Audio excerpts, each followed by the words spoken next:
this set up. So here's the deal for people watching the recording. I'm going to, on this stream, finish the MoP Classic 85 to 90 Blood DK run. So we got to 87, still got 3 levels left to finish. I will be doing that, but I still kind of have a headache. And I was considering, like, do I just stop streaming? But one thing, or start streaming later, I mean, and not stream right now. So, before I do that, one thing that I've kind of been wanting to do, and figured, it'd be neat to, I guess, do it on stream, is kind of look over my Kata Classic characters, because obviously this is going to be something that I'm going to need to do to prepare for MoP Classic. So, I kind of just want to see where I left them all, and I guess, pool my resources and stuff, and figure out what I'm going to do with these characters moving forward. Because, well, at some point during the pre-patch, I'm going to have to level a monk, but I have 2 different accounts, and this is a random boost druid that I got, so I'll just hop onto this, and then whatever I still have sitting in this character, I'll just mail over, because I don't actually think this particular character I'm going to play, like, at all. So I'll just kind of salvage any items that it has for other stuff. Because basically, yeah, the whole backstory with this is, I mentioned it before, but when I got wrongly banned last year, I had to make a new account to be able to tank for my guild's Nefarian progression. And I leveled another Blood DK, which is the one that you saw on the character creation screen. And then I have this druid, which this was the free boost that you get. So I have another druid on my main account, so obviously this one I literally have not touched at all. So I probably wouldn't play it unless I need like a random alt for farming stuff. But yeah, none of the stuff really like vendors for anything. So it's probably, not actually worth holding on to any of this stuff. I'll check to see if I have anything in my bank. I don't think there's anything in this character, but I just wanted to double check to be sure, and then I'll just send like the 90 gold that I have to my Death Knight. It's not much, but better than nothing. And then increase. I'll send that in case I need 5 gold later. Now, this is the character on my second account that I played for the rest of Raid Prog and the early Firelands progression before I stopped playing. This is, I should also note, the character that we're using for the speedrun. So obviously, that speedrun already started, but like back in part 1, when I copied a character over to the PTR, this is the character that I copied. This is all the stuff that I had on. Yeah. So I'll just clean this out a little bit. And then the real interesting thing is going to be sorting through my main account. Because I did double check, and yeah, I didn't play this account a lot. It was kind of like a, I created the druid just because in order to make a Death Knight, you needed to have a character above like level 58 or whatever it is. And I was playing Blood DK for Prague. So I had to use the boost on something, and druid tends to be a good farming class, so I'm just like, whatever. I'll boost a druid, and then the only thing I did is play this Death Knight, and I haven't really touched this account at all since. So all I have is like a bunch of random garbage on it. And at some point, I'm going to play this more. Not like on this stream. Like I said, I'm only doing this because I still have like kind of a headache, but I wanted to stream now and get something done. But I will play this more in the future at some point, and we're going to do, like, prep for MoP Classic. So what I'll probably do is try to get my Blood DK, a good amount through Dragon Soul. I'll see if I can find, like, some random guild to do, like, a clear with.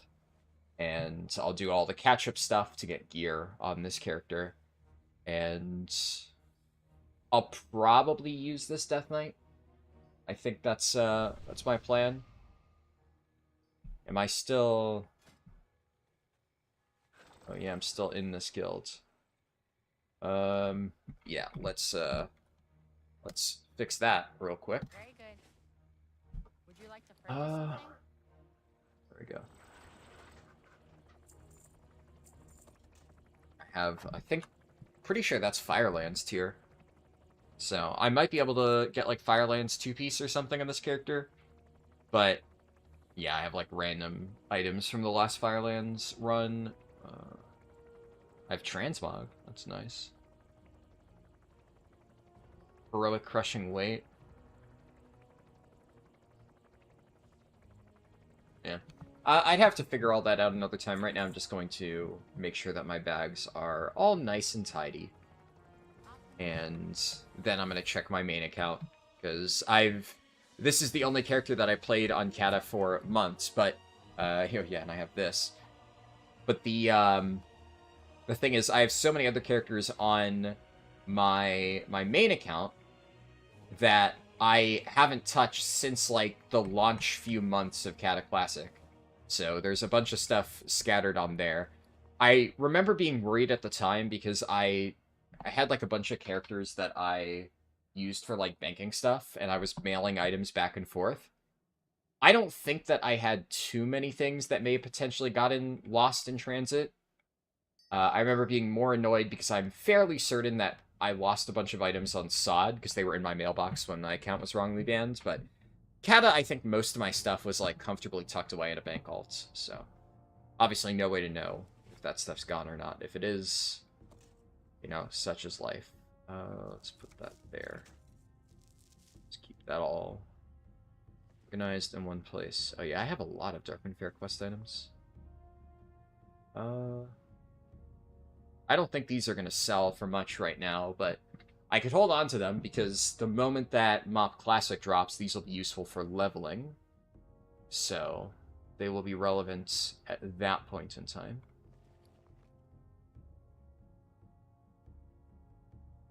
It looks good. I have 2 heirlooms here. One of them's enchanted, this one isn't. Not that I think it particularly matters.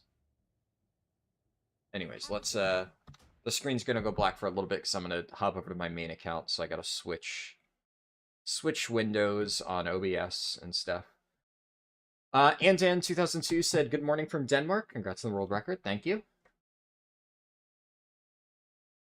Yeah, the retail speedrun, I'm still quite tired from all of that because it was like 2 days of work. What is this? Oh, that's interesting. So the 85 character boost is on my main account, not my alt account. Now, if I remember correctly from, like, reading the fine print, you can't use the 85 boost on a monk. So I am going to have to level 1 from scratch whenever the pre-patch hits.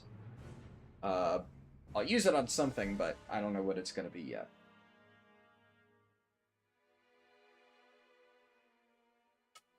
Let's up onto this character. So this was my initial Blood DK. And yeah, like, it's kind of, I don't know, part of me is tempted to play this character because, like, it has the name Rasiliana, and Rasiliana is, like, what I normally name my Death Knight, but here's the thing. I'm gonna play Horde for MoP Classic. The only reason I even made these characters Worgen is because my friends were in a guild on Alliance, and I wanted to play with them, and I can G-quit this too. And obviously I'm not going to be doing that next expansion. So I'm going to go back to Blood Elf for both Death Knight and Monk. And Benediction is very much an Alliance server. So no matter how you slice it, I'm going to moving one of these Death Knights to a Horde server. I don't know which one. Probably like Mankrik or... what's the other big one for Horde? If I look at the server list, I'll remember the names. But no matter which one I move, I can just change that one's name to Rasiliana. So that is not a concern. And even though they're technically, you know, different characters, I have all the same, like, unlocks and stuff. And technically, the second account one is further progressed. I have, like, better gear already. So, yeah, like, this one has basically nothing. I did, you know, play this a little bit. I have portable holes for bags. But yeah, the bags don't really matter because this, you would want to get better bags regardless. I have professions leveled on both, I'm pretty sure. I think the only difference is I never bothered re-leveling archaeology on my second Death Knight. In fact, actually, come to think of it, I can just open up both accounts at the same time. And then I can literally just look back and forth from one to the other. But I'm 99% sure most of these characters, both of them are exactly the same in all of the ways that count. Except the new one has slightly more gear. I have Zinrock over here. Not that that matters at this point.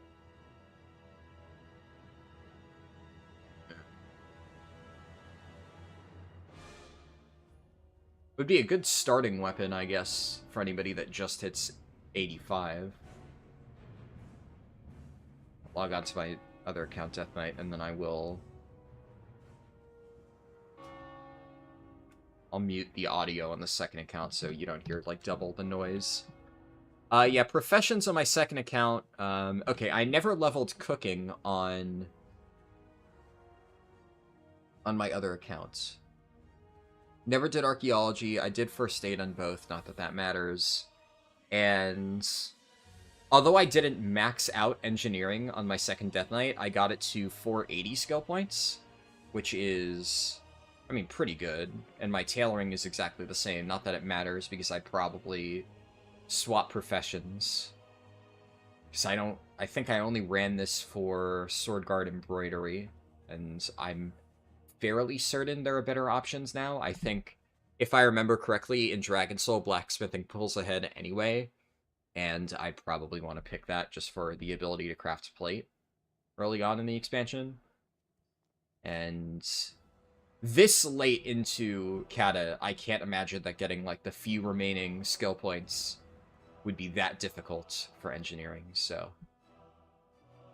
Yeah, I don't really think... I mean, cooking is easy to level. The only reason I didn't is because it's like, why bother, right? The other thing is, like, all of the important stuff from archaeology is account-wide, so if there was a very important archaeology item... What is this? Oh, I forgot I had this ready.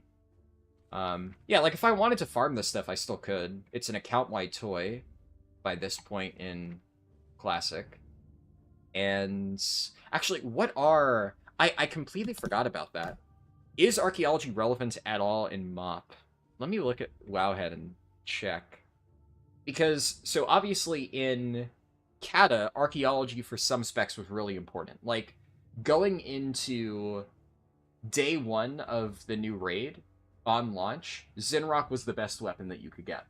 So I took the time to farm this. I got this, like, literally 2 days before raid started. I almost gave up. It was really fucking rare, but I did manage to farm it out. And a lot of other classes had good stuff. Casters were especially fucked, because casters had I think a chess piece that they could get, and a staff. And then there was a trinket for healers. So I think cloth healers, if I'm remembering correctly, cloth healers had 3 potential archaeology items in Kata that they could get. In my case, this was the only one that was relevant for Blood DK. That said, I think Zinrock is one of the harder ones to get. I think the hardest one was technically the caster staff, but at the very least, casters had the other 2 as options. I might be misremembering slightly, but I do know that Zinrock was one of the more annoying ones. D1 said Mancrick sweep.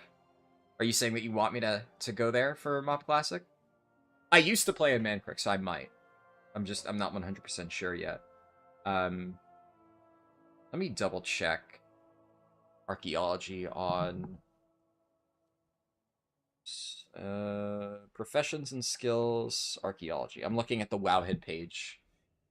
I remember they did a lot of quality of life stuff. There were, like, the maps that let you teleport places. Crafted items. Does it let me sort by...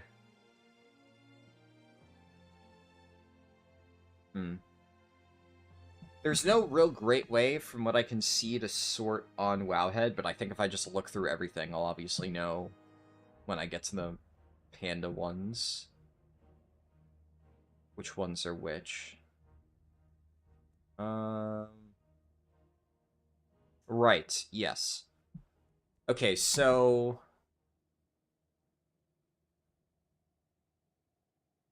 There are some things. There is a trinket called Quillen Statuette. Flat Mastery, and it summons an artifact-bound Quillen. It's also... here, I could actually open up MoP Beta at the same time as I'm running Kata itself, and we'll just look through the dungeon journal.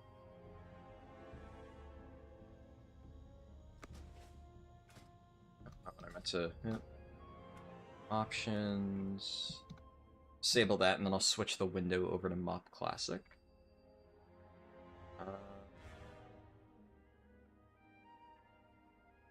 Is that the correct one?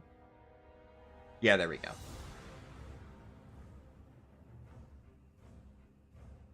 I still want to look through my characters for a little bit, but I figure it'll help to be on here. I also moved my Death Knight back to the place I hit level 87, so I'm going to like resume the timer here, and then we'll just kind of pick up where we left off. But okay, so if we look at the journal, we can see that heroic dungeon item level is 463, and normal raids from Mogushan is 489. So that's what we have like to compare to. And then LFR is 476. Now, for comparison, the archaeology items are 463. So, in MoP, there's also these super rare items that you can get from the dungeons, but it's a little bit different. But the regular heroic dungeon items are 463. So this is the item level of all of the archaeology stuff. For comparison, if we look at... Yeah, this is the right character. If we look at this, so this is Kata Classic. Where is my gear? Yeah, so this is Zinrock. This was the archaeology items in Kata. This is 659. And in any of the raids, let's go to normal. Yeah. So, back in Cataclysm, archaeology was really good because it gave you items that were equivalent to normal raid item level. So you're getting like a raid item early on. That's really strong. It's only equivalent to heroic dungeons. So it's like pre-raid stuff in MoP. However, that is still going to be one of the main ways that you'll get gear. So there are potential here. There is potential here for archaeology to be relevant. It's not going to be, like, super duper good, but depending on the item, it could be worth it. Swap back over there. Now let's look at the items themselves. So, one thing I noticed is that there aren't that many great trinkets. That said, Quillen Statuette, which is one of the trinkets from archaeology, doesn't really seem all that good.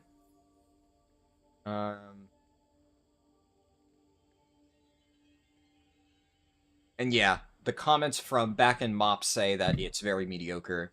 It does, like, barely any damage. Pretty much the only thing that people are saying is that it lets you get into LFR. Interesting. Apparently there also used to be... Yeah, so there's a comment that says... In 5.1, they introduced the ability to upgrade older items with Valor and Justice points. So apparently you were able to upgrade it to 471. Though, I don't see that as a thing on any of the items right now. I'm actually curious how Blizzard's going to handle that for Classic. I forgot that MoP is when they introduced item upgrades, huh? That's interesting. Yeah.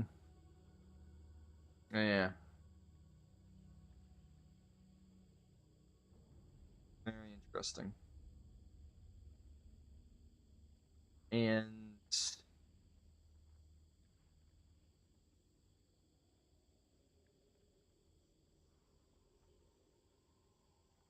I don't think it's going to be good either way. So that one's probably not worth farming at all. What else do we have from archaeology? So there's a toy, the anatomical dummy. This one, do I have archaeology learned at all? Would I be able to show this in game here? Yeah, no, I don't think so. It won't let me show anything that I haven't discovered yet. But I would be able to look at collections and then do anatomical. Yeah, so that's one of them. That's the Pandaren solve, I think. Then there is... Oh, that might be a Mogu solve. Whatever. There is an intellect offhands that gives mastery and haste. I'm curious if there actually are any offhands that give mastery haste by default. That's spirit haste. That's a shield bow. That's a tank offhands. Haste spell power. Oh, that would be a main hand anyway. One hands, that would be main hands. No, those are all main hands. Scalo has... Oh yeah, I just realized they finally added this to the in-game journal. This wasn't viewable previously. I had to look at it on Wowhead. So that's nice. Metanoia shield would be Mastery Spirits. The wand would be Haste Mastery. Or no, wait, wand are... Yeah, wand is main hand, I think. That wouldn't be offhand. Never mind. What about this? That's a tank one. That's Agi. There. One hand, one hand. Called an offhand. Haste Mastery. 752. 501.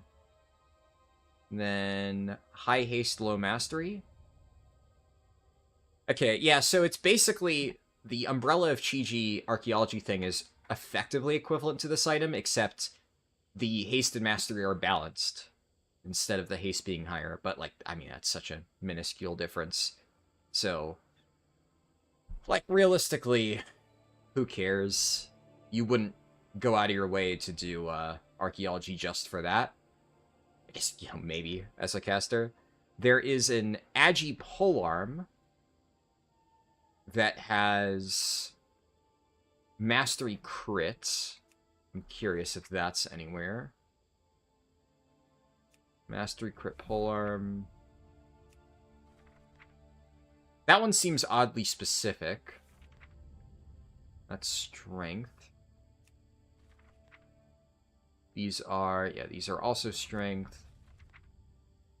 That's a caster one. That's crit haste polearm. Strength. Ghost Hearts. Another crit haste polearm. And then Gate of the Setting Sun. Yeah, I guess that one is fairly unique, so I don't really want crit mastery. So, like, I'm thinking about this from a monk's perspective. And, yeah, it has the same exact amount of primary stat, so no difference there. So I guess if you would rather have mastery over haste, then you could go for the archaeology one. That's at least something different. There is a one-hander strength sword that has mastery haste, but curious, is that... It's Agi... So caster weapons, two hand, two hand, two hand. Those are agi. Agi. Yeah, there really aren't many one-handed strength weapons, huh? Very few. There's this one, expertise mastery. This one's hit mastery. And crit expertise, and that's a caster weapon. I guess, yeah, there are no haste mastery ones from dungeons, so that's another consideration. I guess, who uses one-handers at this point, though? Because, like, single-minded fury's not a thing. I don't know, I guess it's really only Prot Pally, Prot Warrior, and dual-wield Frost DK, I'm pretty sure, in this era of WoW. By that point, that's using one-handed strength weapons, so fairly limited applications for that. And then there's a hunter gun with mastery haste. Hit mastery, hit crits.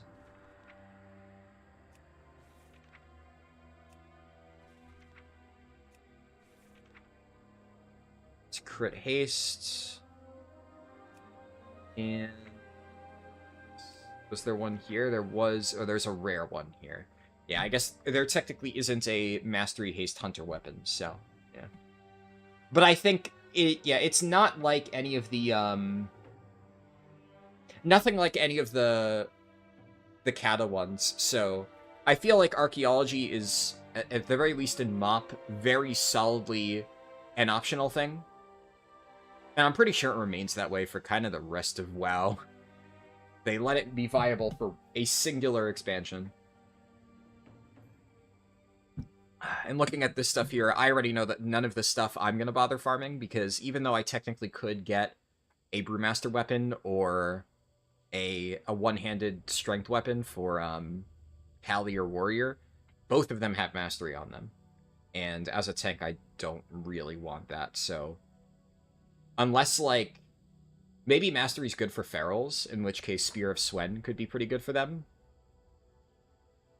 But by this point, you've already had the two Druid specs detached. So for Guardian Druid, I don't think it'll be very good. You'll probably go like Crit Haste or something, and Mastery isn't very good for Prot Pally, Prot Warrior.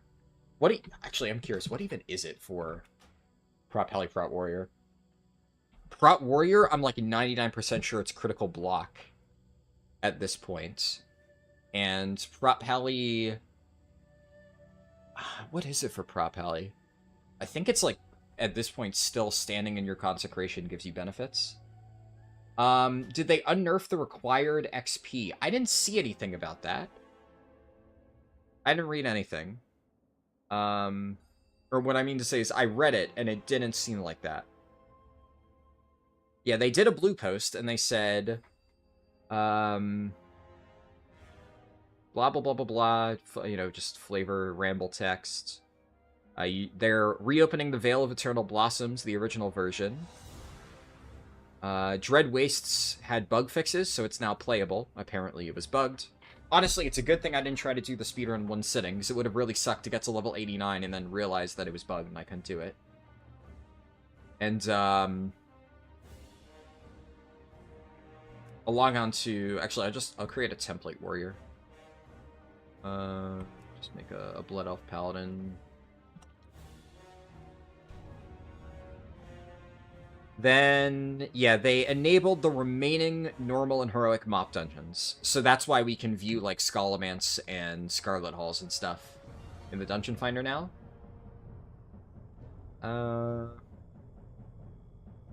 And then they said that pet battles are not enabled, battlegrounds are not enabled, challenge boats are not enabled. And that is all I can see, so... Yeah, no, I'm not seeing anything here about a reduction to the amount of experience required. Yeah. That's a good point, because you needed to enter the Veil. Check Shadowpan Monastery again for Agi Staff. Now, there is an Agi Staff in Shadowpan. Yeah, I'm 99% sure. But yeah, see, Agi staff. And this is a strength weapon. I wasn't saying that there wasn't an Agi staff. I could look on, just heroic to make sure.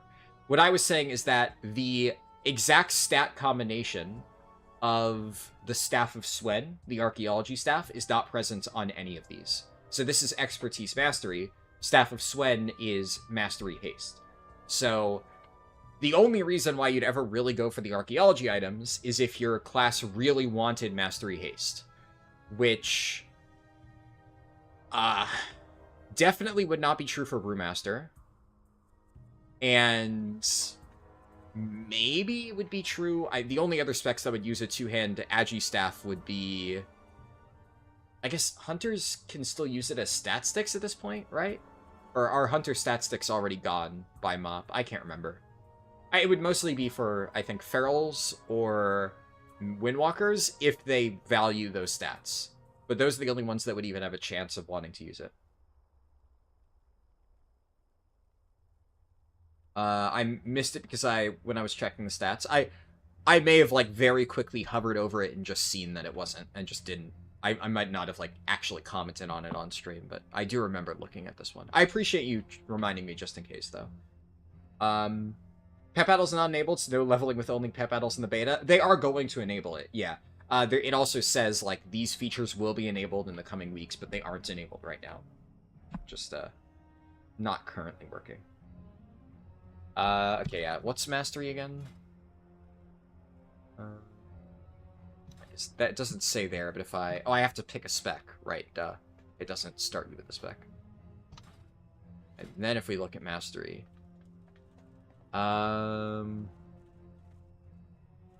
Okay, so for Prop Paladin at this point in time...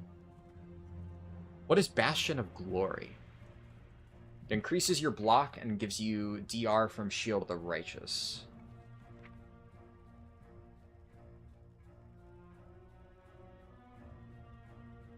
It's... When did they finally get rid of the whole, like, Prop Heli has to use mana thing? Because I don't know, like, Prop Heli having to use mana, I think, is one of those reasons why, back in the day, I never really liked it that much. Because when you're playing, Classic through Wrath, I would say, it's an interesting quirk. And the game feels still old enough that I don't mind it, and, like, having to manage mana as a resource. Like, don't get me wrong, it's annoying, but it's, like, the type of mild friction that I come to expect from a version of WoW like that. But when you get to, like, MoP, and you still have things like, oh yeah, technically Prop Heli has to interact with mana, it's just weird. I'm pretty sure that it got removed after MoP because this passive seems to be like, okay, you're just going to never have to worry about mana. Grants 15% of your maximum mana every 2 seconds. Like, yeah, so you're never really going to run out at that point. But it's still weird that this is something that you have to worry about instead of everything just scaling off, like, stats like normal.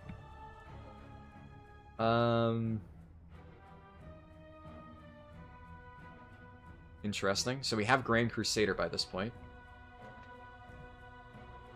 So Bastion of Glory is... It's the buff that you get to Word of Glory by using Shield of the Righteous. And it looks like back in the day, it didn't make Word of Glory free, it just increased the potency of it. Okay. What else? Yeah, it just increases your chance to block.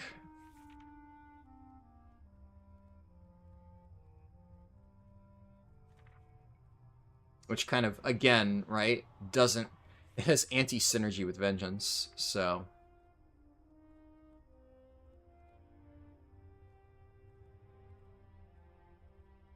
Yeah.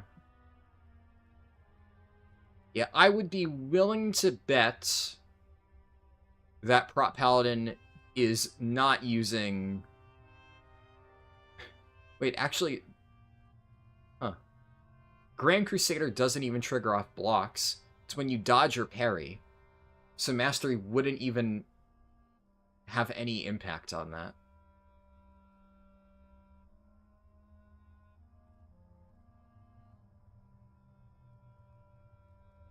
Hmm.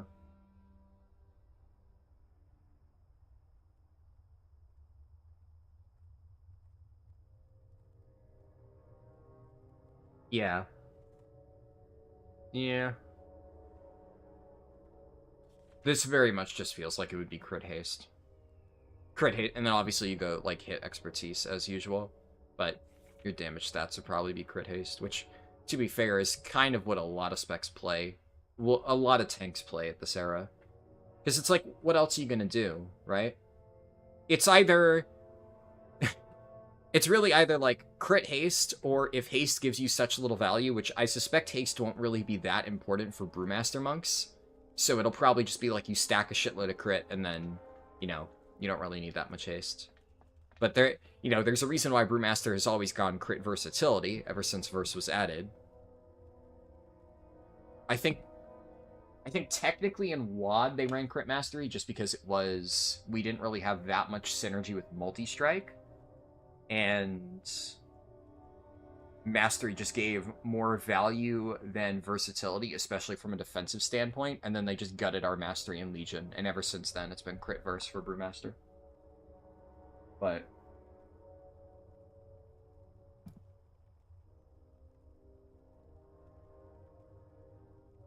yeah.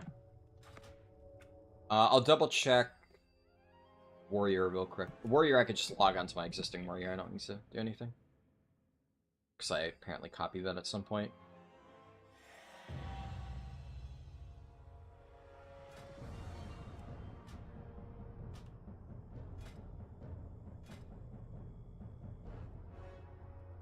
Oh, do I not? Yeah, I don't get Mastery yet. I forgot that's a higher level thing. I should still be able to look at it. Yeah, Mastery critical block. Yeah, increases your chance to block and your chance to critically block. But I don't know.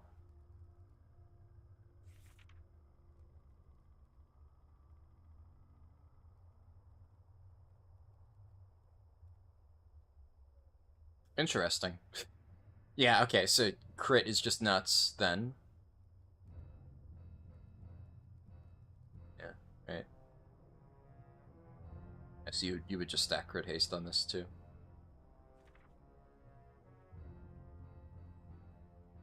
Yeah. Pretty straightforward.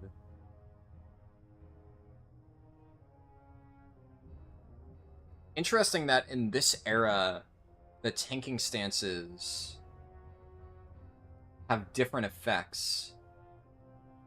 Yeah, the stances do different things. So this one is passive rage. So if you're ever, like, out of combat with mobs, you should always be in defensive stance. Interesting.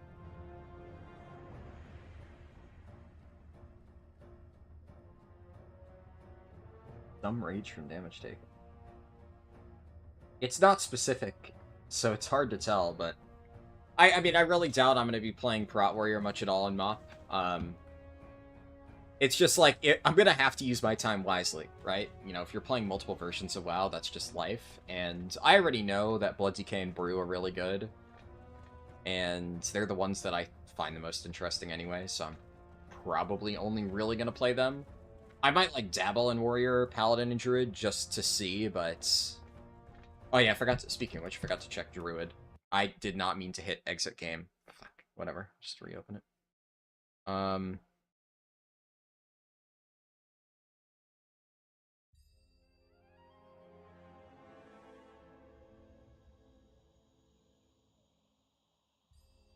There we go, OBS picked it up again. Where...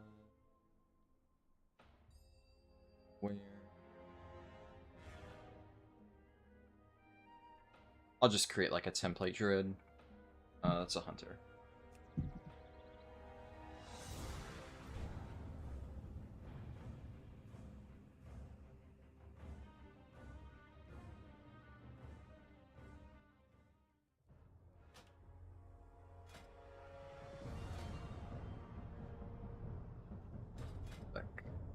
Guardian.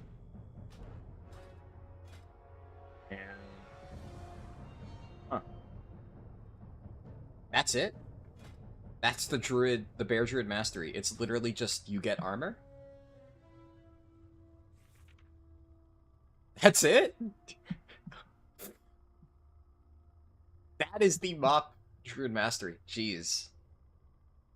Poor Bear Druids.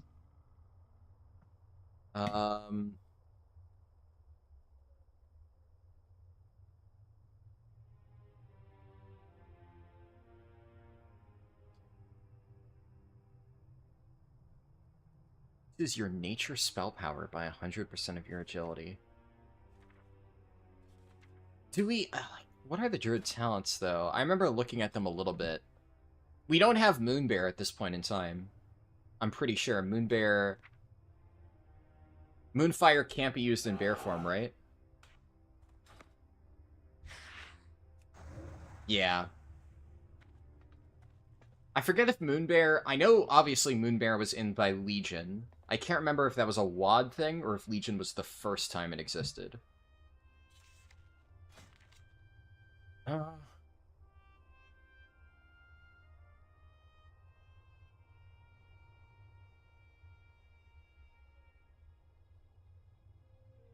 Yeah, and the thing is for damage...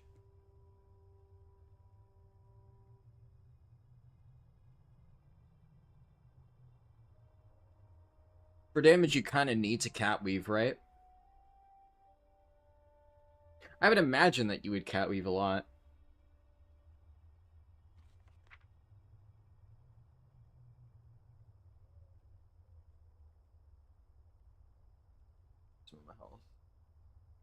Interesting.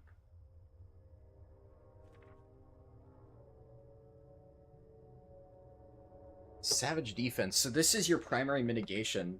Gives you dodge chance. Yeah. God, I need to do more research into what tanks were like back in the day. Because I know that both Monk and DK were very good. But outside of, like, Heart of the Wild being very broken specifically for Mogushan Vaults, and I'm pretty sure Paladin was used for utility in some cases, I don't remember the exact ranking of the other three tanks. But Bear feels very sad to me as like a tank at this point in time. It just has such a weird identity.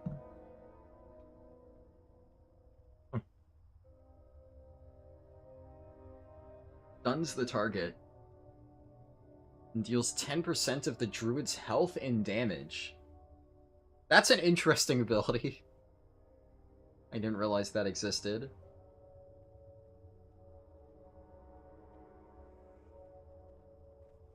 Yeah, having dodge chance as your primary form of mitigation in this era of WoW is just, like, so not good. I don't even think bears have Iron Fur yet.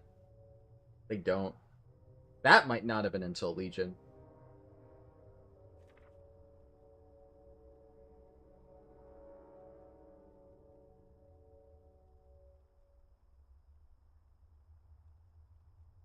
So Berserk can still be used in either form. So you could line it up with Heart of the Wild, and it would actually synchronize, because this is a 6-minute cooldown. So you could do, like, on pull, Heart of the Wild in Cat, then 3 minutes later, Heart of the Wild, or Berserk in Bear form, and then Heart of the Wild, Berserk, Cat on the 6-minute mark. If a fight goes on that long.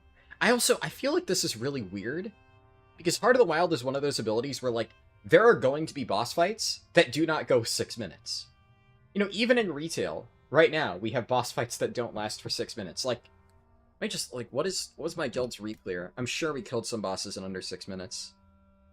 Yeah.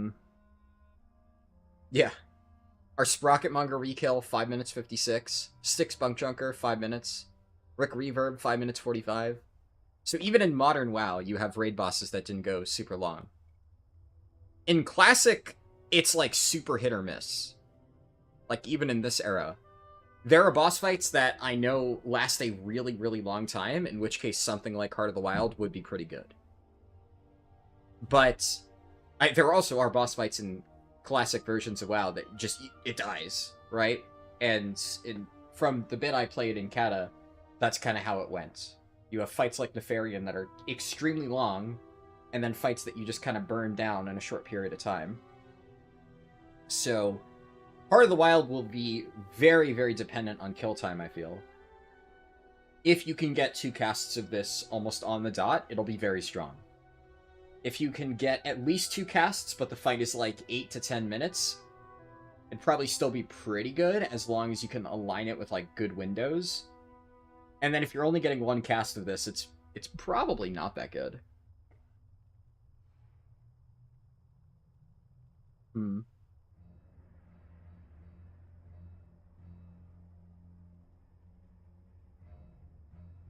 Yeah, like in that case, just the 12% damage increase of Nature's Vigil might be better. Hard to say. But, I don't know. It also could be that these are just so undertuned that Heart of the Wild is worth it every time. But I don't know the numbers on that.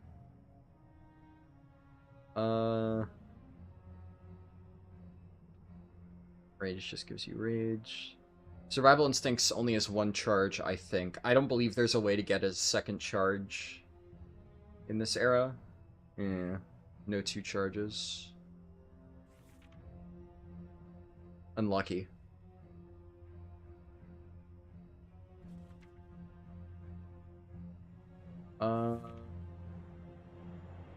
Yeah, I'm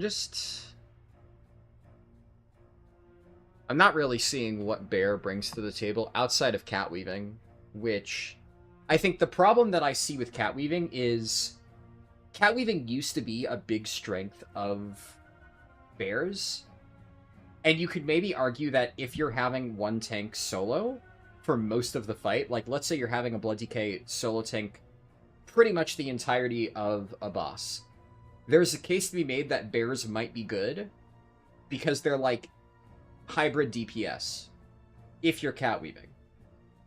I don't remember the bosses all too well, but I do know that there are a bunch of fights where having a Blood DK, like mostly solo raid boss, is a popular strategy. So in those cases, if like a singular taunt swap at any point is required, then Druid honestly could be a good contender for that, because then you could just go cat for most of it, do a bunch of damage. Cat weaving is still good even though they have disconnected the specs at this point in time, and then just taunt when you need to taunt, and that'd be fine, right? Wouldn't be really that much of a downside. Yeah.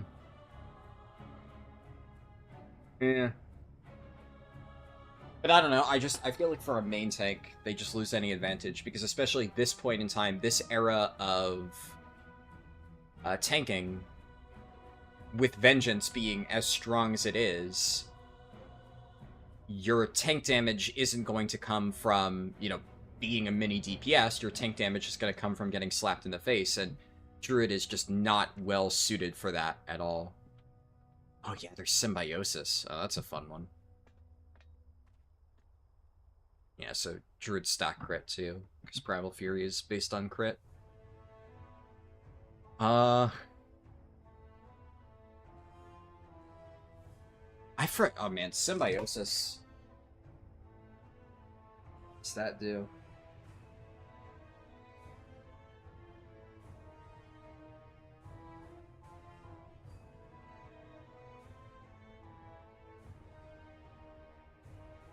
That could actually be something, because I forgot how, like, important Symbiosis was. And that affected raid comps, right? So... I'm pretty sure, wasn't Symbiosis, like, especially good for Resto Druid, though? Because I remember Resto Druid being insanely strong back in MoP. Because I had a friend who played Resto Druid, and, you know, he was our top healer in...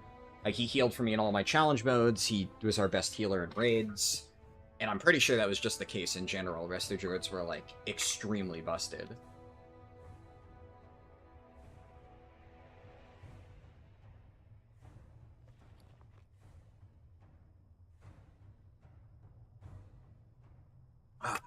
Okay, hold on. I'm sure there's going to be a Wowhead comment with a detailed breakdown. There is. Let me see if I can do this. Perfect. I think that's showing properly. Yeah. So what does this do? Ability gained by the druid. Okay. So wow, there is so much to look at here. Holy. This is garbage. AMS is very strong. I'm pretty sure most of this was, like, solved, right? Like, people knew what to take.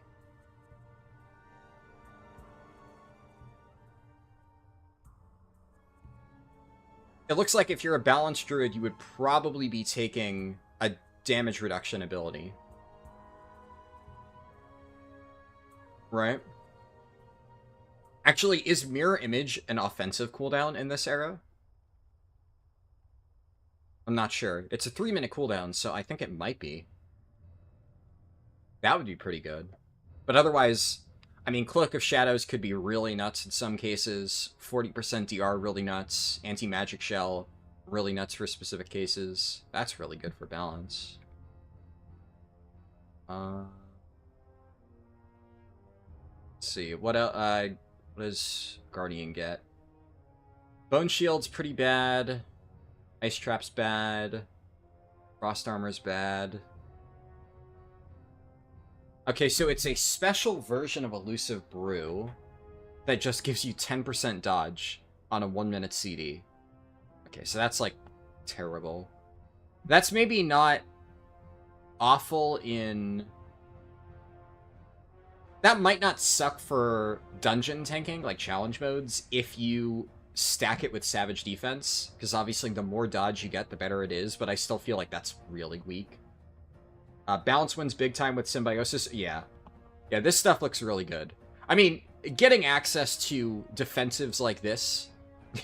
just imagine how broken half the fights in retail WoW to this day would be if you could just, like, on any random boss say, I'm going to just have Cloak of Shadows or Abyss on a DPS spec that isn't Death Knight. It's, like, one of the main reasons to bring Rogue or Death Knight to certain raid fights. So yeah, that is very powerful. I'm curious how good Mirror Image is, because in modern WoW, Mirror Images are mostly a defensive button. I don't know if this is an offensive cooldown, in which case that would be very strong for balanced druids. Either way, yeah, I agree with you that it seems like they get some really good stuff. Fear Ward seems kind of pointless. Consecration dealing nature damage is funny. I like that as a concept. Life tap is funny. I wonder if that activates Vengeance.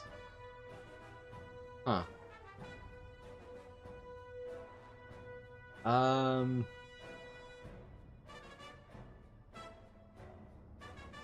That's interesting. I feel like Lightning Shield Consecration could be decent for challenge modes. This is terrible for tanks. This is terrible. Probably terrible. Terrible, terrible. I guess Bone Shield is, like, technically 10% DR, so it's not the worst thing ever. Life Tap is very funny. I could definitely see that being useful in some cases if you just really want to push out damage. You think it was offensive? Yeah, I'm inclined to agree with you because it has a 3-minute cooldown and the description makes it sound like it's an offensive cooldown, but I don't know for sure. Yeah, it doesn't really seem like Guardian gets a whole lot out of this. And you're getting just like a tiny bit of damage or survivability. And obviously, if you're taking Bone Shield, well, you know, guess what also has Bone Shield? Fucking Blood DKs, and they're already unkillable. Brewmaster has Elusive Brew, but stronger. this is just like slight AoE damage, and Guardian I don't think is very good at AoE, right? Because like Mangle has 3 targets. What is Thrash at this point in time? Yeah, I don't really think Guardian's AoE is that good. I'm pretty sure their single target's alright if they catweave, but it's not like their AoE has ever been spectacular. And Blood DK obviously deals monstrous uncapped AoE with Blood Boil and stuff. So Blood DK's like back in Kata, from what I've seen, well, I mean, whenever I'm playing my Blood DK in Kata, I'm usually beating DPS on like the hard mode dungeons or whatever. I completely demolish massive AoE pulls, and so far, having leveled up a Blood DK, I'm like, chain pulling 15 mobs, then just cleaving it down extremely efficiently. Blood DKs are AoE monsters. And then I'm pretty sure Prot Warrior is also still very good at doing large AoE damage. So you do that. And then I do happen to remember that in challenge modes, which is where that's going to be relevant anyways, Brewmaster is quite good at that, just because they can do these gigantic pulls and still do Spitting Crane Kick, Keg Smash, Breath of Fire, all that stuff.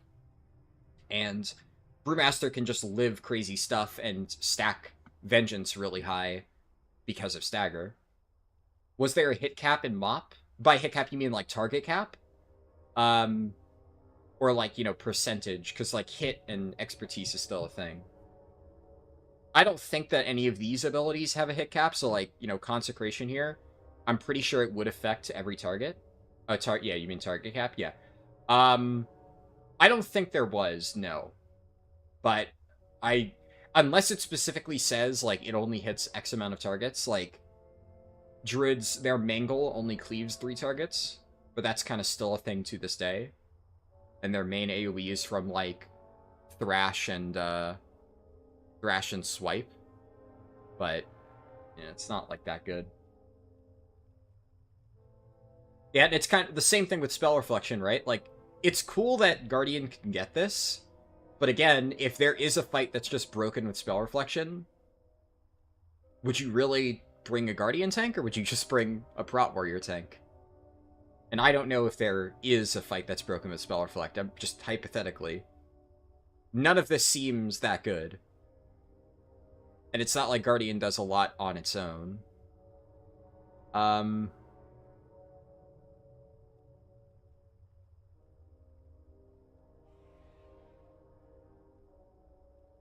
What I'm curious about is only... Yeah, you can only have one Symbiosis out. So the only... Right?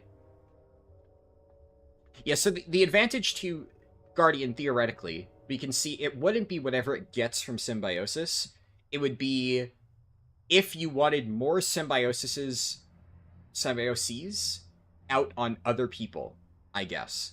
So I'm pretty sure balance was, like, extremely strong, so you're probably going to have at least one Balance Druid. Like I said, I'm pretty sure Resto is very strong. You're probably going to have a Resto. But let's say that the thing that they give specs, which I'll take a look at in a second, if it's, like, so obscenely strong that you want even more of it, so that, you have, like, half your raid be Druids, and they're all giving the non-Druid Symbiosis, that would be a point in Guardian's favor. I'm not sure if that's the case. Let's look at a Feral. That seems terrible. The fact that it's play dead instead of feign death is funny, though. That's pointless. Clash is a very interesting one. Feral's getting bubble is funny. I mean, it's not awful, honestly. 90% DR, very good in some cases. I have no idea how good that is. Offensive cooldown. It's probably what you'd want more than anything else. That seems bad.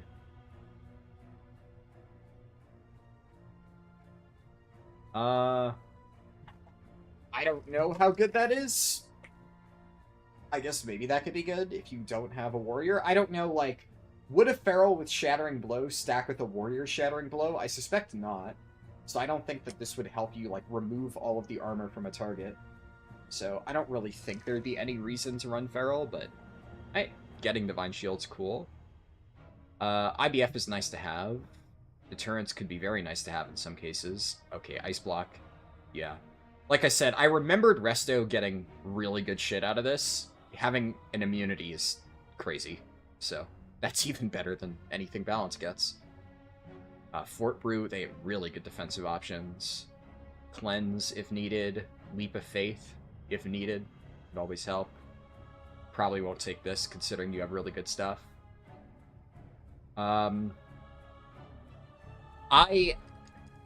If I recall, isn't Spirit Walker's Grace, like, isn't this the really good one? Because I vaguely remember the main selling point of Symbiosis for Resto Druids being movable Trank. Wasn't that a thing? Because obviously this would let you do movable Trank, and I'm pretty sure that that is what they wanted. So a lot of Resto Druids did that for, like, heavy movement fights. Obviously, that's just nice to have regardless. So that seems very good. Demonic Circle seems pointless. Yeah, that was OP. Okay. I'm glad that my memory on that is good. Yeah, so Resto gets a lot of good stuff. Resto, I'm pretty sure, was just very strong anyways. But, yeah, these look good.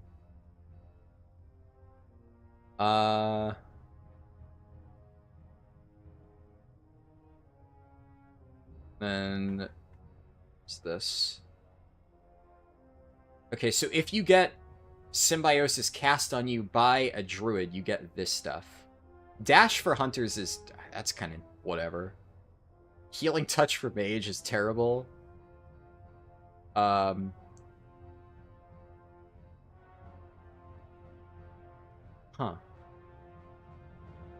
That goes on Windwalker. Okay. Right. If you use it on a Blood DK, Blood DKs get a 15%. I mean, that's like a mini Vamp Blood. It costs 30 Runic Power, though, but Runic Power isn't really that important for damage. So that's fine, I guess. That's not bad. Like, you would... if you had this as Blood, you would just use it like a secondary Vamp Blood. So that's solid.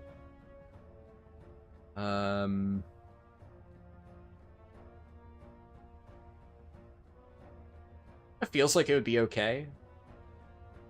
I don't... though that's DPS. I don't know how Blood and... or Frost and Unholy apply their plagues, so maybe that wouldn't be good. Yeah, so there's, like, some strategy here, right? Because depending on who you use it on, they would get it. So, like, for instance, you wouldn't really ever want to use it on a mage, because the thing that they get would be so low impact. But it does seem like Ice Block for Resto is really strong. Mirror Image for Balance seems pretty strong, so Balance would probably want to use it on mage, even though their benefit is low. Yeah.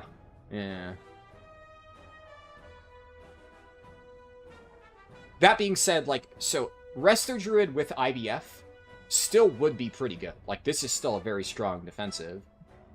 And it's more flexible than IBF, or than, Ice Block. So, like, a Resto Druid would still be perfectly happy getting it, same with a Balance for magic damage fights. So, as a Blood DK, you're probably a pretty viable target for Symbiosis, I would imagine.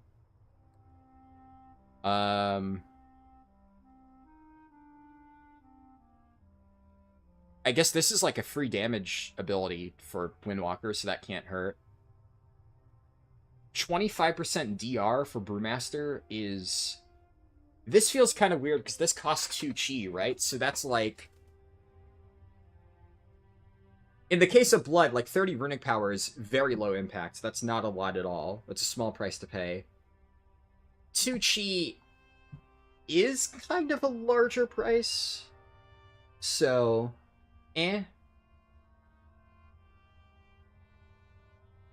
There's also a very big difference between damage reduction and max health. Because max health, this doesn't affect your vengeance at all. Because you're giving yourself more health. You're still taking the same hit. It's technically boosting your survivability. So if a hit will kill you, there's 2 different ways to do it. Now, technically speaking, reducing the damage taken is the safer way to go about it. But this would also count as mitigation, so you would get less of a boost to your vengeance. And this would actually hurt your damage. Whereas this would just give you a larger health pool to take the hit with. So this is definitely better. Not that 25% DR is not bad. Not that Brewmaster needs it, though.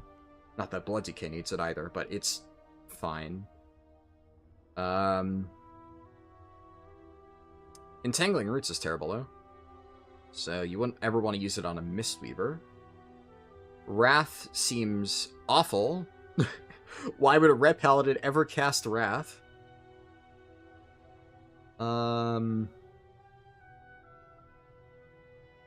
Okay. I mean, that's, for one holy power, not the worst thing ever. But also, still, again, probably not entirely necessary. That's a combat res. Oh.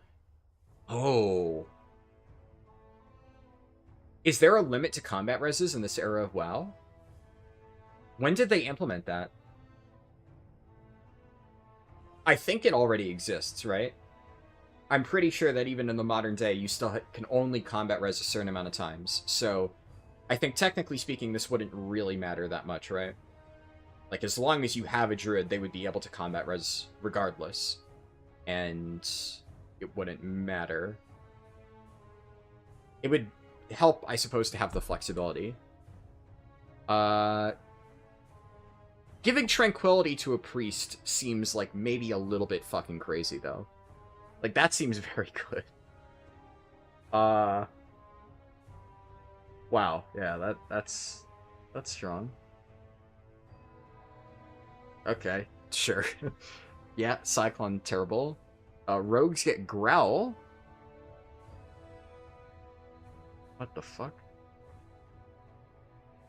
What the fuck? Hold on. I'm double checking to make sure I didn't skim over a lot of the other abilities. No, okay, so that's actually very good. Rogues get Growl, but also after taunting, they just get like a massive survivability buff. So, Rogue off-tank, actually not terrible. This could theoretically let you put Symbiosis on a Rogue, which in some cases, because, what do you get? Evasion, Cloak of Shadows? Not awful, especially for balance. You put Symbiosis on a Rogue, you have them growl the boss for like a tank buster, take the hit, and then also, I don't know, like Evasion or something to dodge all the auto attacks. And it's on a 3-minute cooldown, but then as long as... this will help them live, for sure. I'm pretty sure they have cheat death by this point, too. So that could work. That's not bad at all, actually. Solar Beam's fine, I guess. But... Prowl is terrible.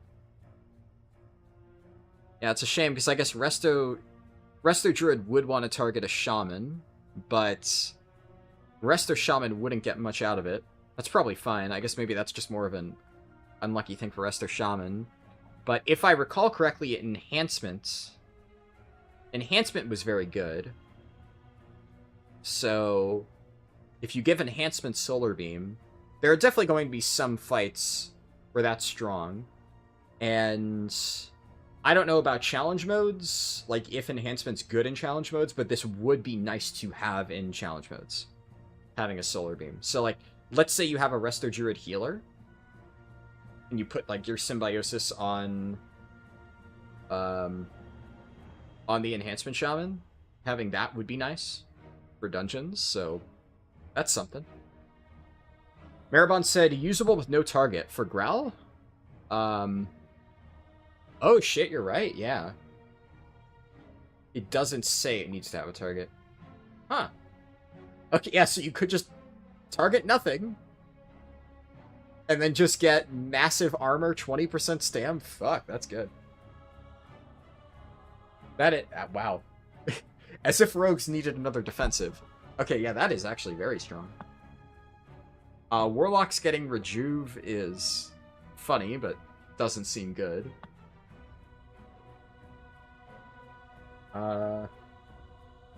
Warrior gets Stamp Roar. I mean, Druids have that baseline, right? They already have that, so, like, why would you need a second, I think? Is that a thing? I'm looking through the Druid spellbook really quick. Yeah. Yeah, it's literally just Stampeding Roar. Okay.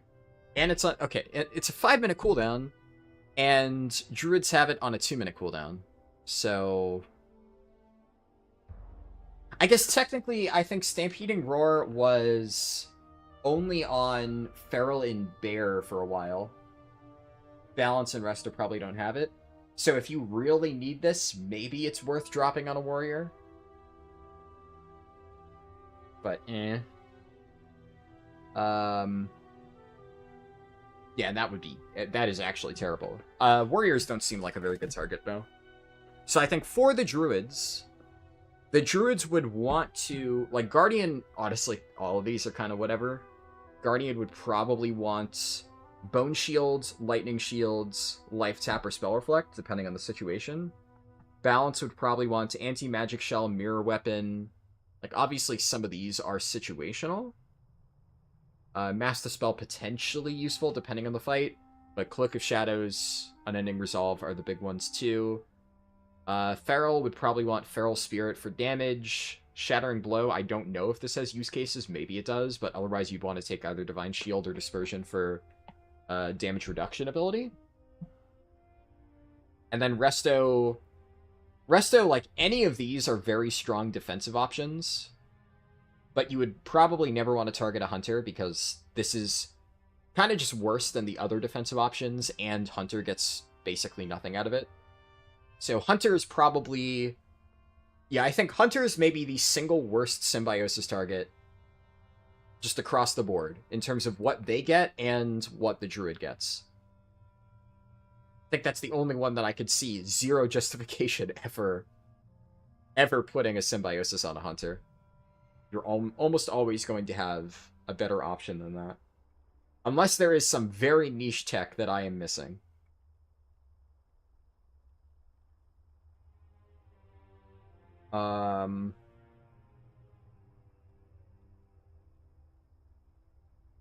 Troy said, but it's on a 3-minute button, though.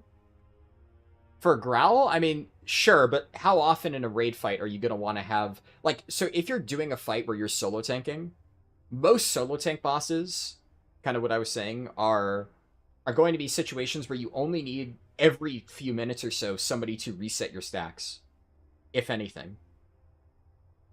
If you... Basically, if it's like more than 3 minutes and you need somebody to be taunting off that regularly, well, that's not a solo tank fight. That's just a 2-tank fight. And then you wouldn't be doing this anyway. Other than, like, extremely niche cheese shit. And just to be clear, I'm not saying that, you know, you would deliberately put Symbiosis on a rogue to do that on raid bosses as a regular thing. I'm just more talking about where my thoughts are going when I see abilities like that. I just think it's something fun to consider. Am I streaming / raiding nonstop now? Not really, no. I mean, earlier tonight I killed, or earlier, today, so, like, yesterday morning, I killed One Armed Bandit. We did it in the first hour, and then I just asked if I could, like, you know, hop off for the 2 hours of Muggsy prog, because I've already killed Muggsy, and they're gonna have to spend, like, hours just learning basic stuff like jail placement. So I was like, you know, can I just take a nap earlier? So they were like, yeah, sure. Somebody else was able to tank for the rest of that raid, and I took a nap. I woke up, I made food. Here we are. You know, just chill, streaming stuff. I am streaming and raiding a lot, though. Yeah, I'm definitely very busy these days, but it's not, like, literally nonstop. Either way, good to see you, Owner. Skyfucking said, CM will be Hunter WL Shaman? Is that, like, Hunter with Shaman? Hunter with Shaman, Mage, Disc, and Monk. So you're saying Disc Priest. I mean, I do know that Resto Druid is fine, totally perfectly fine for challenge modes. I don't know the healer meta. All I know is when I did challenge modes back in the day, we always had a Resto Druid, so bare minimum, they are a viable option. I believe you that Disc would be pretty good too. And definitely back in the day, I'm pretty sure by Monk, I assume you're saying, because you put Hunter, Shaman, Mage. I'm assuming that you're saying those would be your DPS. So then Monk would by default be the tank. And I would probably agree with that. Based on what I remember, I think Brewmaster was the best challenge mode tank. And I'm pretty sure Blood DK was very close. But I do know that, yes, Monk was very good. And, I mean, even in Warlords of Draenor, for really pushing high challenge modes, Blood and Brewmaster were kind of the only two viable tanks. Like, you could run other tanks, but the only reason you sometimes ran other tanks but in WoD is because you could sometimes run double tank comps. So you could run like a bear with something else, but half the time they were getting carried. But almost like the way that like challenge modes work for me is I dabbled in challenge modes in MoP, and then I got super duper like extremely hardcore into challenge modes in WoD. So WoD I remember a lot. There is considerable overlap, but it's not exactly the same. But I do know that by WoD, everybody was running either Blood DK or Brewmaster. And a lot of times we actually ran both. We ran Blood and Brew in a 5-man group, because tank damage was just so good that it didn't really matter. And it also meant for some of the really big challenge mode pulls, I don't know how relevant that's going to be for MoP dungeons, but a lot of times what you could do is you would just have like the Brewmaster run one way, the Blood DK run the other way, they both grab like basically half of the dungeon each, group up together, and then just murder everything. And I mean, sometimes we even ran double Blood. I'm pretty sure sometimes we even ran double Brew. Honestly, double Blood, double Brew, Blood Brew, just one or the other, both of, like, all combinations I think we ran at some point. There were definitely combinations that were better or worse depending on the dungeon, but the main reason why that worked is because Enhancement Shaman was so broken. Does Enhancement Shaman have Flame Nova? I guess I could check. I could just create a template. So if I just make a Shaman...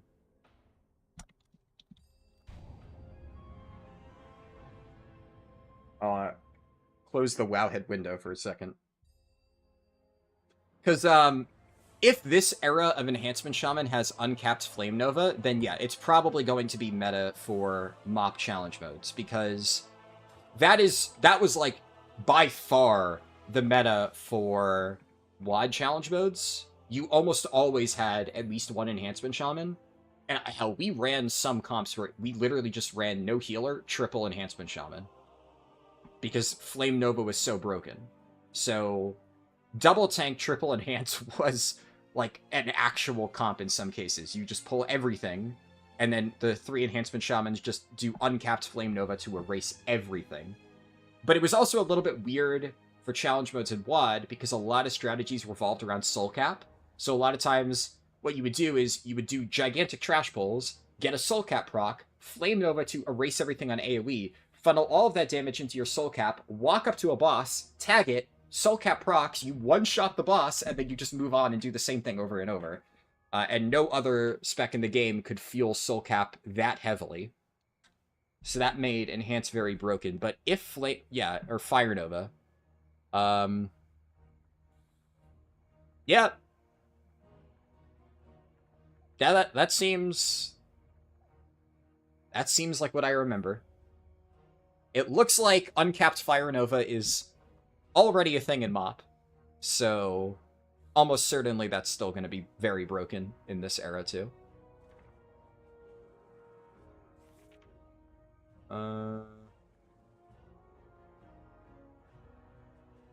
The thing is, I wasn't the one playing enhancement, so I don't remember all of the little interactions. Like, I played the tanks. So, like, I was the one, I rounded up the mobs for the enhancement shamans, and then they killed everything. And I vaguely understood that it was because of Fire Nova, but as for the intricacies of what made it so broken beyond the fact that it obviously scaled... let's see...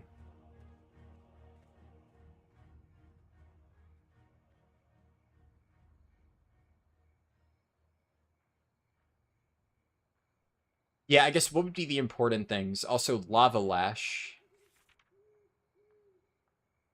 And spreading your Flame Shock from the target to up to 4 enemies within 12 yards. Okay. So... yeah, you would basically need to...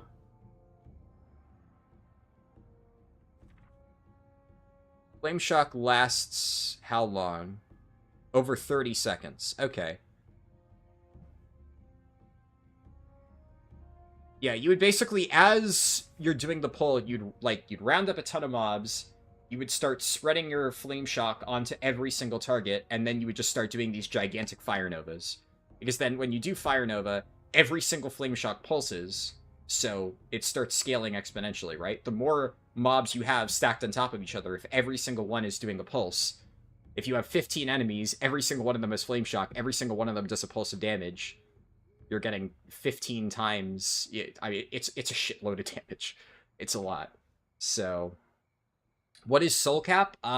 So in Hellfire Citadel, there was a trinket called Soul Capacitor, and basically what it did is, when it procced, a percentage of the damage that you dealt over the next, like, X seconds was funneled into the Soul Cap, and then after it activated, like, after it finished, it burst that damage onto a single nearby target.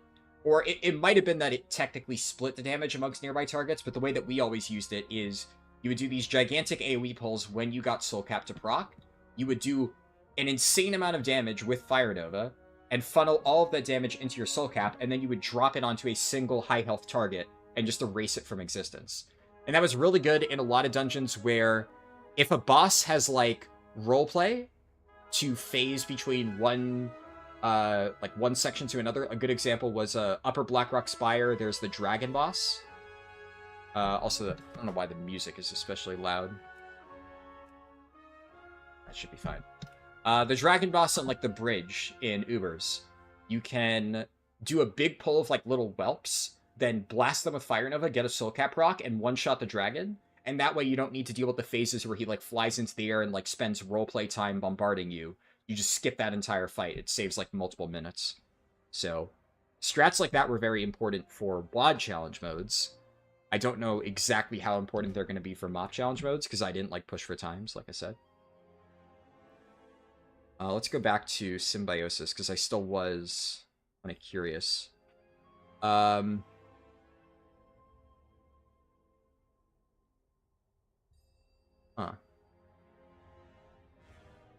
Interesting. So I vaguely remember that there was this item that gave you the Symbiosis effect, but only while outdoors. Yeah. So, it's like a fun little flavor item, but not that good.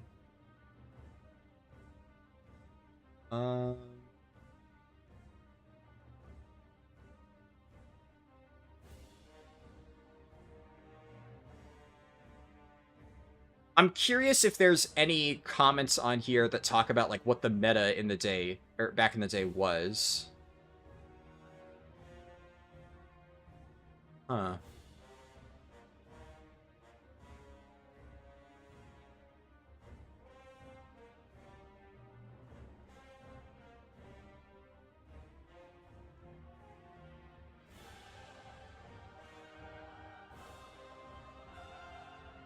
Oh, that's interesting. Yeah.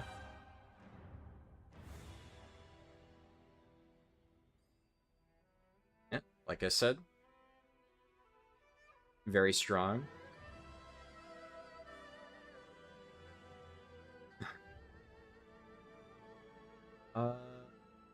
Yeah, it doesn't seem to be any comments like that. I'll probably try to do a bit of research at some point and look up, like, what the meta symbiosis targets were.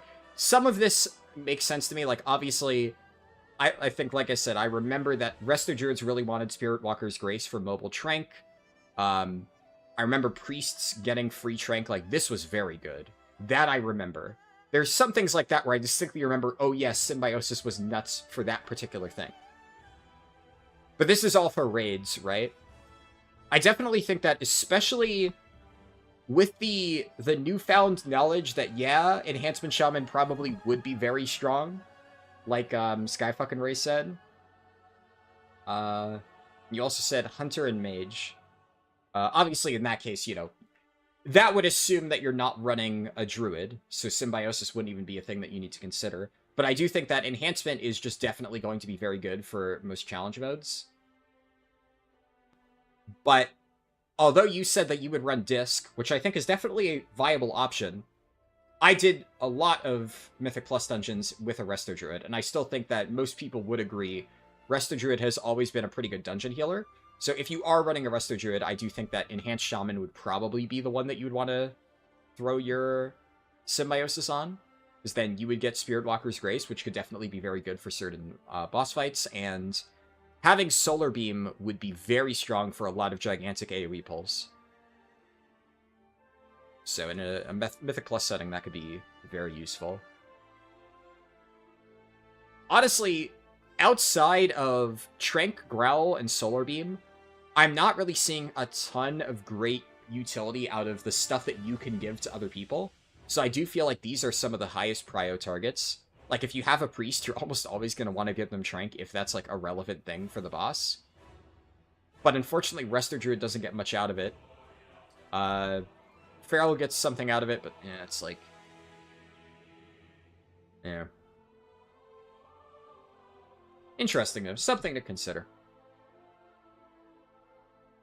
I don't think, the main reason that we even got onto this topic in the first place, right, is how much of an impact would this have on compositions, but the main takeaway here is that I don't think that Guardian Druid gets anything notable out of this that would make it so you really want to bring them over somebody else. So I wouldn't say that Symbiosis would impact Guardian Druid's potential for getting into a raid comp. And Guardian Druids don't need to be in the raid to give Symbiosis to anybody in particular, I would say. So as long as you have, like, a Balance and a Resto, or just even one, and you can get, like, value out of Trank or something, that's just good. Yeah. I think you probably wouldn't need to, like, I guess what I'm trying to say is, the extra Symbiosis that you would get by bringing a Guardian Druid over another tank, I don't think in the vast majority of realistic compositions would make that much of a difference. Not to say that Guardian's bad, I'm just saying I don't think that would be the deal breaker. That wouldn't be the thing that moved the needle. It's so hard to determine what the optimal comp is, though. I don't know. It definitely looks like tank balance is better, like in this expansion, than it has been historically in some cases. Like, definitely better than WoD, because I've said before, I know for a fact Guardian Druid falls off a cliff in WoD. I don't think that that is the case yet. I think they're still pretty solid, but yeah. I'm gonna hop onto the Blood DK, but I did still want to do a bit of sorting on my Kata account real quick. Oh crap. It's, a little bit bugged because I have the beta open at the same time. Let me see if this works properly.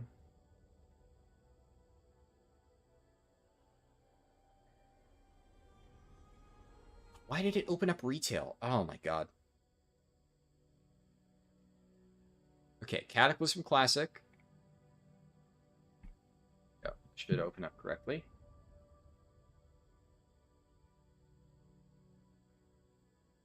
And Let me, close the symbiosis window. Alright, gonna mute this momentarily. And let's go to game capture.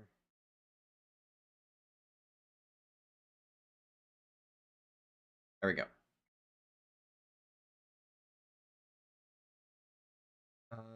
Is it working? Okay, yeah, I see it working now. Yeah, so I've sorted through my Death Knight already a little bit. I can fix the audio. I will actually quickly check. I think what I'll probably end up doing is just, I'm gonna abandon this Death Knight, I think. So, wow, I had a lot of gold in this character, huh? Forgot about that. Thought I was, like, completely broke in Cataclassic, but I guess I had more than I thought. I mean, admittedly, I don't know what is considered to be a lot of gold by modern Classic standards. I'm sure that some people have, like, multiple gold caps, so, you know, this is nothing. But considering I haven't played it a lot, that's more than I remember having.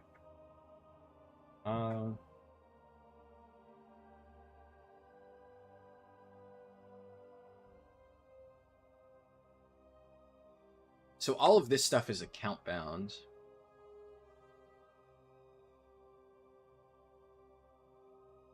So I can mail this over to my other Blood DK. And I probably will do that. Because I think what I'm going to do at some point... Honestly, before I even actively play this character a lot, I might go ahead and do that. What about my mail? Oh, yeah, my bank. Yeah, so that's one thing that I did spend a lot of time doing. Oh, yeah, I forgot. So I stockpiled a lot of old transmog, and that is, I think, what most of my bank tabs are. So, like, let's look. Sleek Feathered Tunic. How much does that sell for? Just for example. Yep. Alright. Okay. Yeah, I mean, here's the thing. I do not think that if I sold my stuff right now that it would go for this much, but the fact that there's so few of them left that people are posting it for this much, what I was kind of banking on is at the end of Wrath Classic, I just bought up, like, because that stuff is dirt cheap, right? So many people, a bunch of people already were pricing their things with transmog in mind, but every now and then you just see somebody chuck a random item like this on the auction house for, like, literally 5 gold, because it's technically worth nothing. And then I would just snatch it up and keep it here. So, like, Defias Rapier, Walking Boots, Headhunting Spear. Let's just check those as an example. Just random items. And this is a small fraction of my collection, I should note. Nice. Yeah, that's pretty good. Not even available. And... Headhunting Spear. Yep, pretty good. And this is, like, consistently... Okay, it's the same guy. Or there's 2 people selling a bunch of them. But... yeah, if individual items would be selling for thousands of golds, then I could probably make a good amount off that. But I don't think I really want any of that gold on Benediction. So I'll have to move all of this over to my other Death Knight, because I'm probably not going to bother transferring this character if I don't really plan on playing it long term. I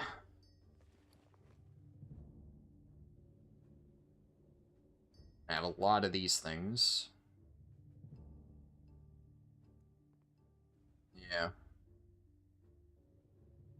Okay, so first things first. Where's my options? Oh, and just, you know, for anybody, because I know I titled the stream Finishing the MoP Blood DK Speedrun. I will be doing that, because I know, like, you know, I mentioned this early on, but obviously, like, 20 people have joined the stream since then, so just, we will get to that later. Shouldn't be too long. God, I forgot that they still have that noise where you can hear other people interact with it. But before I did that, while my headache cleared up, I wanted to just look through my Cataclysm Classic characters and kind of clean up some of them. Just because I gotta do that at some point. May as well do it now. Troy said, I wonder if it's worth selling towards the end of MoP Classic, since WoD may lower the player base, and it should also introduce the gold inflation with garrisons. So I don't plan on selling everything during MoP, but I think it depends on what you mean, right? Because on one hand, you're right.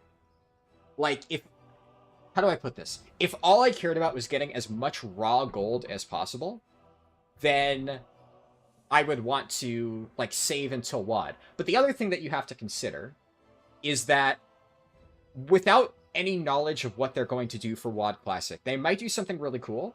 And I've said before, I think that if done well, WoD Classic could be really good. But it's undeniable that the draw of WoD Classic is going to be significantly lower than MoP Classic. So for rare transmog items like this, even if the theoretical value of the item might be higher with the gold inflation in WoD, you have to consider that there's going to be way less people who would actually want to buy it in an expansion where much fewer people are playing. Whereas in MoP, a lot of people are probably going to come back. They may want like a particular transmog item, and maybe they'd be willing to pay like a decent amount of gold for it, or something like that. I have a feeling that MoP is when a big chunk of players are going to return to Classic and try it out, because I personally know a lot of people that were very much looking forward to MoP Classic, and have said that they will give it a shot. You look forward to trying my 1 to 70 route on a Horde character soon? Awesome. I'm glad to hear it. I assume you're talking for retail. And in which case, I hope it works well for you. But yeah, so for your question, Troy, I think that if I were to sell everything at once, that might be correct. But I'm probably going to go with option C, realistically, which option C is just don't sell all of them at once. What I'm probably going to do is sell off, like, a portion of my stockpiled transmog during MoP to get whatever gold I need.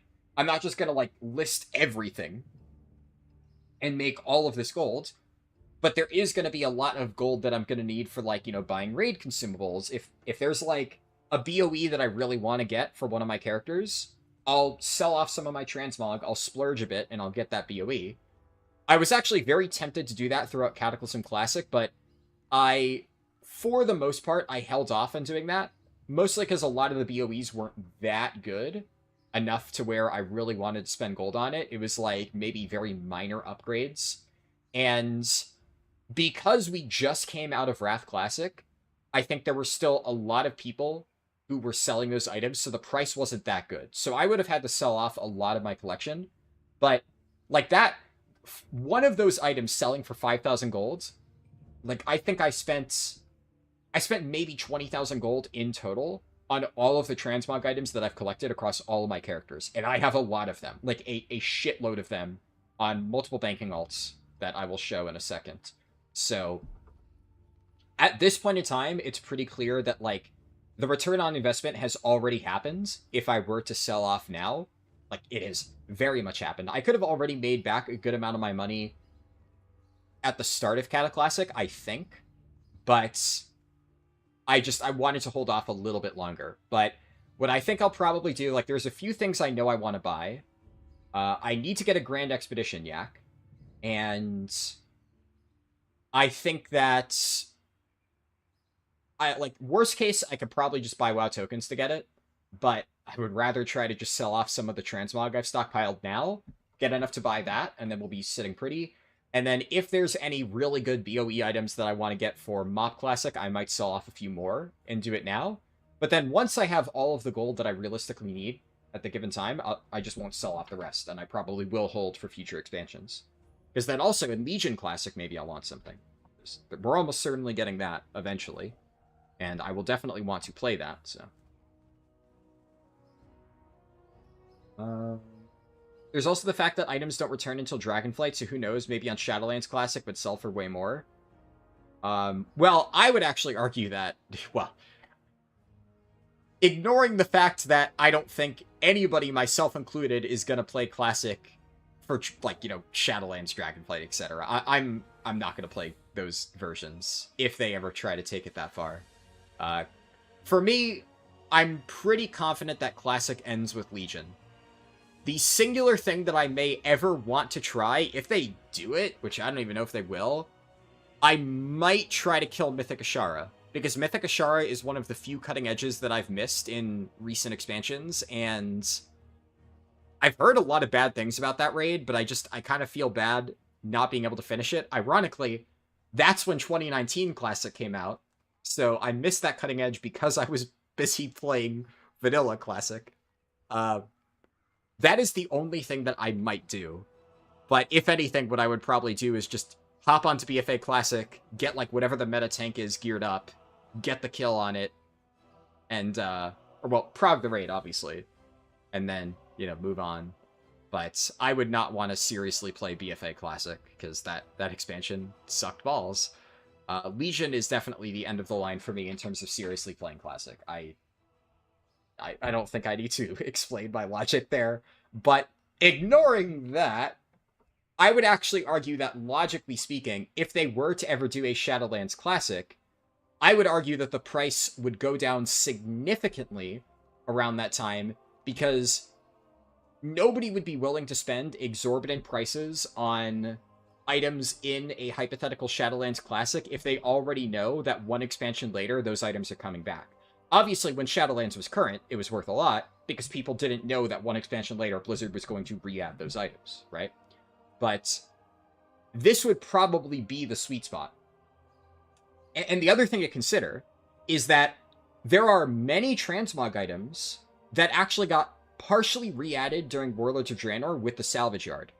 A lot of the unobtainable items very briefly came back then, and through salvage crates you could get them, and then they removed the salvage crates again in Legion, and they went back to being unobtainable. So the price actually kind of went down a little bit for many of those rare items in WoD. So MoP actually, there's a case to be made that for a lot of those items, it is the sweet spot. Now, what I could do is I could look ahead and see, okay, which items didn't get re-added with the Salvage Yard, and then those items I could wait to sell until WoD, because I know that the Salvage Yard won't decrease their value.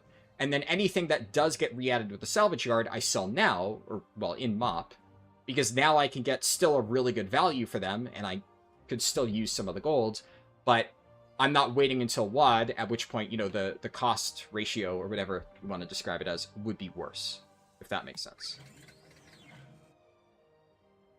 Have I uploaded a 1 to 70 Alliance route on YouTube yet? I have not uploaded an Alliance route, but hold on.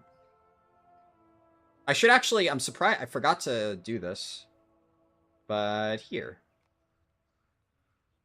Retail, 1 to 80, ally. I'll throw a little pin in chat for anybody who hasn't seen it yet. I kind of didn't think about it because the video has been doing very well, so I'm kind of like, oh yeah, most people probably have seen it, but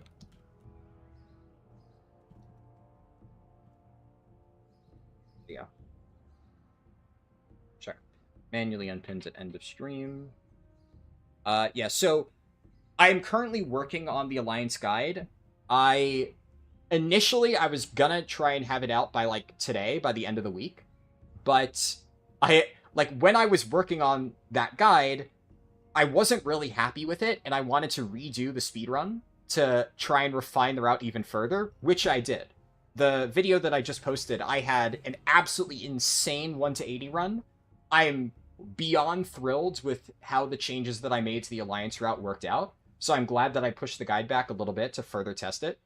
And the end result is that I had a sub 3 hour 1 to 80 run. It was absolutely crazy, and I'm very confident in this new Alliance route. The unfortunate thing about that, though, is because I made changes to the Alliance route, the guide will now have to be rewritten a bit more than I had initially planned. At first, I was just going to do some, like, cursory updates, kind of like the Horde route. The Horde route I have tested thoroughly, and it honestly hasn't changed a whole lot since Shadowlands. We've been doing the exact same route. Every expansion I test it, every expansion I'm like, yeah, it's Silver Pine Hills route, still pretty good. So when I made the Horde guide, I didn't really need to change a whole lot. I just kind of I rewrote the script with like a modern lens of this is the stuff that works in the War Within, but a lot of the details on how Silver Pine and Hillsbrad work, I was able to just copy and paste the descriptions from my old guide and just proofread them to see if there's any like minor wording changes I want to make. But the time save was really nice because like it's the same zone. There's only so many ways to describe Silver Pine Forest. I'm not going to try and like find brand new words to describe the zone that has been exactly the same for many years. So making that guide didn't take that long. But in the case of the Alliance route, I am making just substantial routing changes that will require me to completely reconstruct like parts of the ordering of the zones, and that means that I need to spend more time on it. So if you want to watch the route early, there's the speed run, and you can see the changes that I've made in the speed run, but the guide itself will be a few more days.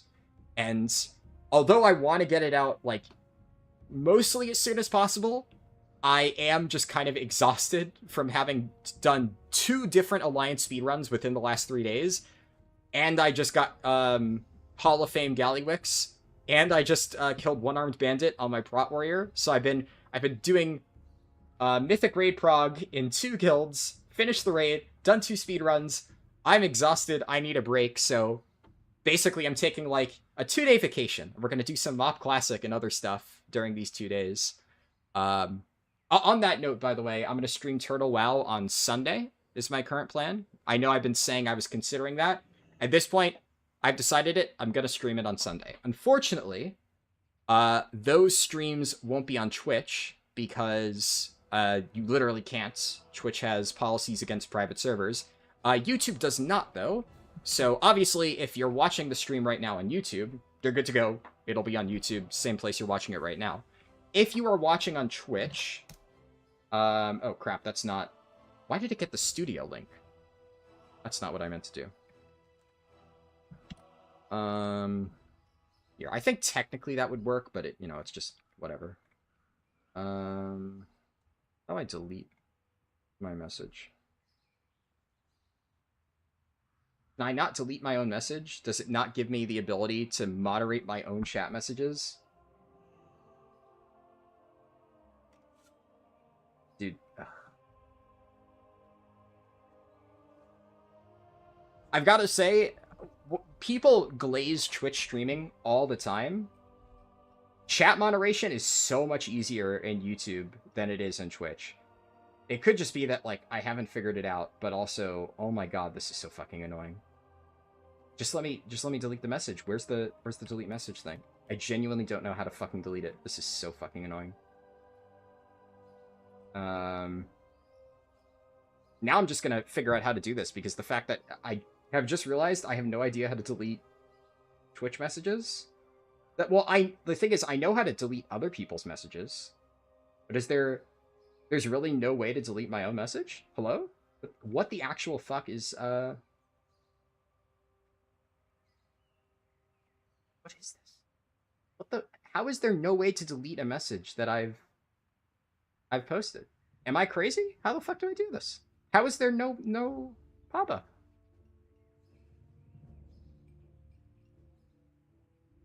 What the fuck?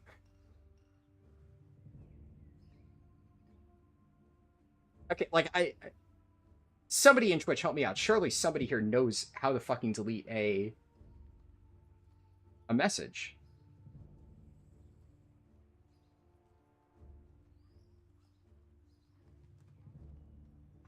I'm just losing my mind here. There's no way that it's this complicated. I mean, I don't want to have to literally go and Google, how do you delete a message in Twitch? But I'm going to do it, because I genuinely don't see the button. How do you delete a message in Twitch chat? You literally can't delete a message that you've sent. Oh my god, it actually is just completely garbage. I thought I'm just stupid. No, there's no fucking way.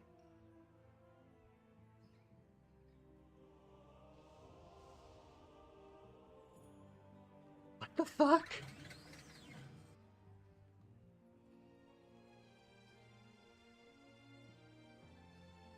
What the fuck?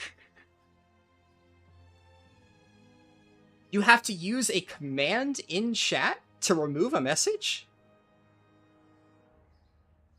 Dude, who the fuck made this? Why do people say that Twitch has a better chat experience? This is the worst shit I've ever seen.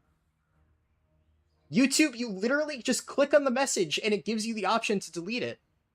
Twitch, I have to type a command /delete and then put the message ID? Who the fuck made this? What is this?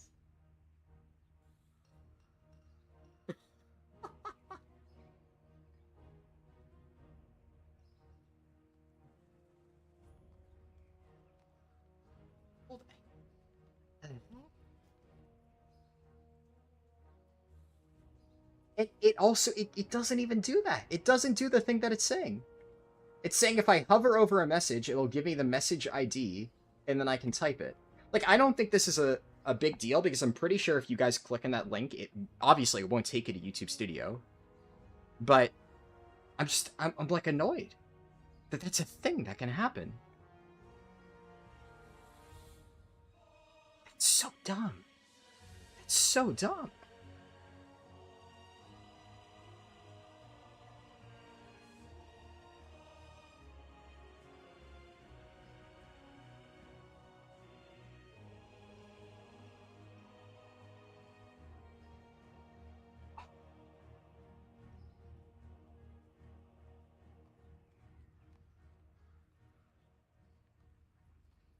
Yeah, there's like multiple Reddit posts and stuff.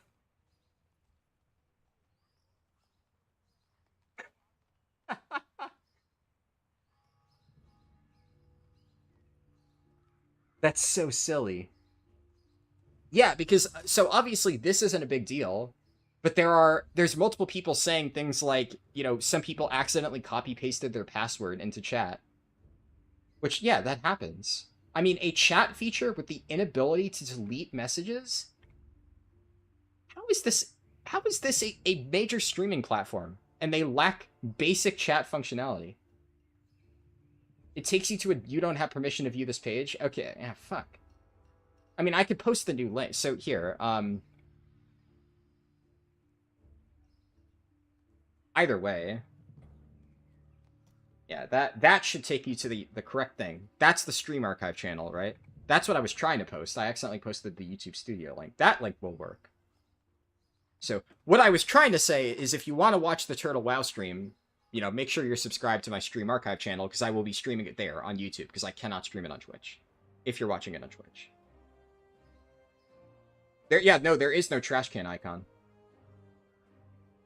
It's like I can click on other people's messages and like I can time them out and stuff. But I've never even tried this, because maybe it's just you know, you guys in Twitch chat have been surprisingly well behaved every time I stream on Twitch. I've very rarely had to like ban people on Twitch, but it's usually like a bot that's just spamming, in which case I just ban the bot. But I just realized I've never been in a position where I've had to delete a singular message. So I've never realized you literally can't. How the fuck does Twitch not have the ability to delete a singular message in chat? Yeah, I mean, honestly, this is a massive YouTube W. If I click on any chat message in YouTube, there's so many options. And I can remove individual messages. And on YouTube, you can't. That's so fucking crazy, dude.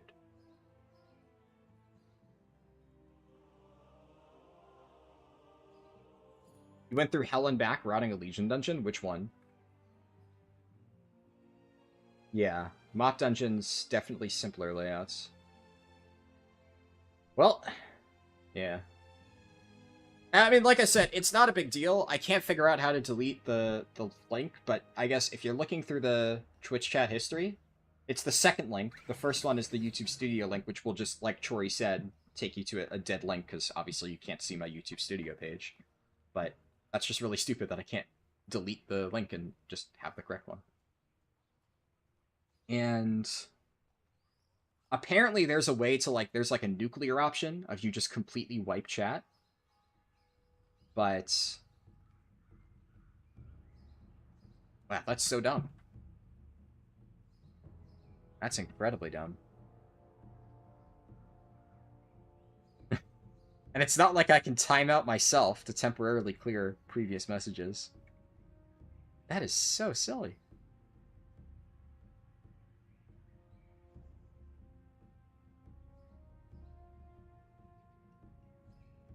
It's crazy, dude.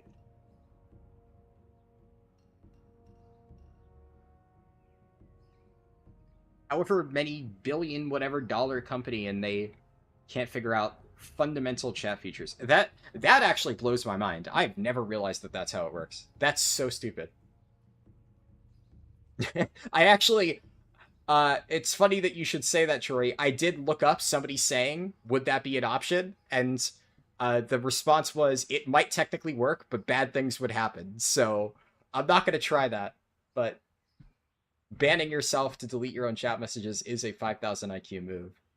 But that does seem like just a massive oversight, because again, one of the examples, I found a Reddit post of somebody saying that they had their password saved onto their clipboard. They accidentally put that in chat. The fuck are they supposed to do? Obviously, you don't want your password sitting in chat, and Twitch doesn't give you a way to delete your own messages. Like, apparently there is a way to just like nuclear delete wipe the entire chat. I can't even find it.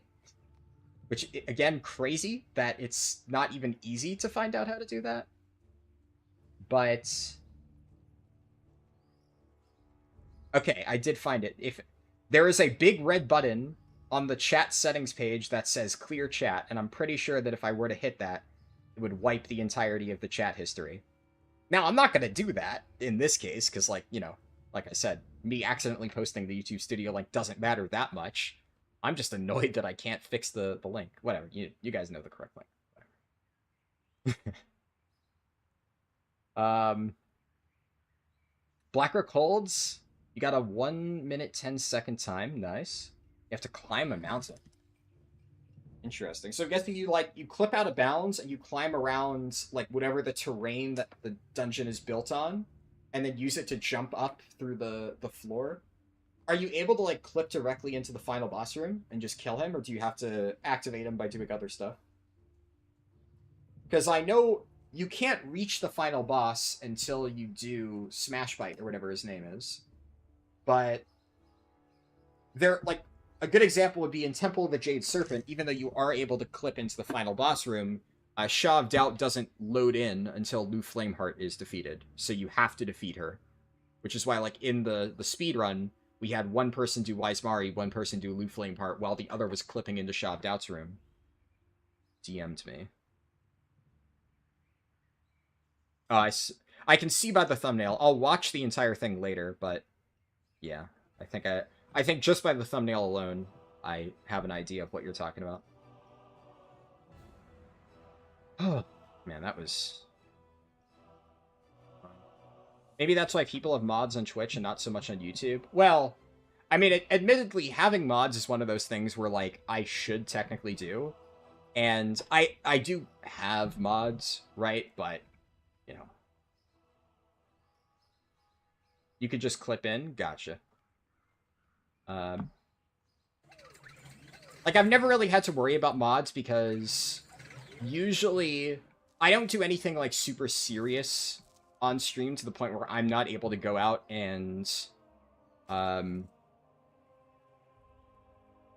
Huh. I haven't played this character in 6 months, but apparently this item's still tradable. I must have gotten it on my final raid on this character before I got banned. Funny. But yeah, like, I've always, like, debated on whether or not I should add, like, chat mods and stuff, but it hasn't really been that much of a problem. They're, especially because, like, you know, these streams are relatively small, right? You know, we got, what, 20 people on Twitch, 10-ish people on YouTube. Demon Hour, you know, fucking around in Mock Classic streams are chill enough that I can just do any moderation required. I don't really think I care much about this stuff. It's the intellect stuff. Like, obviously, if my channel ever blew up to a point where, like, chat was so quick that it was ridiculously hard to moderate, I would do that. There was that one period of time when we were doing, like, I think in recent history, the most, like, popular that my streams got was when I was doing the speedrun with every single spec in the game. And I was, like, streaming basically, like, you know, every other day, pretty much. I was streaming a lot. And then, like, kind of by the end of that challenge, I was getting, like, consistently, like, you know, 200-some people on every single one of those speedruns. And at some point towards the end of those, we had, you know, some unfortunate people who would join chat and start spamming the N-word. That was the only time when I ever, like, genuinely considered just, like, adding a bunch of random mods to chat. Because that was really frustrating to deal with. Because I was trying to just, you know, get shit done, and the fact that it happened so often with that many people was a little bit frustrating. That's a normal lead in the spare. I'll hold on to this. That I shouldn't need. That's a good item. What are my current pants? Yeah, it's your pants. And this is... It's 23 gold, fuck it. It's tier. That's a good trinket. Sure. The thing is, I don't necessarily know if I'm gonna ever play this Blood DK again. I'm not gonna vendor all of my gear, because still having another level 85 Blood DK might be nice. You know, like, let's say in MoP at one point, I want to gear up, like, a second Blood DK for testing purposes. I don't know. Like, maybe, maybe I want to, like, raid in a second guild or something like that. I don't currently plan on doing that, but if I make that choice in the future, I would want to make sure that I don't start off completely naked, so... Any relatively important items that I could potentially see myself using, I'll hold on to.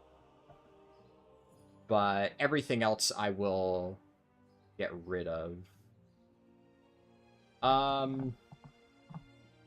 That's fine, I'll hold on to that. Highborn Scroll and Rubian Obelisk. Yeah, this stuff, I could probably sell. Dust of Disappearance. Sure. That's not soulbound, right? Yeah, I could trade that. I'll hold on to at least some of it. This doesn't even work for my character anymore, so I'll just do that. This is account bound, so I could trade that as well. Chaos Orbs are sellable. Move that over. These are all sellable.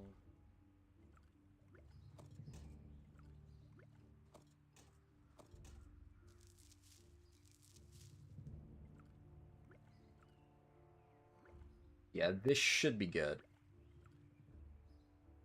I'll keep, like, basic things like this. Doesn't really help to vendor that. And then I'll mail all of this over to my other Blood DK. And then at some point, probably, like, you know, tomorrow or whatever.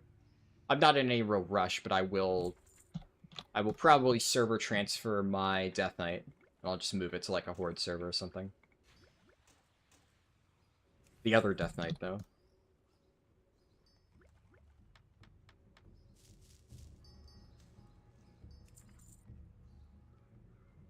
Mail over all this stuff, too, why not?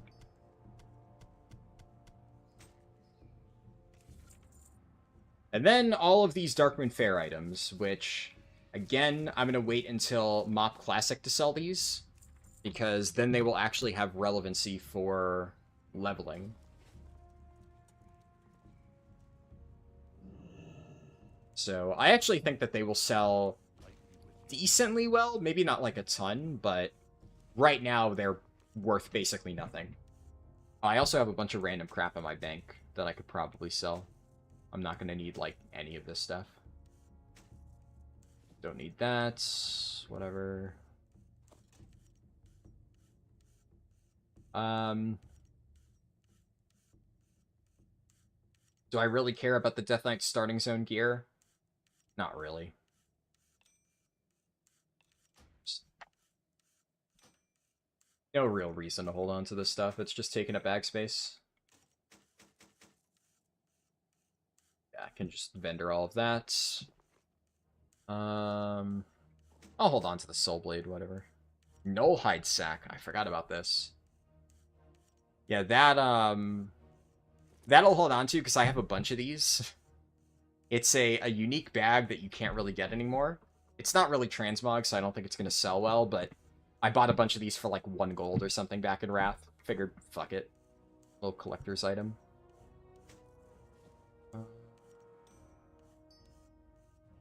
I don't need any of this stuff.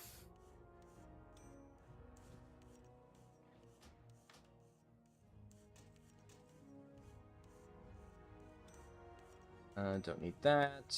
Don't need that. The Wild Hammer.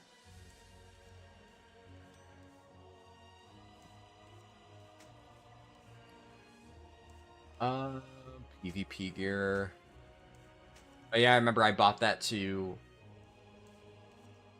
It inflated item level early on,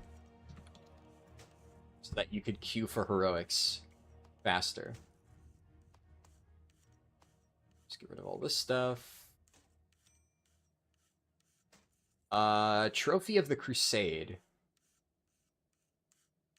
I figure if I ever need these at this point, I could probably just go back and farm it. Yeah, I think I'll just vendor these. Vendor that. Vendor that. Okay, I'll keep that. Why not? Oh, that's an heirloom. Okay. That one actually has Crusader on it.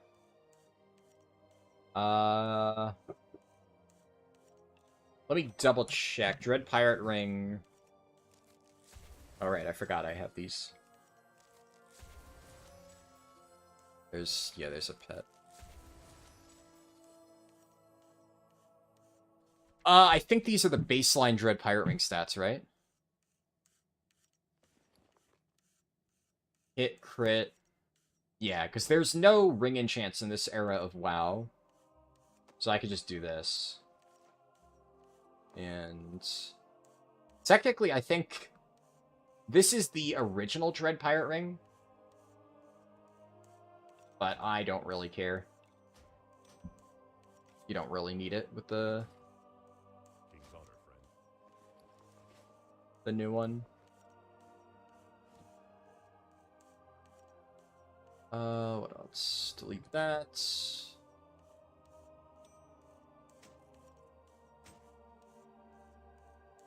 Oh, right. I was gonna say, I don't remember ever getting this, but that's actually a really cool appearance. God damn. I had the Horde version of this axe. Because I got this when this character was still a Blood Elf. And then it turns into the Alliance version after you transfer. That's cool. Let's just fix that real quick. And then I don't need any of this stuff. That, don't need that. Biolatron Nut. No, I should be fine. Shalug Doom.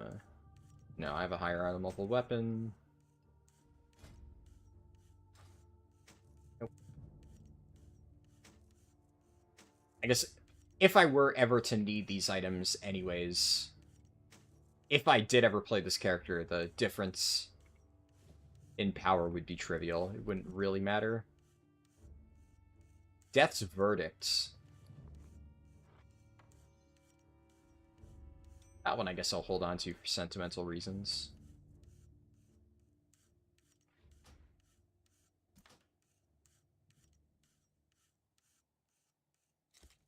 Yeah, I'll keep any tier pieces.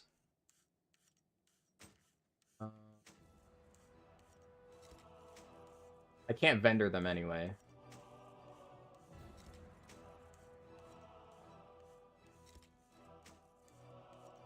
Darkmoon card Greatness. Yeah. Okay.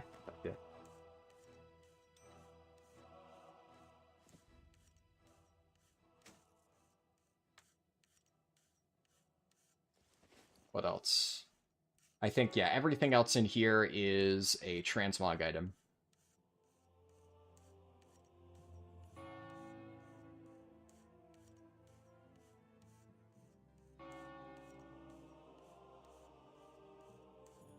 Let's just double check, though. I did see that one of these was BOP.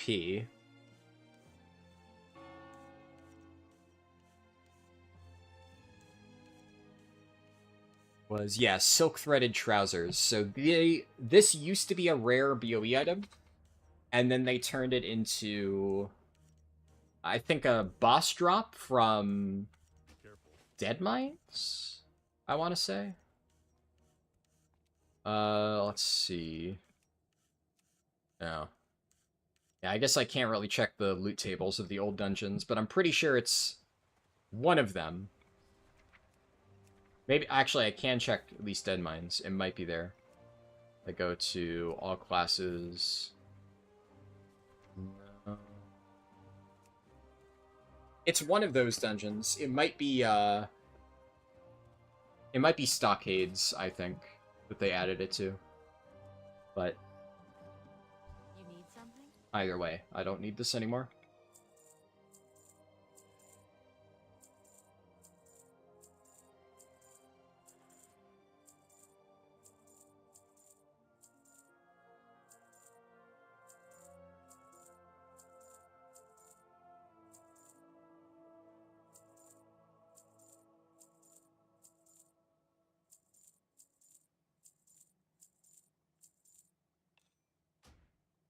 I guess that must have been a Justice Point item then. That's why I can't sell it. Alright. Now I just need to clear the rest of my bags and then mail everything else over to my other Blood DK. So I'll just mail all the transmog.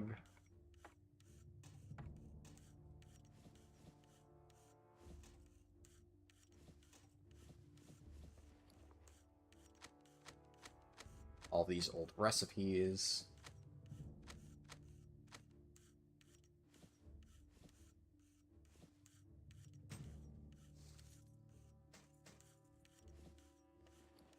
And is that all? Yep, that is all the important stuff.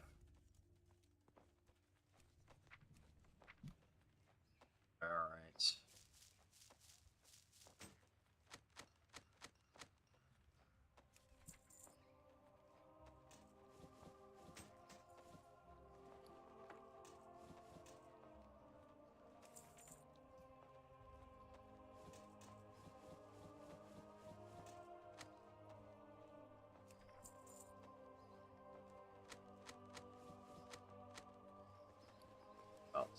Yeah, there's still a few items in that first bag.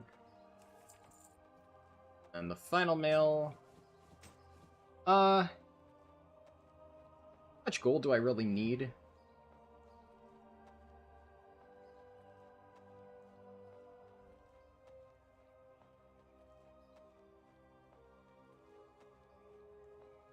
I figure I'll leave 1,500 gold in this character. If I ever decide to level it from 85 to 90 in MoP Classic, like, that's enough for repairs, right? So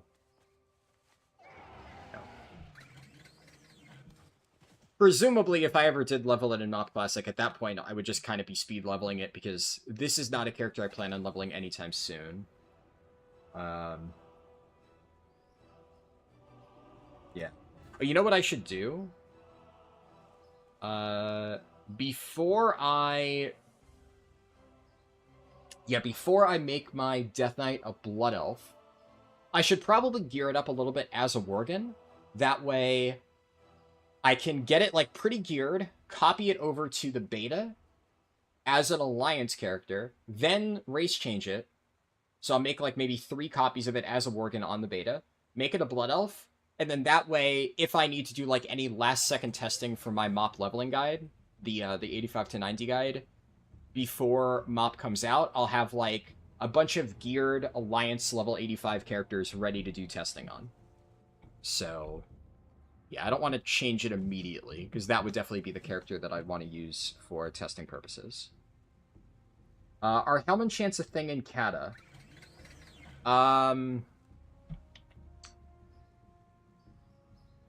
No. Well, they are, but if I remember correctly, like, I can show you what happens. I'm pretty sure that they all get wiped. I think. I'm like 99.99999% sure that's exactly what happened when I tried to use Helm Chants. They were, like, just grayed out, and all of my existing helmets didn't have their enchants working on them anymore. But I will check on the MoP beta in a little bit. Because, yeah, we have... What was it? Shoulder enchants definitely still work, but they added new shoulder enchants in MoP. Because that's, like, Inscription of the Crane and stuff. The MoP shoulder enchants are the ones that we use to this day, because ever since then, they haven't really added shoulder enchants. And I think any existing enchanted helmet items got their enchants just wiped off them. I think. Well, we'll check, though. It's not a bad idea. I'm pretty sure Blizzard thought of that. Okay, I think that is probably everything on this character. Because they never added void storage, right? So, yeah. So it's not like I would have anything in there. And, yeah. This DK will... It's unfortunate. This Death Knight was the victim of a wrongful ban that crippled it, and as such, it will never live up to the glory that it should have. That will be my new Death Knight's job. But oh well. Such is life. Okay, this is the only character I have on Benediction on this account. I'm curious what they did with all these other random servers, because, yeah, like, there's all these locked servers. What happened is, it kind of worked out well. Right, like, basically about a month before they locked all of these servers, I moved a bunch of characters onto them. Maladath I had characters on, but I remember transferring characters to Earth Fury, Angerforge, and Sky Fury. I also have one in Yojamba, but that one didn't get locked. And I didn't even know they were going to do that. The reason they locked these servers is because they were, like, extremely dead. So one of the cool things about this iteration of Classic is nobody can make characters in these servers unless they already have one on there. And by definition, it's unlikely that many people do. But if you happen to be one of the lucky few who have a character still on these servers, make sure you at least keep one character on that server at all times. Because, like, look, if I go on Maladath, this was one of the fresh Wrath servers. This is where I initially played. But I can create, like, a brand new character, so I can just do Hurl Test. And yeah, it lets me do that if I have somebody already on here. And I do.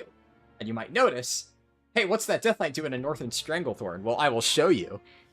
Because one of the really nice things about having these servers, like, completely dead, like, just to show you, I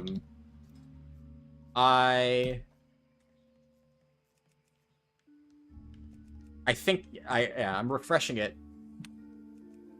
I'm pretty sure I'm the only person on this entire server right now. I'll check Alliance too. Like, these servers are... They were already extremely dead, and now I'm pretty sure, like, they are just straight empty, because nobody new can make things on them.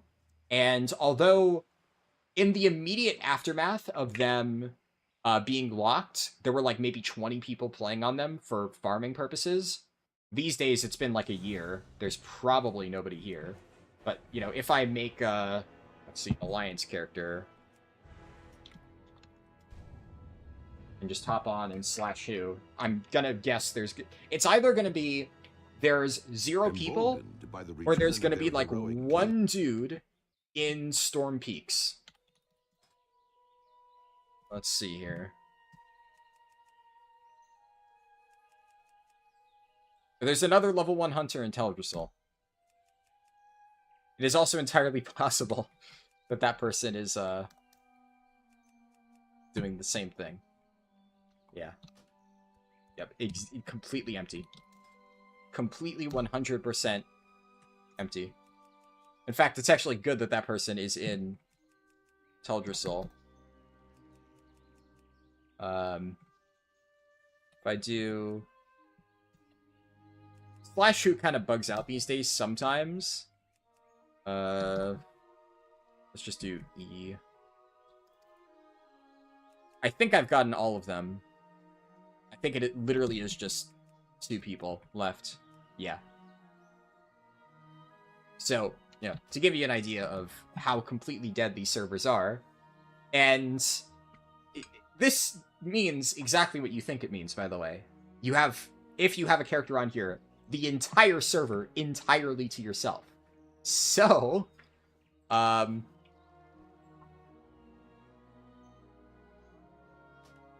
me hop onto this Death Knight. If, let's say, hypothetically speaking, there was a super duper rare thing that was, you know, highly sought after, like, I don't know, the Arena Grandmaster, well, you could just farm an indefinite number of them. Every single time it pops up, you just go on. There will never, ever be any competition. And...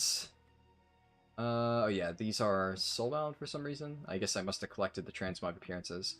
Also, where is it? I think this character I don't have any, but I did this on a bunch of different Death Knights. And you can see here I'm collecting stuff from Scalebelly, because obviously Scalebelly drops the sword, and like chromatic sword or whatever. And he's highly camped, so I farmed out a few of those on one of my Death Knights. Oh, hey, rare mob.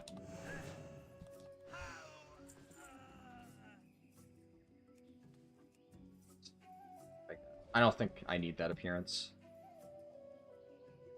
Who needs private servers when you literally have your own private server? Exactly, yeah. I don't know if the chest has despawned by now. It doesn't last. Technically, it would have popped up like 12 minutes ago. Nope, it's still there. Yeah. Actually, he must have just dropped it. Yeah, so you can just go here. How would you look at that? Another Arena Master. And, yeah, you know, it's that easy. So, the other nice thing about this is, speaking of, you know, Stranglethorn Vale, every Sunday, there's the Stranglethorn Fishing Extravaganza. So, if you still need to get your Dread Pirate Ring, one of the advantages of MoP Classic is that it's finally moved from the Caloac Derby to the Stranglethorn Derby. If you have any characters on this server, you're only competing amongst other people on these servers. So, that's the main reason I even had characters here in the first place. Back before I even knew they were going to lock the servers, what's it called? I transferred a bunch of my characters over to some, like, super duper dead Wrath Classic servers, and I used that to win the Caloac Fishing Derby and get my Dread Pirate Ring.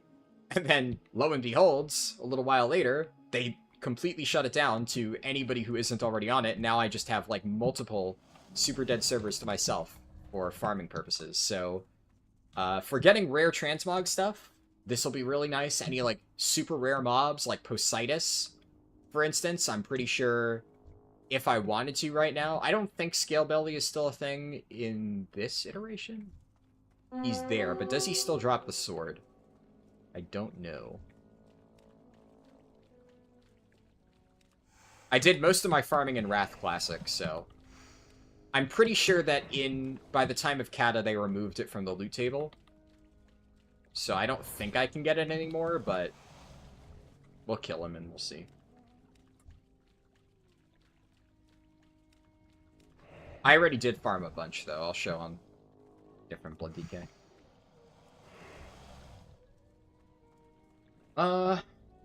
Chromatic Storm Farm should be super easy there. Yeah. I already farmed more than enough.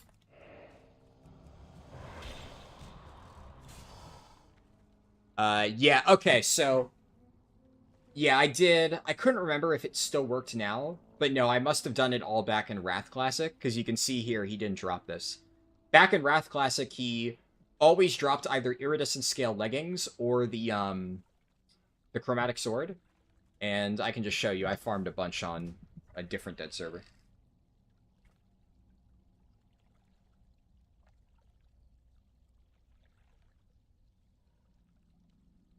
BioVarian said, hey, stopping by to say congrats on the latest retail record. Super impressive. Thank you.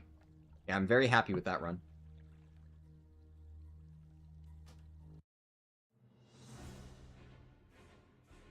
Yeah, so, I mean, I have a bunch of random characters on here. In theory, what I could do is, if I ever wanted to move items off the server, I mean, it is a little bit expensive, right? Do they still offer free transfers? Actually, no, I think, yeah, they do offer free transfers. Yeah, never mind. It's actually completely free. So, because these servers are locked, let's say I wanted to get these rare items to, you know, be able to actually sell them. I could literally just take a random level 1, transfer all of the rare stuff that I farmed onto the level 1, and just mule it over to a populated server. Now, I do wonder, are there specific realms? So let's say I were to do this character. There are only specific servers I could choose. It would have to be Pagel, Mankrik, or Atiesh, but... Actually, then, in that case, if I did pick Mankrik, that would work out pretty well. Let's see. So, and speaking of which, Mankrik is the highest pop server. That is probably where I'm gonna play on Horde. Because it's what, yeah, I know Grobulus had, like, a decent pop. Pagel, I remember, had a high Alliance population, but I think it also has a decent Horde pop. Faralina has a decent Horde pop. I have a bunch of characters on there. Which characters did I have here? Ah, yeah, this is where my Paladin was. So, this was the server I played on in Wrath Classic. This is also where I did the Undead Prot Warrior speedrun. All my other characters are here. Some of these, I think, have items stored on them. I'll take a look. But yeah, so... If I do play a Prot Pally, I'd probably get this one leveled up a little bit. And... Prot Warrior... Prot Warrior, I would level a Panda. Let's see. Let's check the other servers before I check the main ones. So that was Maladath. Mankrik, this should have my Druid, I think. Yeah, it has my Druid still on here. What else? Then... Earth Fury. This was another dead server. Right. Yeah, I remember this one. Let's see. Was this... did I store anything on here?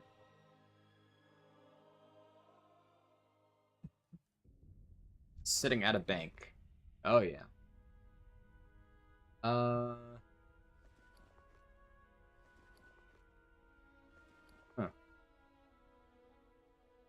Okay. I have a lot of cloth on this character.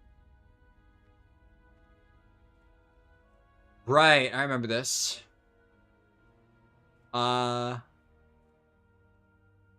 Yeah, I killed a lot of, like, the super, whatever achievement that is. Exploration, Northrend, Frostbitten. I killed a lot of these rares on this server, so I have a bunch of those BOEs sitting around. And this one, I'm sure if I do /who.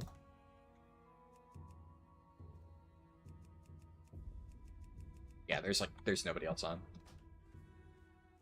Super, completely dead server. And then... this one, I had a random level 70 Paladin. I can't remember if I did any farming on this Blood DK. It's at a bank, so I might have. Times will pass. Yeah, here we go. Yep. That's one of the chromatic swords. I have another one, actually. This is one of the characters I farm Scale Belly on a lot. And then I have... all of this stuff. Oh, yeah.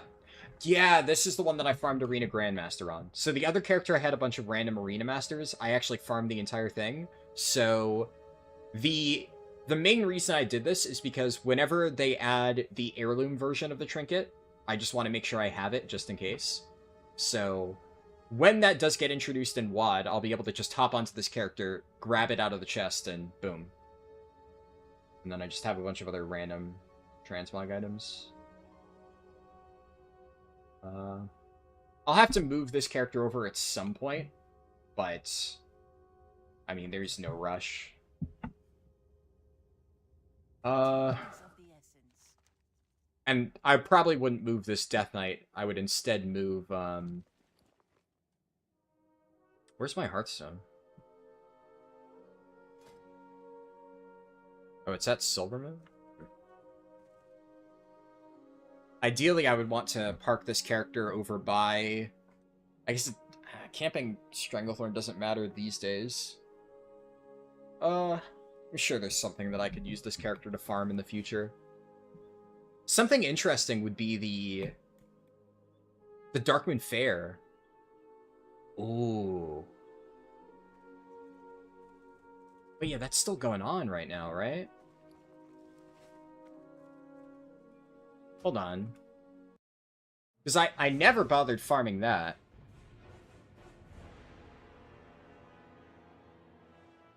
But I would ideally want to farm that in the exact same way.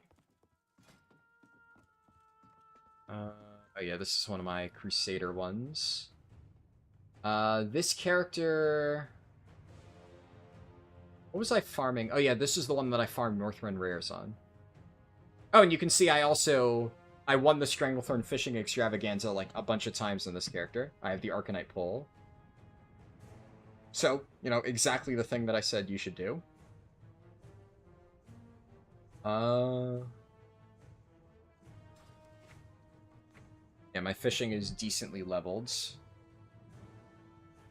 So if I ever did need to have, like, a really experienced fishing character, I technically do have the best pole in the game until... I think Arcanite Pole is the best until the Legion Artifact pole. But it's still very good even then. A bunch of rare items here.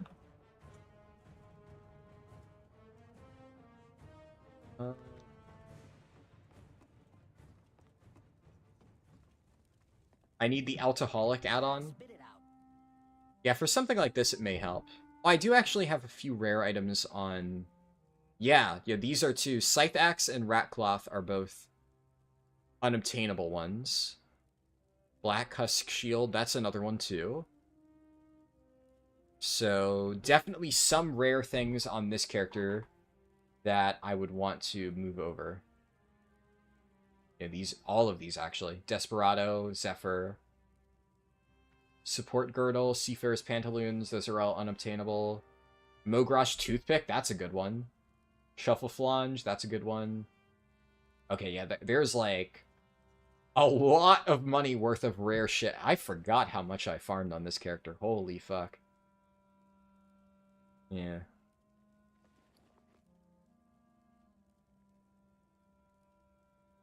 I have multiple beholder eyes.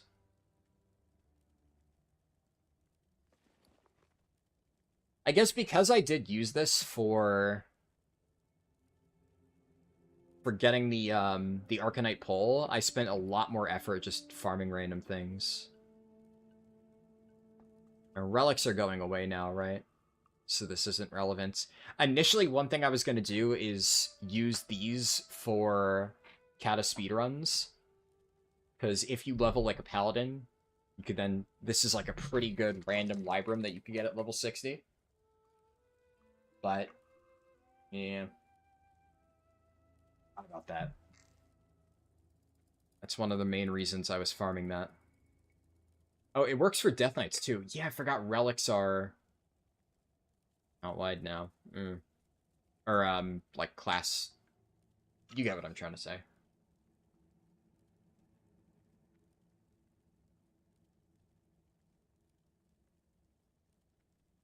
Interesting. I wonder if I even bother doing anything with these. Like, technically, I think they turn into gray items the moment, MoP hits. They'll still be random collector's pieces. They'll be unobtainable. I doubt anybody will care enough to buy it, but, whatever.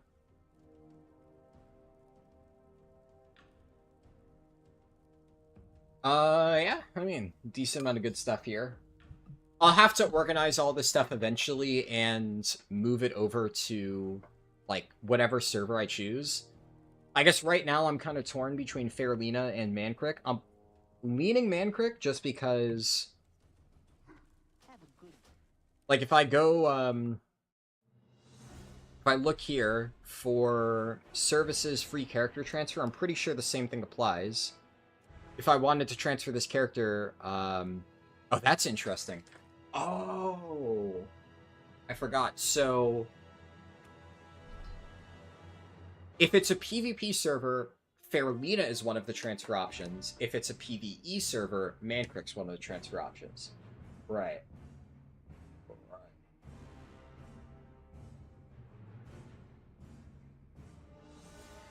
Oh crap, I forgot literally the thing I was about to check. Is the Darkmoon Fair open? Can I just go and grab the chest?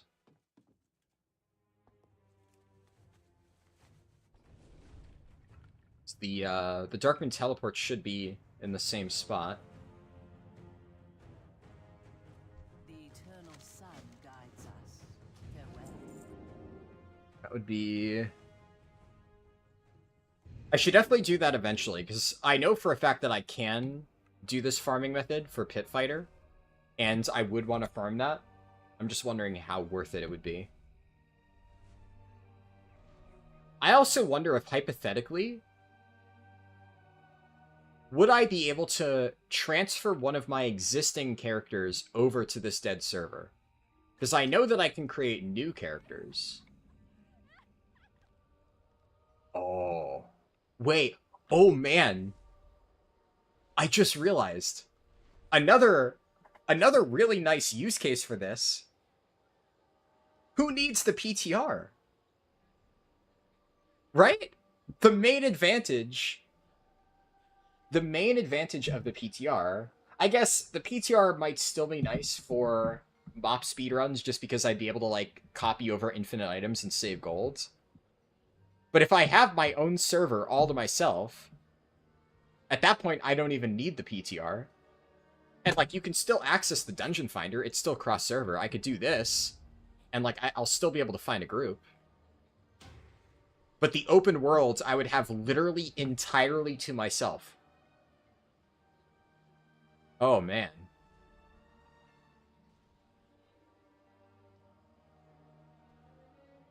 You know...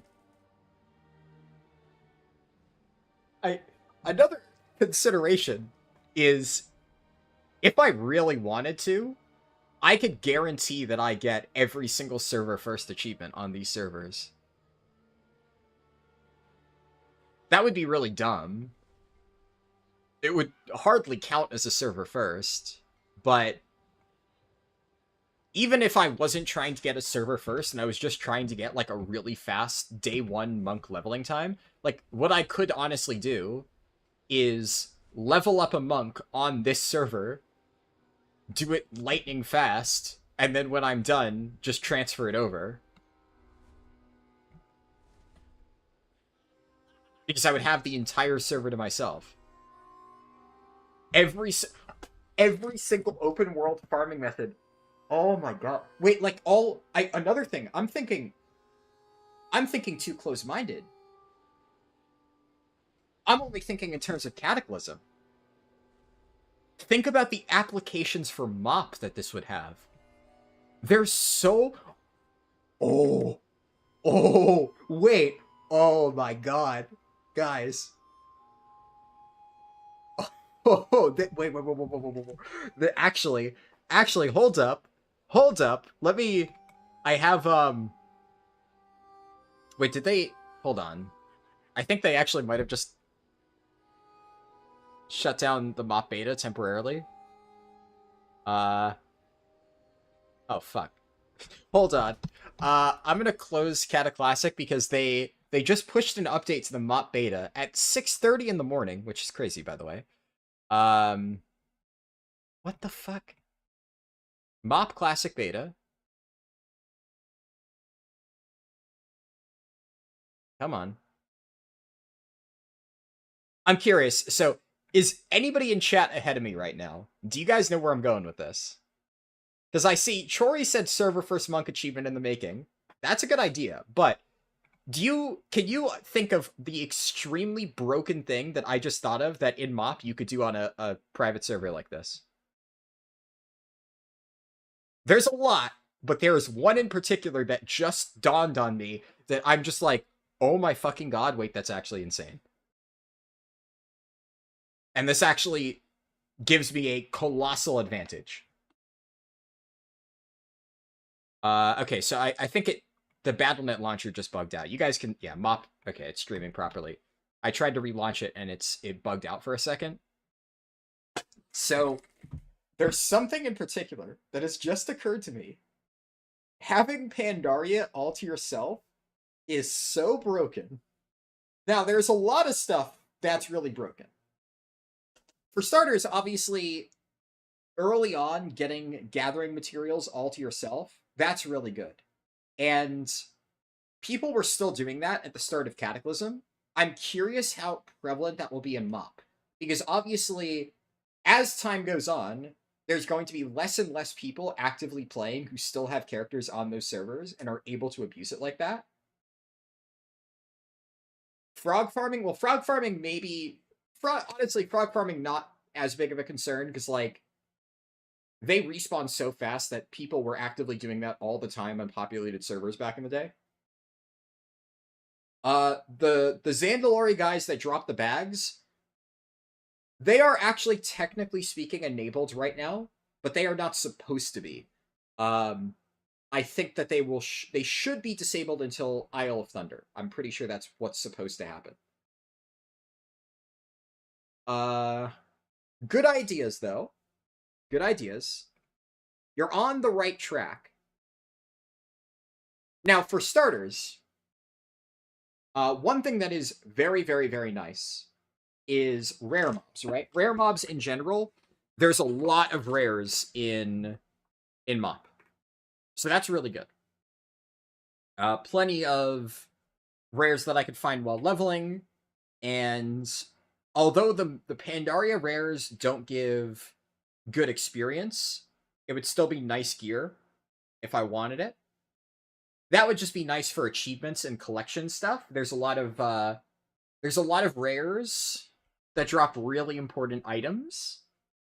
And there's a lot of treasures. Now, the treasures are relevant because the treasures do give really good experience, and a lot of those are once per person.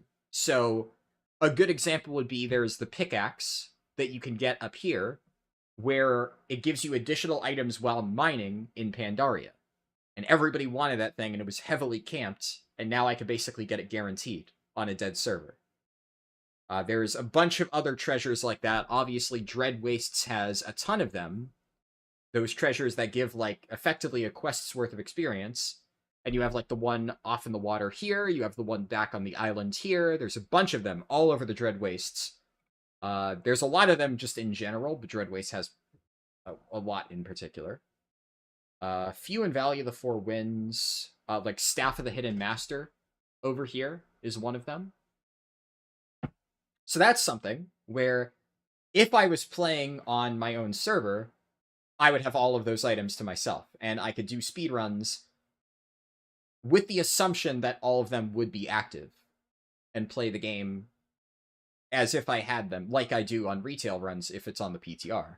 And then obviously for low-level speedruns, I would have access to all of that stuff. So all of that, those things, they're good. It's a nice advantage. Don't get me wrong. But I've buried the lead here long enough. There's one rare in particular in northeastern Dread Wastes. And it's been a while, so I think maybe we've all forgotten. But back in the day, there's this rare. I think it's this one. Pretty sure it's this one. I'm going to double check. Either way, it is a rare. It is the... What was the... What's the name of the potion? It's like the Potion of Ancient Power or something? Or Potion of Ancient Wisdom?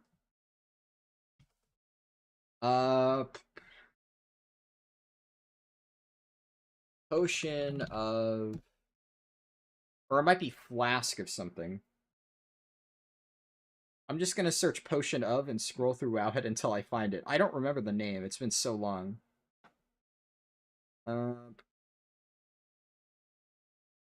It's from Crawl the Blade? Yeah, that sounds about right. Yeah, the XP pot! Yeah. I'll just, yeah, that's probably a good call. I'll just search Crawl the Blade. I'm pretty sure it's Dread Wastes, right? Yeah, it's Dread Wastes.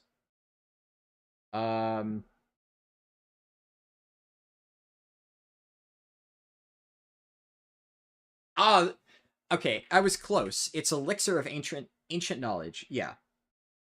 So... Interesting. Oh, another thing, I forgot about this. Oh, that was toxic, yeah. You had to kill random mobs to get a blood-soaked invitation to gain access to the Brawlers Guild. It was a rare drop of rare mobs. So the Brawlers Guild access is account-wide. So whenever they add that, I can just kill mobs on like a dead server and farm access to my account that way.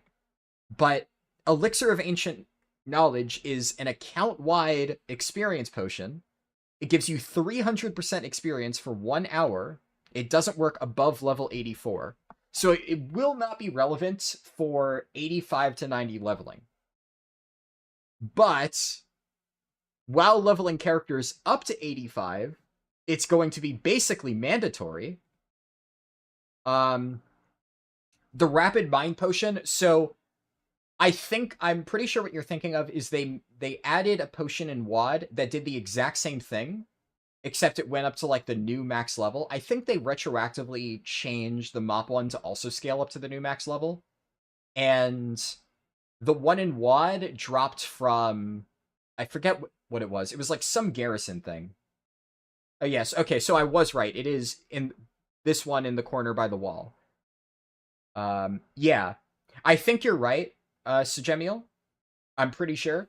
But if I recall, they did like exactly the same thing. That was just like the new version of it they added in WoD. And then in Legion, they took it out completely. But it was first introduced as the rare drop. It only came from this rare mob, Crawl the Blade. And apparently if you die, you lose it. I forgot about that.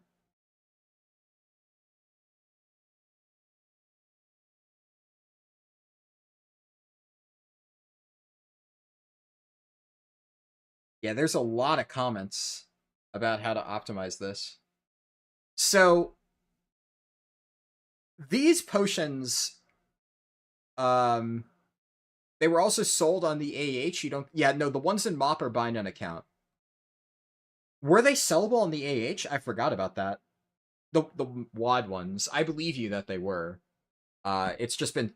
That's the thing. It's been so long that like so many people completely forgot about that. But like if you played MoP and played WAD, you'll remember that like that is how leveling was fast, right? Like these days, obviously they've squished leveling down to a point where like the process itself is fast. But back in MoP and WAD, the only reason why people were able to level so quickly, because you had people doing like 2 to 3 hour max level runs, and it was because of those potions. Because you were able to just get ridiculous amounts of experience. A 300% XP modifier is ludicrous. Yeah, Soda made a video about that. I remember that. Yeah. Yeah, you could do dumb things with it. Now, here's the thing. Back in the day, I never abused it that heavily. Because, like, when I leveled alts, obviously I wasn't nearly, like, as invested in the game. Like, I wasn't doing YouTube videos, of course, by that point. So I had, like, a handful of those potions, but what I would do, and what most people do for those, is you pre-complete, like, a ton of stuff, and then you drink the potion. So a very popular strategy was, specifically in WoD, you could level through WoD very quickly with a singular potion, where you would, like, pre-complete the entirety of Gorgrond, drink a potion, then, like, tag like the last mob that you need for every single kill, and just go all over the zone, do every single bonus objective, big clusters of quests that you've pre-completed, and just boom, boom, boom, boom, boom, boom, boom, boom, boom, get all of them done with a single potion, and then you go to Spires and just do the same thing. And if you do it properly, it was possible to get from, what was it, I think like 93 to 100. 100 was the cap in WoD, right? Yeah, because then Legion it was 110, BFA it was 120, and then Shadowlands is when they did the squish with Chromie time and stuff. Yeah. So you could get all the way from 93 to 100 in the span of a single potion if you pre-completed Gorgrond. So that was really broken. But yeah, see, exactly, yeah, what you guys are saying, for sure. But the thing is, potions like that are really hard to farm, and in the case of speedruns, and honestly, the potions are one of the reasons why I never really cared too much about speed leveling back then, because it is kind of silly. It's, like, very silly. But you bet your ass that for the purposes of just demonstrating how obscenely broken it is, I am going to farm a bunch of those potions, and I'm going to do a leveling run where I have 100% uptime on the 300% experience potion, and we're going to see how long it takes to do it solo. Now, the thing is, for stuff like that, yeah, dungeon boosting is probably faster. The other problem with that is, although you theoretically could run dungeons on your own, you are very much at the mercy of the random people in your group. So it might be the case that I could just kind of solo dungeons with a very broken set of gear. If I have, like, full enchanted heirlooms, if I have, all of the fancy BOEs and stuff that I use for retail runs, but just, on Classic, it's entirely a possibility that I could just queue for a random dungeon, solo a dungeon without even needing a healer, and, just whatever. Honestly, monks probably could do that. I think you could get away with it. But we're nowhere near the levels of unkillable that we are at, like, low-level retail twinks, so I don't know how easy it would be per se. And yeah, you're probably right, Azuro. So I think you honestly would need to do mob grinding, just because if you have 300% experience, the problem that you would run into is back in, like, this era of WoW, although, like, Silverpine and Hillsbrad, like, these are still good zones, but Hillsbrad Foothills is only really viable from, these levels. You're heavily limited, because even right now, with all of the heirlooms that you have, a lot of times, like, I'm pretty sure that what I'm going to end up doing is I'm going to level in Hillsbrad up to like level 28 probably, even after I've outscaled it, just because the quest density, even once the quests have stopped scaling with me, will still be better. But with so much experience, like I guess I'm saying that with without the experience potion. If you all you have is heirlooms, then you'd probably be able to fit in most of the good parts of Hillsbrad into those 5 levels. But if you have 300% experience, you're barely going to be able to quest here. You're going to get like halfway through the zone, and then, oh, yeah, you're already level 30. So you probably will need to find mob grinding. Like, I think that Hillsbrad probably would still be fast. Like, this stuff still would be really good if it scaled with you like it does in retail. Which is why, obviously we still do that in retail. But the bigger issue is that you will outscale it. So mob grinding will probably be a necessity, or doing dungeons will be necessary because of that. So yeah. Another consideration is rare mobs, honestly. It's hard to say whether raw mob grinding or rare mob hunting would be faster. I suspect that... I think you won't have flying, right? So the travel time required to go from rare to rare would probably be a little bit too high in this version of WoW to beat out just raw experience from mob grinding if you have the 300% pot. Like, rares are obviously still good, even in this era, for just standard questing. Because, if they're along the route, you just kill them like we do in retail, and it's chill. But yeah.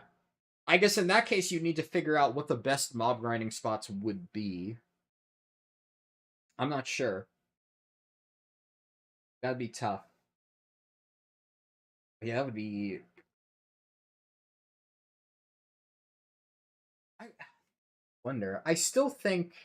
I need to check to see how the Dungeon Finder works, because there's a lot of stuff that, like, I already know. And the reality is, I'm going to have to do a lot of speedruns without that potion strat. Like, I'm probably going to do that once. I'm going to do that once. I'm going to get, like, a stupid fast time just to show how broken the XP pots are. But the issue with that is, I still want to make, like, a generally applicable leveling guide for people making new characters in MoP Classic. And whatever route I do with the potion is not going to be realistic for normal people. So I'm still going to have to do a bunch of test runs where I don't use potions.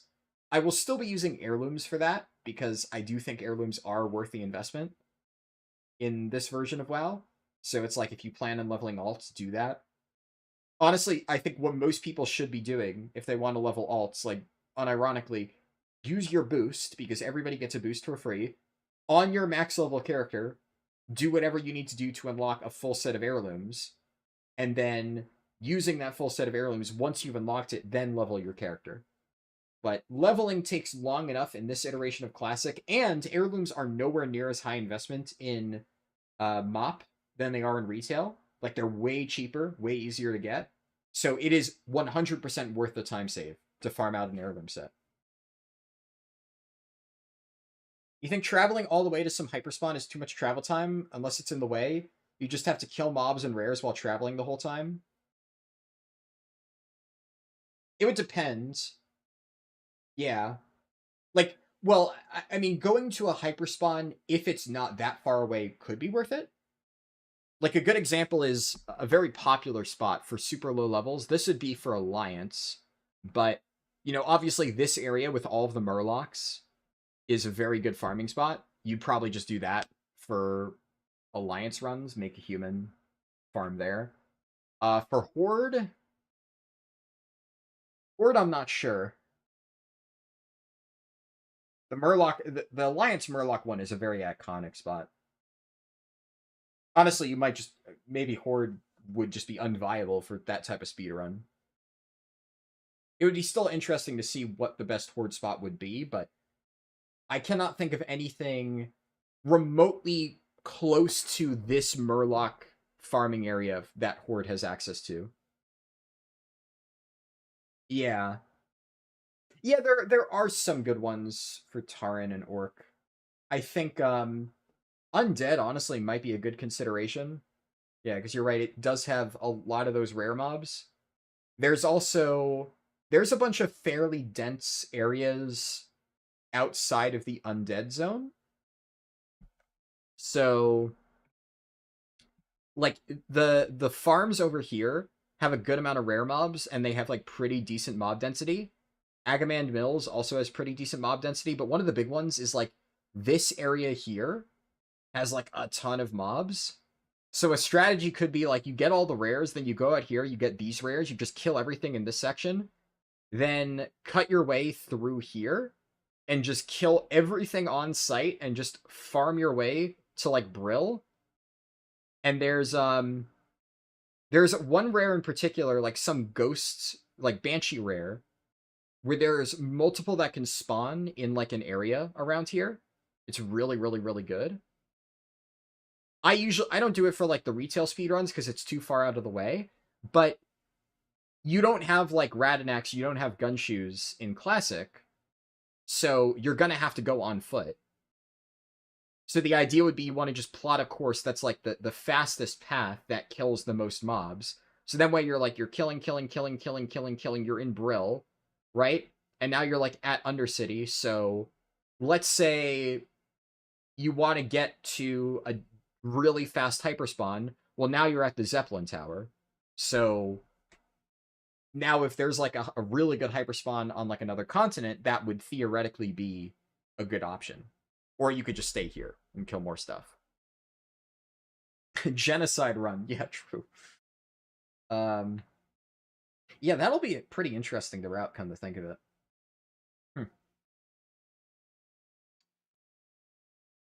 That definitely does sound like a fun kind of path to create.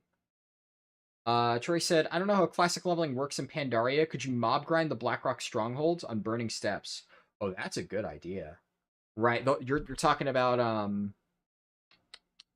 where is it? This area, right? Yeah. Yeah. That's a good one. That's a good idea. I don't know. I don't know if those mobs give XP. I think they do. I think that would actually be a very good contender.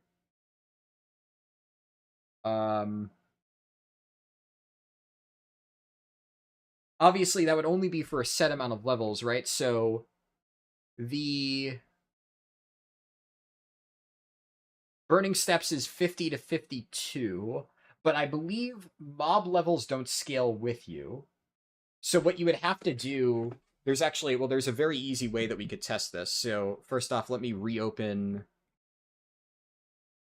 Kata Classic, and we could check that and see how viable that would be. After the run, you could pull up your stats to see how many mobs you've killed. Yeah.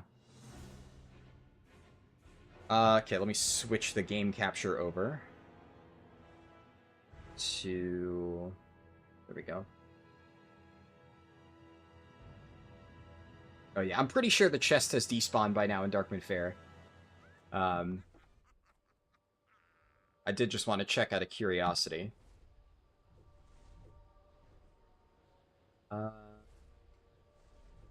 Shit, it's still there. Never mind. Okay, this one lasts a while. The Gurabashi Arena chest goes away really fast. Like, if it's not looted in 10 minutes, it usually despawns, something like that. This one, I think, dropped at 6 a.m., so it's been here for 53 minutes. Nice.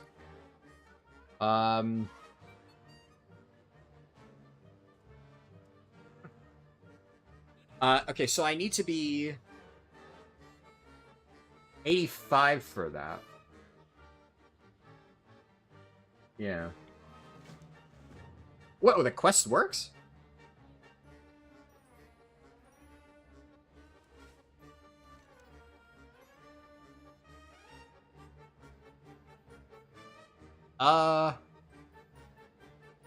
Okay, it doesn't really give that much experience, but...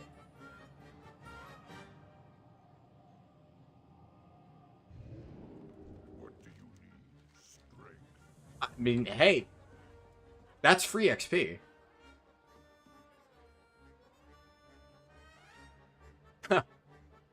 Wait, does that work at any level?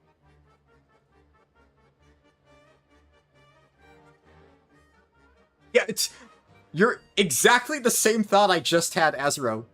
Does that always work like that? Yeah. Could I do that as like a bonus Darkwood Fair quest? Huh. I mean, like, there's no way that that is efficient for retail speedruns. I mean, first off, imagine having to time that. Let me double check. Let me double check.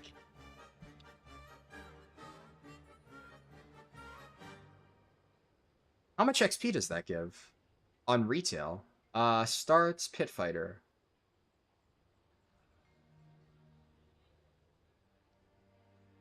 Okay, on retail, it seems like it gives no experience.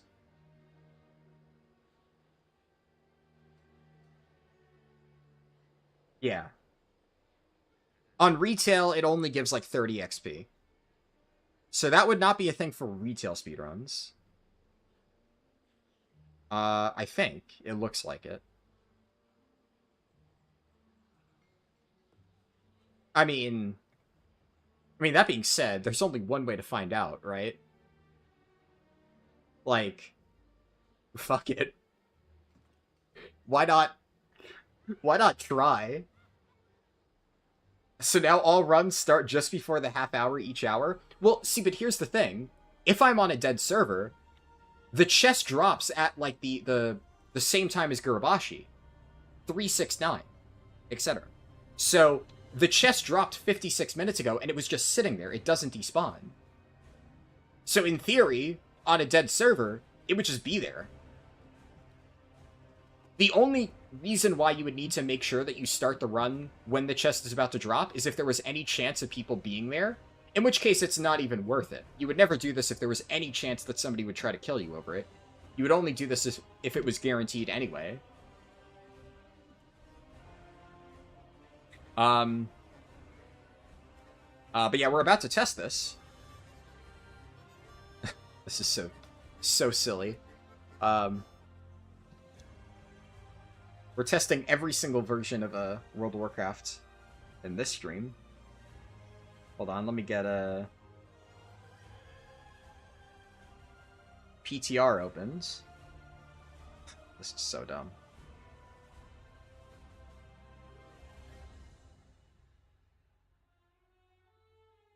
And then there's also the question of, does it work for like MoP and Kata? Because it clearly works in Kata. Like, although I didn't get a full quest's worth of experience, I still got multiple thousands of experience. So this is the retail PTR. So, in theory, it should be up. Worst case, if it's not, I'll just check later to be sure. But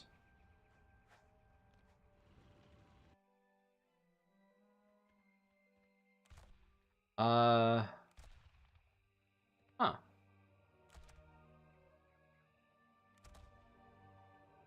What I'm wondering now, I think it should be up already. Because it looks like the PTR... Yeah, the PTR is on Eastern time. Or it's on Pacific time, and it's just 3 hours, which, you know. You wonder if there's other quest items that are like this. It's possible, but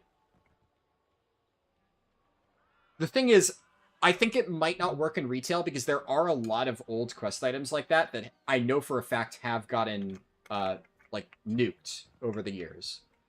So there's a very good chance that this one was patched at some point.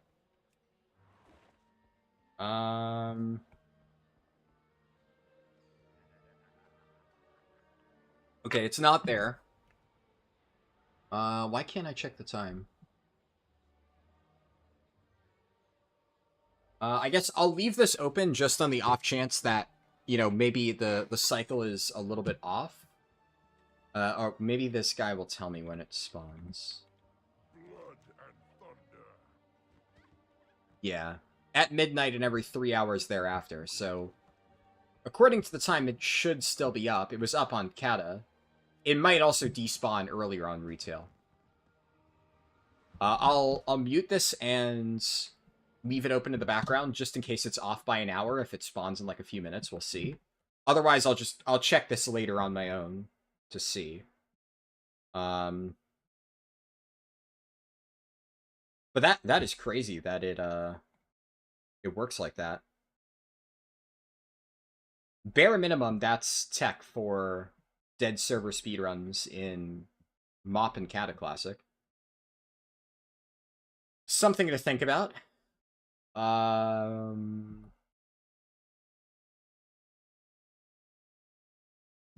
let me turn the audio back on here. And then now I'll go on a different character. What does Master Pit Fighter give?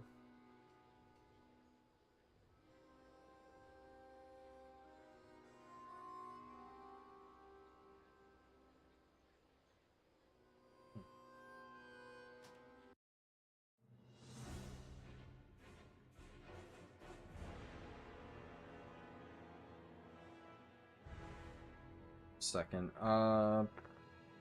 Starts Pit Fighter.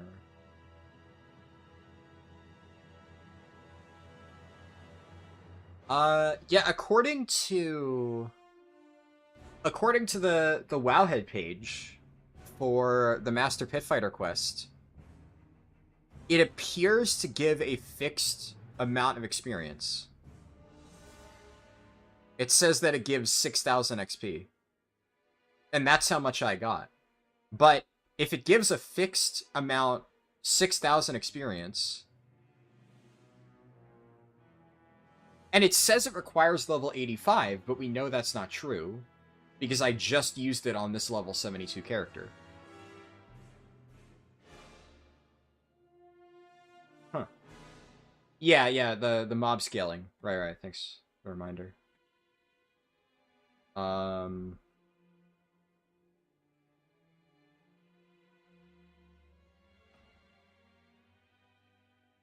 Oh, interestingly enough, the PTR is on a shared server with the MoP beta.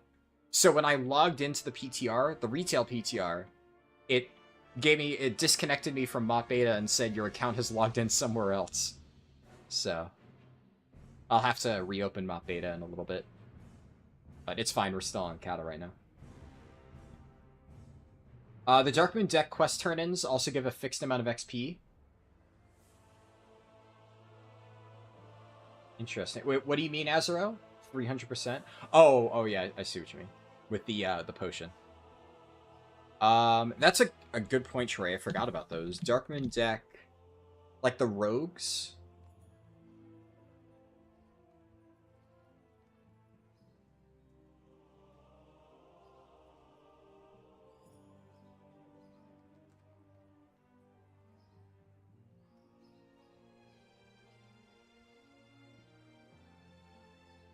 Oh yeah, I forgot about this. I meant to look at the Darkmoon cards. Oh.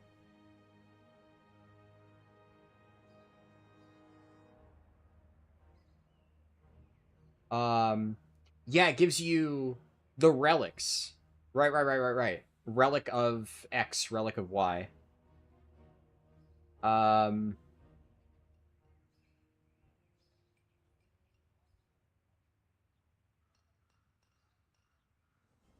Well, what I'll have to see, Azaro, is whether that's correct, because Wowhead might just be missing data.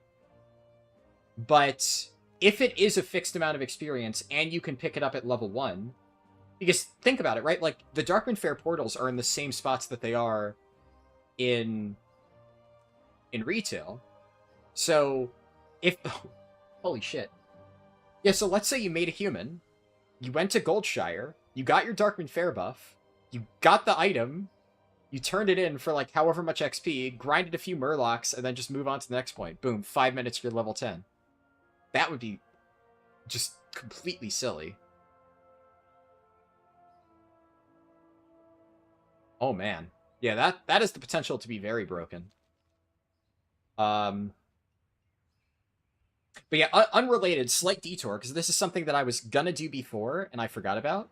So, the trinkets that you get from Darkmoon decks in MoP.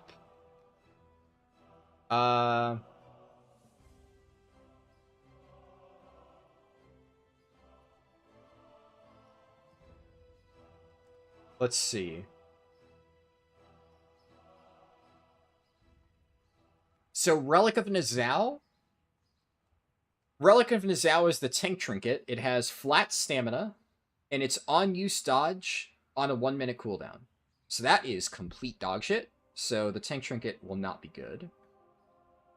What else do you get? The caster trinket is flat intellect. Whenever you do spell damage, you have a chance to get a buff that gives you intellect for 15 seconds. That seems pretty good. That's just a big chunk of int. Relic of Chiji is the healer one. Flat int whenever you cast healing spells. Interesting. It actually has slightly more int than the Relic of Yu'lon. Whenever you cast healing spells, you have a chance to grant a buff that gives you a big chunk of spirit. Alright. And then there is a strength and a agi one. The strength one has flat strength and gives you a big chunk of strength on a proc. And the agi one is exactly the same. Big chunk of agi, chance to give agi on a proc. So,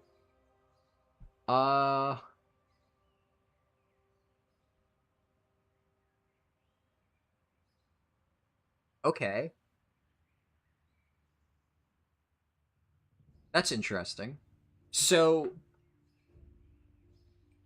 all outside of the tank trinket, which the tank trinket looks like complete garbage, I think that Relic of Swen is going to be BIS for every single tank. That's actually really good. And that's 476, so that's like a decent item level. So, yeah, I guess Darkmoon decks will be very important this time around. Because most tanks, we were looking at it on the other stream, and it seemed like... Oh, I'm on Cataclassic right now. Okay.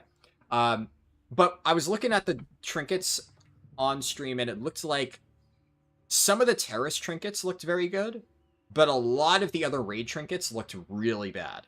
Like Mogoshan Vaults, most of them were extremely mediocre. So you were pretty much going to be running, I think, mostly just the Heroic Dungeon trinkets, but this Darkmoon one is at least a very strong option for pretty much every spec. So I think everybody's going to be running their Darkmoon trinket. Can only do one of them, though. Do the actual Darkmoon Fair quests give good XP at low levels? You might be doing 1 to 10 in Darkmoon Fair. You mean in MoP Classic? I'm not sure. I'd have to check. But I would imagine they give decent XP. Because in retail, they still give good XP, so. Probably?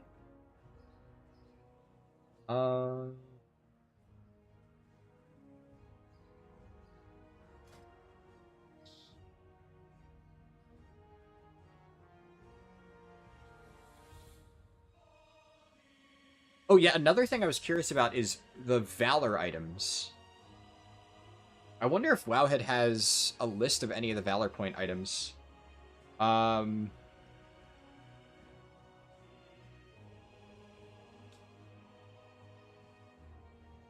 If I sort by item level, I should be able to just find it by looking for item level. It would be, what, 476? I think is... Yeah. 476 ballpark is what the Valor Point stuff should be around. So if I just, like, look in the database and go there...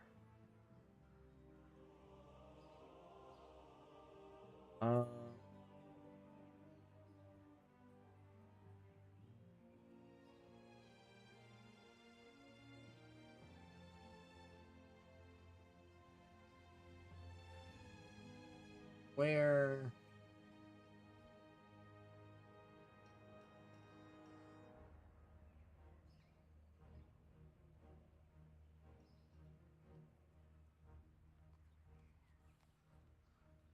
Oh.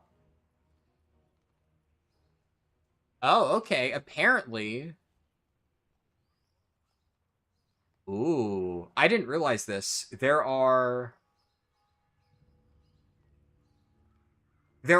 BOP zone-wide trash mob drops in Mogushan vaults. Okay, hold on. This is actually pretty cool. So let me show this on screen. I have to move this real quick.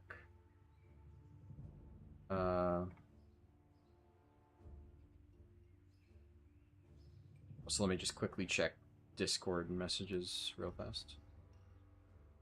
Okay, no, it's nothing. Let me make sure this works in OBS. If I do window capture. There we go. So I just realized while looking through all of the items that there are... It's kind of vague the way that this works, but it looks like just random trash mobs will drop these trinkets. And they are on-use trinkets. Huh. So, flat strength, on-use haste from random mobs in Mogushan. Not bad. These have the potential to be good, but as somebody points out, you get these items from Shadowpan. Theoretically, you might be able to run both of them at once. It doesn't seem like it's limited. So... Oh, this is actually a fairly good post breaking down the math. Which got downvoted.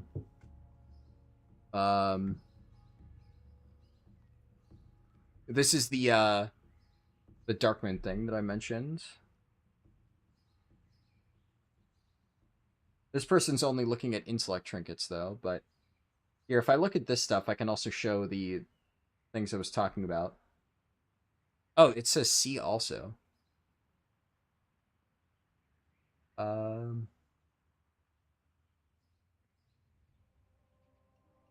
Interesting. It also looks like there's two different versions of the trinket. So one of these might be off heroic trash, and the other might be off normal trash.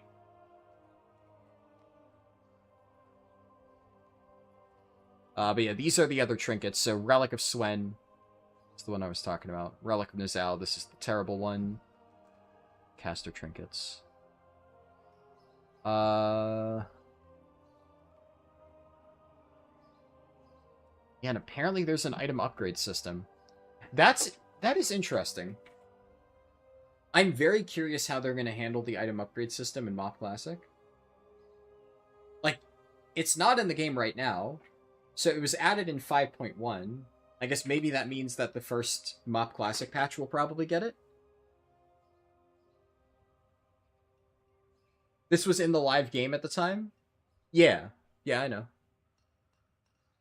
I'm looking at old comments, right? This is from 2012. I'm just wondering how they're going to handle it.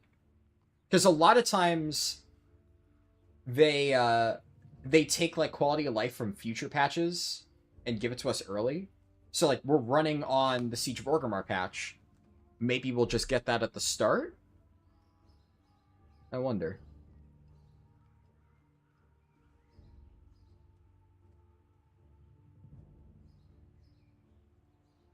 Let's see here. So this is what I was looking at. I was trying to find... What is that? Where are these from?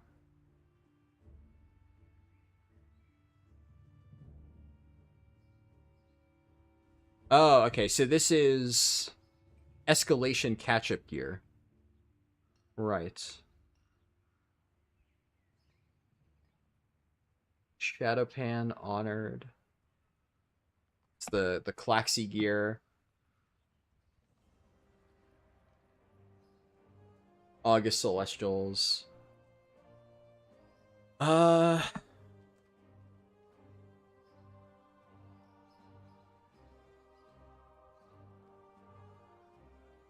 So what's the Valor gear?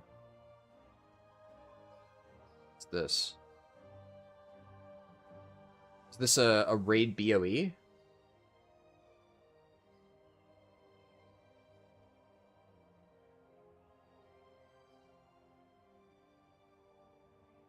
Okay, it looks like this might have been added much later on.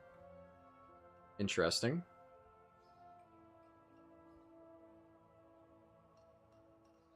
Hmm.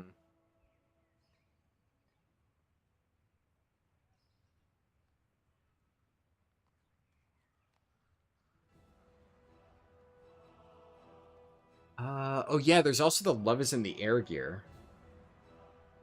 Huh. That's something that could potentially be good, depending on how the holidays line up. But when MoP Classic releases, so hold up. Also, on the PTR, the chest didn't spawn, so it must have just despawned. I'll check later. But okay, we can expect MoP Classic to release.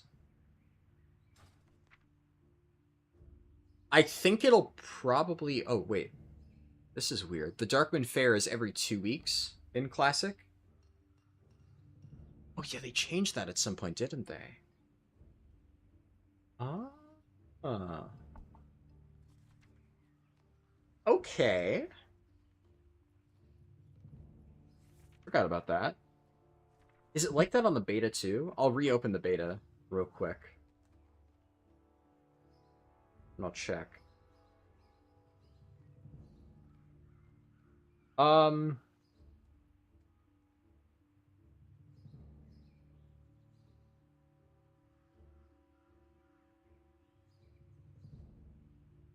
If the Darkwind Fair is way more accessible on Classic, that would actually make leveling runs really chill here. Honestly, I kind of wish they did that on retail. The Darkwind Fair being once per month is kind of annoying, but you know, it's whatever.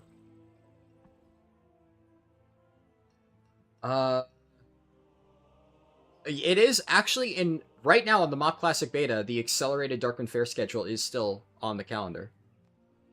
That would be really nice. Darkwind Fair every other week in Classic would be super sick.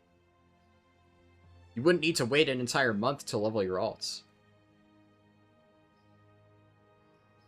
That would be really fucking cool. Fingers crossed that they don't take that out. What was I gonna say? Oh yeah, so I think realistically speaking, the only holiday that we can account for potentially overlapping with MoP Classic release would be Midsummer Fire Festival. So that would be what, Ahun?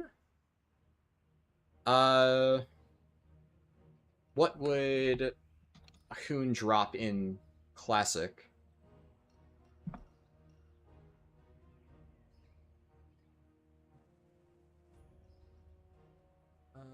Okay, yeah, no, it's... His loot table isn't showing properly. Okay. I think it's the Frost Scythe, right? Because, so... This one isn't terrible, because I do remember that back in... I think it was Wrath Classic, there were some cloaks that Ahun dropped that were really, really, really good. And I remember that you really wanted to farm them. But... I don't know how to search his loot table if it's not showing properly. Getting a two-handed weapon could be good. Because it looks like this is the kata version of the item.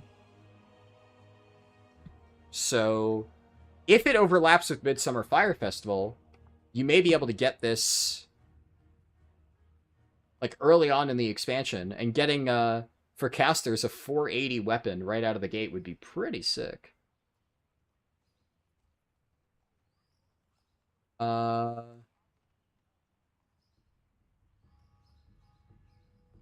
Interesting. Oh, apparently it's not good. Huh.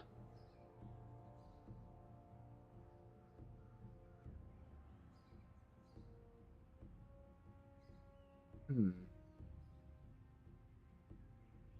Alright, unlucky then.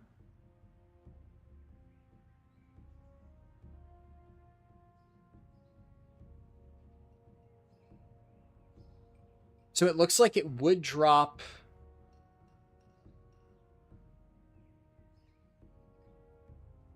If I search newest first... Yeah, I'm not able to see whether or not Ahun drops anything good for MoP. But I do remember that he dropped cloaks that were very good in Wrath Classic, so... I mean, that's something potential to consider. Maybe if I keep scrolling. It looks like crafted gear is... Oh, right, I remember this thing. Yeah, crafted gear is 476, so... I wonder if there's an 80 upgrades thing for MoP Classic. It would be good to start prepping for that. The, Yeah, no, the Darkmoon deck quest items, I think you're right. I don't think that would work. Let me double check. It would be... Good call that you mentioned that, because I forgot. Darkmoon deck... No.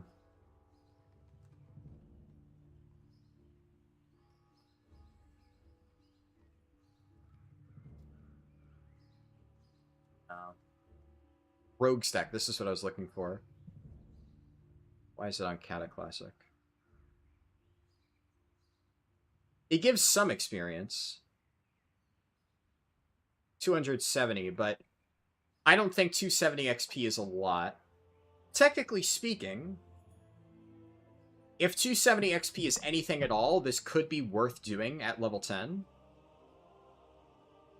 It's, So after level 20, the amount of XP that you get starts to fall off. But... Theoretically...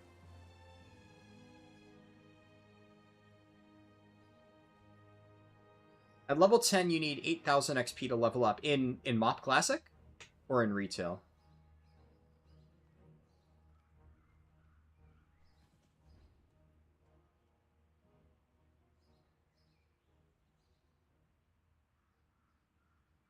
Also, would be curious if this was repeatable.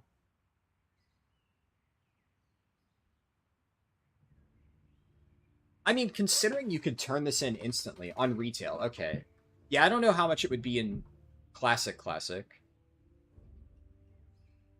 Here, is there any way to, if I look at, like, a random quest in Elwyn Forest? Nah, it's too difficult right now. I'm trying to think of a quest around a similar level.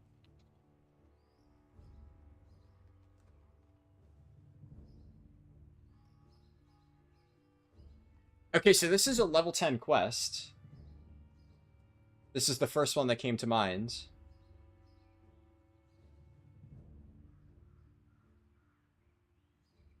And look at that. 210 XP. So, per MoP Classic XP levels, a Darkmoon Rogues deck would actually give full quest experience at level 10. So, you might be onto something, Troy. That actually might be pretty good. I mean, at that point, if it's infinitely repeatable, then you could just spam that from the start to whatever the end of that the given bracket is, which I guess would be level 20. Theoretically, if it's infinitely repeatable, then you could just do that for a speedrun. That just skips 10 levels. It's not a bad idea. I'll have to remember to test that further, because I feel like that actually has strong potential. I just don't know for sure. Anyways, let's look a little bit more. I did want to see...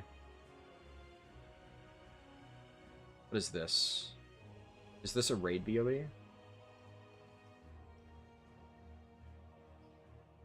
Random world drop.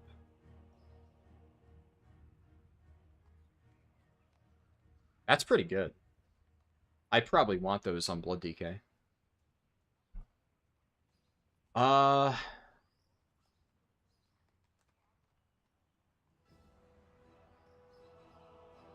They don't have sockets, though, if that's factored into their stats, but I don't think it is. Because you can see this is higher item level, and it has less strength to compensate for the stats. So, interesting. So this is a world drop BOE. I wonder if...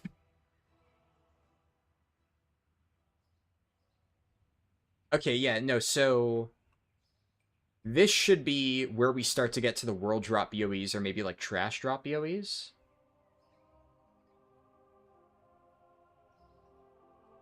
Yeah. So if it doesn't say... This is probably also a BOE. I think that's just random drop, like random mob that it says it drops from. Appears to be a world drop. Alright.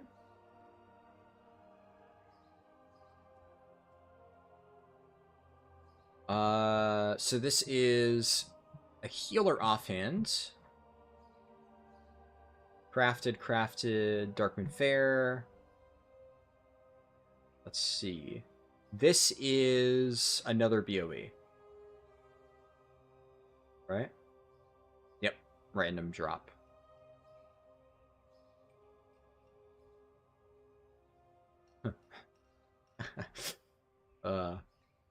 Rip Bozo. This is why, yeah, always need on any BOE.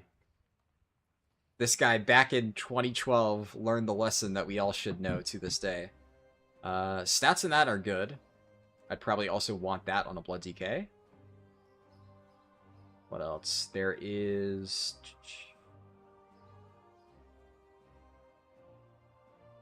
That's a Mogushan drop. I'm gonna assume that all of these are... Yeah, if it's BOE 476 and doesn't have a defined drop, it's most likely a random drop. I'll just quickly check, just in case. Let's see, this is... Random world drop for this caster cloak. This is a healer helmet. And... world drop.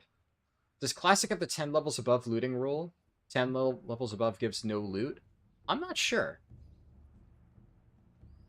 I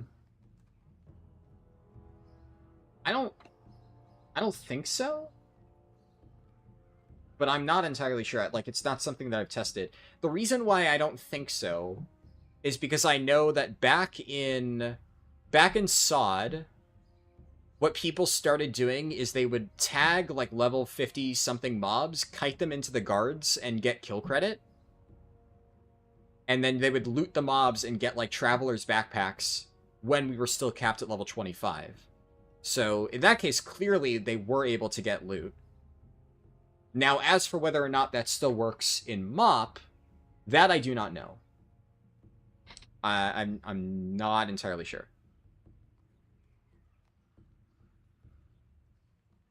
Also, that's interesting.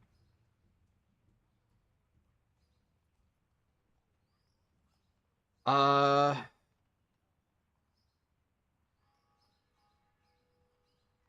are you linking this for, Azura? Soothsayer's Runes. I mean, I have a bunch of those.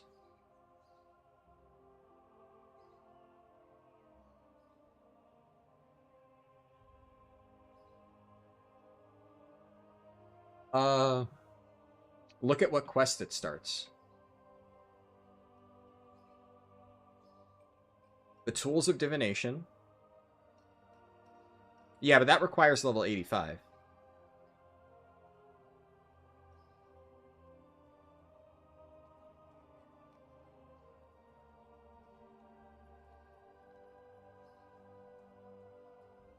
Yeah, what about it? I've already used one of those on my Death Knight, by the way. Like the one that I'm leveling in MoP Classic right now, I've used one before I started. It's a quest item, but it requires level 85 to use. It's tradable. I mean, I can show you right now. I have a ton of them. Right? Actually, shit, I just mailed them. I mailed them to my other Death Knight, but I could look in the auction house and show you.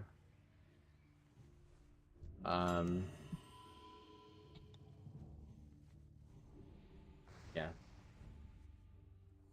Requires level 85. And they do actually require level 85. Believe me, I've tried.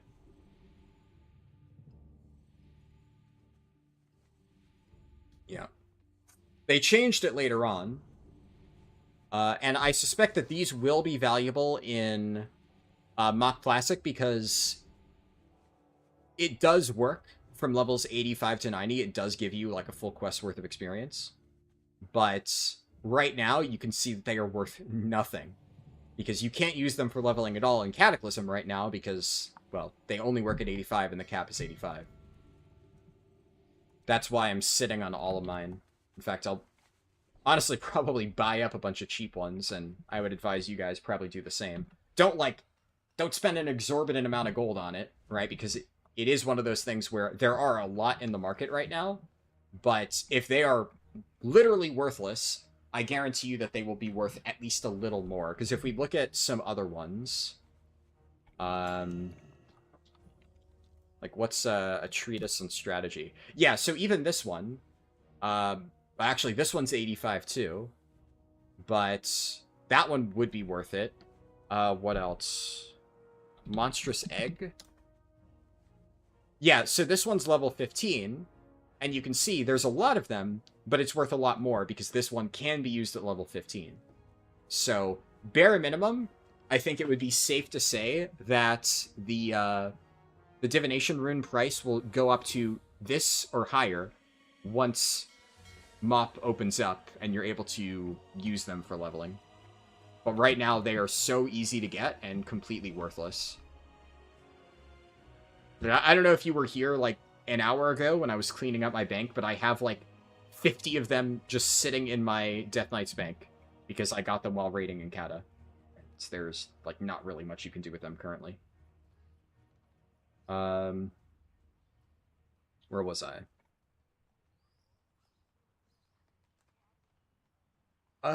Let's see. This is Tanking Shoulders. I'm assuming this is also...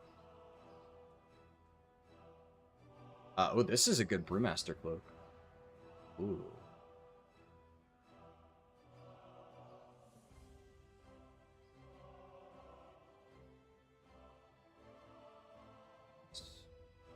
Interesting that,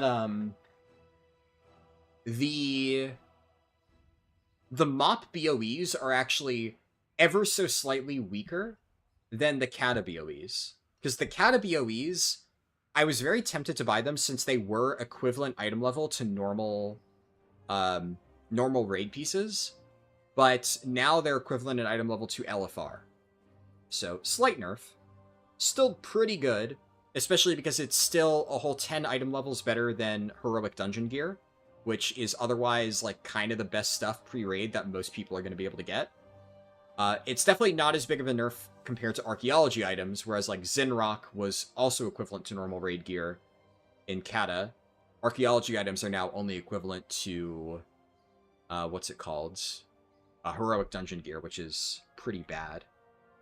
And even the rare drops that you can get from MoP dungeons, like Mogudar, the Asmongold Sword. Like, the Asmongold Sword is 476 item level. So, Asmongold Sword is also pretty good pre-raid bis, equivalent to effectively a world drop BOE. On retail, level 10 gets 51 XP from the swords deck. Yeah. That's the... So, I was kind of talking purely about Classic because when I said that there's a lot of old quest items that I know for a fact that Blizzard has nuked, the Darkmoon decks are one of those. I know for a fact that those are dead. There's some, like, quest items that you can get from Northrend and TBC fishing treasures that also used to give a full quest worth of experience, those also no longer work in retail. They might still work in MoP Classic, but whether or not I actually do them, I don't know. Asmongold, what I mean by Asmongold Sword is... Let me swap my game capture.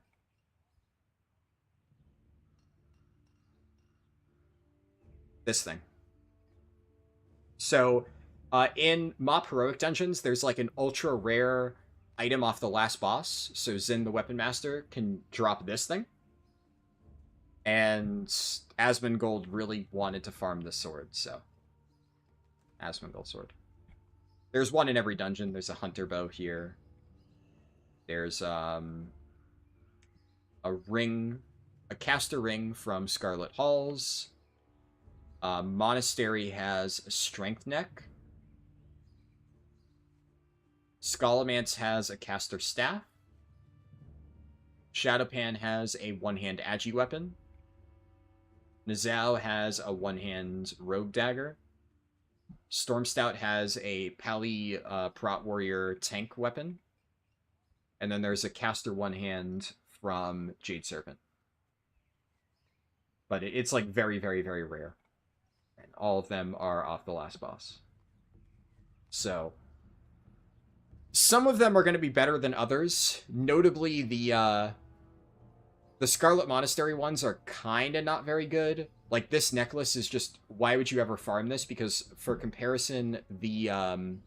one of the reputations, I think it's Golden Lotus, gives you an epic necklace. So, if you're going to put in the effort to farm something, you're just going to want to farm the necklace off Golden Lotus. I'm pretty sure it's even higher item level than this.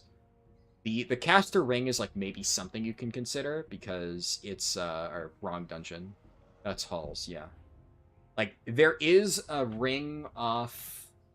I forget which reputation gives the ring. One of them does, but it's unique, so you can't run two of them. So, in theory, for casters, you could run, like, this and the reputation ring. But, I don't know. I don't know how worth that is. I think, if anything, it might be worth farming a really good weapon. Right? So, I don't know how impactful that would be, because, like, if we're looking at this other stuff, let me tab back over. There's no, like, world drop BOE weapons that you can get, I think. There's, like, the trinkets from Mogushan Vault's trash. There's, like, a lot of... Yeah, also, there's some rings and necklaces from world drop BOEs, so that might just be a better thing. There's a lot of armor that you can buy for crafting. And there's offhands from world drops, but I don't know if there's... Oh, I'm stupid. I'm searching under armor, so weapons wouldn't show up here. So we'll look at weapons next. Okay, that's not current patch, so that wouldn't matter. Is this also... Yeah, random world drop. Perculia's Peculiar Signet. That's named after the Wowhead lady. This is...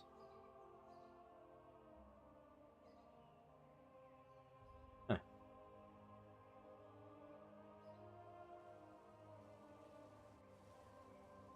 I'm guessing this is also a world drop BOE. This is probably also one. Yeah, so there's a lot of world drop BOEs, so, like, it might just be better to farm this instead of grinding away.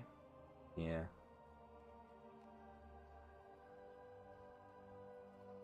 When running Delves, would you run Bran as a DPS if item level 630 or a prop paladin and you find it a bit slow to kill the mobs? Yeah, probably. If you're a prop paladin and you know what you're doing, you should be able to, you know, not die, right? So at that point, just make sure you play safe, don't die, put Bran on DPS to make things faster. What else? What else? What else? Interesting. 476 random stats. Where is this from? There's no comments.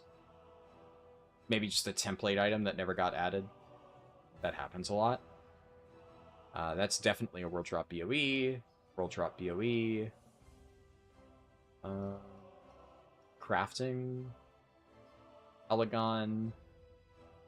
That one, I remember that. That's a World Drop. This is, I'm pretty sure World Drop, but it has like a specific mob drop, so...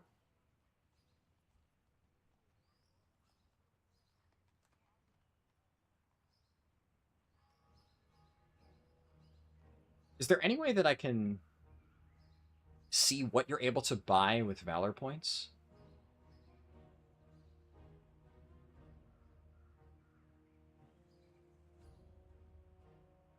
Aha! Aha ha ha ha. Probably you.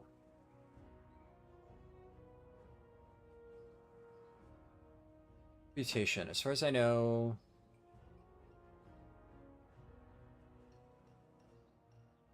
There's a cool gloves for herbing from a rare in Kun Lai. Ah. I'll add that to the list of rare items that I should farm on the dead server. Good call.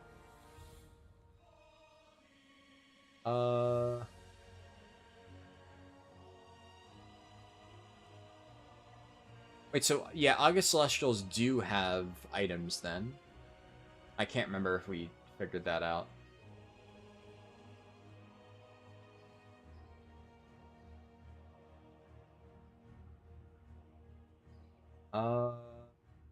Okay.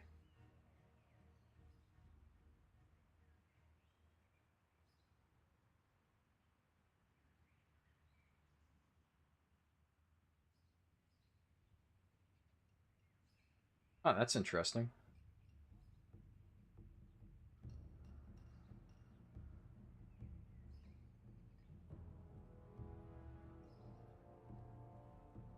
Okay, so it looks like a lot of the Valor Point items are the reputation items. So, by maxing out your reputation in MoP, you don't immediately get access to all of those rewards. Which makes sense. That would kind of be a little bit overpowered. So I guess the trade-off is there are more items available from reputation, but you actually need to farm Valor points before you can buy them. Whereas in Kata Classic, there were still a lot of items that you could buy, but they didn't require any Valor points at all. If you got Exalted, you just bought it. It looks like a lot of them only require Honored, though, so maybe not that bad. So, like, let's...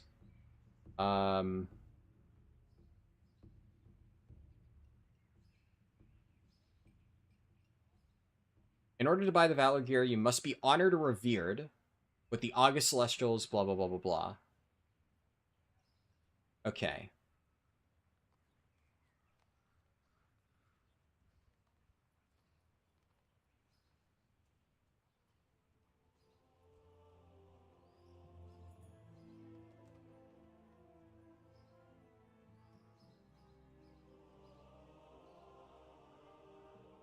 If I...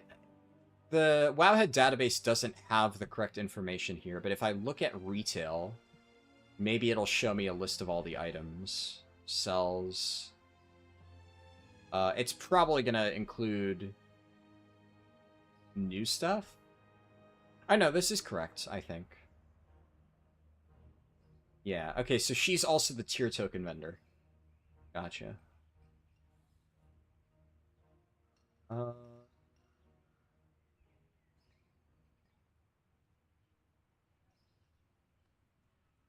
Scroll past all of this stuff.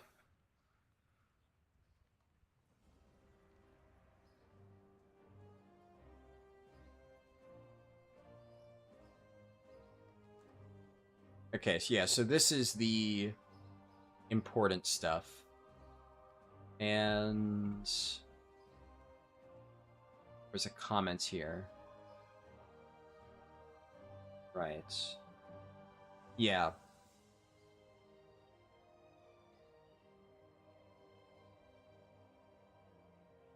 I see.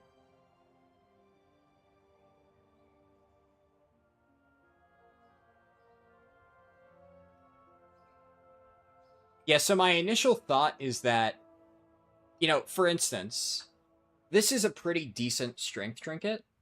But if you have to spend Valor on this, like, is this trinket that much better than the stuff that you can get from Heroic Dungeons? Not really. So at that point, you'd probably just want to spend your Valor on, like, raw item level upgrades and just use one of the better trinkets from Heroic Dungeons or a different source. Yeah, no, this is... So the,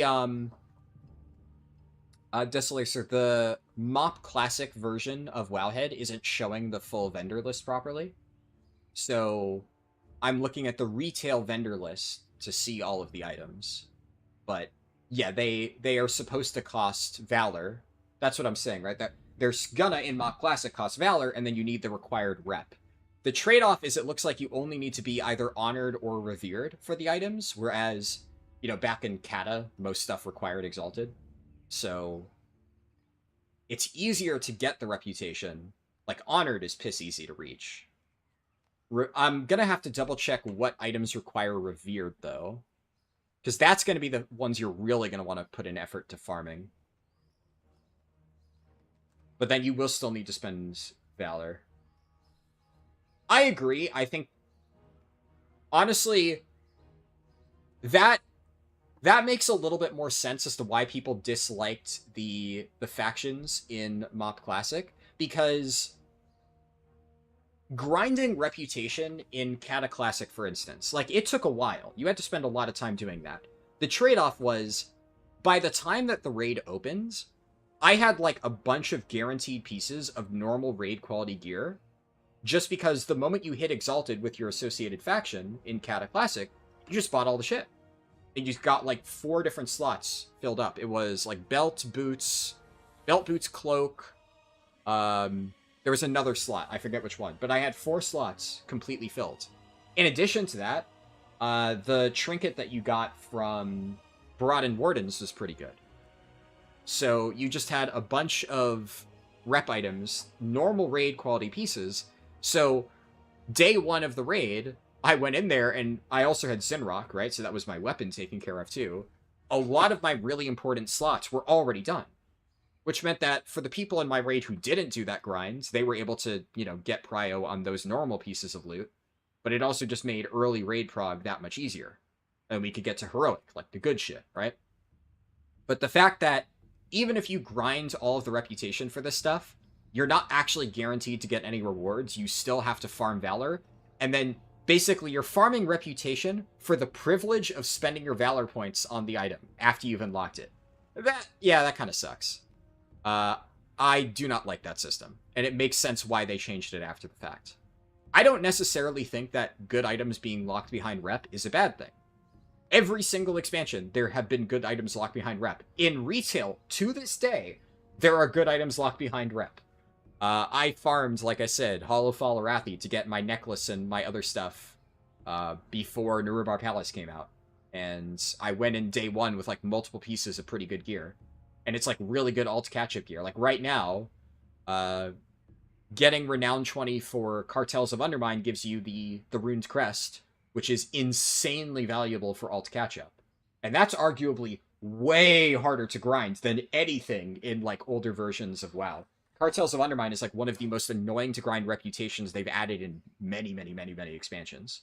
So that concept has always been a thing. I think I finally understand why people disliked it in MoP, because at the very least, I get that done in Cartels. I have that reputation complete, and now I just get the reward, you know, for free, basically. It's gold, which is, yeah, not a concern. And obviously, nowadays, it's also account-wide, which is even better. But the fact that you got no real reward for reputation, only the ability to spend Valor points, does kind of suck. So that also means that what I'll need to do is figure out, since I have all of this, I'm sitting on effectively a gold mine worth of transmog. I may actually end up selling more than I initially planned, and I might try to buy some of the BOEs for whatever spec I choose to play, and then I'll probably spend my Valor points on, or at least early on, whatever slot I can't get, like, a BOE or a really good heroic dungeon item from. Interesting. Also, Justice points. Yeah, because we'll check retail too. The Justice Points vendor sells all of this stuff. So...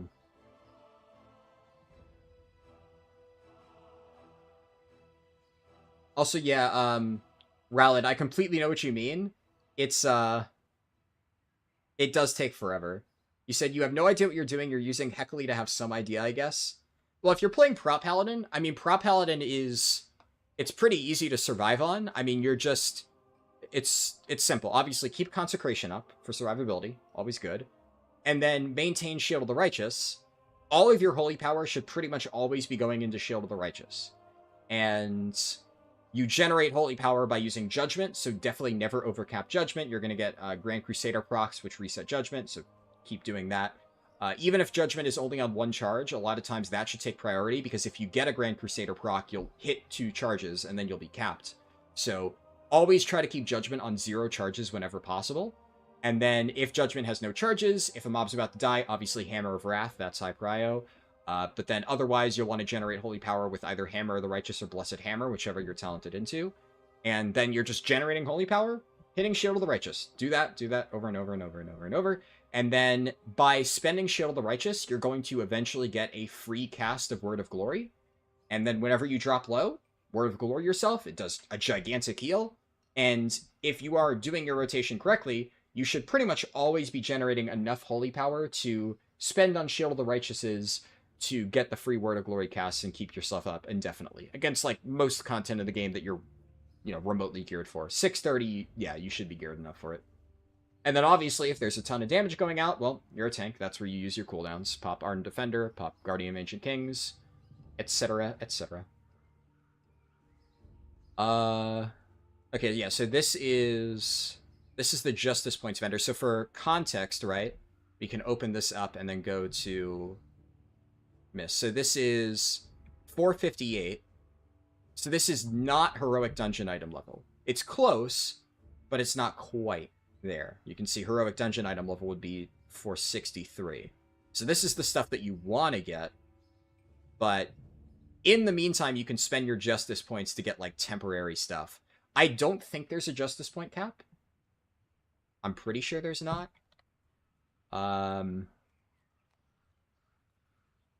Yeah. I do not think there's a Justice Point cap. Looks like if you... I know that you can only hold so many at once, but I'm pretty sure if you spend it, you can just farm more. I'm pretty sure that's how it's always worked. I'm assuming it works the same in MoP. But yeah, so you'd be able to buy this as, like, entry-level gear when you're just getting started, but you would ideally want to replace most of the stuff before entering the raid. It's kind of almost pointless to even talk about this gear, because... like, maybe if you have leftover Justice Points, you might just buy one of these two to get yourself into Heroics, but realistically speaking, hey, there's even... This is pretty cool. There's a guide on how to gear up once you hit level 90. Yeah, this isn't going to be entirely accurate. Oh, that's interesting. 489 item from quests. Ah. Okay, that I didn't know about.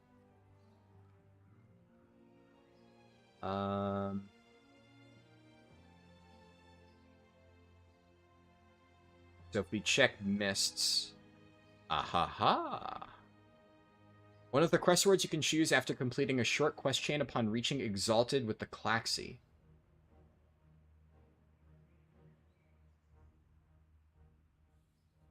Interesting.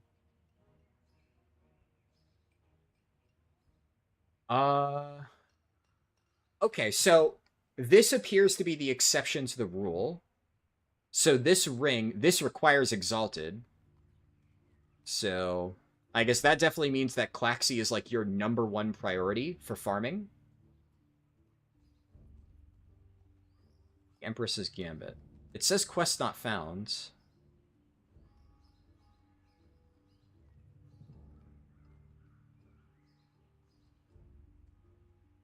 Oh, the pet sitters are here.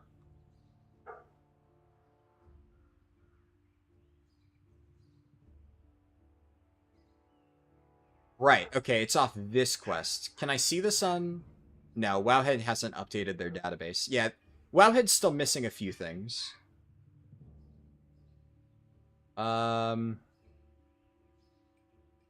yeah. So this is the Exalted quest chain, and you just get to pick a ring of your choice. And obviously you only get one, so... what...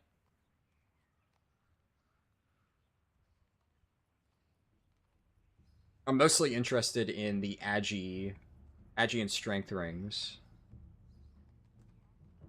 Mastery Dodge, so this one's Beans. Haste Expertise, this would be very good for Blood. And Crit Hit, yeah, so this would be good for Brewmaster for sure. So, for either of the tanks that I plan on playing, it would very much be worth getting Exalted with the Klaxi. And let's see, so what else does this guide have? You can only start the questline after you get Exalted. Okay, yeah. Now, that being said, this guide, obviously, I believe that this was written at the end of MoP, because it says, like, you know, kill a world boss. Obviously, well, that's good and all. We're not going to be able to do this until the raid comes out. I don't think Shaw of Anger releases until Mogushan Vaults, I think.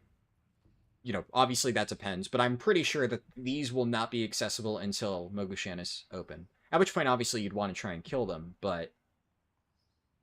what I'm mostly trying to figure out is, like, pre-raid gearing. So, like, the launch week or, you know, 2 weeks until the opening of Mogushan Vaults. What are we going to do to get gear? But that actually is very good. I did not know that. Okay, that's actually good to know. I don't know if this is a thing in launch.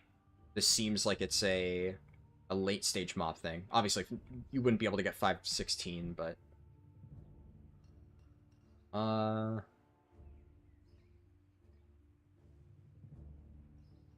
yeah. Former Valor Point gear. Yeah, so... a lot of this stuff, it's kind of hard to use because it's built around Siege of Orgrimmar patch. But the information about this ring is really good. I didn't know that. The 450 weapon upon hitting max level is actually good shit. That's a really good tech. I would, like, bookmark that and remember that. I'm curious how they're going to handle gear upgrades in Classic. And let's see, so... this stuff was Throne of Thunder patch, so that won't be relevant. But it looks like even though the tooltip isn't displaying correctly, you can see the labels on this guy's guide. So, getting a 463 crafted weapon, that's good. That's good for sure.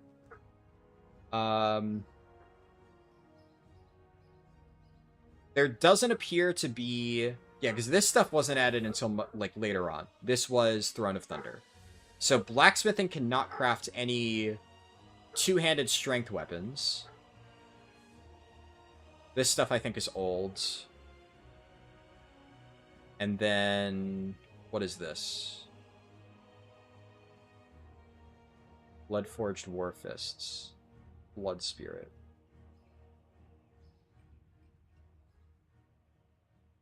Let's look at mists. Taught by plans. Bloodforged war fists.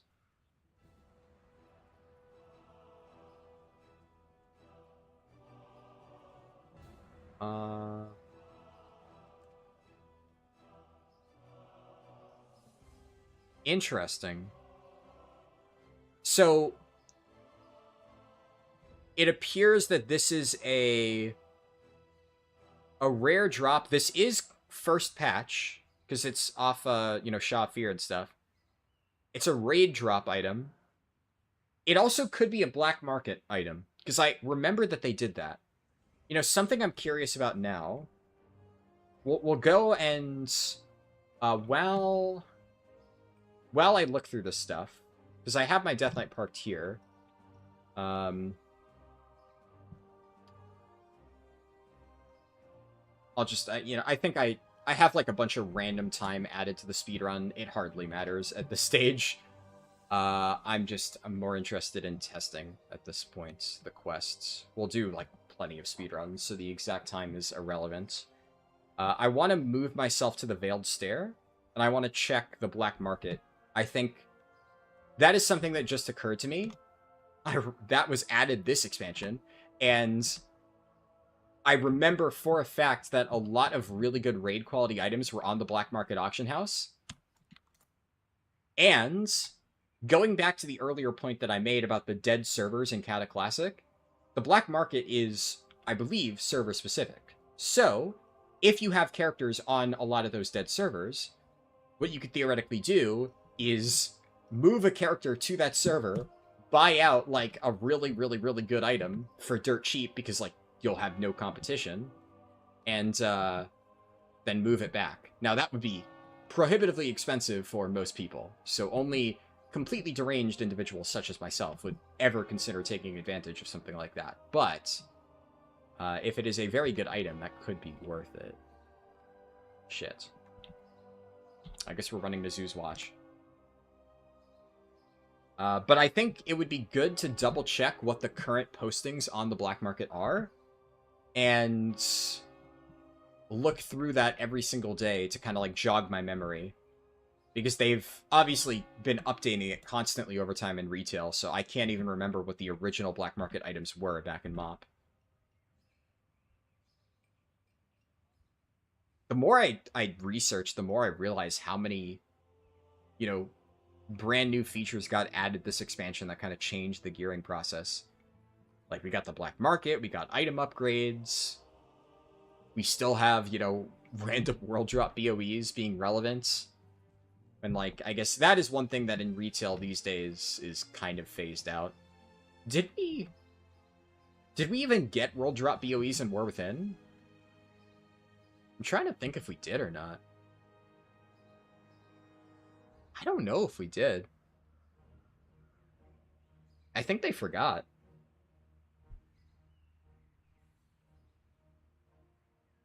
Like, am I misremembering, or did we actually not get any this expansion?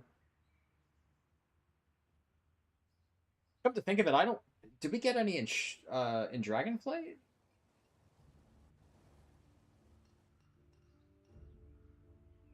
I don't think we got any in Dragonflight. Because in Dragonflight, I don't remember anybody getting BOEs. The way that everybody was gearing on launch in Dragonflight is the rare mob, like, upgrade items. Where you would try to, like, get the... You had to boost your high watermark and then kill rares. In Dragonflight. That's what everybody was doing for gear. I don't remember anything about BOEs. Yeah, okay. I'm glad that I'm not misremembering. Yeah, last time was Shadowlands. Shadowlands, I do distinctly remember they had them then. Because I did a lot of mob farming spots with my friends back then. And I remember my cousin, back when he played... Oh, do I have to actually talk to the Grummel? Greetings, friend of the Grummels. Tell me, what's your lucky do?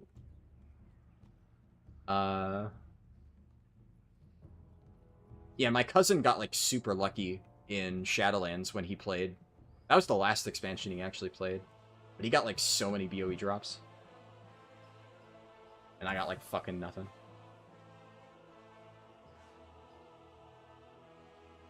Honestly, I'm kind of glad that they're dead. Because, like...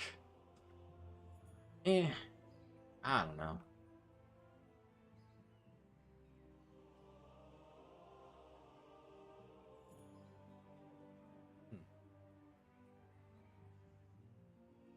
I wonder, is that Growl? Isn't that Growl's name that he uses? I don't know. Alright, Tabard of Flame is up right now. Oh, that disconnected me. Alright.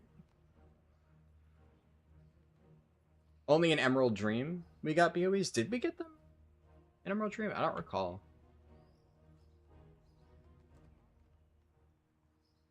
Yeah, we only got blues. Gotcha.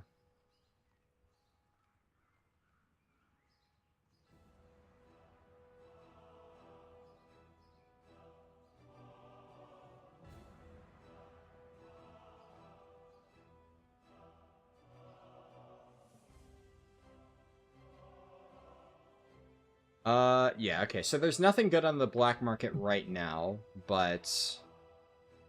Oh, what the fuck? It booted me all the way back here. I mean, it doesn't really matter. I'll try to keep a character sitting there, and I'll check it regularly in the MoP beta.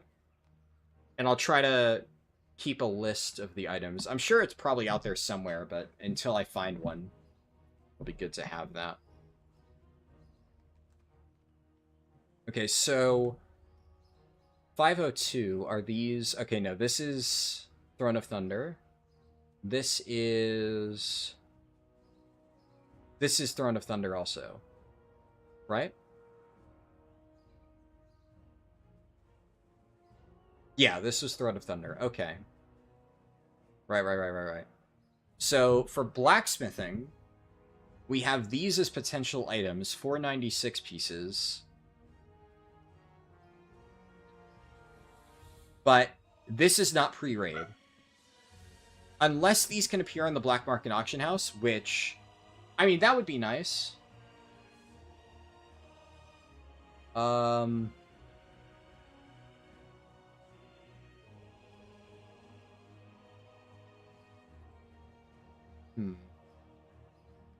Yeah, Timeless Isle, not relevant.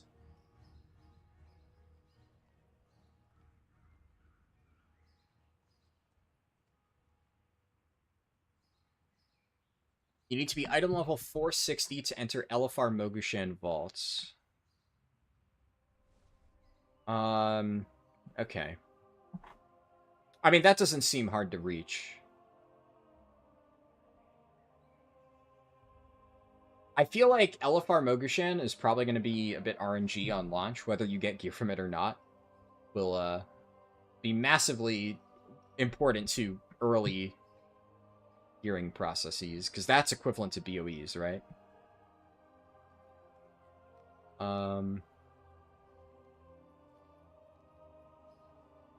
I know he's not online, yeah, owner. That's what I was talking about. But, I mean, I have no idea if he's played the MoP beta. But I know that his character names are, like, similar to what that druid's name was. So if it's a druid, I was like, eh, you know, maybe. I have no idea if he's actually playing MoP, though. It's not like it's a super rare name, so it could also just be somebody completely different. Let's see.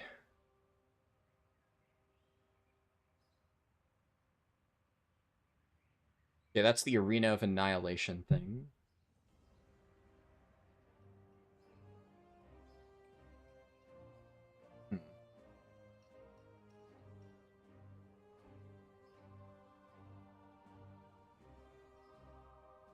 Yeah, this is all... So this would have been... A lot of this is Valor Point gear from... Like, if I look at the MoP version of this page, right? This is the Claxy Valor Point necklace. Yeah, requires Honored, costs 1,250.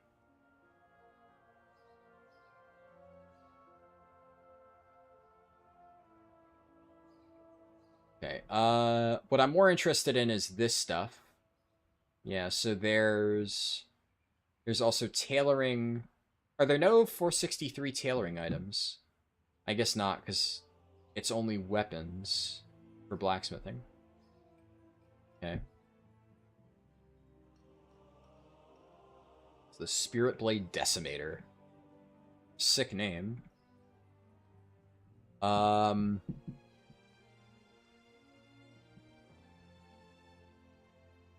I feel like that's probably just a waste of money. Because Spirit of Harmony is, like, hard to get, right? Like, that would require a lot of materials and stuff. And yeah, you need Spirit of Harmony for so many crafting recipes. So... yeah.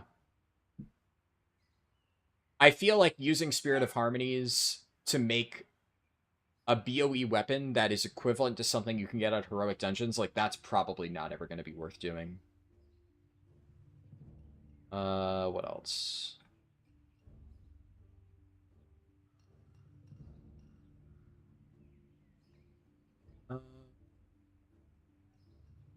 There are these 476 items. This stuff might be worth it, though. We look at a MoP. Yeah, so 476 requires Imperial Silk for this stuff. What does the blacksmithing stuff require? So, let's look at this. Blacksmithing, mists. 476, this would be a tank chest piece. You wouldn't wear this, but... oh, yeah, Living Steel.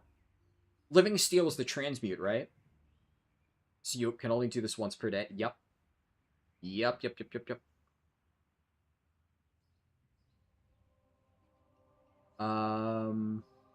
Yeah.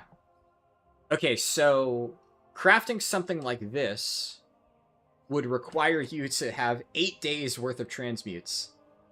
So that's like very high investment. Yeah. You would only want to do this for really valuable items. I'm not going to look at all of them right now. I'm actually curious, would the gloves be less? The gloves are less, yeah. So... this is also tanking gloves. I'm guessing these would be the DPS ones? And this is probably the Holy Paladin items, right? I do...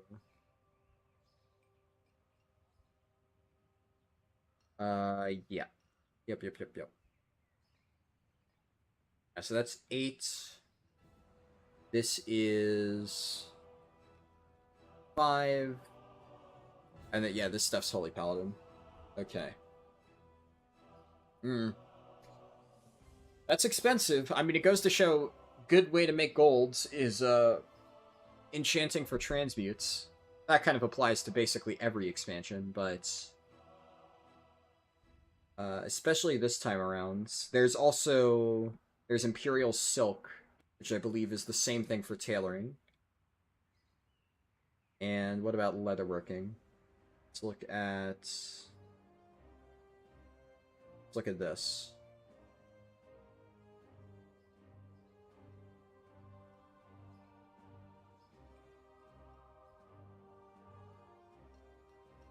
Imperial Silk, I'm guessing this is cooldown. It's gotta be, to keep it in line with, Song of Harmony. Oh, really? Wait, what the heck?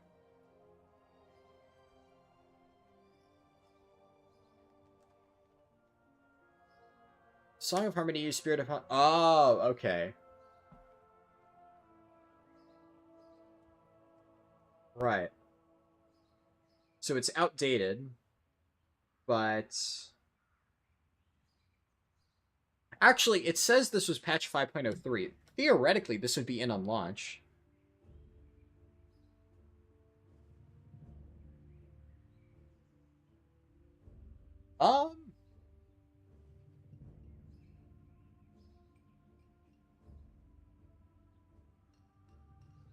Wait a second. So, is Riddle of Steel also? Ah, okay.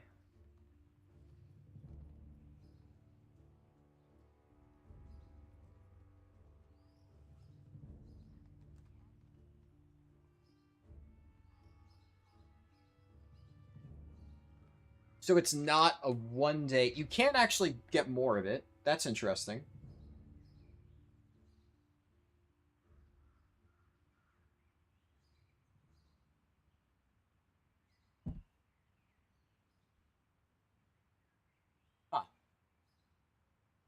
Okay, so that means that the items will be a little bit more accessible. The main takeaway from that, though, is that motes of harmony are going to be extremely valuable, which I remembered that being the case, but this goes to show why. They're used in so many things. So yeah, there would be absolutely no reason to ever waste them on something like a 463 item. These items would still be ludicrously expensive on launch, but they would be at least a little bit more practical for accessibility. So I think you can justify trying to buy one. That makes no sense. Or that does make sense, owner. Thank you. Yeah. Sorry. I get it now. Right. And Magnificent Hide, I'm guessing, is the same. Yep.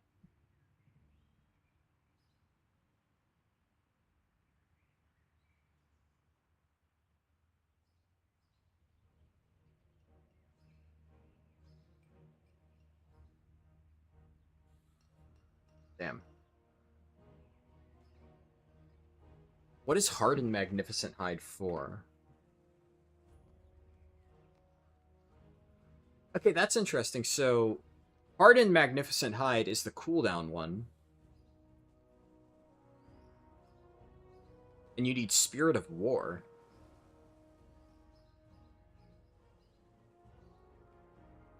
Oh, no. So this is Siege of Orgrimmar stuff.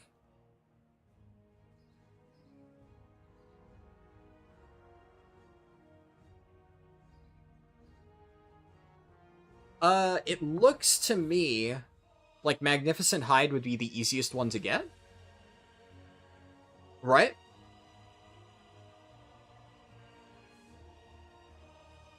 Because Magnificent Hide has a chance to just be dropped naturally. And in addition to just potentially being dropped naturally, you can just do this. There doesn't seem to be a cooldown. This has a cooldown. This is a cooldown. This doesn't. So as long as you have a lot of leather, you can just keep crafting them endlessly. But this doesn't require Motes of Harmony?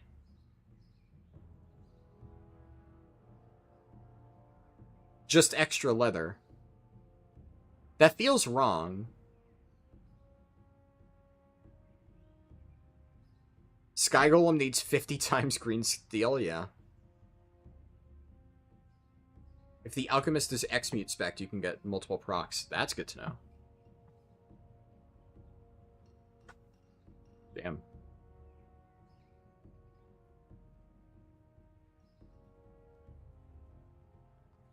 No, there's so many fucking things for MoP professions. It's crazy.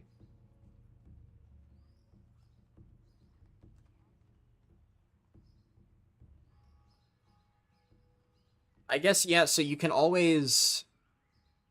You don't need Spirit of Harmony to convert to leather. So the leather one feels like it would be the most forgiving. I just don't know how difficult it would be to farm all of that stuff. Huh. Yeah, I don't know. Yeah, this hurts my head. This hurts my fucking head. Also, oh, this is... Okay. Hold up. Inscribed Tiger Staff. Huh? Why is this BOA?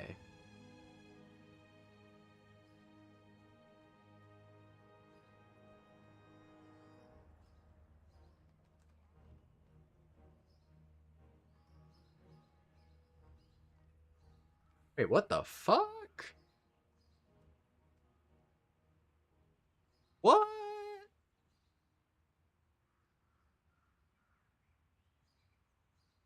Wait, that's good. That's really good, but you would have to make that yourself, right?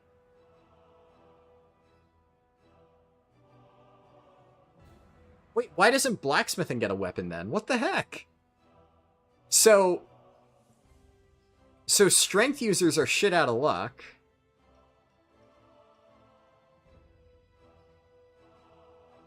Is any of this stuff any good? 450 items?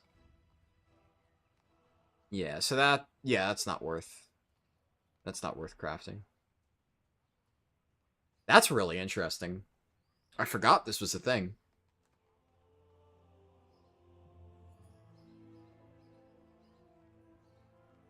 The fact that these are BOA is really interesting. That means you kind of need to learn inscription on one of your characters. If you're able to use either a caster staff. Yeah, that makes sense, owner. I mean, like, this would just be nuts for monks, right? Like, this is crazy. Because if you just, like, you craft this, it's what, Scroll of Wisdom? How difficult is it to get this? Because if it's not obscenely difficult, that's just really good, right?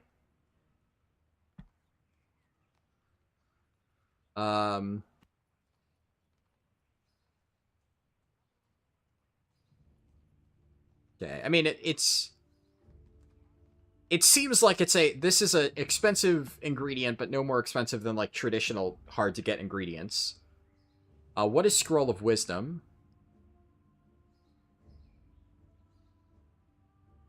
Okay, so this is a daily cooldown, then.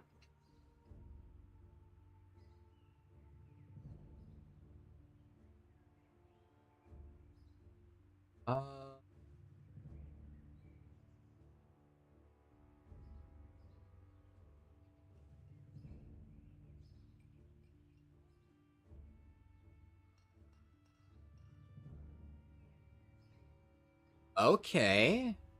Okay. Interesting.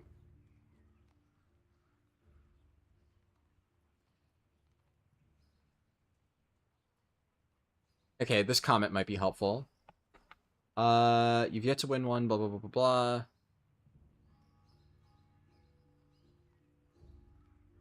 Scribe has no such luxury.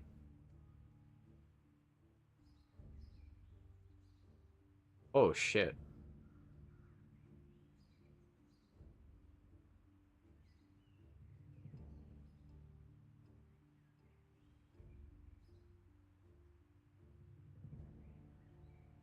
Okay. So, I was wondering where the catch was. Because the fact that you could get an account-bound, insanely good staff seems too good to be true. And it kind of is, because apparently it's just really hard to make.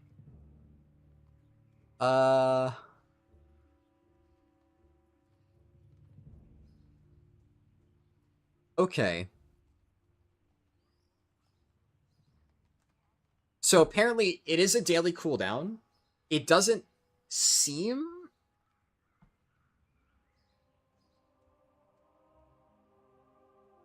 Oh boy. Huh. Oh man.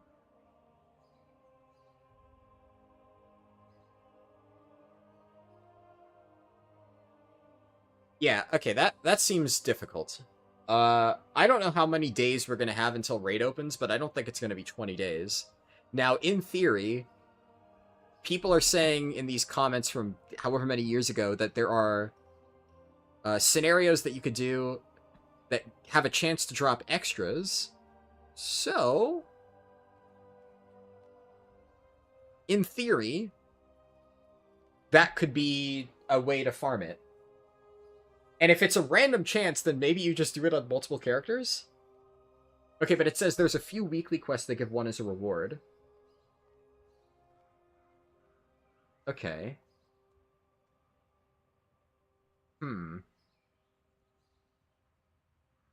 I feel like if you get really good RNG, getting enough of these to farm the staff before the raid comes out might be possible. And technically speaking, what I could do is get inscription on my Death Knight, because if I craft this on my Death Knight, then I could just move it to my monk. So, like, if my monk gets really bad RNG, I could just transfer it. It's just really nice. Huh.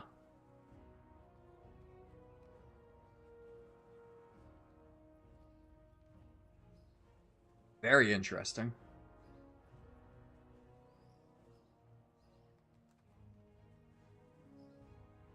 And what's this about Darkmoon cards? Because they don't mention this here. Because I know that you could get the Darkmoon trinkets, and they're very good. But it seemed to imply that there was a daily cooldown for Darkmoon trinkets. So... aha, there is. So it looks like...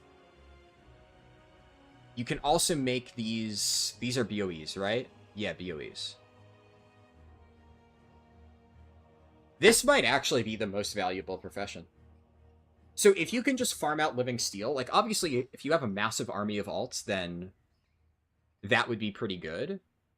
But considering how good the Darkmoon trinkets are, like, they're very good. Every single person's going to want one. And there's no real requirement. And these things are crazy strong. Now, this stuff's BOA, right? And you can't share this item, but this stuff's BOE. So, I actually think that this would be a very good thing to pick up on every single one of your alts, because, like, hear me out, right? If I get Inscription on every single one of my characters, and I do my daily cooldown every single time, if there's a random chance to get extra scrolls, then, hypothetically, if I do enough characters, one of them should get lucky enough to where I get 20 scrolls to be able to craft the account-wide staff, and then I send this to my monk. Now, let's say my monk isn't the one that actually gets the staff, and I have all these leftover scrolls, but maybe I end at 18 or something before the raid comes out. Well, it's not even a waste, because then what I could do is send all of my crafts on Darkmoon cards, and you could spam all of these crafts, because all you need to do is just every day get a Scroll of Wisdom, you stockpile these, and then you could just spam Darkmoon card crafts at the last second, because it requires the daily reagent, but the recipe itself is not daily. So you just, like, spend the first few weeks of MoP Classic stockpiling the Inscription reagents. If you get enough for the staff, you make the staff, and then on whatever characters you don't get the staff on, you just spam out Darkmoon cards. Presumably you get enough to make a deck. I don't think it's BOP, right?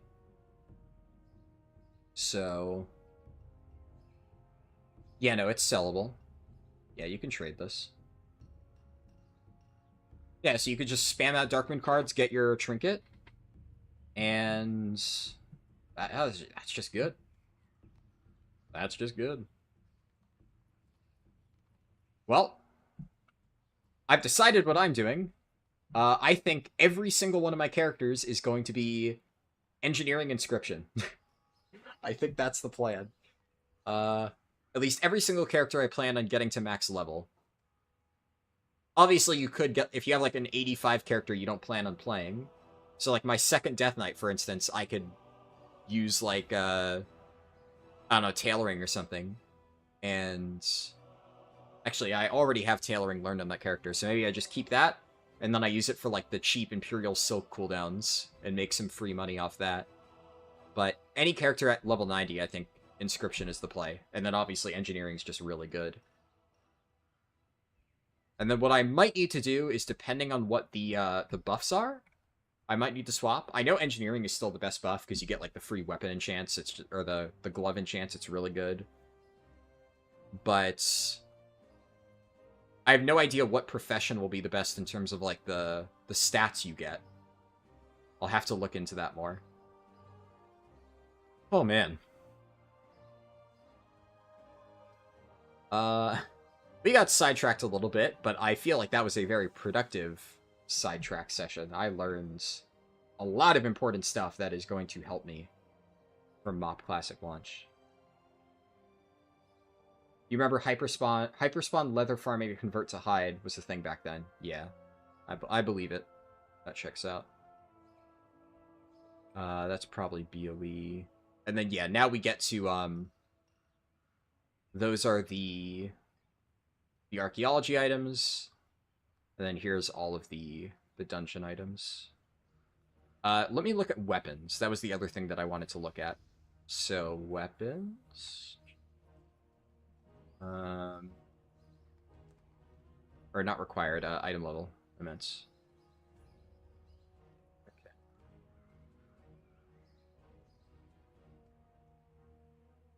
Were Garrosh heirlooms the best weapons of the game? I forgot about that.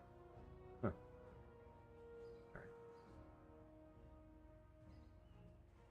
Let's find launch stuff. This is close.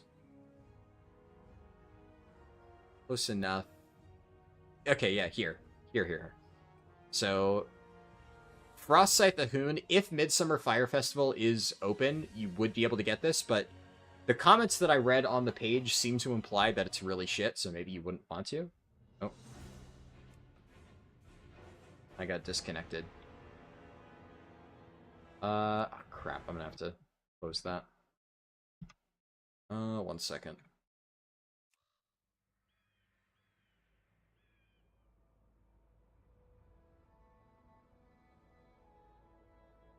Okay, let's see here. So this is all of the rare drop dungeon items. So, by the looks of it, it doesn't really seem like there's many better options for blood DKs than getting this sword. Which is unfortunate, because I really don't want to have to farm the Asmongold sword. But I will definitely feel compelled to do it if it's my only competitive pre-raid option. Because at the very least, although this would be pretty good for monks, they just have... It's honestly a better item in the form of the account-wide staff. I'm pretty sure crit expertise would be slightly better in terms of stats, but this is obviously a... what's it called? This is a one-hander, whereas I'm assuming it's on the next page. Yeah, we were just looking at this, right? This would obviously be a two-hander, so you'd be covered. Whereas I'm pretty sure this is unique, right? Oh my god, it's not unique. If you wanted to, you could farm 2 of these. That would be maybe a little bit insane. And how much would that give? Wait, am I crazy? That would be what? 870? Agi? Huh. Why does... It's the same item level, but the two-hand staff gives more agility combined than if you were to use 2 one-handers. Am I missing something here? Why is that the case? That feels wrong. So where's this from? Oh.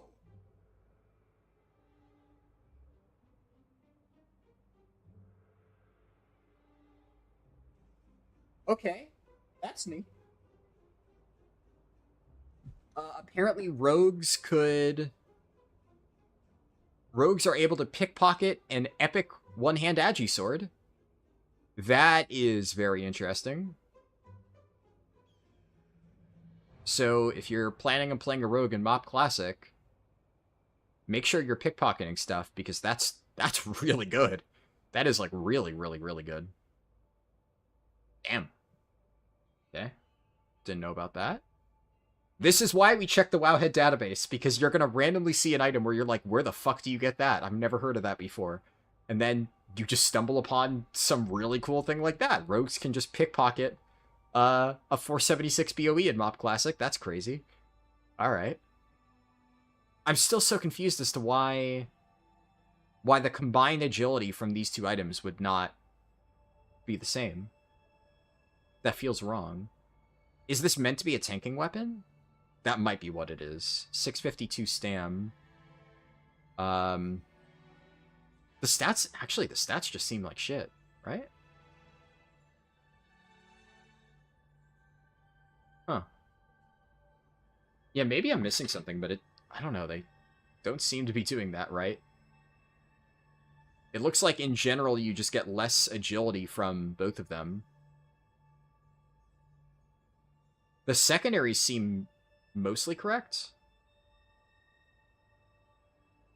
But, like, if you were to use 2 crawl scimitars, for instance, this would give you a total of... Gotta bust out my calculator. 311 plus 254. So you're getting 565 secondaries worth of stats in this item. Times 2 is 1,130. And yeah, I mean, I don't even need to do the math. I already know that that's higher. Rogues will have a legendary dagger from the Black Prince. Well, if they've done the quest line. But I don't think everybody has. Keep in mind, by the way, even if rogues have the legendary dagger, this is not unique to rogues. Rogues are the only ones who can get this, but this is a one-hand sword. So monks can use this too. So if you were to pickpocket this and get the epic 476 sword, it's BOE, you can sell it to a monk in the auction house. It'd make a fortune. So, still worth it. But yeah. I don't know what I'm missing, though. I don't know why randomly it seems the one-hands have worse stats. Like, is there something I'm missing?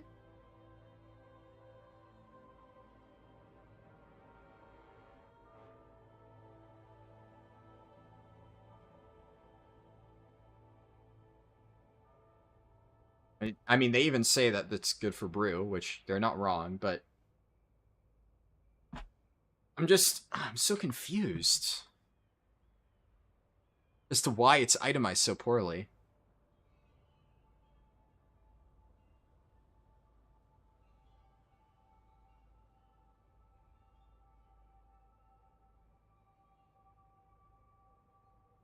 Yeah, and if we compare, like, a hunter bow has 1k agi, strength weapon has 1k strength.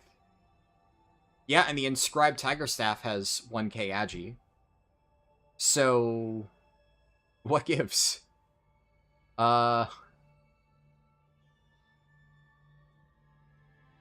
Is this the case in... Hold up. Does this apply to raid weapons too? So... Terrace of the Endless Spring. Let's look at monk items. Where are the weapons? Oh. Okay, so... Galrai, Staff of the Legendary Protector. This has 1,380 agi. And... Where's the one-handed sword? Would be... I think the one-handed sword is from the previous raid? Right. So... 1380 versus... Okay, I'm just gonna look at everything. All classes. I'm looking at the wrong raid. Ah. This is what I was thinking of, yeah. Can monks not use fist weapons?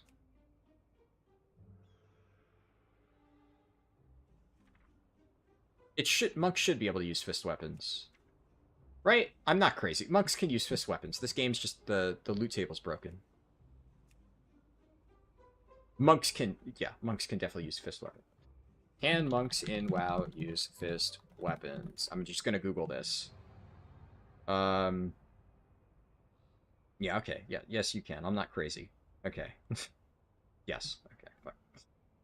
Stupid game gaslighting me by having the wrong loot table. Yeah, okay. So, you definitely can use Claws of Shexir. It's the same item level, right? 509. 509 versus, God damn it, dude. Okay, the monk loot table's just broken. Just all classes.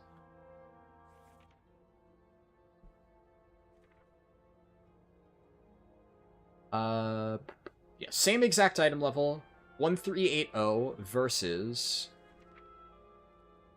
592 times 2. Is you're missing just a big chunk of primary. And then, I mean, I'll do the math just to double check, but, you know, 444, 309. 444 plus 309 equals... Oh, shit. 444... I typed it wrong on my calculator. Times 2... 1,506. And... I mean, I already can just eyeball that it's not 1,506. 934 plus 897. What am I missing here? Is it just like they forgot to make the weapons equivalent? They sort of forgot that that was an important thing that they should be doing, making sure. I guess it's a little bit unique maybe for monks, because they might have fucked this up because they've never had to consider that in the past. So maybe this initial tier, because like Death Knights, Blood DKs only use like a two-handed weapon. Guardian Druids don't use one-handers.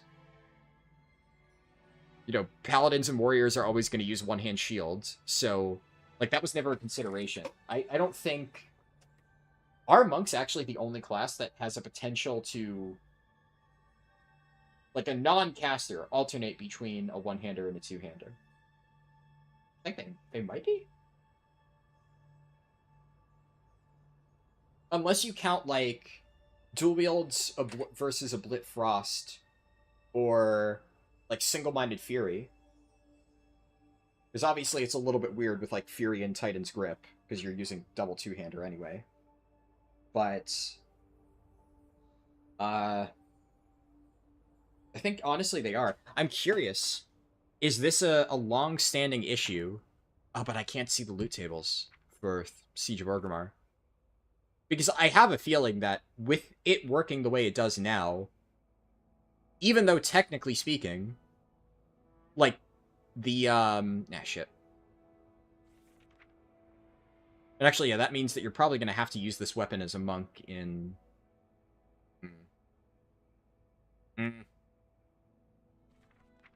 Technically speaking, Claws of Shek'Zir are pretty well itemized for Brewmaster monks, but... Like, you just won't use this. You can't. Because, it has less stats.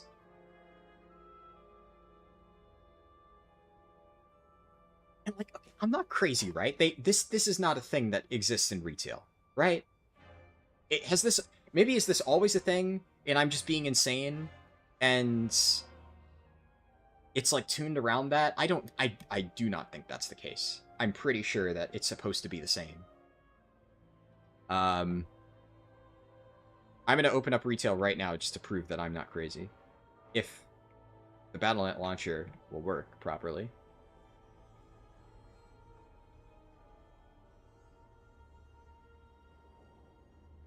Let's see here.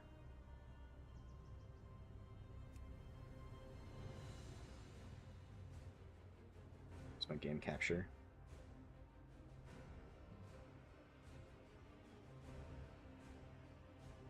It's also weird because monks have the whole thing where they have Way of the Monk, where if they... I think that's the passive name.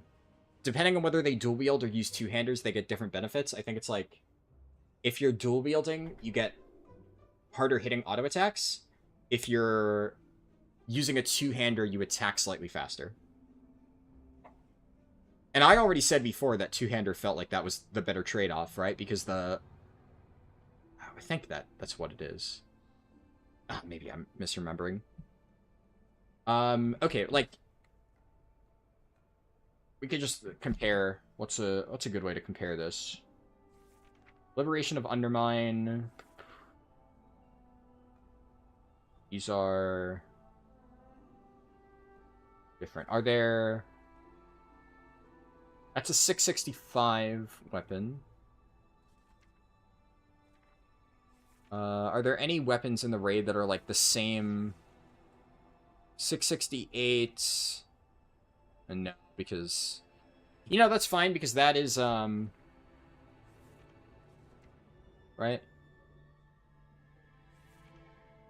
This is 678, and I have a 678 weapon on. So let's just do the comparison. So I have... 5,457 agility. This has 2,729. 2,729 times 2 equals 5,458. Okay, I mean, it's off by 1. Literally 1. Okay, so it is the same, just it's a rounding error. Yeah, okay. So, you're supposed to get the same amount of stats And then if I did 19,988, 19,988 times 2 equals 39,900. Yeah, okay, it's exactly the same. Okay. Thank God. I thought I was, like, you know, getting gaslit for a second by the game. But no, yes, okay, this is how it's supposed to work. Like, in modern WoW, yeah, so basically, Owner, the thing that I'm confused about is, for some reason, in MoP Classic, one-hand agi weapons, just 2 one-hand agi weapons have less combined stats than a two-hander. You get, like, an extra 150 stats, which, for the numbers that we have at the time, right, you know, it's the difference. Let me swap back over. Like, it's the difference between you're getting 592 off this, you know, times 2 this, it's less than Galerai. And that's actually a decently significant bonus, because, you know, what is that, that's what, 592 equals 1 over, 1380.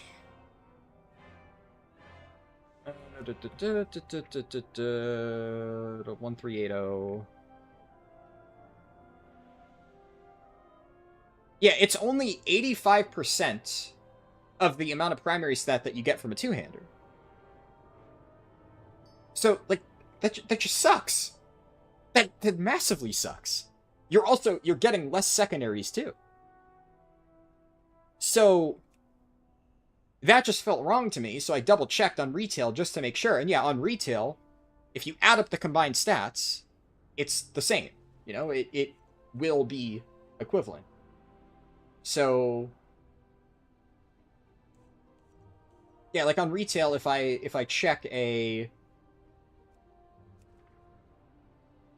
Yeah, I don't need to check it. We already confirmed it. Yeah, you got the point, right? You're supposed to have, with 2 one-handers, the same amount of combined primary secondaries that you have on a two-hander. It's just a cosmetic difference, right?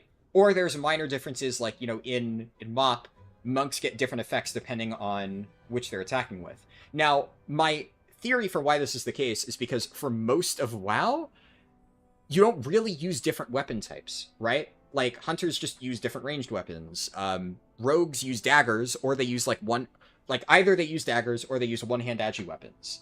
And obviously, back in, like, the old versions of WoW, yes, there's weird itemization things, but, like, you go back to Wrath Classic and you have, like, prop helis using agi one-handers. Like, it's not one-to-one.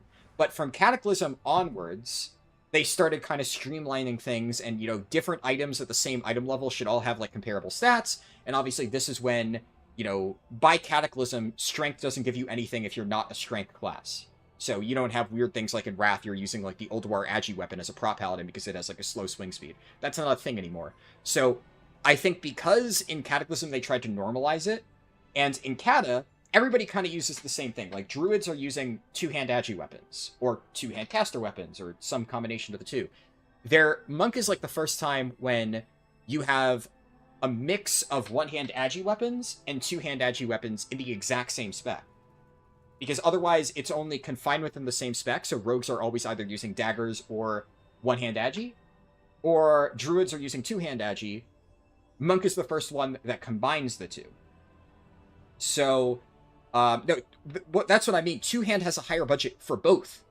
Two-hand has more primary stat, it has more stamina, and it has more secondaries. It has more everything. You just get more stats, period, in MoP Classic by using a two-hand agi weapon. That's the part that was throwing me off. Because I'm just like, this doesn't make sense. There's no upside here. The only way that dual wield would be better is if somehow magically there is something to do with, like, swing speed, and, like, with faster swing speed, your auto attacks end up doing more damage overall. But I really struggle to see that being the case. Or in the case of, like, you know, what we were looking at, right, with Heart of Fear, it's unfortunate because the secondaries on this, at least in the case of Brewmaster, are more well itemized for Brew than Galerai. Galerai is expertise, mastery. Expertise, mind you, still very good. So you're getting mastery instead of crit, which is not amazing. I mean, reforging exists, so you could just fix that a little bit, but... And mastery is not even bad from a survivability standpoint, so that just means that you would want to get more crit elsewhere in your gear, because this gives you, like, a big helping of mastery. But... I mean, you would rather... what the heck is going on with my map up here? That's weird. If I reload, will that get fixed? I don't know what happened there. I just can't see any universe in which it's worth using dual wield over two-hander. I have a feeling, my gut instinct is that they just fucked it. And I'm curious, if we keep looking, I'm closing retail now, because I proved my point.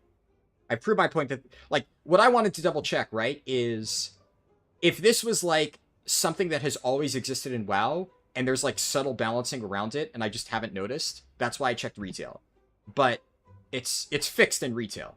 Dual wield gives exactly the same stats. So clearly whatever happened here, they realized that's not good. So considering right now the damage difference between dual wield and two-hander for monks is like cosmetic. And here's the funny thing, right? Right now, Windwalker, actually, even with the change being basically cosmetic, it is like marginally better for Windwalker to run dual wield right now, or two-hand right now, because of the weapon damage stuff.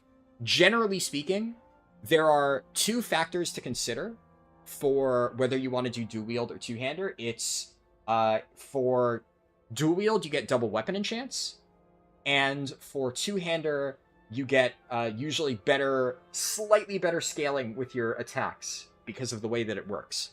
Your stuff will hit slightly harder. So that, it ends up being a trade-off in retail right now for monks. It's like extremely well balanced to where it like hardly matters.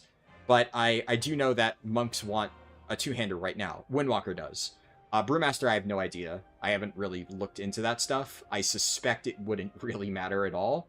And the other thing to consider is that in retail, most of the time in the past, it hasn't mattered, period, because you just end up using whatever weapon is just the strongest. So, like, an example is Digirune's effect for Aberrus. You just ran that on Brewmaster because Digirune just gave you more damage. Cruciform Vein Ripper, obviously that was just a uniquely powerful weapon, so you ran specifically that. Outside of that, it didn't matter, but that was just better. So at dual wield was meta because the specific weapon was meta. But generally, it's not that important. But it has never been the case that one just has more stats than the other. It's a lot of times been the case of if you need the slightly better scaling, you go two-hander. If you want a double weapon enchant, you go dual wield. Which is why for leveling speedruns, I usually go dual wield. Because generally speaking, having, there's also the weird thing of, for leveling speedruns, right, now we have Garrosh heirlooms. So Garrosh heirlooms give you 2 extra sockets, so there's things to consider there. Obviously, if your weapon can have sockets, which I think Garrosh heirlooms, even in MoP Classic, are able to, so that would probably be another thing to consider. Like, if one weapon has a uniquely better property, and it's balanced around that, then, you get double the value of gems, right? But in this case, there's nothing special about the weapons other than one of them just having less stats. That's just weird. And that genuinely to me feels like an oversight, where they're so used to balancing one-hand weapons like that around rogues that they forgot that Windwalkers can use both, or Brewmasters too. And I'm curious, if I look at like Siege of Orgrimmar, did they fix that by the end of MoP? So that means, by the way, this is just significantly better. Like, you are, with that in mind, you're wasting your time if you try to farm Kaeng, this thing. It makes the inscription staff even stronger, because even though your odds of getting this are low, it wouldn't even be BIS. Even if the stats in this are better, which they are for a brew, you're getting less of it than Inscribed Tiger Staff. So you would want to run this because you just get more agi, and more agi is more damage. So that is, it's what, like 15-ish% more stats? That's just good. It might as well just be higher item level at that point. You're just getting more stats out of the equation. But yeah, let's look. If we go back here, So...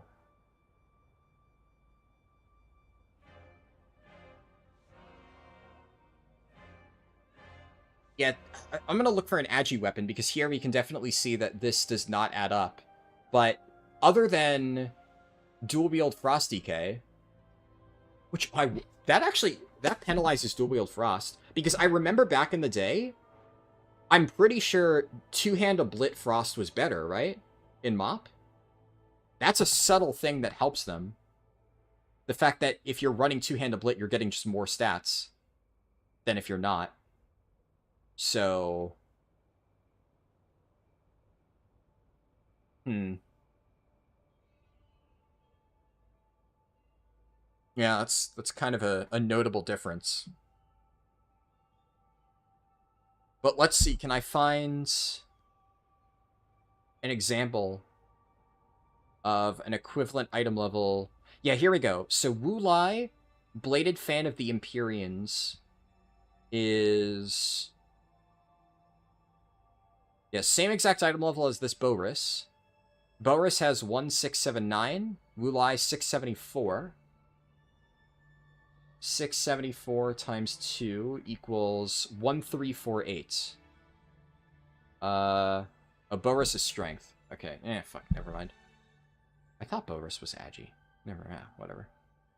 Probably just because I use it a lot. Okay, bad example then. Let's find something that's actually agi. I suspect that because all of the other items have been the same compared to agi and strength, that comparison would hold up. But I just want to be 100% certain about that conclusion.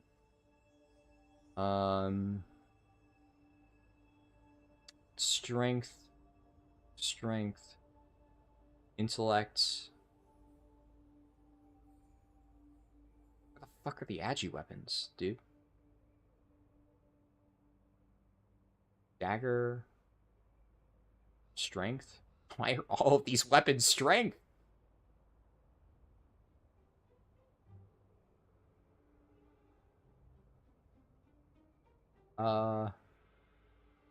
I mean, fuck it. Let's just look at the, Why's my phone beeping? We can just look at the Garrosh heirlooms. Now, interestingly, because these have sockets, right, there actually is an advantage to having the one hand. Because now you're, even example I gave earlier for speedruns applies here as well.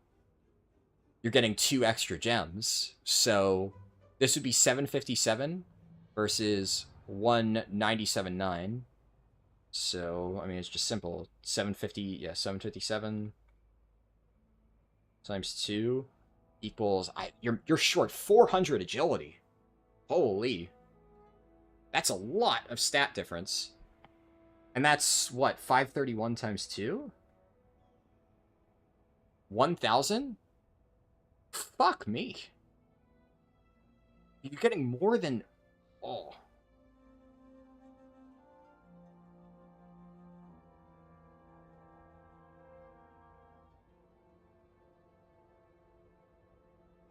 Okay, so in total...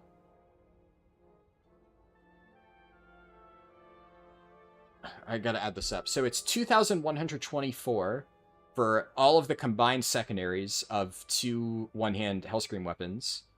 And the pig sticker would be 1394 plus 1298. Yeah, it's more. Now, in this case, it makes sense, because I would imagine that at the very least, the additional sockets that you would get on one weapon would allow it to kind of make up for those stats. I don't know exactly how many stats you get from each gem. I have some gems in my bags here, but... like, yeah, so a single gem would be 160 primary stat, it looks like. So if we consider that you're going to use a red gem, so 160 agility... let's actually see if that makes up the difference. So 757 times 2 is 115, would be 160 times 2. 320, right? My math's not shit? Yeah, 320. Plus 320 The 2 extra sockets that you would get would bring you up to a total of 1,834 agi from these weapons, which still falls short compared to the two-hander. That being said, you would get an additional socket bonus, so that might push it up a little bit, maybe.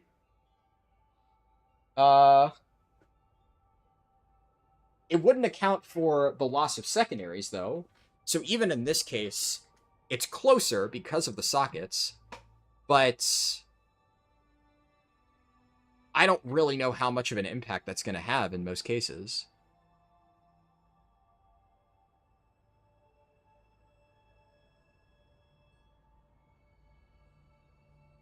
Let's see. Yeah, this is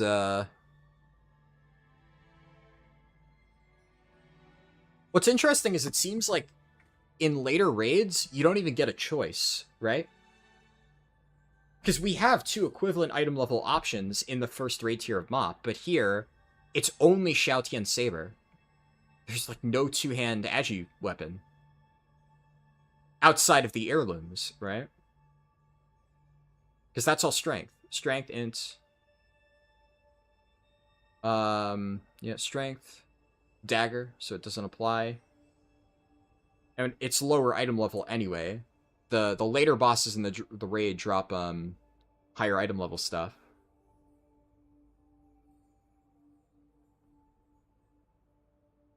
Huh.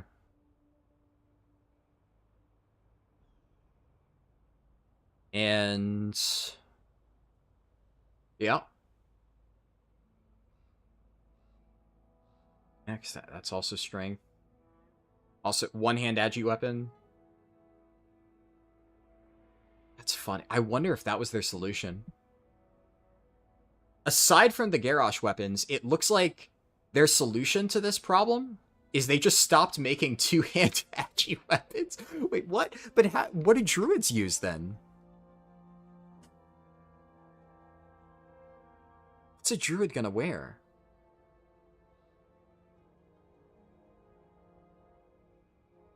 I'm so confused.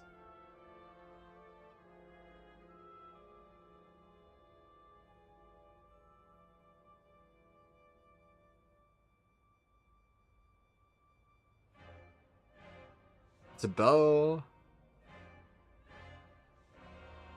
Okay, that's a 2-hand agi staff. Corcoran Spire of Supremacy. For some reason, the item level on this stuff is not right. Okay, there is a 2-hand agi staff off Lei Shen.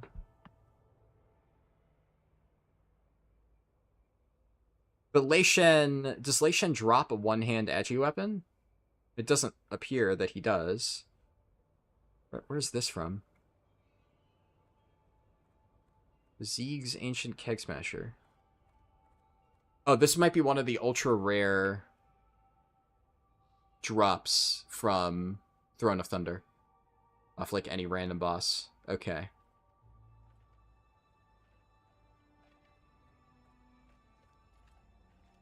And yeah, I mean, you could just look at the numbers and clearly see, just eyeballing this one, that the 2-hand one gives you more.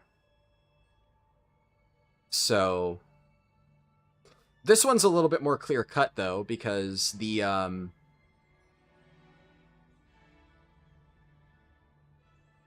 it looks like you can only get the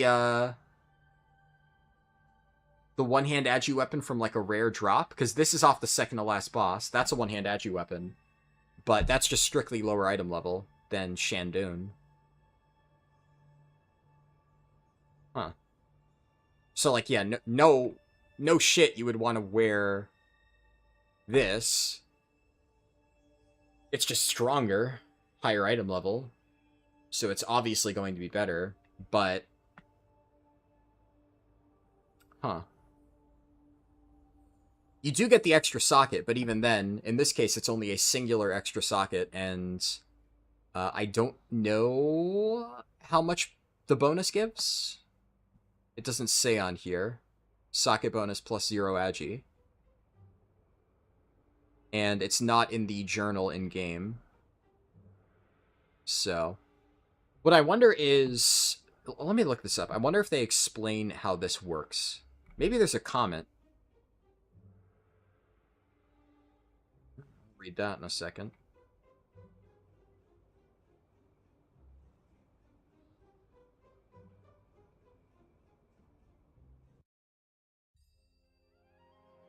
No, I got disconnected.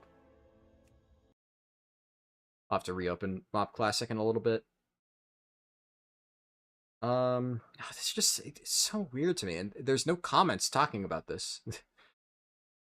Like, did nobody notice this? I'm not, like, I can't be crazy here. Like, somebody surely noticed this years and years ago.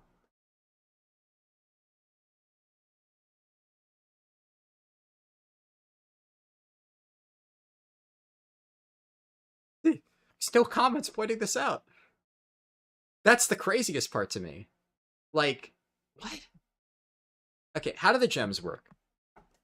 Because the other thing that I'm considering is maybe if you're able to put in a second Shaw Touch gem, maybe that's meant to be the trade-off?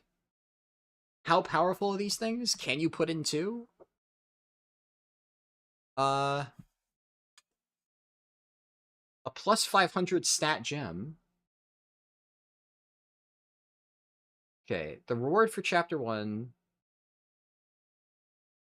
Gems only work in Shaw-touched weapons.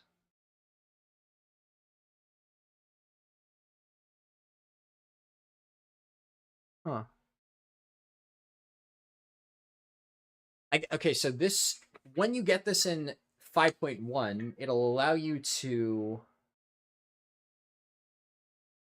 add a bonus prismatic socket, so you get like an additional 160 primary stat. In theory, that could mean the difference. How does this work? Fuck me, it's this. The thing is broken.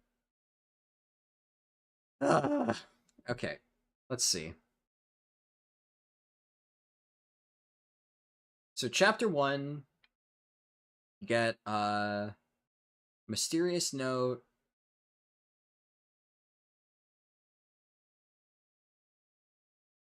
You have to kill random Mogu and Mantid to get rep.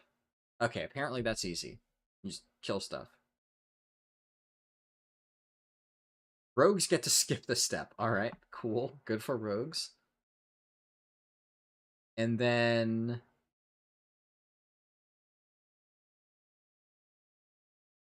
Sure. So you're not even going to be able to get the gem until much later into the tier. Anyways.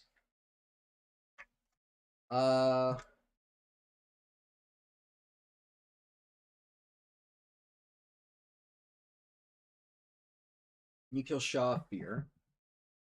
Okay, here we go. These are the gems. They're unique equipped. So you can't even put in multiple.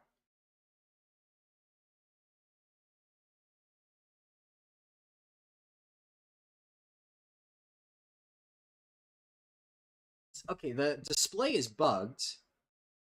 Apparently it's supposed to give 500 agility.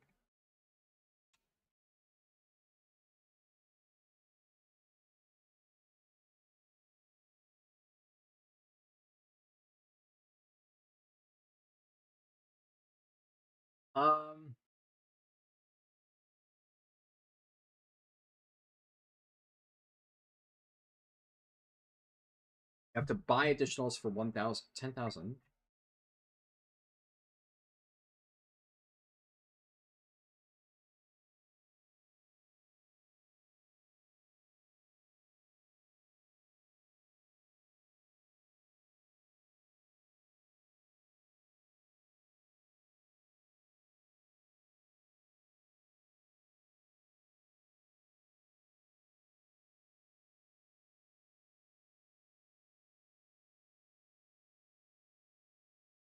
Doesn't work in challenge modes. That's interesting.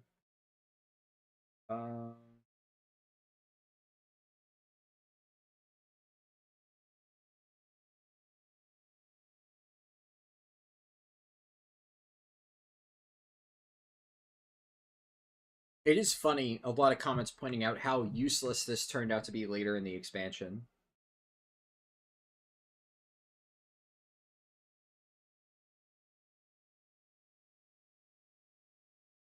Can't have two shot-touched weapons with 1 gem in each. Only 1 gem. Okay.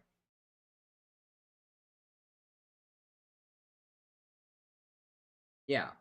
Yeah, so you don't get a second gem.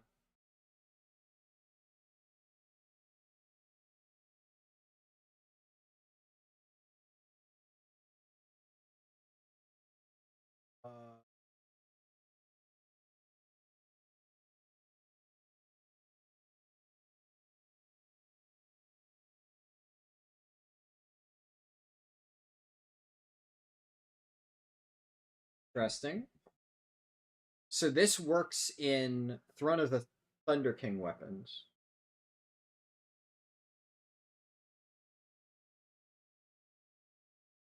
That's neat, I suppose. I guess the only advantage is in 5.1, you would technically get 1 additional socket if you're using dual wielding. But again, that only gives you 160 primary, which wouldn't be enough to outweigh the difference from the two-hander. I know that I've been like spending an hour on this like schizo rant about stat differences, but like on one hand, I'm very surprised that this is a thing. And secondly, in the process of trying to prove myself wrong, I'm refreshing my memory about the legendary quest line because it's been fucking ages since I did this. So works out well. I'm gonna have to do this at some point anyway. I'm so surprised, man. It makes no sense. I just why? Why is it like this? I don't get it. Oh god.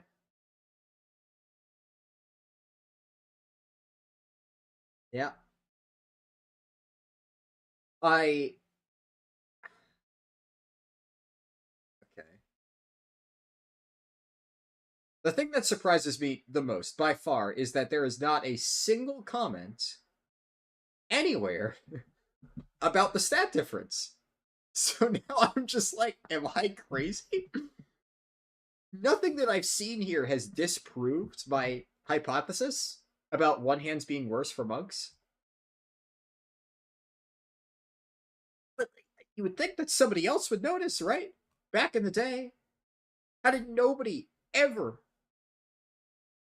think to themselves like, gee, let me add up the numbers. Do they add up? The math doesn't math.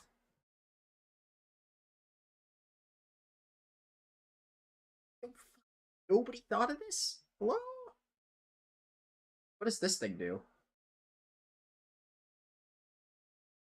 Is there anything special? Okay, if you're a class that can dual wield, you can buy an extra one and have an extra socket. Sure.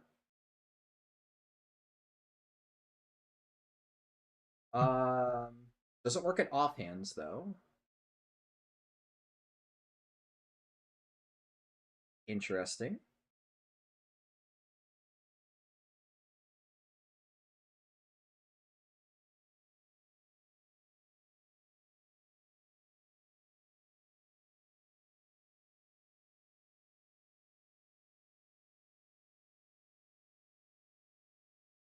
Okay.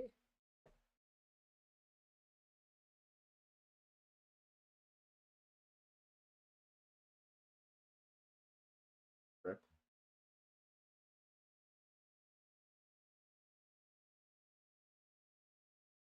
Including the refined red horror. What the fuck is a refined what? Okay, so at some point, I guess I missed that part. You're able to refine the crystal. 500 stat gems. Blah blah blah blah blah. Emerald diamonds.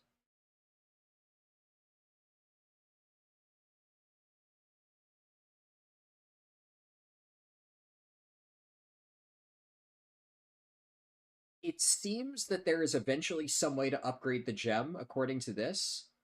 Because apparently it's supposed to give you 500, but there's comments saying that it gives you 710. And even this says the regular gem. So there's apparently a different one. I don't know what it is, but... Oh.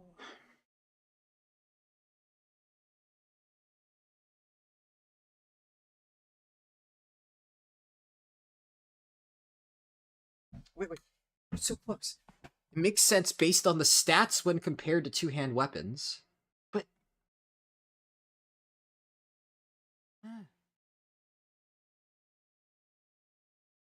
So confused.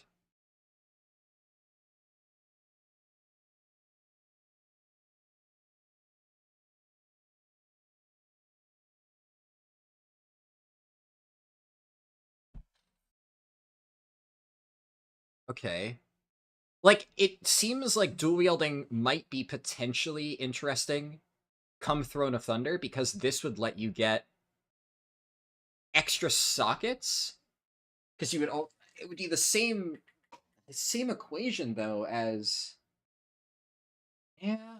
Yeah, because most baseline weapons only have one socket, so this would let you get two. But then we'd be back to square one with the exact same comparison made on Siege of Orgrimmar, where it still seemed like those were better. So, obviously, raw item level wins out. That, like, for weapon damage, that's a duh. Assuming equivalent item level, with the Shaw-touched stuff, the two-hander is just strictly better, even in 5.1, because even in 5.1, you can only get up to one socket on both items, so you're only getting an additional 160 primary stat, because the Shaw-touch socket blocks it out, and you can't get a second Shaw-touch gem. But in Throne of Thunder, you'll get two additional sockets from the prismatic socket stuff, so that, assuming equal item level, would be close. Same with the Garrosh heirlooms. But obviously it would have to be the Garrosh heirlooms, because we're back to square one, back to the exact same problem with regular Siege of Orgrimmar weapons, because they still... what words am I looking for? The regular weapons still only have one socket, and this item doesn't work on Siege of Orgrimmar weapons. And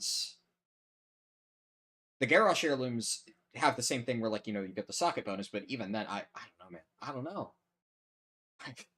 I'm just... This is breaking my brain.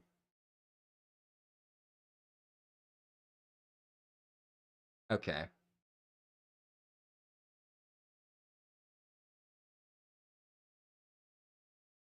Whatever. I think I'm correct. We spent a lot of time looking at that. I still... That was a long, long tangent. God. Fucking hell. Oh, I'm never gonna level this fucking Deathite, dude. I keep getting sidetracked. Okay, well, anyways, all that to say, the conclusion from that long detour is that this is going to be your best weapon for Brewmaster Monks. Just unequivocally, I think.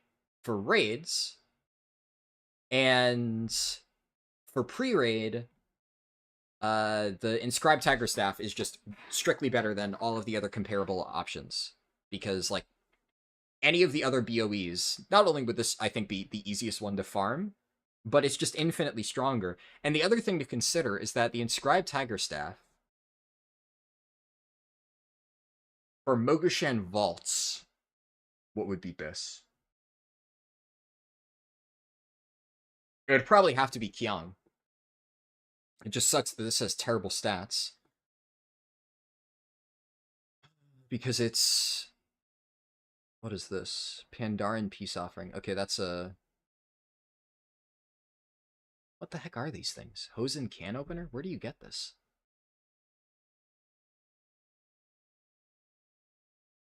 Where do you get it? Huh?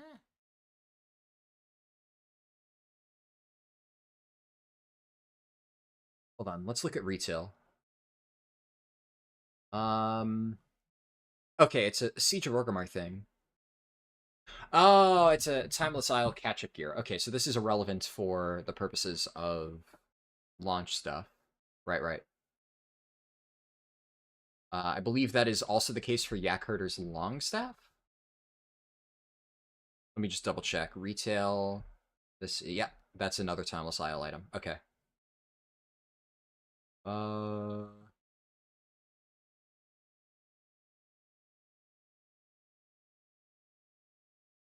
Changed. Okay, so it got buffed within the same patch it was added at a later stage of SOO. Interesting. Okay, here, this is the stuff that I was thinking about. Flintlock's Blast Hammer. This, I know for a fact, is one of the, what's blanking on the word? Black market items. Because this one is a very iconic appearance. Seen this appear on my server's black market? Only appears to the black market. Okay.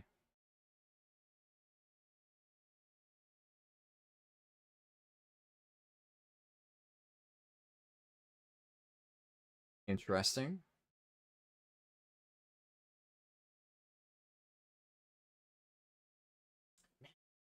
How do these comments have a full... Okay, maybe Madame Goya's page will have a full list of the MoP era black market. Ah! Yes! Okay. Thank you, Wowhead commenter from 2012.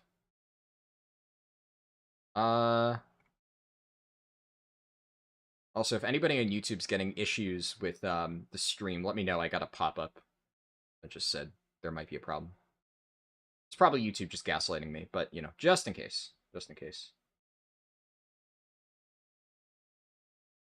So, yeah, there's the T3 gear, obviously, trading card game stuff, this stuff, weapons, Arcanite Ripper. Weapon, okay.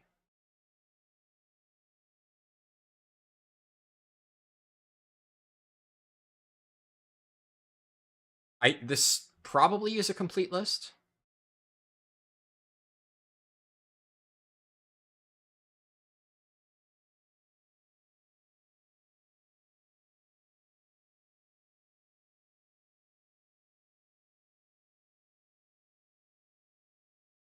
Please tell me this search filter still works.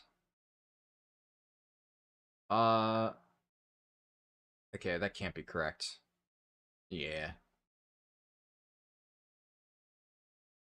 Let's see.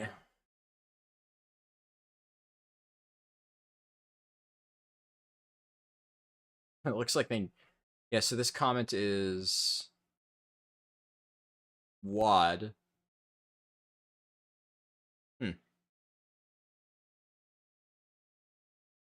I wonder if they... Did they ever take this stuff out of the black market auction house?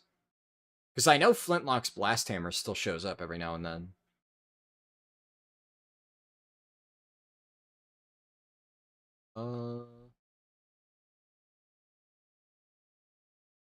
Okay, so, yeah, I was gonna say, wasn't this a thing? Sunloot of the Phoenix King. I didn't see this on...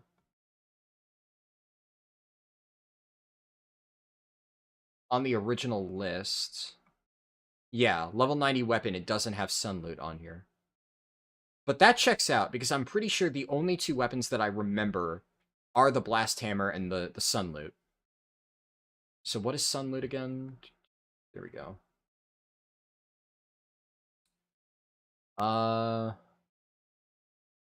Did they ever re-add this? I think it's still on the market.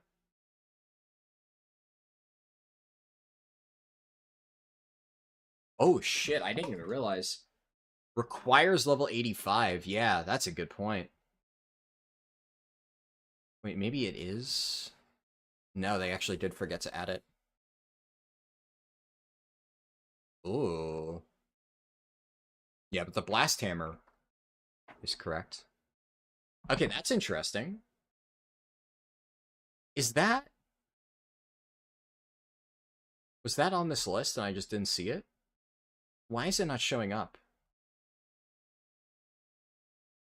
I guess Wowhead doesn't have it in the database?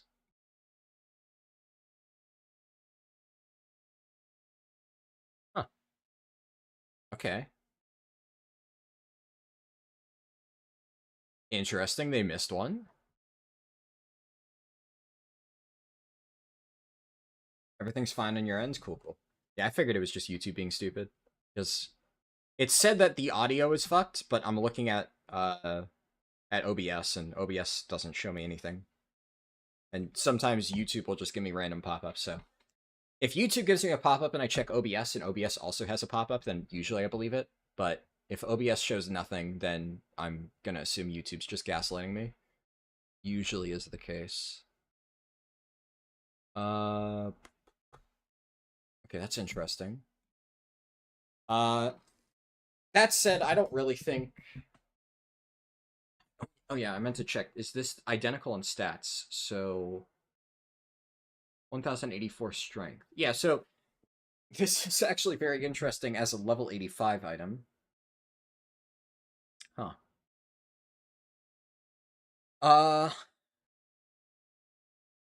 Now, I wouldn't get this for a Death Knight just because I don't really want any mastery. I really don't want mastery. Like, mastery at least is a pretty good survivability stat for brewmasters. Not so much for Blood DK. I mean, a little mastery can't hurt, but yeah, you don't really want a lot. So, yeah, I would not spend the gold on this, I think.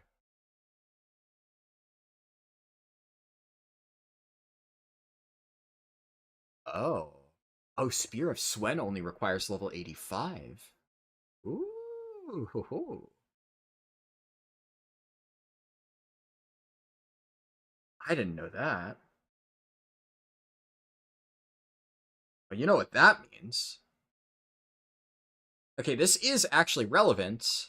Not for endgame content, but for speedruns. Because if I'm playing a monk for speedruns, which obviously I will be, then I think heirlooms do scale up to 85, but or scale up to 90, I mean. But this is end game item level, and you can equip it at 85. So this would be your best leveling weapon as a brewmaster, or well, windwalker in general. So I would actually, I really should want to use that. That's really good. I didn't know that. That's fucking sick. Okay. Are the other archaeology items like that? What would the other archaeology items be? They're what? The umbrella, so intellect offhand, and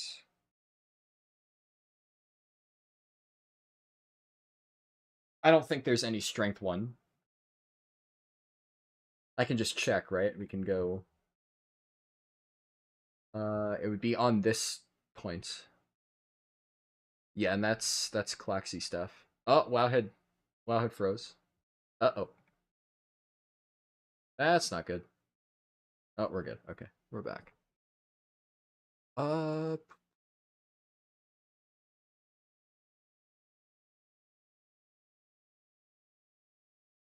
Yeah, and that stuff requires level 90. Okay, there is this stuff. So, there's a level 85 hunter gun. That's neat.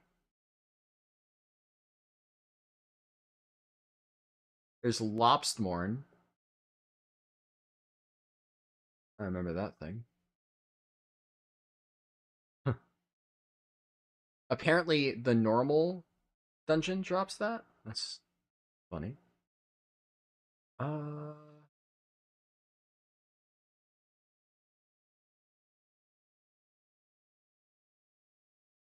Okay, so the BOA Claxy weapons are 450. But they require level 86. Where's Staff of the Hidden Master? That would be on here too, right?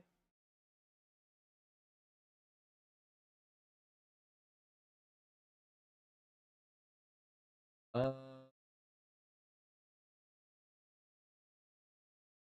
I guess that's not the same.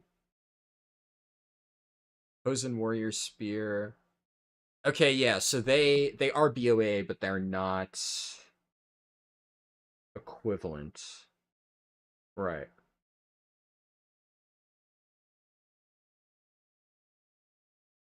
Bertholok. How hard is it to make a Ghost Iron Staff? 2 Spirit of Harmony. Okay, that's kind of difficult. That would be hard to get early on. Where do you get this?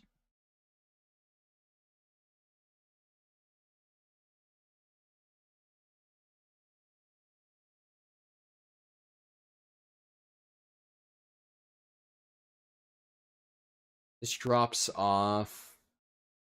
Okay. So apparently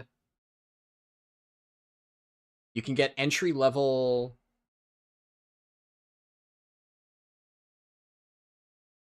That's interesting. So that's a 420 item level strength two-hander,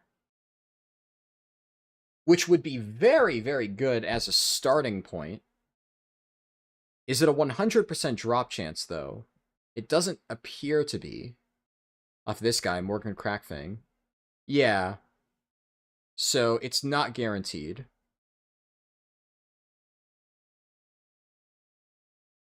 Because I was going to say, if he's guaranteed to drop that really good mace, that could be worth hunting down on a Blood DK. Though I believe that's the guy...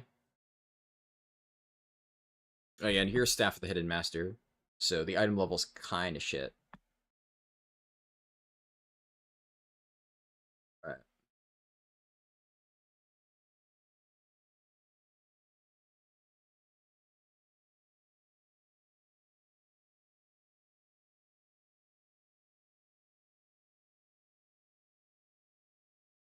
This is interesting. This stuff only requires level 82. Buckseye Bug Slicer. What is this from? Is this a world drop? Yeah, it's a world drop. Okay, so there's world drop stuff. Like, okay, this. There's a world drop two-hand strength weapon. Like, oh. That would be very good on a Blood DK for leveling. Slap this on at level 82, that would carry you a pretty long way. Because that's better than heroic Dragon Soul stuff.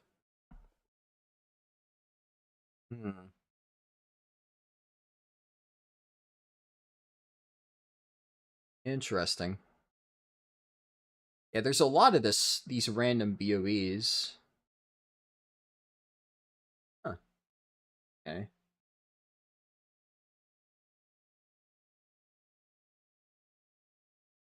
Something to consider.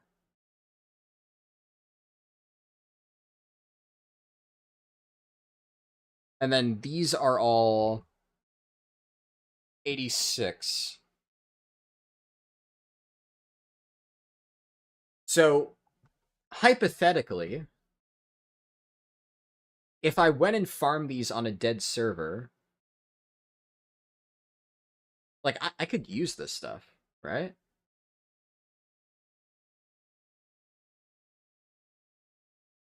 So, like, imagine if I got this sword on my Blood DK.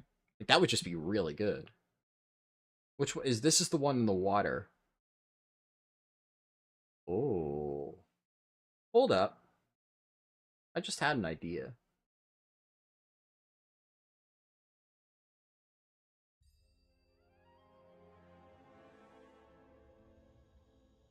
Get this. It's also just a world drop. Okay.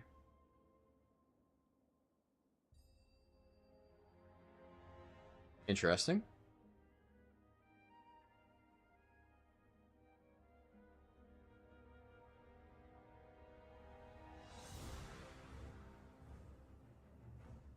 Spear of Swen being a like insane item for low levels is really good. It also hypothetically shouldn't be that difficult to guarantee a Spear of Swen, because you are, after a certain amount of crafts in archaeology, you're guaranteed to get a single rare, and because there's only a small amount of items in the pool for Panda archaeology, if you just keep at it, you'll eventually get this before long.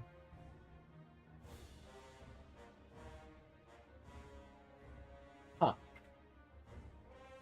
Now, obviously, I wouldn't want to farm this right now, but what I could do is I could get flying on my Blood DK that has max archaeology, and then I could farm this and then use it on my monk while I level. Because that would be insane. Like, that would be a huge power spike. Now, I wouldn't be able to do that on launch. But what I could do on launch is, if I manage to snag one of these things, like, even still, this would be a pretty big power spike at level 86. The moment I get there. Huh.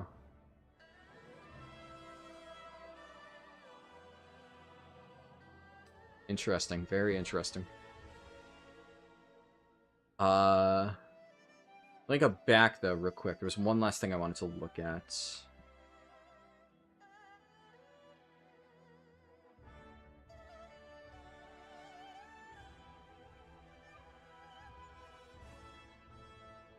Okay, so the only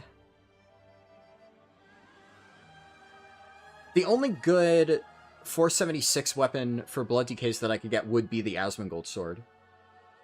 There aren't any, like, other secret things out there. What is this?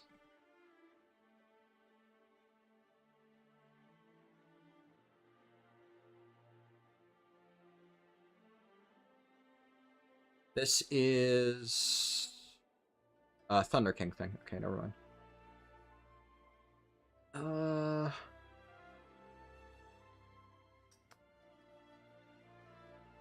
The Horseman weapon is good for one hands, but we're not going to be releasing anywhere near Halloween, so that's irrelevant.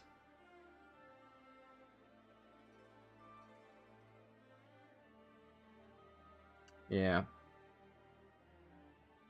See, so, okay, that's interesting. I'm almost tempted to start with Brewmaster now for raids, because I know that I can guarantee a really good starting weapon. And farming this sounds like it would be a nightmare. Huh. I'll have to give it some more thought, but it definitely seems like I can get better gear on Brew than Blood DK to start off with.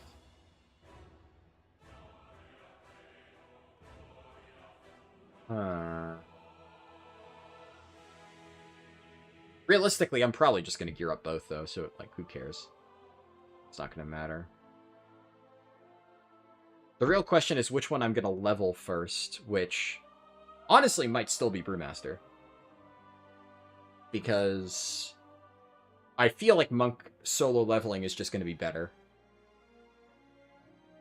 Blood DK's nuts, don't get me wrong, but, like, Monk is still really good, and it just has crazy mobility. I'm going to have to do practice runs still, but, like, as much as I love Blood DK leveling, God, I feel slow a lot of the time. It's not as bad as in Kata, but it's not Monk, so. Yeah. We'll have to see. It is interesting that you can craft this, though. So there's, like, the potential for I level up Blood DK first, then I craft myself a Ghost Iron Staff, or after hitting max level, I do Archaeology, get a Spear of Swen, and then with my Spear of Swen, I trade it to my Monk, and then my second character, Monk, I have a really OP weapon. There's no comparable thing for Blood DK. Actually, the only comparable thing would be the Klaxi weapons, but that's not guaranteed. I can mostly guarantee that for Monk. This would be very good as a Death Knight leveling weapon. It's just, this requires 86, whereas the other two don't. And there's no guarantee I'm actually going to find one, so I don't know. I do not know. And then, yeah, there was one last thing I wanted to look at. Where was it? Right. I want to look at the remaining stuff on here. So... It doesn't look like there's any trinkets on this list of things that can pop up on the black market auction house. It's a lot of heroic raid gear, which could be very good. Like, some of these items are good. Plate boots, hit haste. That would be good.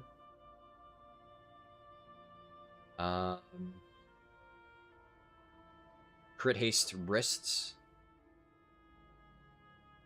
Like, if your best in slot heroic raid item popped up on here, that would be really nuts.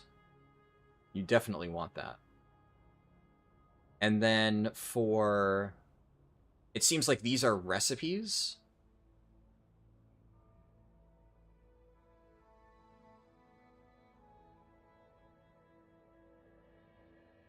Okay, so there are reputation patterns that could show up.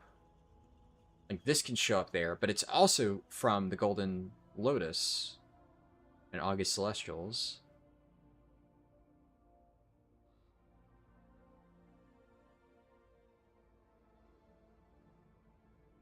But, yeah, this is from Golden Lotus. Who gives a shit, then?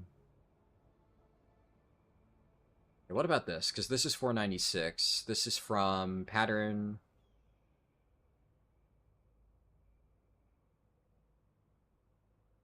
Okay, I guess it doesn't look like there's any patterns that can only show up in the black market auction house.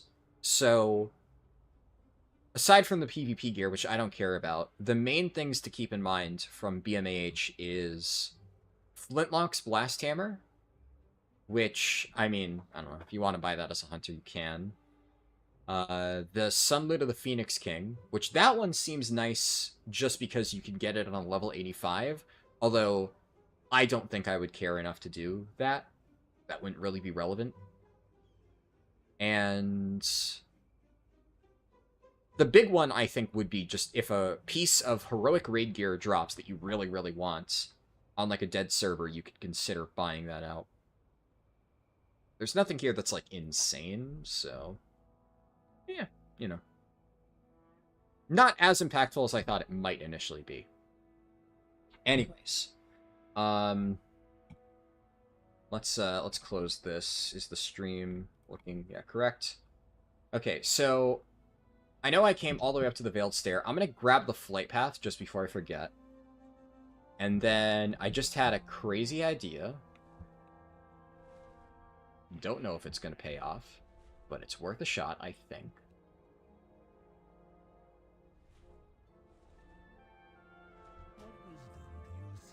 And I'm gonna walk there and grab flight points as I go. I'm not gonna start the timer yet because I'm technically not leveling. So speaking of which, I need to look up what was my... Where did we end the timer the last run?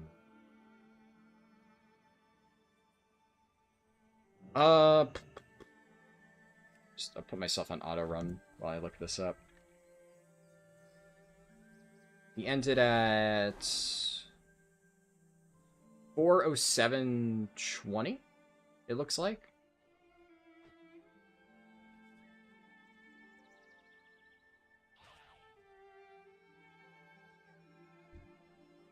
Yeah, 4:07:20.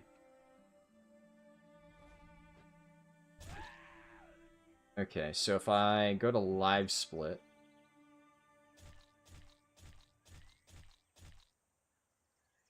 Live split, open that up.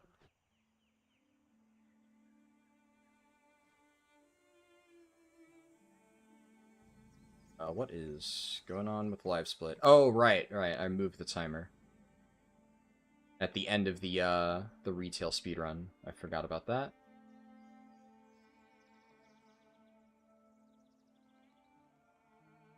Sure. And it doesn't really matter. And then do edit splits. What's it? I already forgot.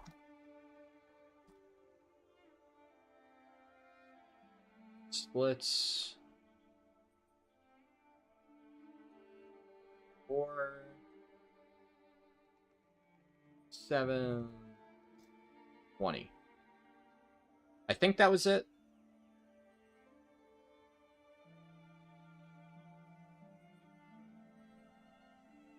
Looks good on OBS, I think.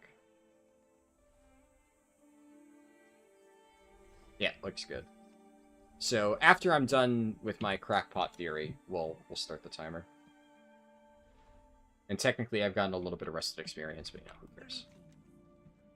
Does this connect to? Yeah, okay, it does. I'm not going to be questing here. I'm not going to turn in the quest now here. Normally, I probably would never have turned in this quest. So, I feel like that would be cheating. What? Oh, okay. What? Game? What's happening? Lag spike?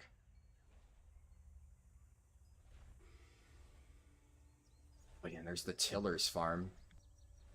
Man, MoP had so much cool shit. Why do people give this expansion crap?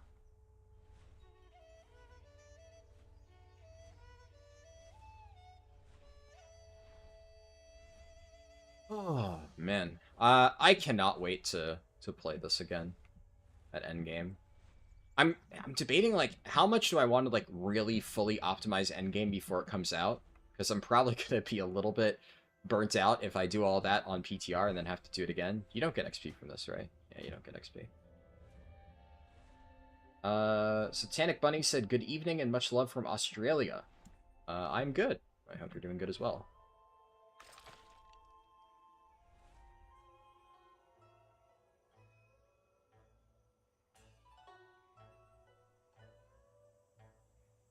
I think there's a flight path here, but I can't remember. But I'll grab it just in case.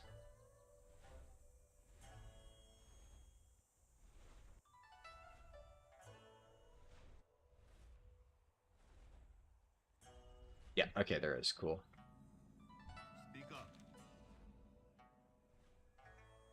Okay, also, what I'm going to do is after I finish checking for the thing that I want to check for, my plan is I'm going to go make coffee real quick, and then we'll start leveling.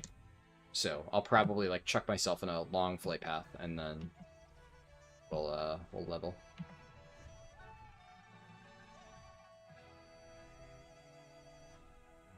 Doing fabulous, your brain has made the full cycle back to being interested in WoW again. I feel that, yeah. That's like, that's pretty much how half of my friend group is. Every single time there's a new expansion, you know, a bunch of them are just like, okay, I'm interested in trying it again. MoP Classic in particular, honestly, has gotten more people I know excited than any of the retail expansions. Like, War Within came out, and a lot of my friends that historically have come back for WoW expansions just did not seem interested at all in War Within. And kind of with good reason, right? It doesn't really do much. You're either Mythic rating like me, or... And then you have MoP, which is just kind of like a strictly better version. Oh! Saved. Holy crap. I'm actually really proud of my fucking reaction time there. I thought I was going to hit the ledge, but it was a cosmetic ledge. We're fine. Path of Frost fall damage reduction is nuts. This, let's just do this. That's faster. There's a guy you saw on YouTube doing a monk speedrun recently, and you were like, ooh, and sat through all of it. Was it my speedrun? Because I've done many monk speedruns recently. Or are you talking about a different one? I mean, there are a lot of people who do monk speedruns, but...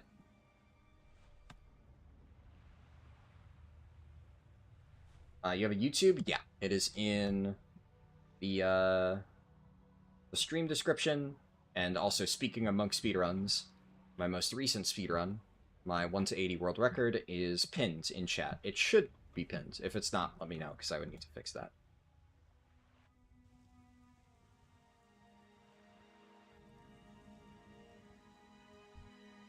Right.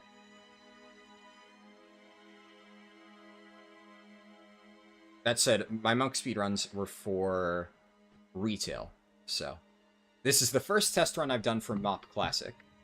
I will definitely be doing MoP or monk runs eventually.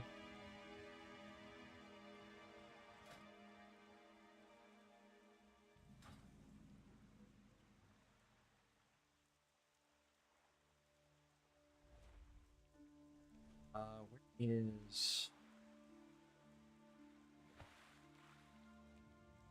Okay, yeah, this would be... If the two-handed sword was available, it would be right here, I think. Right. But it is not.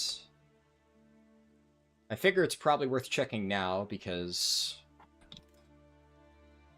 Yeah, there are some people in Dread Wastes. However... I can't imagine they've taken up every single one. Okay, it was my speedrun that you watched. Awesome. Nice. That is a pretty cool coincidence if you just happen to stumble into my stream, then. Tell me of your travels.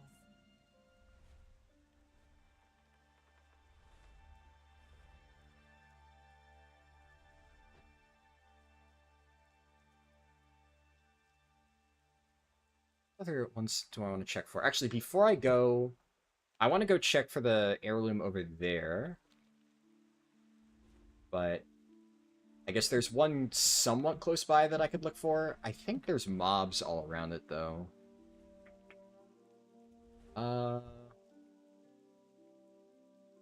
They're only orange. I could probably kill them. Probably couldn't kill the War Scout, though.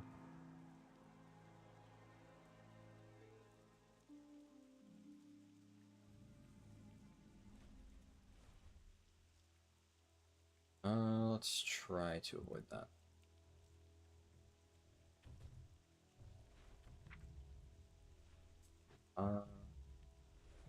Right. Oh, I need to remember to refresh Darkened Fair buff. Watched a bunch of different streams today while doing something or other. You watched someone do a Balance Druid? Like a Balance Druid leveling run? Or like Mythic Plus and stuff? Oh. What's going here?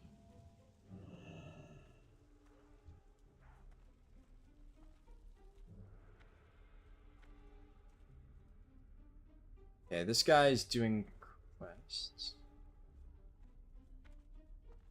I don't see the item, so it's probably not here.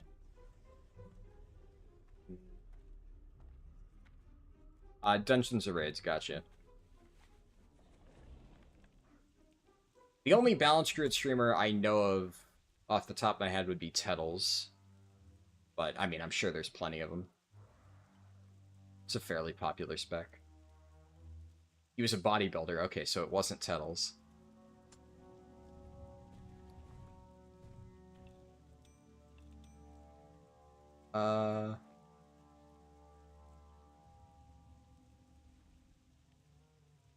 Yeah, that... based on your description, I wouldn't know who that is. I'm trying to think if I've heard someone fit that description. Does not come to mind. But yeah, that's cool. I am more of a tank player, so I pretty much always play some tank. Right now it's Blood DK. And I'm also going to play Brewmaster Monk for MoP Classic on top of that. At the very least for endgame stuff, right? Like the monk run that you said you watched, I played that as Windwalker because while leveling, obviously that's a more effective way to play it.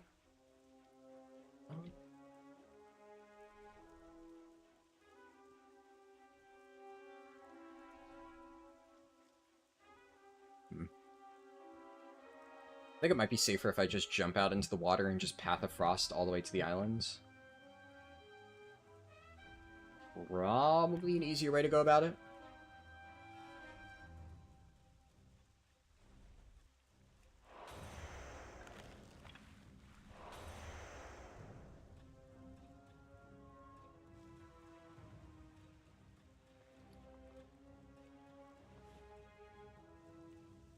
Okay, not in combat, nice.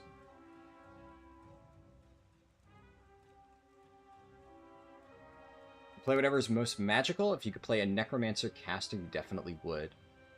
Yeah, I guess WoW doesn't have any real, like, caster necromancers. Like, Unholy is kind of the necromancer vibe, but obviously it's not one-to-one because it's a melee DPS, so...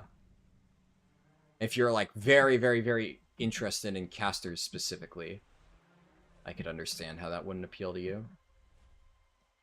Is there a way up from the back of the islands? Oh, yeah, that's a good way up. Yeah, Shadow Priest is pretty cool.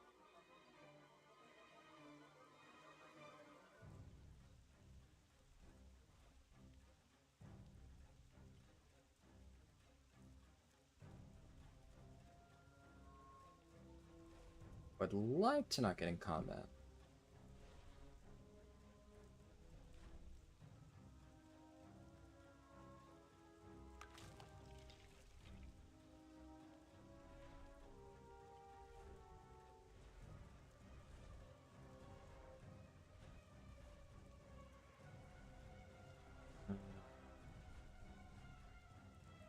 Is it up?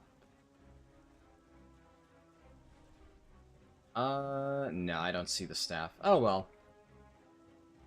I think it was worth checking, but yeah, the stuff I was looking for is not there. I'm in a hearth, and then we'll just hop in a flight path and get back to where we were.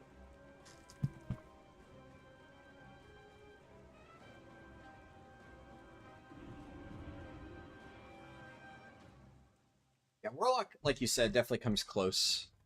Because you have minions and stuff. They're just, you know, demonic instead of undead. The portal is this way. I remember that.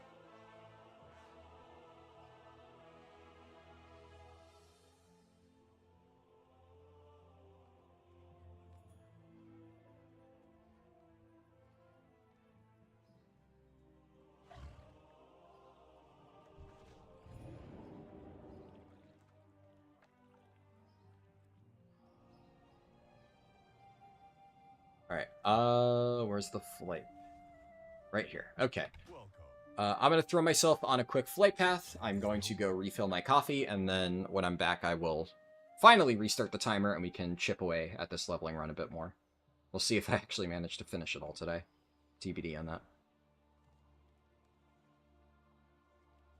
Oh, and Blood DK does give a vampire theme, so you're not mad at that. Yeah, the Blood DK playstyle is definitely very unique. And I think for a lot of people, it's definitely their favorite tank because of that. And thematically, like you said, yeah. I do not know the game that you mentioned, though, Vampire the Masquerade. Have not heard of that. But I will BRB you real quick. Just going to make coffee.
Are you fucking kidding?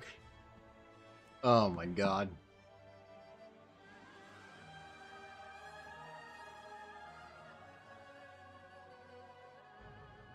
Of course that would happen when I go AFK. There may be like an automatic timeout thing. It's not that big of a deal. At least I finished the flight point. It disconnected me right as I landed. Nah, figures. Let's see. Dungeons did I get? Yeah. I think Dread Wastes is...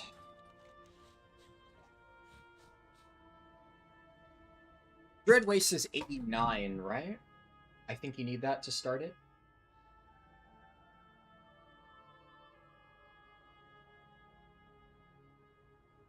I think there's a consideration to doing dungeons from 88 and a half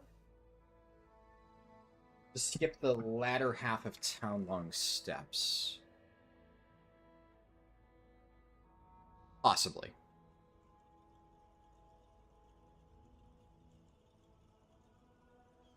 It's hard to say though. Town-long's not bad. Yeah, whatever. Alright, we'll start the timer here. No places any to... Oh, here we go. I'm gonna refresh my Darkmoon Fair buff.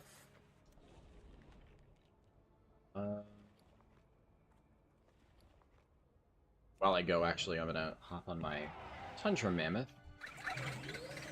Here are my bags. That quest...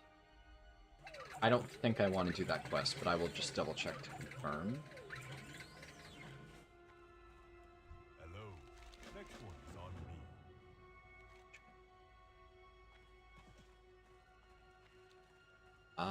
me. That would be inside the cave.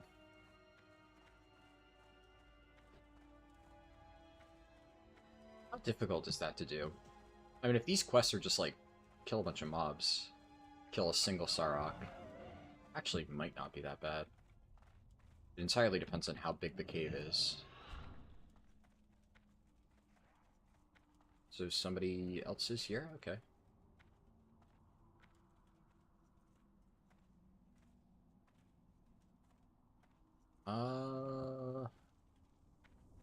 Can I make that jump?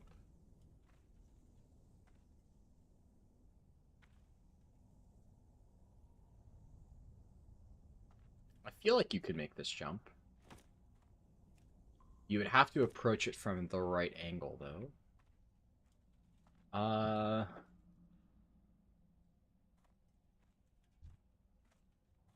you don't even need to kill the Sarok. Okay.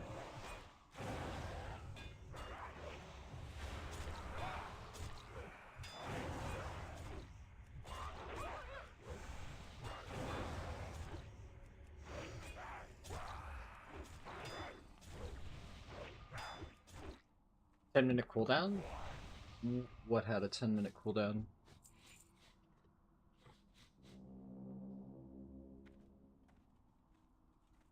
Wait, hold on. I'm confused. What was the thing? Okay, yeah, this... Okay, so there's the mob. There is a 10-minute cooldown in the form of Army of the Dead. That's what you were asking about. I don't know if I accidentally hovered over that or something. I could definitely make this jump. I just need to find the right angle. That's the one, yeah. That would be tight. Is there a better vantage point from the other tunnel?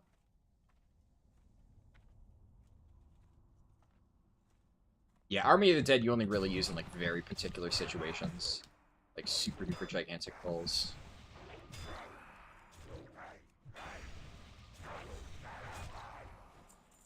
I'm trying to think here. Theoretically, this should work. Not using my Slowfall cape. That guy seemed to get it. Wait, can you just, like, jump this normally?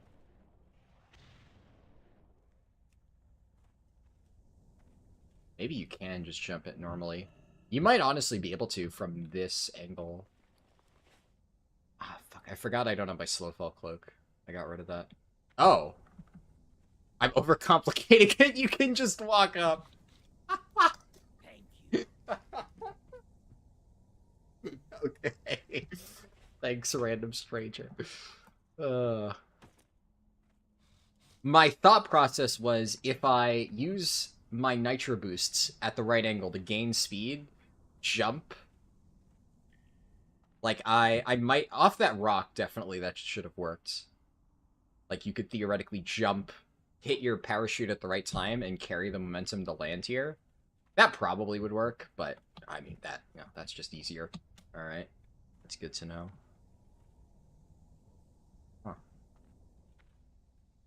Huh. In that case, these quests are probably worth doing, then. Just because if you can literally walk into the cave, grab a bunch of items, get 2 quests worth of experience, that feels pretty good. Though it is interesting how...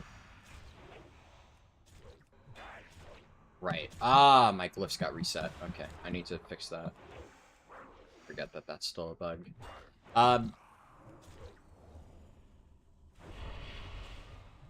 Do that.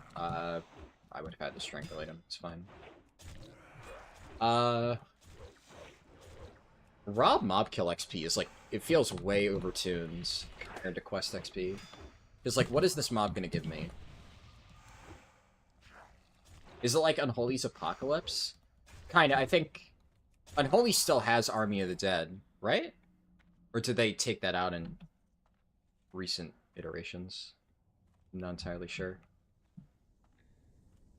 But yeah, it summons like a bunch of minions. I mean, I'm not going to need to use it anytime soon, so I can just show it.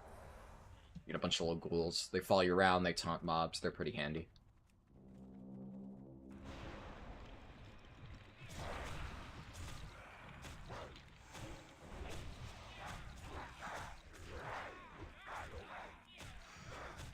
Oh, they accidentally pulled an extra thing. Alright.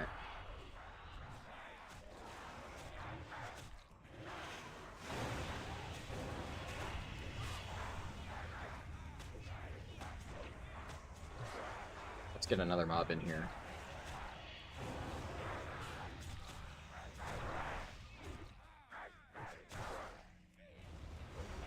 Not having any glyphs really sucks, though. Did it reset my talents, too? No, my talents are fine, just the glyphs.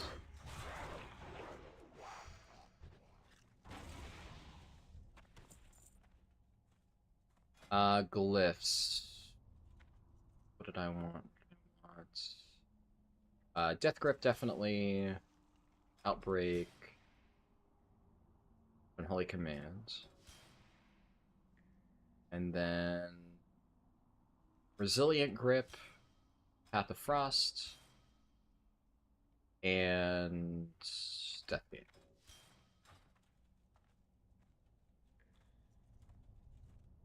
Yeah, glyphs are... This is like an older system. It's no longer really a thing in modern WoW. They still have some glyphs, but all of the glyphs are cosmetic these days. In MoP Classic, the glyphs will modify your abilities in certain ways. I think this was the last expansion they had glyphs. They're already, like, fairly non-important by now. In Wrath and Kata, they had a much bigger impact, but here it's not that big of a deal. But some of them are helpful. You know, like, my Death Grip, the thing that, like, reaches at a far mob and, like, drags it towards me. It has a slightly longer range, and I picked one where whenever I kill a mob, it resets the cooldown. So if I kill something, I can just grab another thing and just keep chaining back and forth. Boop, boop.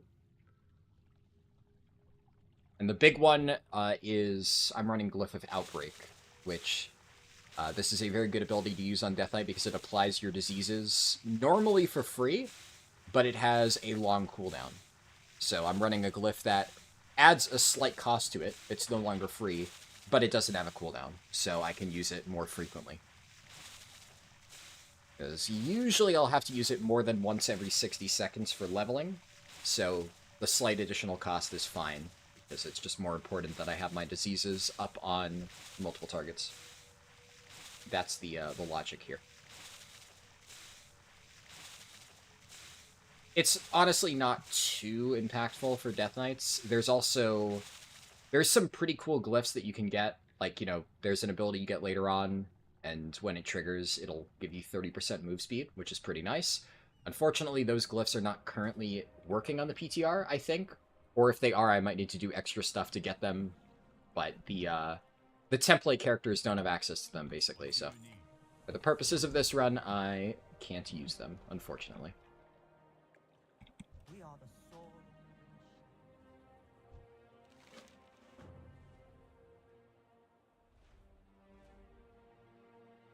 Tell me of your travels. Then Kunlai Summit. I generally like this zone. I think it has a good amount of decent quest hubs, so...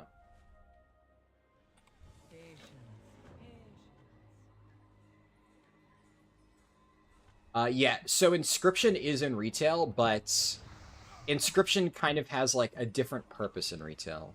So what am I doing here? Yeah, I am killing mobs, it's just they,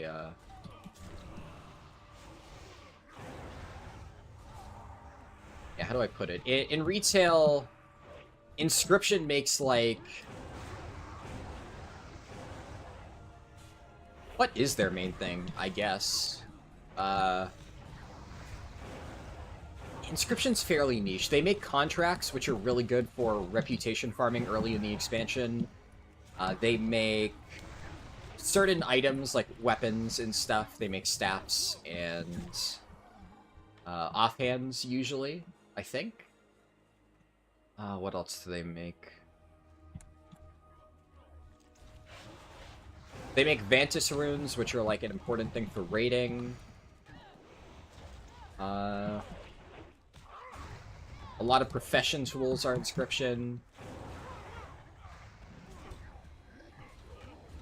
And like I said, they have some glyphs, but these days a lot of those are just cosmetic.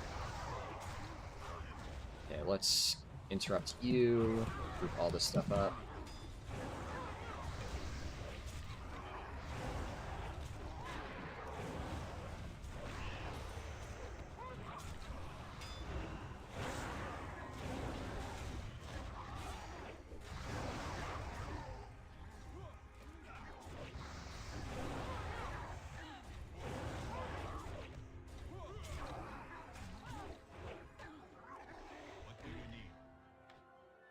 So that's... Right. Yeah, that's all the stuff I need, and then we just kill the leader. I think I already replaced my enchanted gloves, right? Yeah, so I don't need to worry about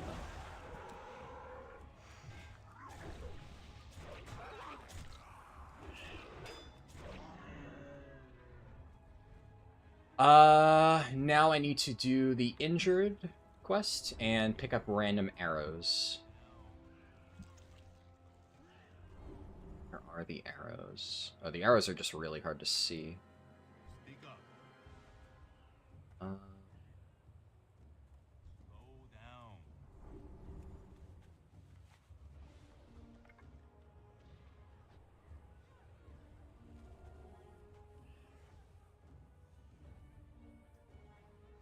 they really blend in. Okay, I got that one. I'll get that one. Speak up. Might also just be that there's a lot of people taking them. Okay, I see another one.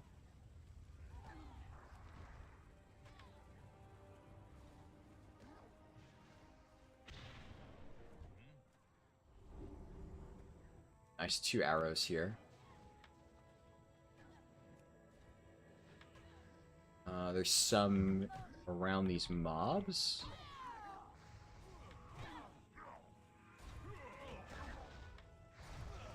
At least one that way.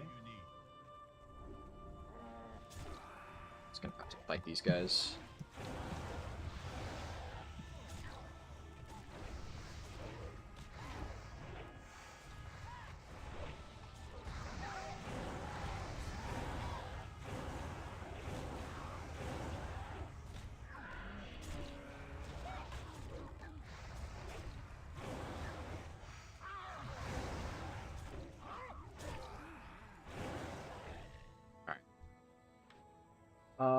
You're thinking about getting back into the game, not sure which class to choose. Can't keep going Warlock. I mean, Warlock's always a good pick.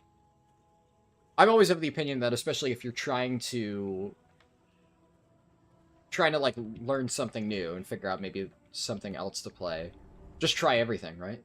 It's easy enough to level in retail these days that you can just try out a bunch of different classes, see what you like, and then whatever one really like clicks for you, then there you go. I think these days kind of the bigger decision to make is which version of WoW are you going to play. Now, I kind of play all of them, but there are pros and cons to each, and obviously WoW is a fairly time-consuming game, so most people probably got to pick one.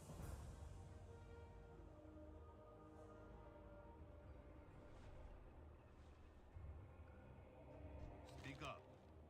You like flashy, so probably retail. Very fair, yeah. Two-handed sword. I'll have to go and runeforge that.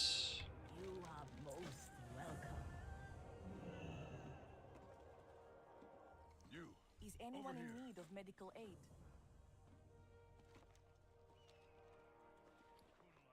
Where's the sword? There we go. Well, Deathgate.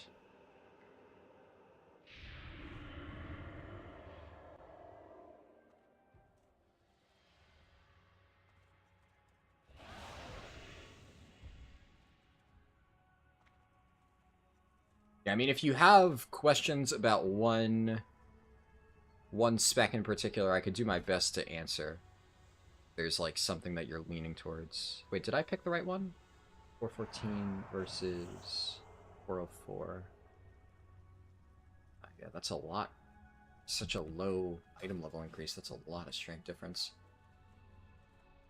Yeah, I'm not an expert, obviously, on every spec in the game, but I know a lot about some of them, and I at least have a cursory knowledge of most specs. Maybe not exactly how all of them play at a high level, but their strengths and weaknesses, generally, I have covered.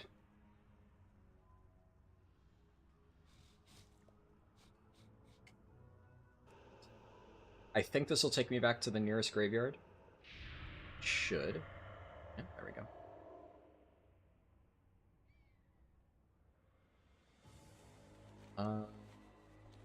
Let me just do these quests. Is there... I'm trying to remember when it sends you to do the Jinyu stuff. That might not be right now. I'm gonna check just so I don't miss it, if this is right now. But I'm pretty sure after this... Oh, it is right now. Okay. Good thing I checked. You know, these quests are very good. You almost come speak with me.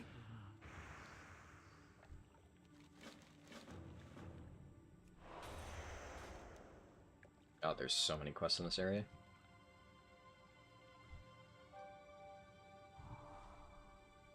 Interesting that it doesn't give you a breadcrumb. Maybe it does that later?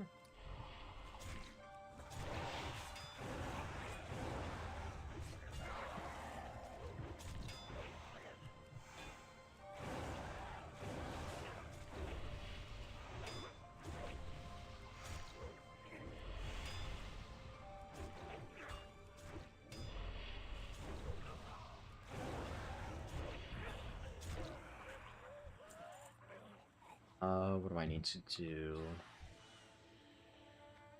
I know there's supplies. Yeah, that's what I need. I'll have to check at some point to see if they updated Questy for the PTR, because the default quest helper at this point in time is not very good. Nowhere near the quality of Questy. You're more confused about the devilish little details. You typically pick up items that have the highest intelligence. Yeah, definitely the way to go. You have no clue what versatility or mastery does. So, yeah, definitely a rule of thumb is exactly what you're doing. Always go, and this kind of applies to most versions of the game, go for the most primary stat. which usually just translates to whatever item level the item is. So, be it a weapon or a piece of gear, if it has a higher item level, you're probably going to want to use it, because it's usually going to have more intellect, strength, agility, whatever your particular spec is wanting to run. As for secondaries, most of the time it doesn't really matter. Especially while leveling, a lot of specs will be comparable in terms of like what they want, so that's less impactful. The very easy ones to know are obviously crit and haste. Crit and haste is pretty straightforward. Crit, the more crit you have, the higher chance of dealing a critical strike. Double damage.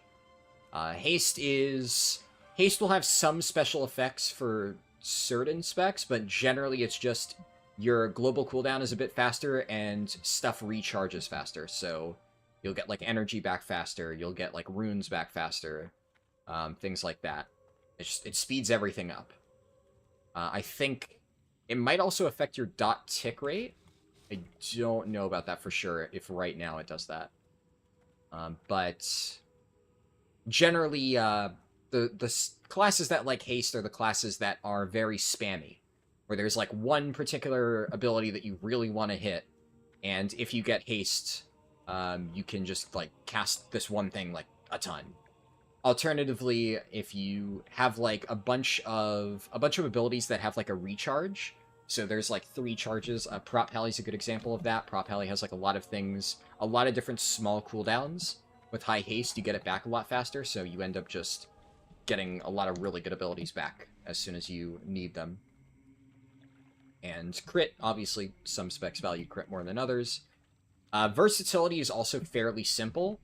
As a rule of thumb, most specs' versatility is their worst stat. That's not always the case, and in fact, a lot of the specs that I play, versatility is actually one of my desired stats, but that's usually just because, like, I play a lot of Brewmaster. It really is actually just Brewmaster. Because Brewmaster gets next to no value out of haste, so you don't really want it. And then, you know, Mastery is kind of a separate thing. And in the case of Brewmaster, we also don't want Mastery, so Versatility is kind of our second best stat by default. And it's not bad, like, Verse just, you take less damage, you do more damage. It's just, for the specs that like Haste or like Mastery, you're generally going to get more value out of that stat in terms of improving your damage than Versatility will give you. That said, for most non-tanking classes, Verse is usually going to be your best method of improving your survivability, so that could be very nice. So if you... A lot of times, if there's a spec where maybe they don't get like a ton out of haste, haste and Verse are maybe like roughly comparable, you might want to lean towards Verse a little bit more, just because then, if the damage is the same, Verse will give you more survivability than haste, on average. But again, this is like... We're kind of just trying to give like basic overview descriptions here. It usually will vary from specific class to a spec. And then Mastery is definitely the most complicated one, just because every single spec has a different Mastery. Mastery will do a completely different thing depending on what you're playing. So there are some specs where their Mastery is very powerful, and there are other specs where their Mastery is just really not good, and it gives you next to nothing. Brewmaster is a good example of that. Brewmaster, all tanks will gain a small amount of flat attack power from their Mastery, so it always gives them some damage. But Brewmaster's Mastery effect is like a really crappy bonus to your dodge that just doesn't meaningfully improve your survivability whatsoever. So, since it doesn't really give you that much damage, it's usually just worse than running Versatility, which for Brew, and every spec, gives you a flat damage reduction.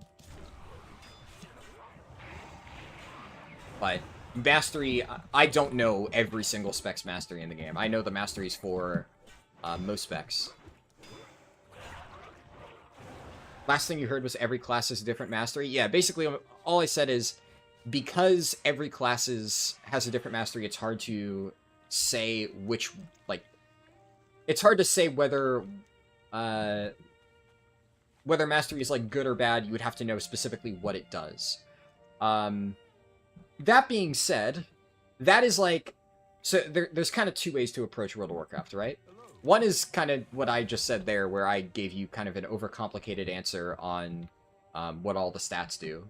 And the amount of people that, like, actually realistically need to understand all of that is, like, extremely low. The people who are, like, theory crafting their given spec, which I like to do for the specs that I play, but those people need to understand all the intricacies of it. In reality, the nice thing about World of Warcraft is there's so many people who just do that work on their own for free, and then they will post the numbers somewhere, and you can just check it for yourself. So yeah, you're saying you think you're going to try Balanced Druid. Well, obviously, you could check the Balanced Druid class Discord. So if you just Google Druid Discord, then it should be one of the first results. You join that, it has like a bunch of channels for every spec, and the balanced one should theoretically have a lot of information. And then there's another really good website that I like to use whenever I'm learning something for the first time. So if you just search Blood Mallet, the first result, Blood Mallet has basically important simulation info for every spec in the game. So all of that stuff that I just described, the nice thing is you don't actually need to understand any of it, because if you just go to Blood Mallet and you click on Balance, and there's all these like different drop-down things so that it'll show you what your best trinkets are. So I don't play Balance, but just by this sheet I can tell you that most likely Balanced Druids are going to want House of Cards and Mug's Moxie Jug, which are two trinkets from the second to last and third to last boss of the raid. And I believe that is correct, because I've heard the Balanced Druid in my guild talking about really wanting those two trinkets. So the sims on this website show those as the top, so that's good. And then if I go down to one of the drop-down menus and I pick Secondary Distributions, which is the secondary stats, then I can see here that Balanced Druids really like Mastery and they really like Haste. And yep, that remains the same on single target, and it remains the same on high targets. So you don't really even need to think that much. Just if you see, remember item level overall. So if something has more intellect, you're probably going to want to use it. But if you have two items of the same exact item level, you're going to want to prioritize the one that has either haste or mastery. And if you just keep that rule of thumb, you don't even need to think about it beyond that. The difference is going to be marginal, no matter what. But that's just like, you know, if you want to try and increase your damage somewhat, just keeping that in the back of your head. Haste Mastery, that's good. Blood Mallet. Mallet is a, like, you know, hammer. Smacking things. That type of mallet. Should pop up. And you don't need to apologize, you're not wasting my time. I mean, I like doing this stuff. I like teaching people WoW, that's why I stream, that's why I make YouTube videos. That's what makes it fun. Not to mention, I mean, right now I'm actually in a roleplay cutscene anyway, so it didn't actually lose any time whatsoever. And I should note, this is not, like, I have a timer here, but this isn't a serious speedrun. So, like, the run that I did on YouTube earlier, that one's obviously a little bit different, because that one I was, you know, preparing for a while. I was trying to get, like, a really good time. This is not like that. This is a, this is my first testing run for MoP Classic. I'm not, like, super concerned if I get a super fast time or not. Really, the main thing right here is I'm just testing roughly how long is the process going to take me, and mostly I'm kind of jogging my memory on how all the quests feel, so. Like, literally before you joined the stream, I spent, like, 4 hours looking over, like, Wowhead stuff for, MoP Classic, like, endgame gearing, and I wasted all that time just doing that, you know, that's just genuinely the stupid min-maxing crap that I find fun, so it is no worry.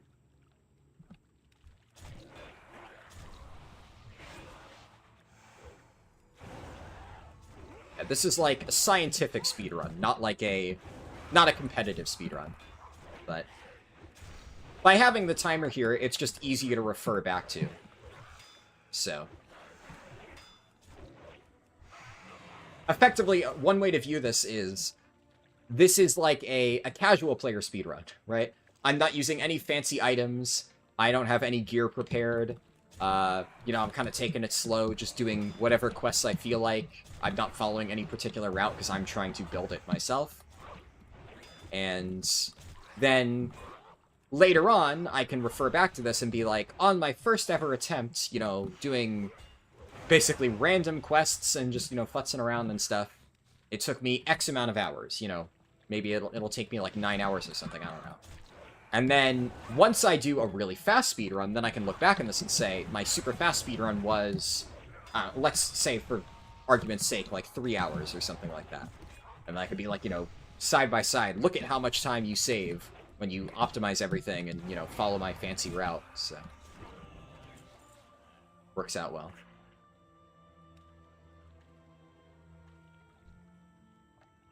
No, the thing that I was talking about before, I think I said end game. Yeah. All I was just doing is, I was trying to figure out relative, like, strengths of different gear for, like, once you reach the max level in Miss of Pandaria, which is level 90, obviously, after reaching the max level, the next step is trying to get the best gear. And I was just looking through Wowhead to try and, you know, plan out what the best gear that I would get later on is. It's just, I like having that all planned out, figuring that stuff out before I get there.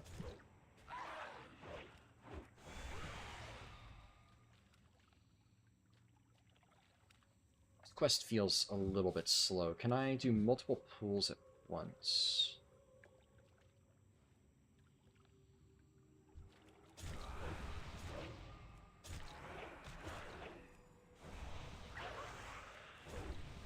I'd have to see if the follow-up is worth it. Yeah, there's a lot of roleplay in this particular quest. But yeah, as far as, like, general stuff, like you said, about stats, that's pretty much all you need to do. I would say, honestly, you could kind of go not really understanding what half of your stats do and clear the entire raid on, like, heroic difficulty, if you really wanted to. Pretty much until you get into really high M+ and mythic raids, you honestly just need to understand, like, you know, copy a website, like, what stats do I generally want to go for, and then understand vaguely what buttons you should press in what order. And if you do that, you've already done more research than, like, the vast majority of people in this game. As for your other question about when you should do professions, that's a little bit different. The short answer is you honestly don't need to if you don't want to. You could just go the entire game and never do professions. Like, they're not required. Especially these days. In older versions of WoW, like Miss of Pandaria, what I'm playing here, there are a lot of, like, tangible power gains tied to professions. Like, if you are... I mean, I actually might be able to show one. What do I have right here? Yeah, so, like, tailoring and engineering. I don't have anything related to tailoring right now because I replaced it, but I still have a belt where that, like, the text here, on use, greatly increase your run speed. That's, like, a special engineering enchantment that I can put on here that gives me, like, a bonus. There's a bunch of other things for every profession. So, in this era of World of Warcraft, professions matter a lot. However, in retail, it's not really that relevant. You don't get any direct power gain by improving your professions. It's entirely optional. If you don't want to do it, you don't have to. But you do get gear by doing professions. Like, you can craft really good gear. But you could also have somebody else make it for you. So if you want to level up your profession and get, like, really good stuff made, you could do that. But a lot of times, these days, it's actually going to be more expensive than if you were to just have somebody else do it. There's a vendor that just sells all this stuff. Okay. Interesting. So, generally speaking, all that to say, my recommendation is only do professions if you are looking to make money. Usually, that's just going to be the more efficient way to go about it. And if you've decided that you want to make money with professions, then there's like a lot of good guides and stuff out there. But like these days, personally, you know, I clear the hardest content in the game, and I don't even bother with them. I will sometimes do professions under very specific situations, but most of the time I have like friends that I know that they do all like the profession stuff, and if I need something made, I just go to them. And obviously, if you don't have like any friends that you can get help from, well, the nice thing is in trade chat, there's almost always going to be somebody looking to craft things. So if you just have trade chat open, look through, you'll probably see a post like, you know, blacksmith looking for work or something like that. Or in your case, I guess tailor looking for work, and then you can just shoot them a message and try to get whatever you want crafted. What do I want? Yeah, this one seems good.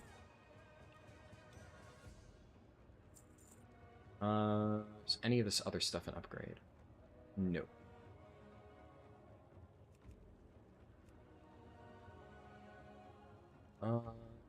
They're trinkets? Oh, wait, oh, this guy sells trinkets? What the heck?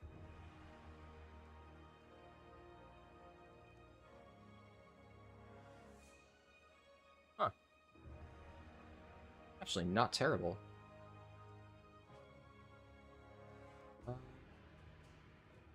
Either flat haste with a mastery proc, or flat mastery with a crit proc.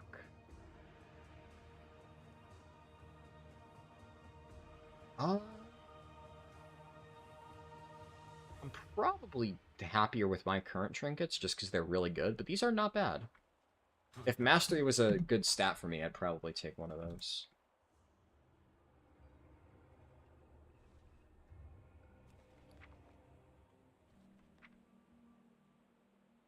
Nice.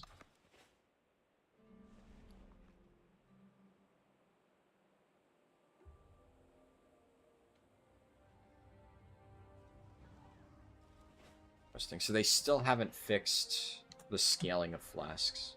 Strange. And yeah, professions, getting the stuff that you need crafted with professions it's very simple. Yeah, I wouldn't worry about it too much. Usually, if you look up any guide, like I could tell you right now what Balance Druid would probably make.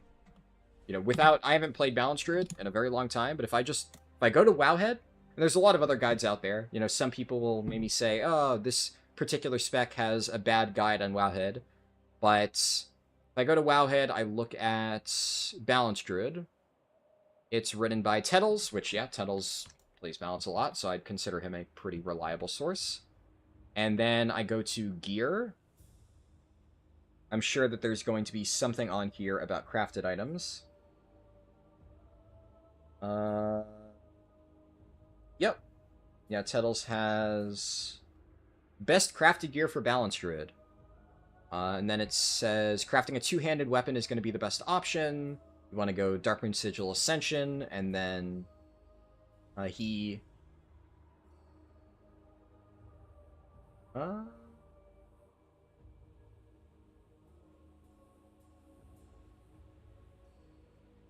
I will say, unfortunately, this is a bad example because Tettles is kind of missing key information in his recommendation here.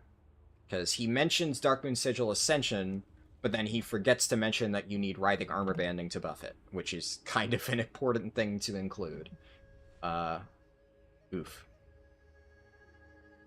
And then this is a little bit more advanced, but once you're starting to like learn the game, you'll want to go to a website called Warcraft Logs. Warcraft Logs is pretty straightforward in terms of what it does. It just records all of the data for anybody who has cleared the raid. So you can see the exact numbers on what different people are running. So if I go to, let's see, a fight that Balance Druid is very strong on is One-Armed Bandit. They're pretty good on, and that's an actual competitive fight. So I'll look at damage on One-Armed Bandit for balance. Oh man, they're getting kind of demolished by other specs. It's fine. They're still pretty good in this fight. So I look at One-Armed Bandit. I look at Balanced Druid. You could look at any boss. I'm just picking this one in particular. And just at a glance, I'm able to see like a ton of information about balance. So for starters, I can see that every single Balanced Druid right now is running Keeper of the Grove. Let me just see if that's true for other bosses as well. Yes, that is true for every single boss in the raid. Keeper of the Grove is the hero talent that you would want to play for balance. Now, sometimes what can happen is the other hero talents will be really good for Mythic Plus.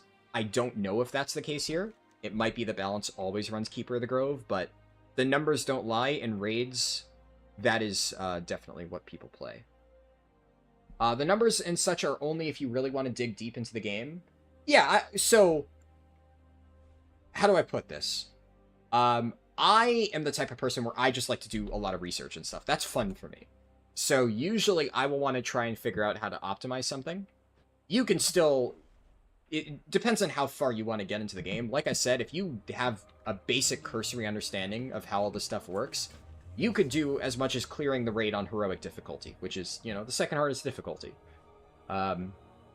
It's only when you get to, like, the really challenging endgame content where you actually need to understand any of this stuff. Now, obviously, as somebody who likes that challenging content, I am, of course, always going to approach it from that mindset, and I will recommend, I'll always give that recommendation. If all you want is to just, you know, play the game for fun, level a character, and, you know, just mess around at endgame and do some, like, you know, farming for mounts and stuff like that, you don't need to understand any of this. You'll just be able to, you know, face roll everything. It's easy. This is all for, like, if you're really trying to, like, really sink your teeth into Balanced Druid and really, like, improve your damage and optimize it. Which, of course, that's how I like to play the game. But you don't need to do that, right? Not as Sunny said, their other hero talent is really good in high keys. Gotcha. Yeah, see, that's the thing. I've seen that happen for a lot of specs, so I don't want to rule that out. So I appreciate that information. Because the only thing that I looked at right now is just at a glance Warcraft logs, and definitely for every single Mythic Raid boss, they're running Keeper. But that makes sense if it's in high keys. I'm guessing, is it something like on high targets with a longer pull time where, like, mobs don't die super quick? Is that the kind of situation where Elun's Chosen ends up being good? Because those are usually the situations where, like, oh, if this hero talent tree excels in that particular situation, you're never going to find that in raids, so Keeper will make the most sense for stuff outside of that. That applies to a lot of specs. Wonder why I can interact with this tent. It doesn't do anything.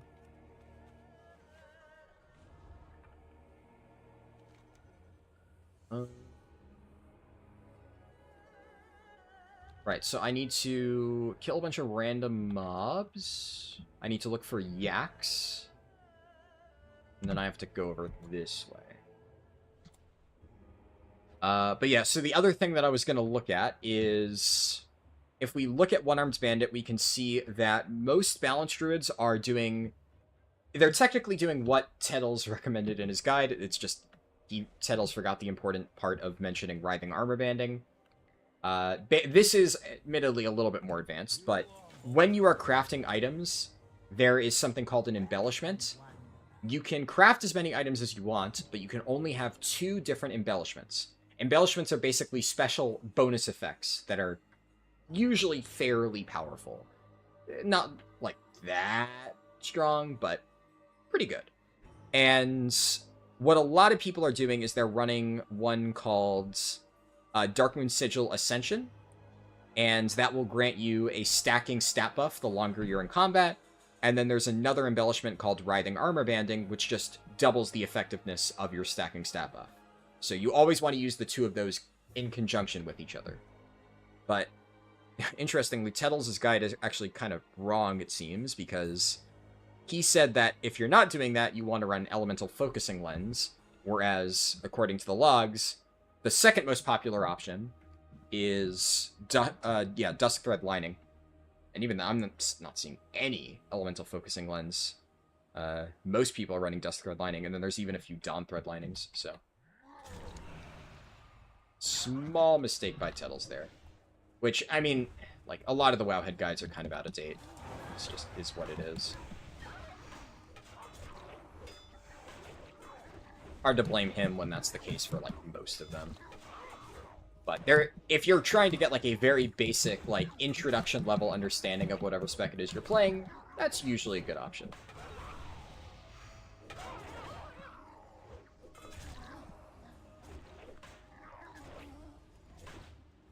But yeah, I like Warcraft logs in particular because Warcraft logs, like, the numbers don't lie. Now, that being said, just like any data set, you need to know how to read it properly. So, there's definitely some element of, like, you don't want to just always blindly copy it, because exactly what, Not Estonia said there, right? In some situations, even though if you were to look at Warcraft logs, it would show 100% of people are playing Keeper of the Grove. Like they said, Elun's Chosen has more AoE if things live long enough for you to get your dots out and procs rolling. That data wouldn't be reflected on Warcraft logs, but that's only for, like, a specific part of the game, so you always have to keep that in mind. But I do like Warcraft logs because for the stuff that you're getting information for, in that case raids, which is mostly what I play, it is just completely accurate. You're getting exact information on exactly what the top players are running.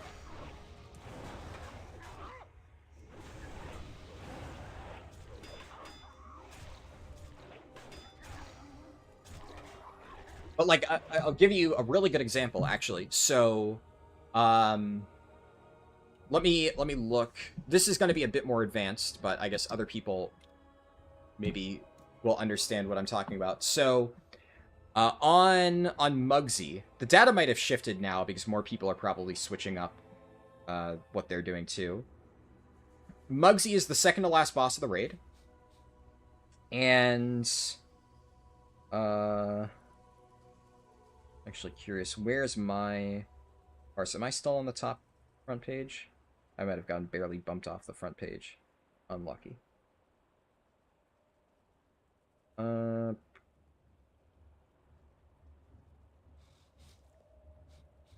not gonna...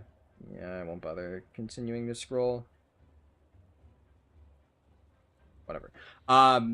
Yeah, so on Mugsy, there is a talent. Actually, fuck it, I am curious. How much damage did I do on Mugsy again? I did... I should be on there. 1.1 mil. Am I blind?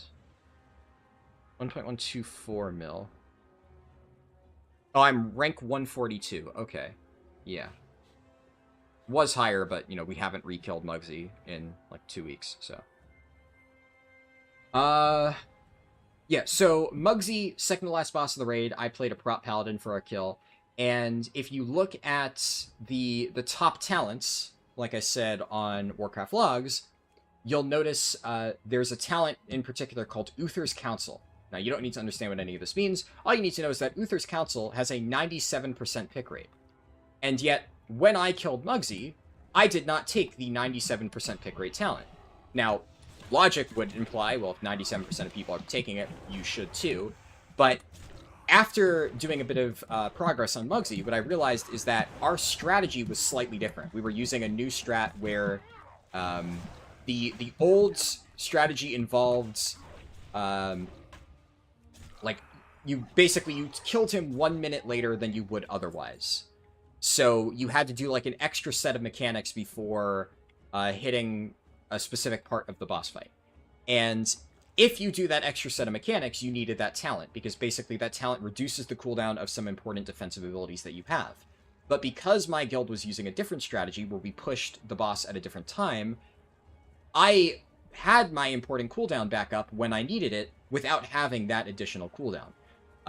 Like I said, a little bit complicated, but basically after playing that boss for a little while, I was able to identify that, like, even though this is a 100% pick rate talent, there is a particular reason here why I actually do not need to run it. It was doing absolutely nothing for me. I was getting no advantage. So I instead switched to a talent that gave me a bit more damage, which, you know, sometimes is important as a tank, especially for bosses like that, where you have an extended burn phase at the end of the fight, and you gotta kill the boss before he kills you, so... there are some times where even though, in that case, like, the 97% of people, they weren't wrong. It wasn't like, oh yeah, they made the wrong choice and I'm smarter than 97% of people. But in that particular case, it was just that my guild was using a very strange strategy that only has recently been popularized. So those 97% of people, for their strategy, they needed to run that talent. I found that I did not. So knowing how to identify that, that is like the super high level like skill stuff that you only need to know for like really, really, really top end raids. Generally, if you just look at that stuff and see, okay, 97% of people are doing this, it's probably correct. And if I had run the 97% pick rate talent, like, it wouldn't have hurt me at all. We still would have killed the boss. I just would have done slightly less damage.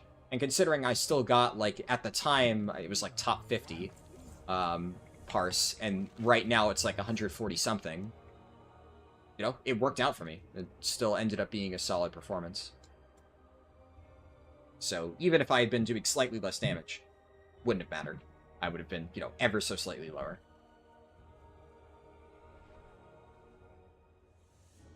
Sounds like it'll be a fun journey to becoming a Loon's Apex devotee. Yeah. I've heard good things about Balance. Generally, in my experience, the people who like Balance Druid really like Balance Druid. Most people I know either... Well, I know a lot of people who really hate Balance, in fairness, but that's kind of the thing, right? You either love it or you hate it, based on pretty much everybody I've talked to who plays the spec. There is very much a stigma about Balance Druids. A lot of people think Balance Druids are, like, very big complainers. And that if they ever are, like, not the top DPS in a specific patch, they will start whining and complaining and asking for Blizzard to give them buffs. Which, you know, I may or may not agree with that sentiment. But, yeah, it depends on the Balance Druids that you happen to run into, I suppose. It's the Ret of range DPS? Very true, yeah.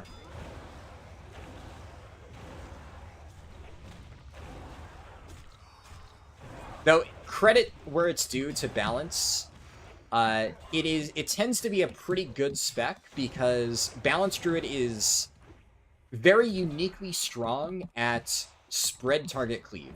Like, Ret Paladin tends to struggle. I would agree that it is similar in the sense that the people who love Ret Paladin really love Ret Paladin, but Balance Druid definitely does bring a lot of very important tools to the table. Because of that, it ends up being really good in Mythic Plus fairly often, and it's usually good in Raid. Right now, it's actually a little bit undertuned in Raid, but on some of the harder boss fights in the current Raid, Balance is still very valuable because... like, I'll give you an example, right? One-Armed Bandit, which was the fight that I looked at logs for, because that is a really good example of a Balance Druid fight. One-Armed Bandit has 3 enemies that will spawn at, like, different corners of the room, and you need to kill them very quickly. If you do not kill them fast enough, you just die. Like, the boss will kill you. We're talking specifically about the hardest version of the fight, right? And... range DPS like Balance Druid, like Shadow Priest, are especially good. Destro Warlock, another great example for that. But they are especially good for that fight because melee DPS can only hit one of those mobs. All 3 of them need to die. Technically, 2 of them need to die at the exact same time, give or take. The 3rd one still needs to die relatively quickly, but you have like a little bit more leeway there. But the important takeaway is that 3 really spread out mobs, all of them you gotta kill, and it's very important. And melee will really only be able to hit one of them. Whereas Balance Druids can just hit all 3 of them and the boss at the exact same time. So, like, most casters can do that, Shadow Priest can do that, Destro Warlocks especially can do that with Havoc. So, casters like that are very strong for that fight, and that's one where Balance Druid excels. In that case, Balance Druid technically is not the best spec to do it. It would be more in the Shadow Priest, Destro ballpark, but they're still a good option. The one where Balance Druid is really good at, and technically was relevant this tier, even though these days the fight has been nerfed a bit, so it's no longer as important, would be Styx Bunkjunker. that boss has a ton of mobs scattered across a gigantic room, and Balanced Druid is pretty much the only spec in the entire game who can effectively kill all of them at once. They are just so spread out, and Balanced Druid with Starfall, and obviously, dotting up multiple things, can easily cleave down like 15 mobs that are spread out all over the place in an effective time. And no other spec can do that. So for like the Race to World first, Balanced Druids were very, very important, and you ran a bunch of them. And at this point, the fight is easy enough that it's not necessarily required, but most guilds still like to have Balanced Druids for that fight because it just makes it easier. If you have them, they will just kill everything before it's a concern, and you just don't need to worry about the damage check. So that is something that Balanced Druid is, like, especially good at. Oh, nice. There we go. This is the item I was looking for.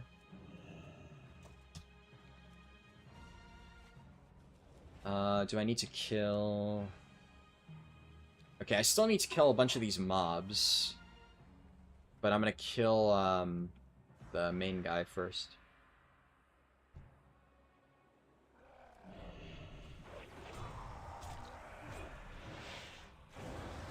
So long as you don't feel useless, now you should, as a Balanced Druid, never feel useless. They are, like I said, they complain a lot, so Balanced Druids are kind of like, they're maybe not like the main characters, but Balanced Druids are like the main character's best friend. Mages are the main characters, but, Balanced Druids are a close second. They're usually pretty good.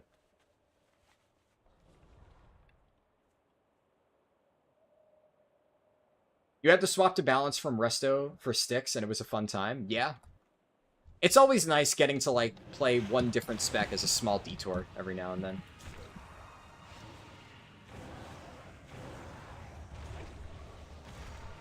Like, I got to play Blood DK for Ovanax because it was required. Honestly, I wouldn't have minded playing Blood DK for the entirety of Narubar Palace. Actually, I think Blood DK is in a very good spot at the moment. I'm very happy with the playstyle. But getting to play something different for one boss was a nice change of pace.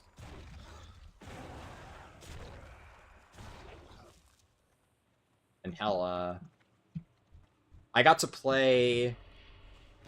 The most, biggest change up for me ever was in Castle Nathria. I was playing Brewmaster, and I'm ever so slightly too far to get these. I played Brewmaster and Nathria, but for Sun King's Salvation, I actually ended up playing Mistweaver, because we really needed healers there. So my guild solo tanked it, and I just healed. It's one of the very few raid boss fights I've ever healed on progression. But recruiting a Mistweaver was really hard, and they were very important on that boss, so I just said, fuck it, I'll do it myself.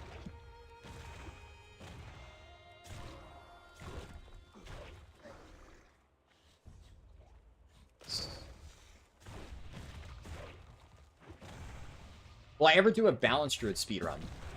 I did one a while ago. Like a while ago. Let me see if I can dig up the link.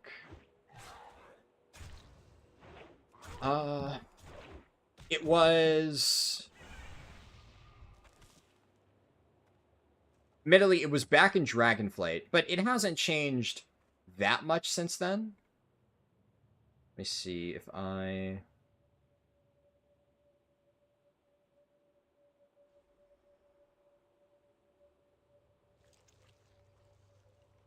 Second, let me just see. I got a Discord message.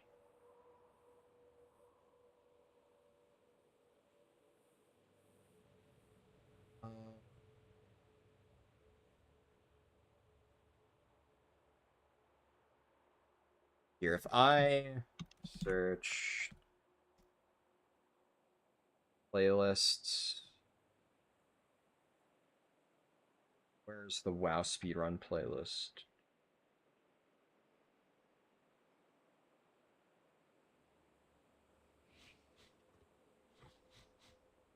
WoW speedruns, there we go.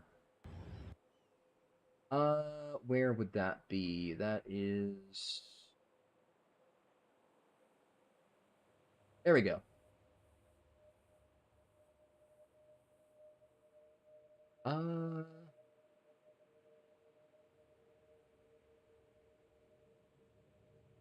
And did I... Yeah, okay. Here we go. Yeah, this link should work. Like I said, it's from Dragonflight, but that should work, I think. It's unlisted these days because, you know, it is old.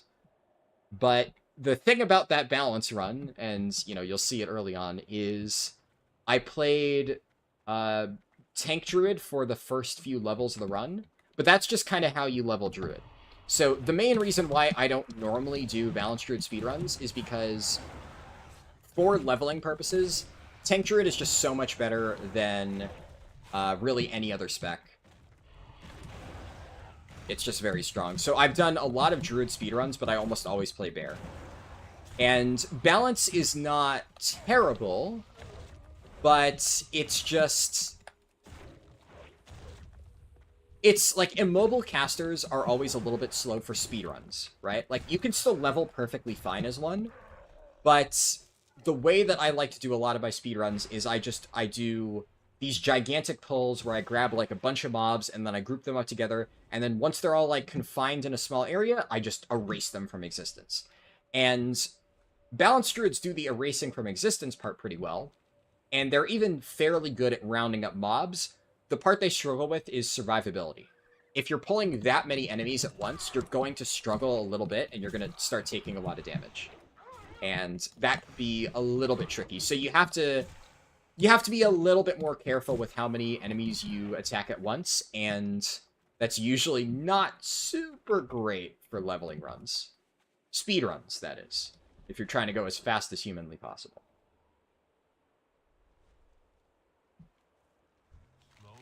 And it's also kind of the thing of, like, for the purposes of leveling druids, right? Like, if there's a bunch of specs that are roughly comparable, like, a good example would be Hunter. None of the Hunter specs are, like, that much better or worse than the other. I generally am of the opinion that Survival is the strongest for leveling, but they're all, like, kind of close. Marksman, honestly, isn't terrible at higher levels. It's very janky at low levels, but eventually it's pretty fine. Beastmastery is also pretty solid, so you can get by with any of them. So usually if I'm leveling a Hunter, I'll just kind of pick whatever I'm feeling at that given moment. It's not going to make that much of a difference. But Guardian Druid, the tank spec, is quite literally like the second best leveling spec in the entire game across all classes. So if I'm doing a Druid leveling run, I'm usually playing that, which means that I just don't often end up playing Balance.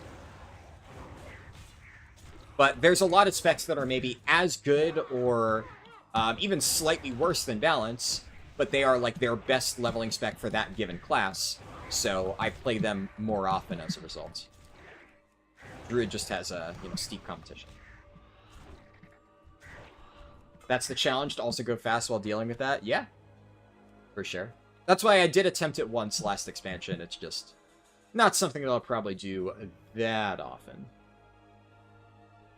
But it's fun to try every now and then.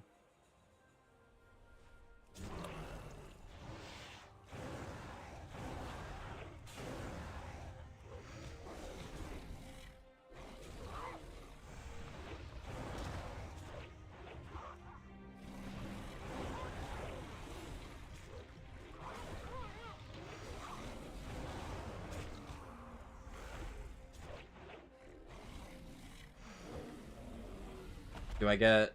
Yeah, I got enough off that. Cool. Now big turn in time. Is this beta? Yeah, this is beta for MoP Classic.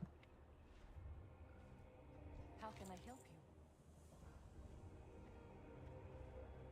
You are most welcome. I get the right tool for the job. Good to see you, friend. Another job well done, friend. You should see if Mishka and Sully need you. You have the eyes. You got of something to one report? The Alliance shall prevail.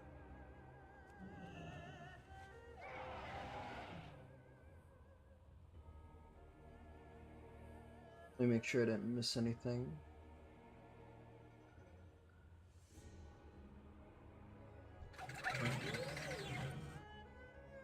No, that wouldn't be an upgrade.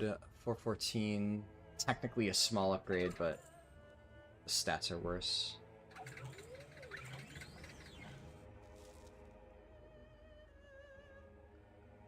It's not an upgrade, not an upgrade. And here we go.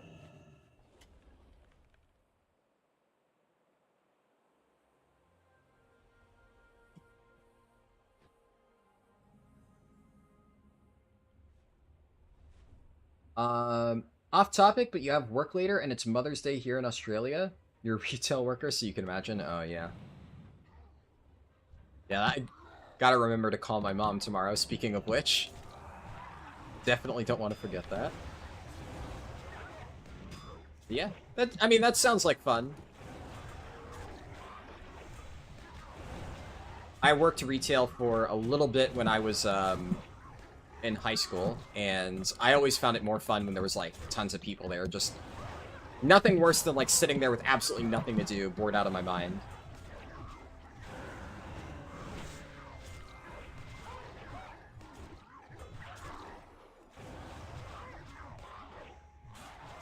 Is it buggy or is everything working fine so far?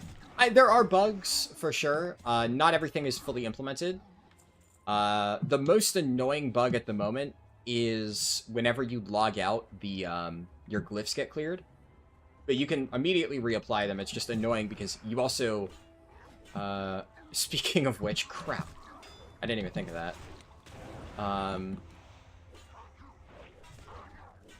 For some reason, my glyphs are actually still working. Even though they're... Huh. That's odd. But yeah, every time you get disconnected, which there are a bunch of random disconnect bugs, your glyphs reset, so... That's definitely the most frustrating part about all of this. Okay, yeah, and it's just a cosmetic bug, so it looks like my glyphs technically are there. I don't know why it's showing them not there.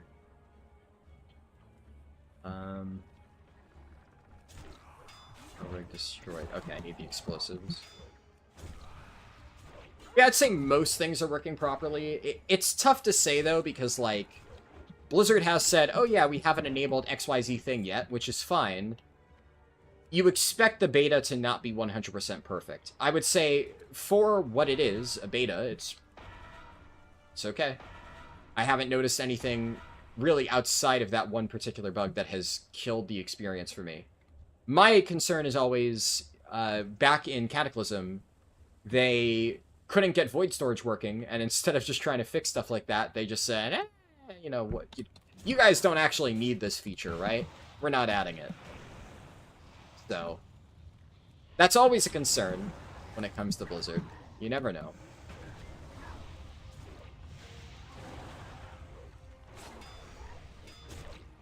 I'll never work hospitality again. Yeah, that doesn't necessarily sound like super fun, from what I've heard. That I do not have experience with directly, but...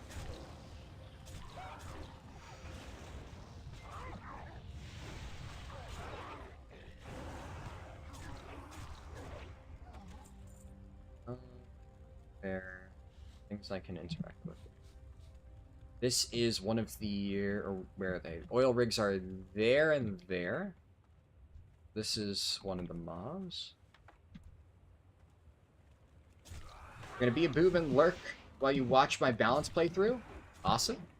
I hope you enjoy it. I don't remember much about that run because it was probably over a year ago. Actually, almost certainly over a year ago. The one thing that I remember about that run... Actually, oh yeah, it definitely was a year ago. Damn. I do remember, before starting any of those speedruns, I always asked my, my friends who played the spec for advice. And I remember asking one of my balance friends about, what he thought about this one talent, because I saw that a lot of people at endgame were running this one particular thing, and I thought, like, while it looked good for endgame, another option might be stronger for leveling. I'm pretty sure I talk about this in the run. And he said that, like, he thought I was onto something and that I should try the other talent. And it ended up working out really well. I was really happy with the results. And I mentioned that. The reason I remember that is, unfortunately, that balance druid friend did pass away, like, a few months after I recorded that, so... That was like, one of the last interactions I remember having, and I kind of remember thinking to myself, you know, I'm glad I was able to get his help with the balance run. But obviously that sucked, so... but, you know, on the plus side, you know, his balance advice did help me out in that particular speedrun, so... Yeah. I don't remember anything else about it, though, but, you know, that obviously sticks with me a little bit. I'm pretty sure that was the balance run, because I don't do many. So, I'm like 99% sure it was in that run. And I think I do mention that in, not, well, him passing away, because that hadn't happened yet, but I think I mentioned that I had asked him for his advice on the talents and stuff. And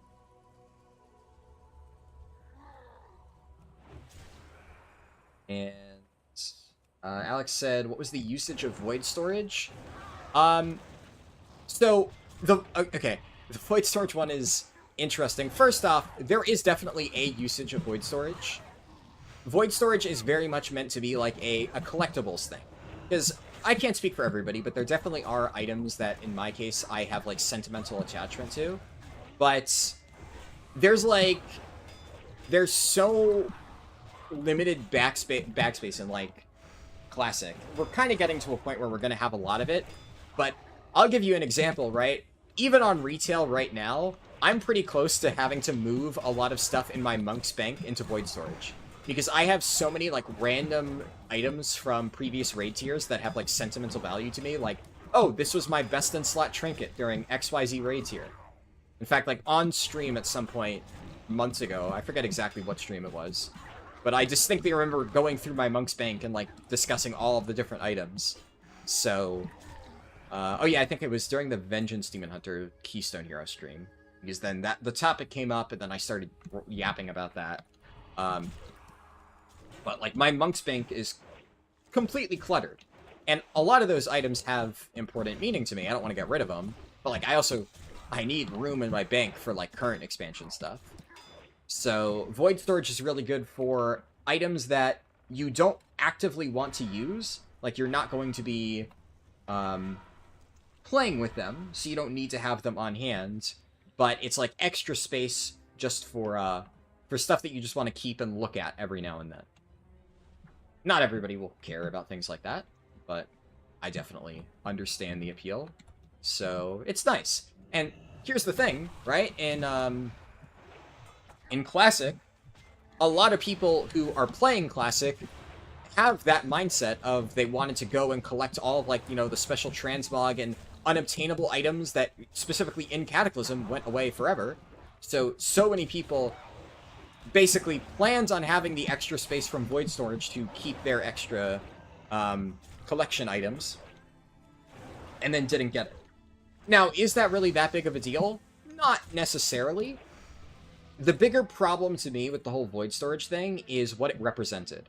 Because although I still have a lot of items in Classic that I want to hold on to, now, on one hand, most of them are on my 2019 Prot Warrior, which I'm not really playing anymore. If I were to play a Prot Warrior again, I would probably not level that character. I would level a Panda.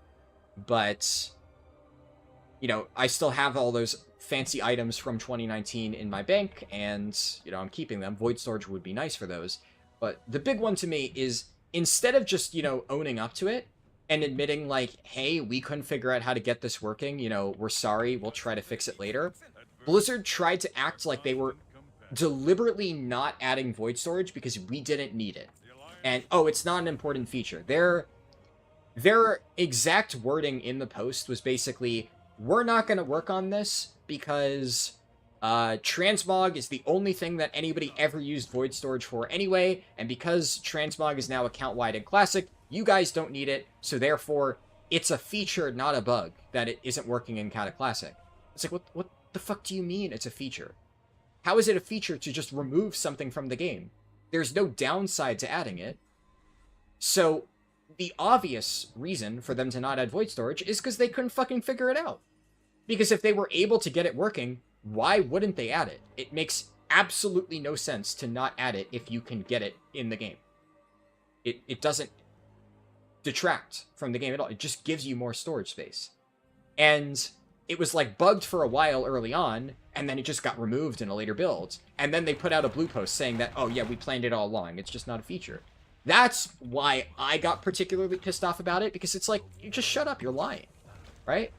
You know, just give it to me straight. If you can't figure it out, if the code is like so ancient that you don't know how to make it work, what the fuck? There's 3 doors. Okay. But yeah, like, if they had just said that, honestly, I would get it. I'd be like, yeah, you know, I can't imagine it's the easiest thing ever to code Classic. I hate bullshit. I hate being fed bullshit. You know, you make a mistake, fine, but own up to that mistake. We can't get this feature working. Cool. I get it. Now, I would still hope that for the people who care about it, they would try to get it working later on. But the fact that instead of owning up to it or saying that they try to get it working in the future, they just said, yeah, tough shit, guys. We're just not going to add it. And then tried to act like it was a good thing because you guys don't actually need this thing. It's just the typical Blizzard arrogance, and I fucking hate it. Just lie to your consumer base and tell them that, you know, we know that you don't actually need this thing, therefore we're not going to do it. When I know for a fact that, while it may not be a big impact for me, there are people who definitely were looking forward to that. And, it's very insulting when you pretend like it has literally no, not you personally, when Blizzard pretends that it has no function and they use that as an excuse to not do their jobs. Welcome. That's the really annoying part. But oh well. So, all that to say, that's why I brought that up in this particular instance, because I'm saying, like, are there any critical bugs right now? No, but who's to say that there isn't going to be something in MoP Classic that Blizzard just, yeah, we can't figure this out, sorry, it's just not going to be in MoP Classic. And maybe that thing ends up being a really important feature. So, I don't know.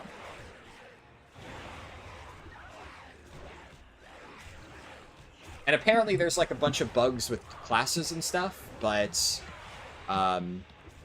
I don't think there's any for the classes that I've been playing, which is just Monk and Death Knight. They've been fine.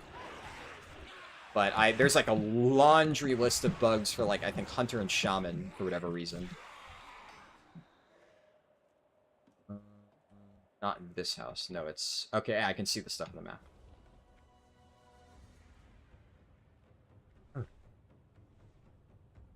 What wisdom do you seek?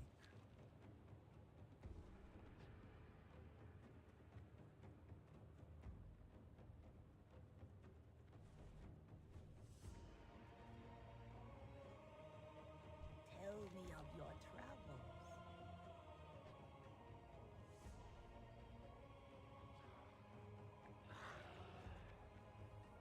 Probably this house, it looks like.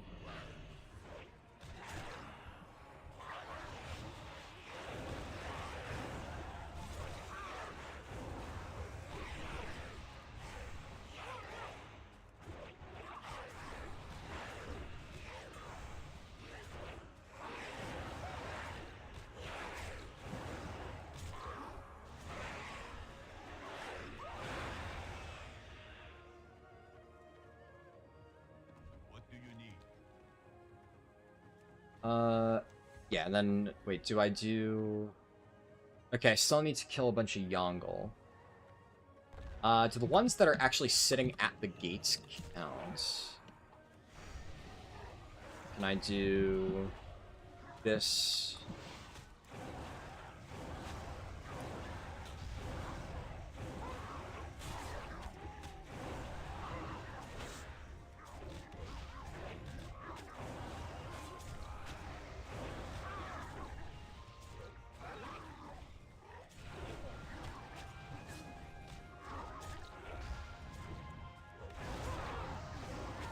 Yeah, it seems all these ones count. Okay, this should be enough, I think? Yeah, if I kill these ones.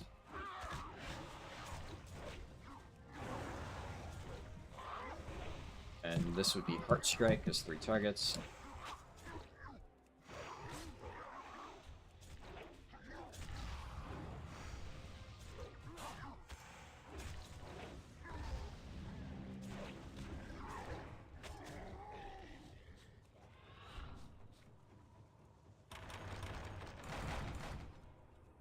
the fucking doors. Pandaria conceals a great darkness.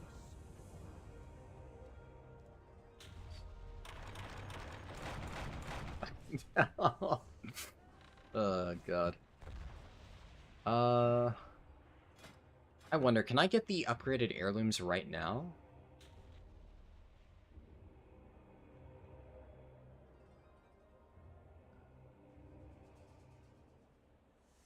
I think even if I could, they only go up to 85. So there's no heirlooms that go up to 90. Okay, yeah. That's kind of interesting. So even in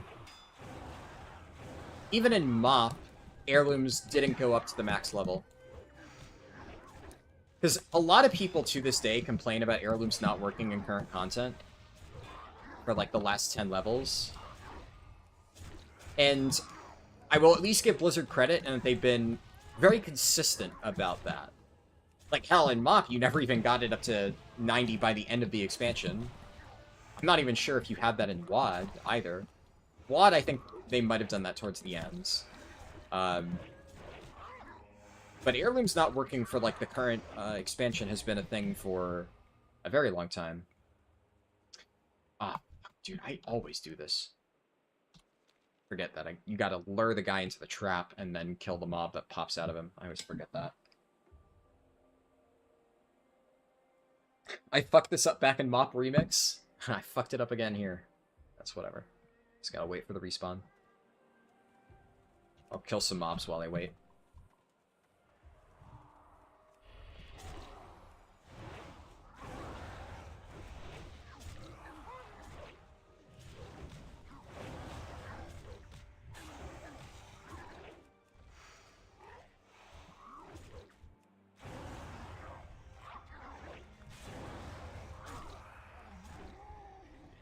There we go.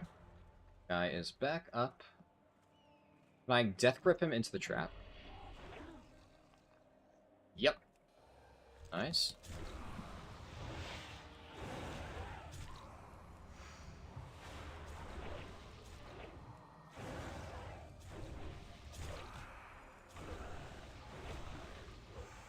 Have I played Sod? Yep.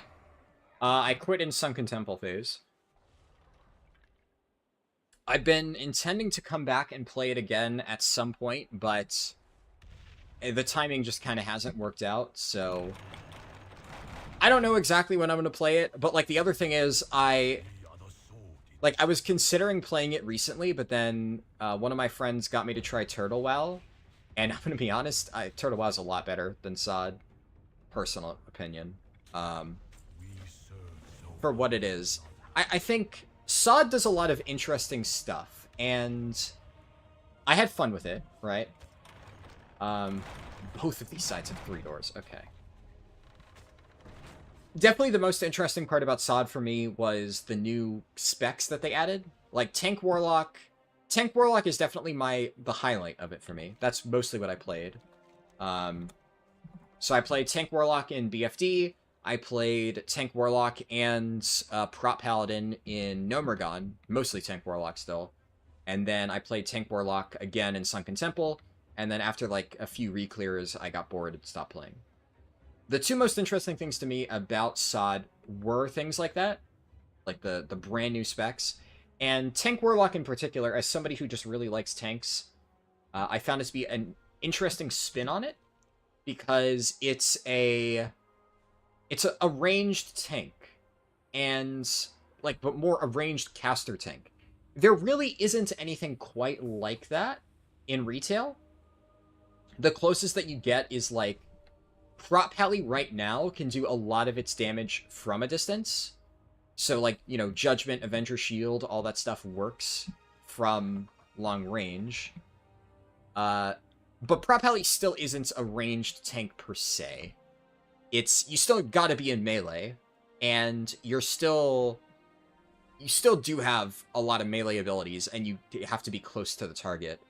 But the fact that you could do all of your stuff pretty much from a distance as a Tank Warlock, and you didn't need to be in melee at all, outside of like Shadow Cleave, which only really relevant for dungeons. Mostly you just spam Searing Pain and kept draining life up. I thought that was pretty cool. It had its problems for sure, especially the fact that hardcasting Incinerate was the meta playstyle for such a long time. I think that was just not fun, and the fact that they took so long to address it kind of made the spec feel less fun for me, because I felt like I had to play that. But it was still good, and if I try SOD again, I'd probably just play Tank Warlock. The other thing that I liked about SOD is the new raids that they made. I think actually they did a creative job, or a pretty good creative job with a lot of those fights. Some people complained about it. I thought it was still pretty solid. My biggest problem was the tuning. I've talked about this extensively, but I think they did a terrible job tuning the raids.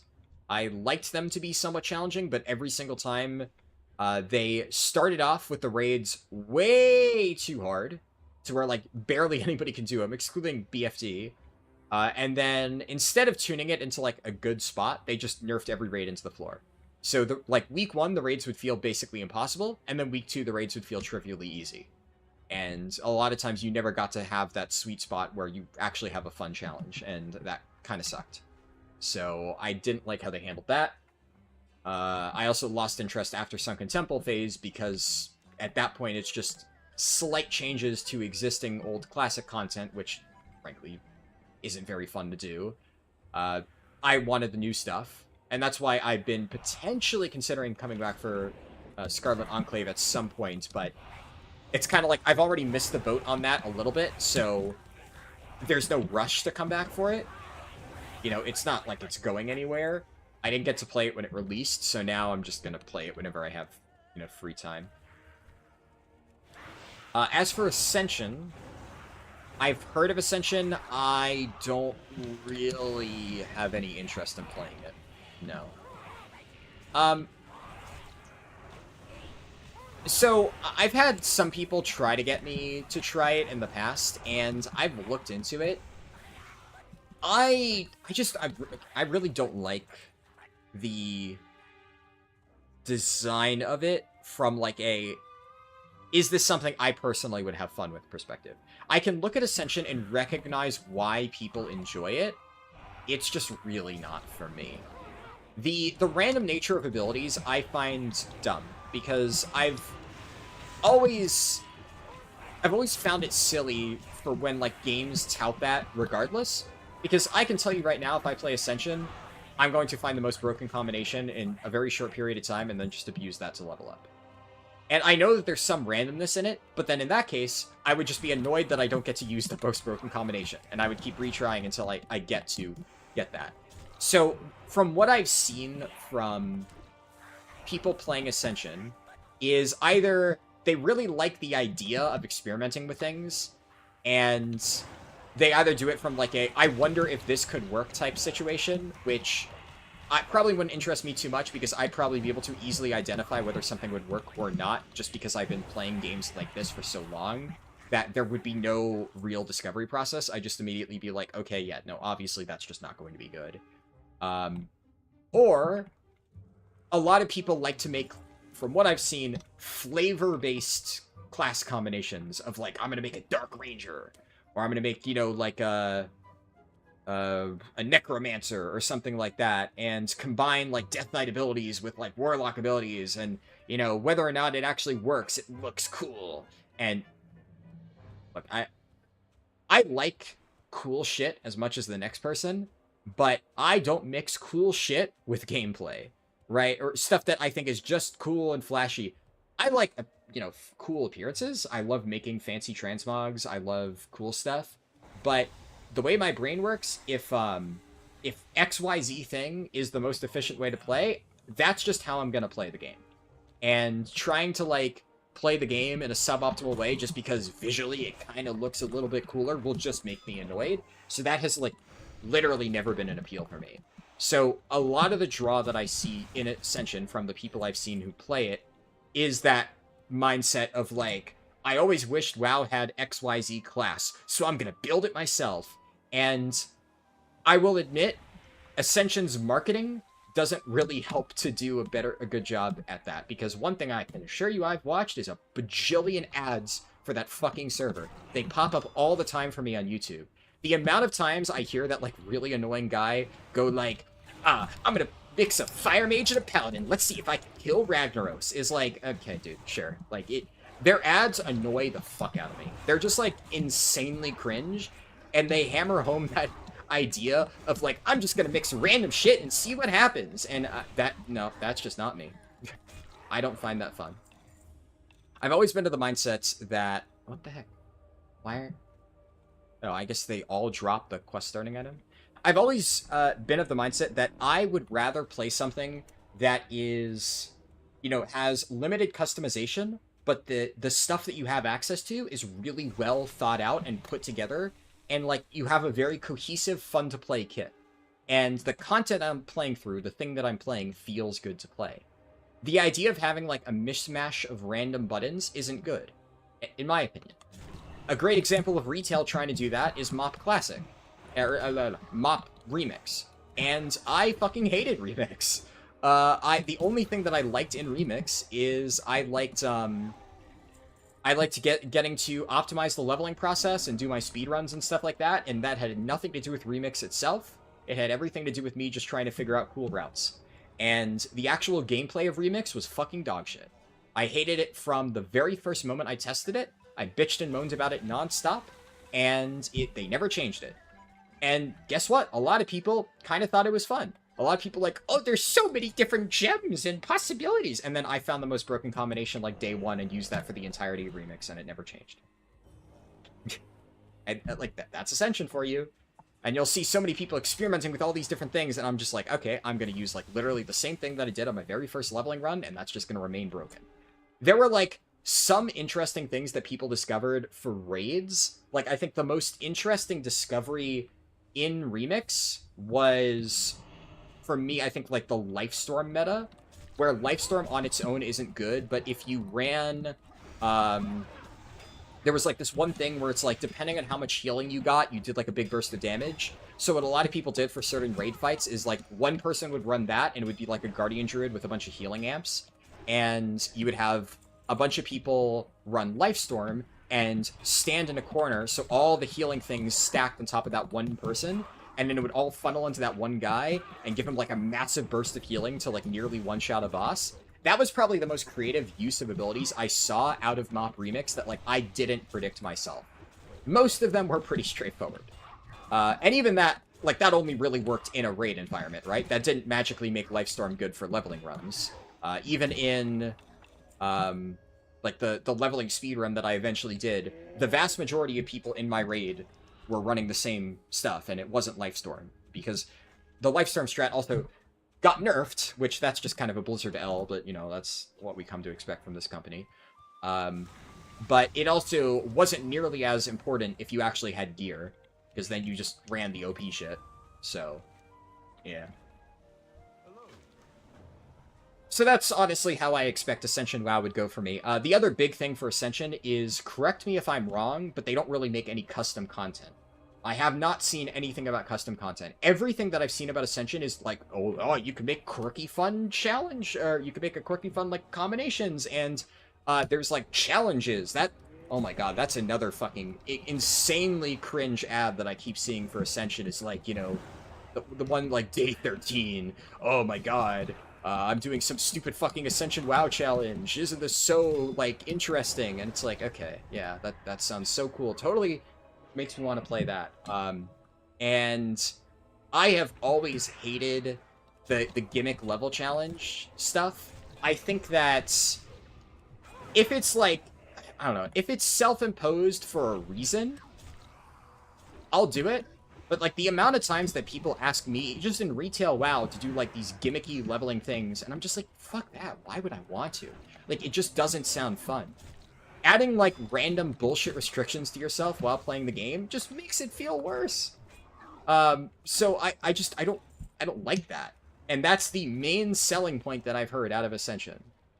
Oh, look, you get to do these random gimmicky challenges, and you get to combine a bunch of random abilities. And I'm gonna be honest, I just don't think that sounds fun. For me.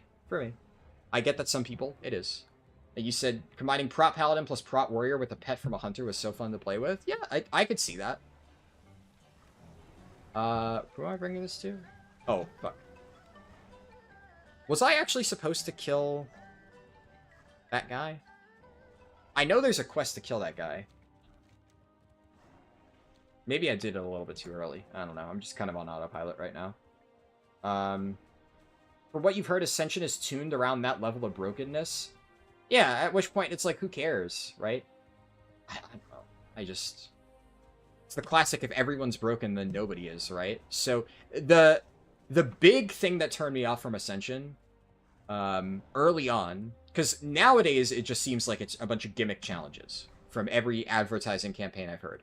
Way long ago, like years ago, when it first became a thing, and people were trying to convince me to try it, the main thing that I heard people say was like, obviously you get the random abilities, but I remember asking, like, okay, so you get these random abilities and you have to build something with it, but then how do you balance that, right? Like, what happens if you just get the most broken abilities and, you know, somebody else doesn't get the most broken abilities? What about the person who doesn't get the broken stuff? What happens to them? And I don't know if it has changed since. It's possible that it has.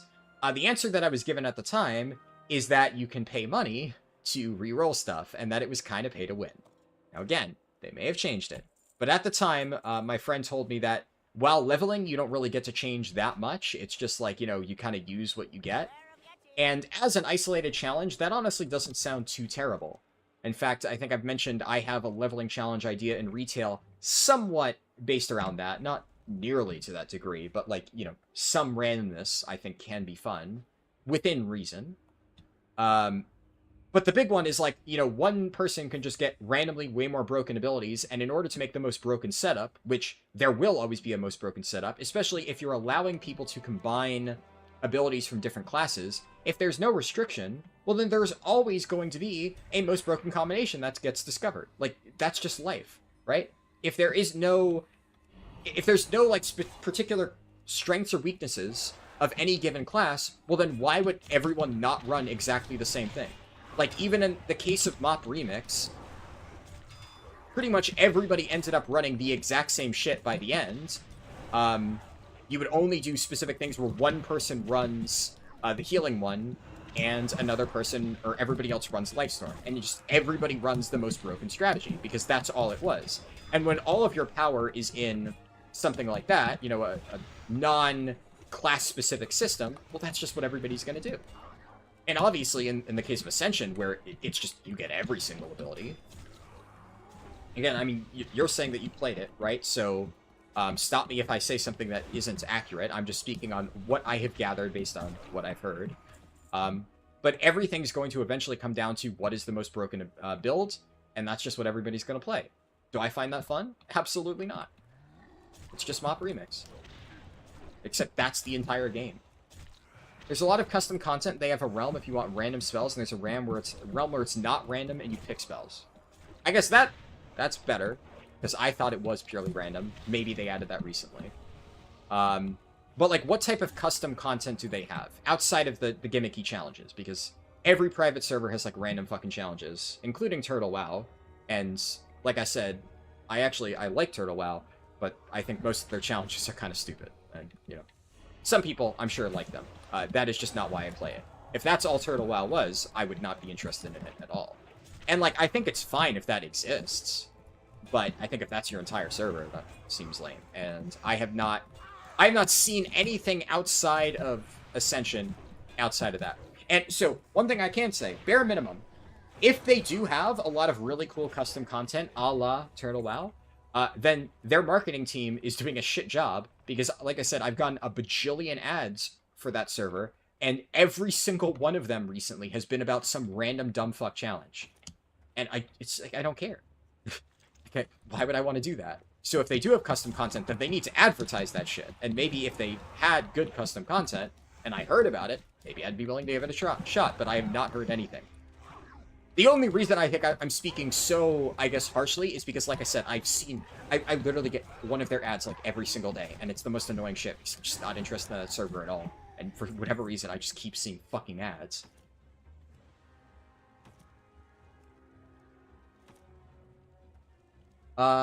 The realm where you get random spells, they let you get an item that lets you reroll spells you got. Yeah, that I did hear. So it sounds like, I'm guessing at some point maybe they added a server where you pick all the spells you get or something, which I'd imagine in that case you just pick the most broken shit and that's it. But the random thing you're describing is what I heard.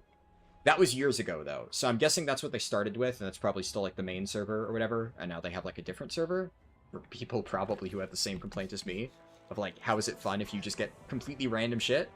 I have many lucky tools you like. May your feet find good trail. You haven't reached max level, but they have, like, a mythic raid difficulty that goes on, like, +1. But, yeah, but do they have new raids, though? There's Mythic Plus dungeons. Do they have new dungeons?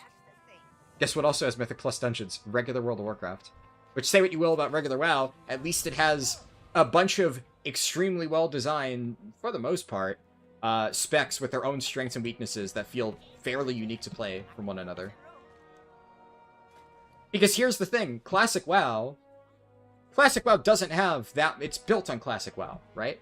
It doesn't have that much diversity anyways, and if you're already building on something that has fairly minimal diversity, well then, how am I going to care whether I feel like a prot paladin or a prot warrior? In Classic, like, they're basically the same shit, with very minor differences.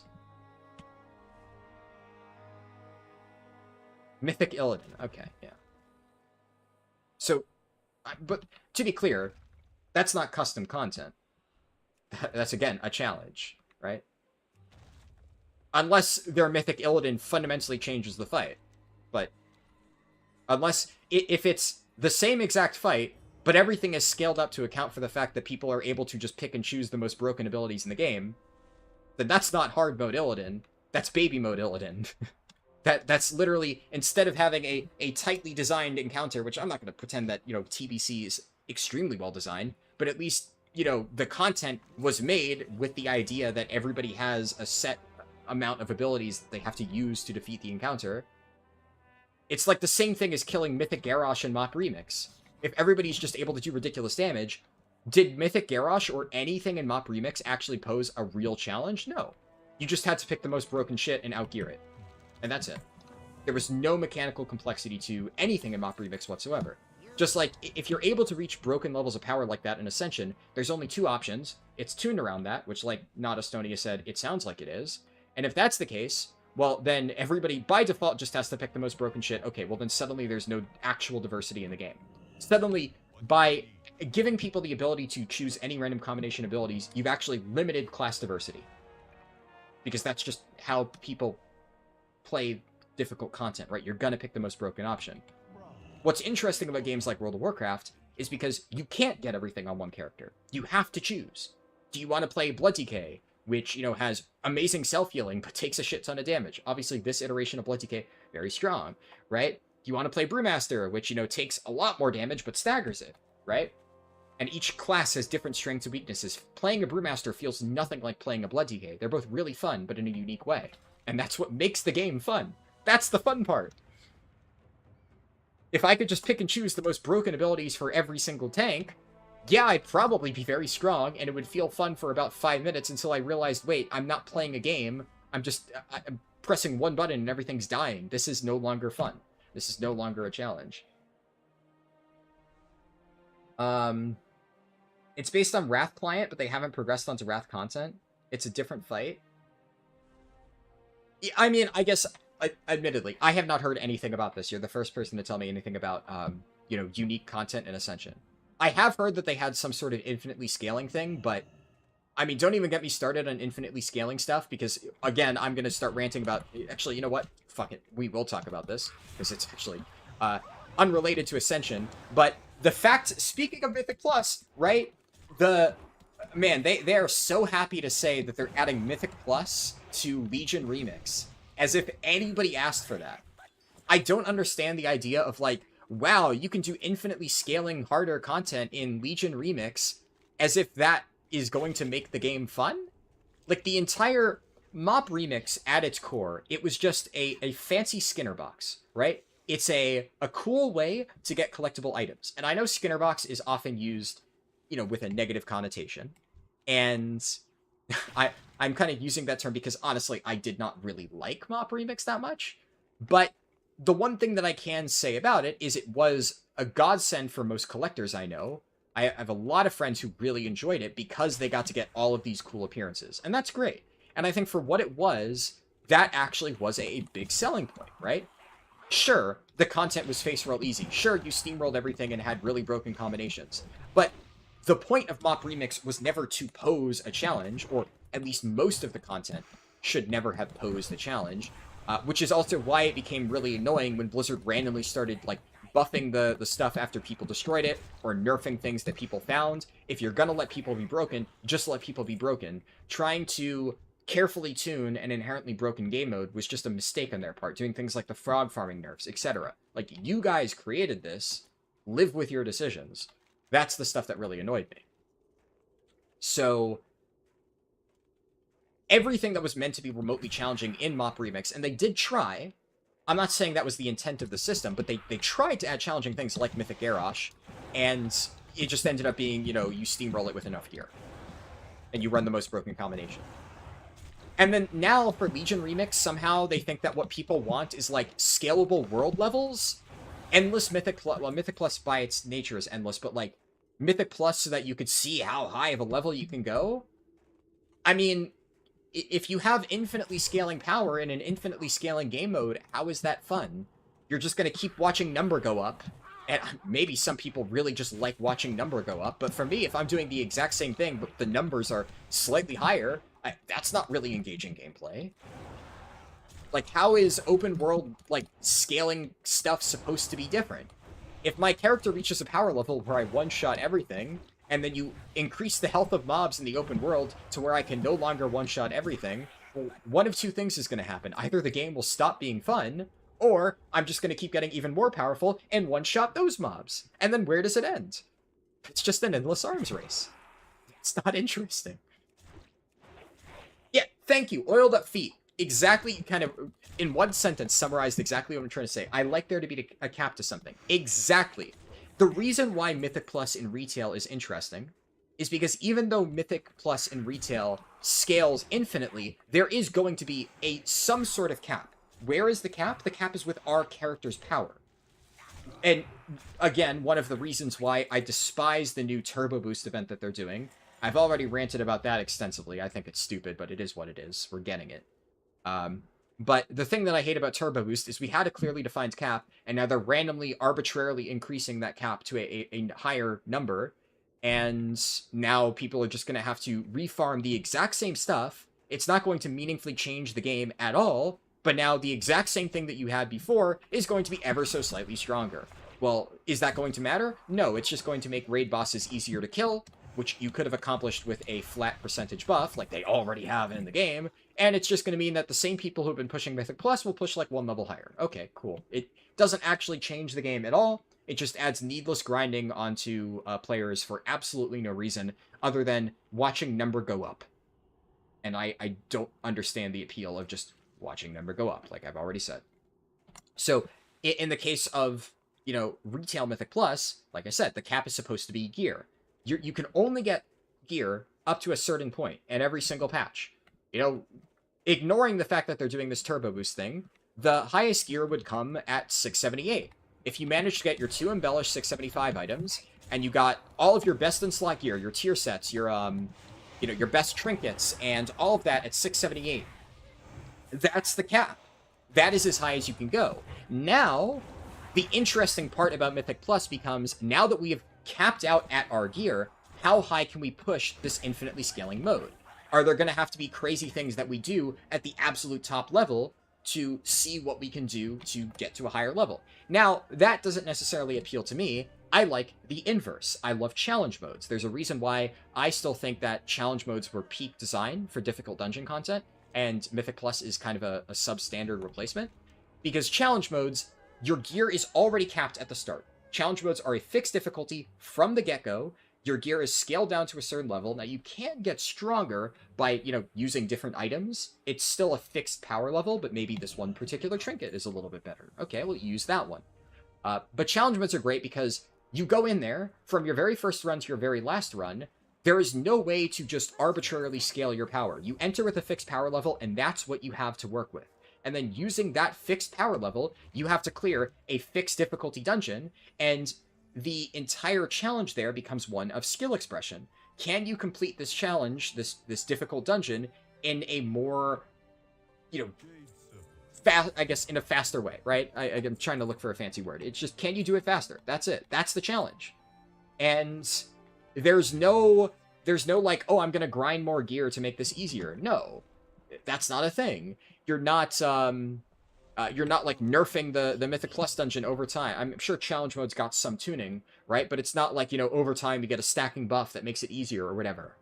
Or we just all run like the most overpowered stuff. You can play around with different comps, but everybody has a fixed set of abilities. Everybody has a fixed set of gear at a fixed item level. And you just gotta work with what you have to try and just play the game better and improve your time. That's a fun challenge. To me, at least.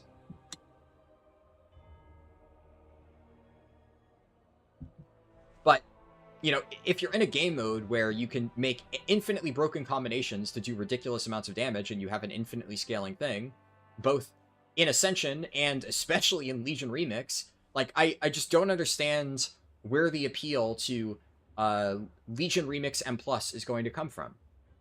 Because at a certain point, once you have found...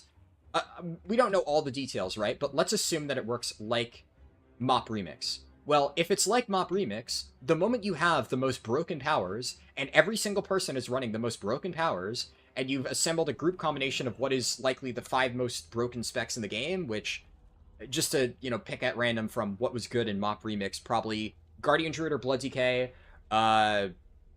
Most people didn't even run healers in MoP Remix because you just don't need one. So realistically speaking, you would run Guardian Druid, Blood DK, and then you would just run 4 Havoc Demon Hunters. That was the meta for MoP Remix, right? So let's pretend that, no tuning happens in Legion. Obviously there will be. There's going to be different powers most likely, so the exact strong thing may not be the same. But if M Plus existed in MoP Remix, that's probably the comp you would have run. Probably Blood DK, triple Havoc, or quadruple Havoc, with no healer. So let's say you're doing that, right? By, like, day 2, that is already going to be solved. I can guarantee you. People are already going to know exactly what the best thing is. I never got the quest for this. Okay. Do I? There may not be a breadcrumb quest here. I'm going to take this balloon and see if I can pick up the quest here.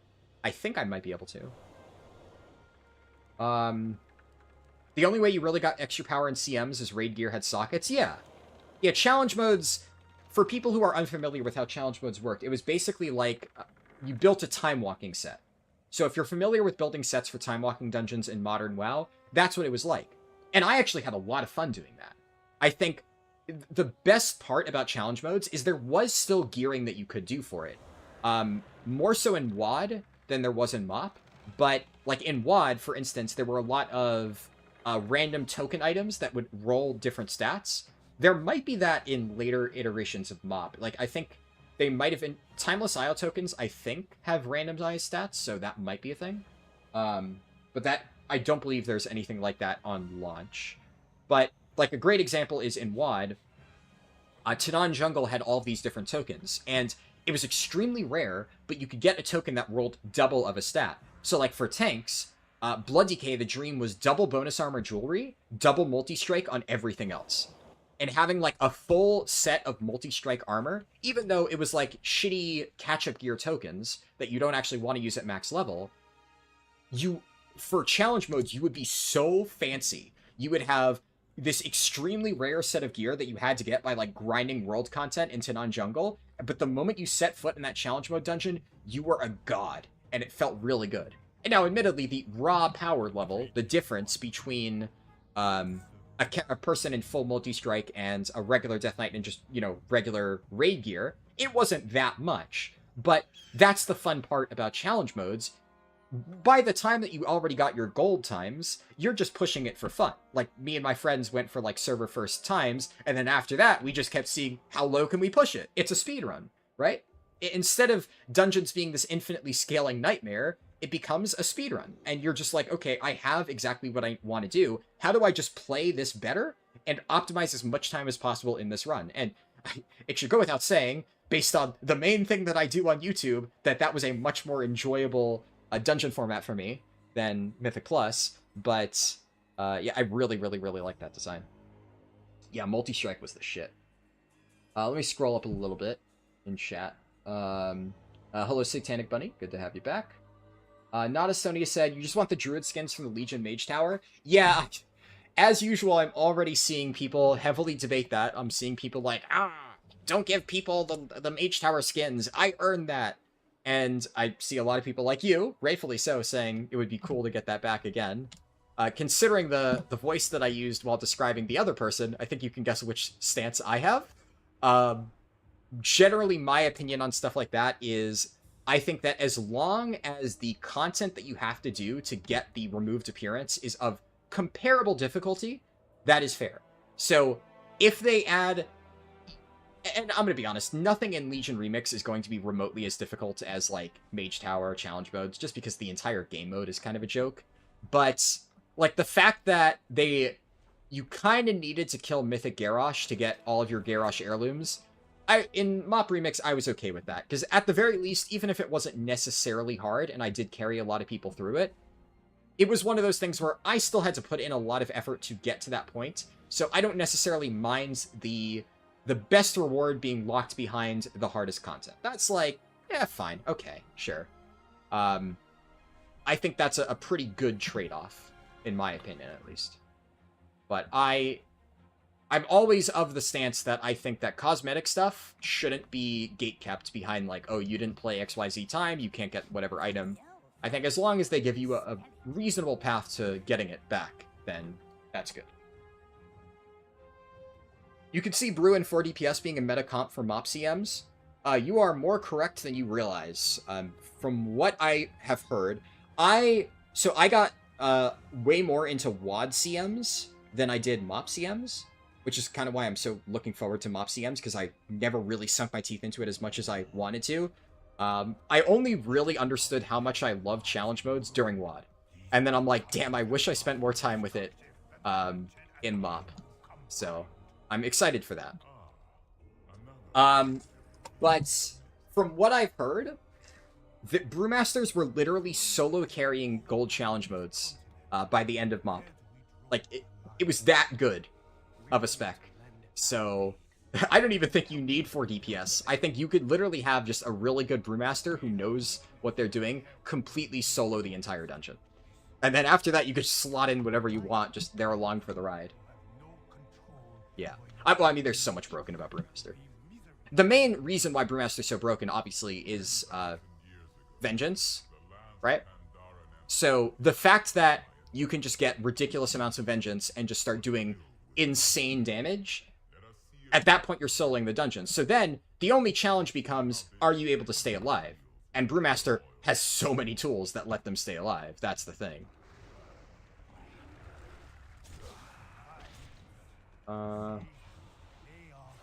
Did I steal this guy? I think I stole this guy's tag and he stole my tag? Maybe?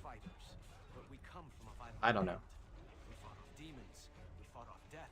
We even fought against the very end of the world.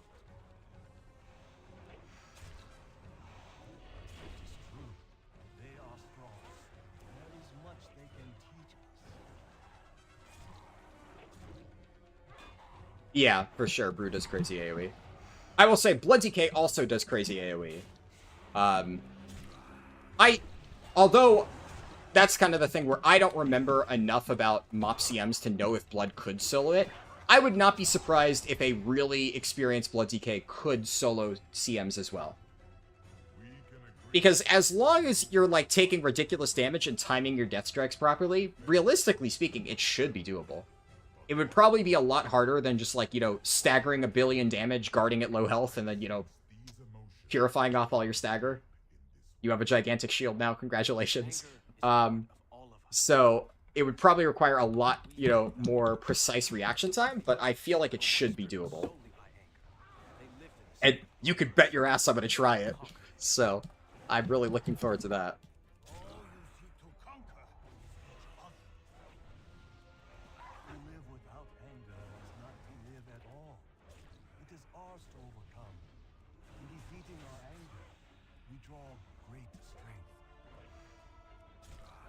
I have a feeling these quests are probably not efficient, but whatever.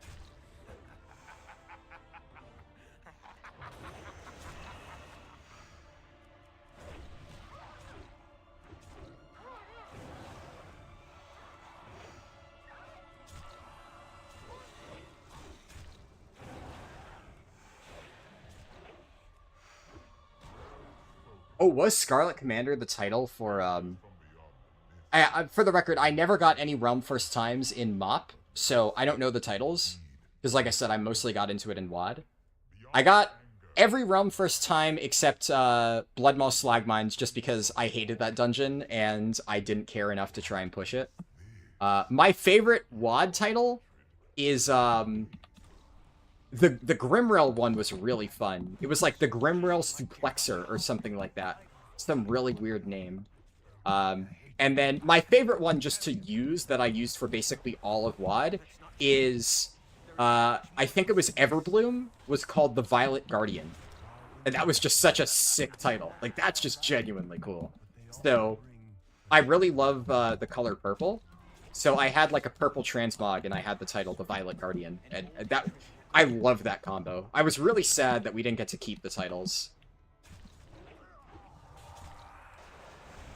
Honestly, I think that it would have been really cool if, as long as you earned any specific title at some point over the course of the expansion, you got to keep that dungeon-specific title. I feel like that would have been more than fair. It just sucks that, like, I had all these fancy titles, I got to use them for the entirety of WoD, and then the moment Legion started, I lost all my cool titles. Like, what the heck?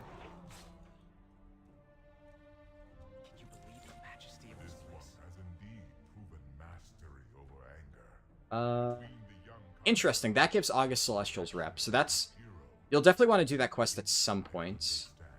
I forgot to check, but I'm pretty sure the quests over here give Shadowpan rep, so they're probably worth doing as well. It's easy enough to look at that on Wowhead, but... You are making a terrible mistake.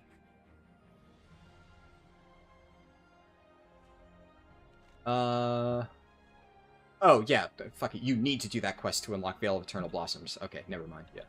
I forgot that was the first step in that intro quest. Derp. Oh, hey, the flight path's here. When do you get the breadcrumb to Zouchin Village? Huh.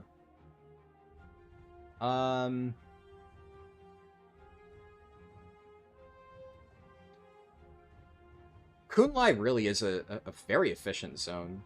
I don't think any of the quests that I've done so far have been inefficient. Like, maybe the Yakwash quests aren't that good. Maybe I skip these. But, like, one keg, like, this stuff's pretty good, especially once you get flying. There's a lot of travel time, but, like, realistically, you're gonna have flying.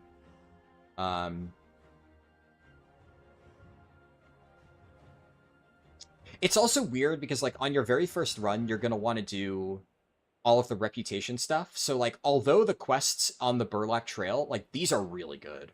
There's a lot of really good quest density in this particular area.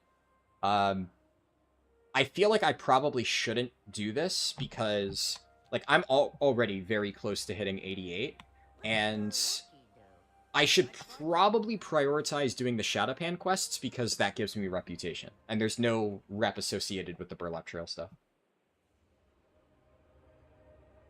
You have to get the DK set after not doing CMs the first time around? Yeah, it's so cool. It's really, really, really sick. You're very mad at the previous time walking changes where they screwed up all your time walking sets? Yeah, I don't know why they did that. It's definitely a very weird change. I'm with you there. I'm not really big on time walking, but I always liked seeing people set it up, and I have a lot of friends who are really into time walking. And I don't get why Blizzard just won't let it be like an actual thing. So, yeah, I agree. That sucks. And what's weird is I'm pretty sure the reason that they said they were doing that in the first place is because it would help them, like, balance it or something. And that was a lie. I think we can definitely agree that, like, the scaling in time walking has not gotten any better whatsoever since they made those changes, so.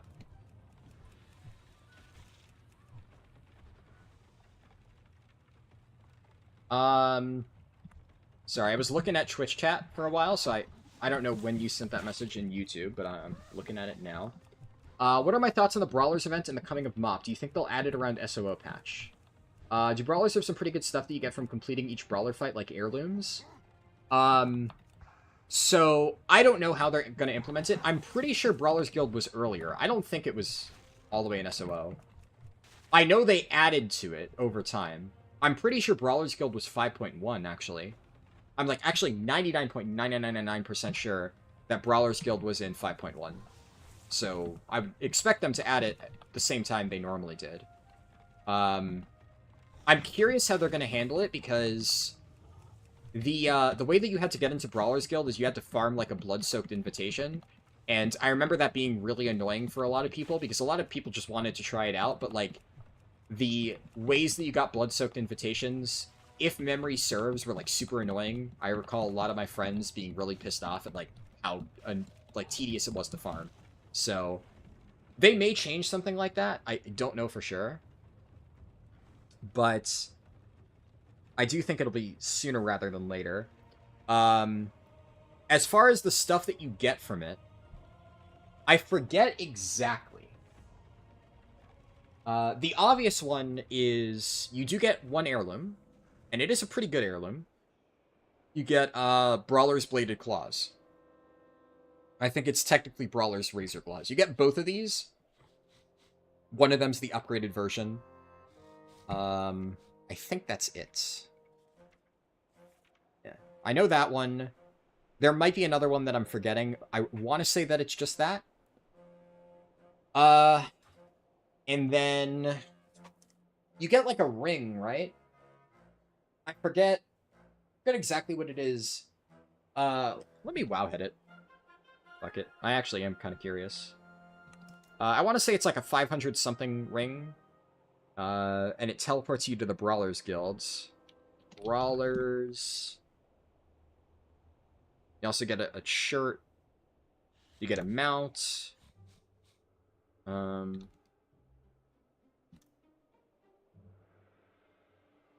Brawler's Razor Claws. There's a trinket. Oh, no, wait, that... Never mind, that's Corn Dire Brew. It just has the name Brawlers in it. Okay. Fine,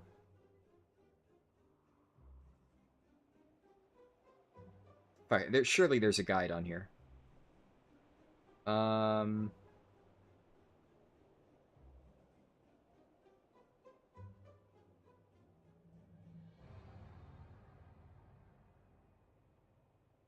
Let's see. Is there no, like, old Brawlers Guild guide linked on Wowhead that I can read? I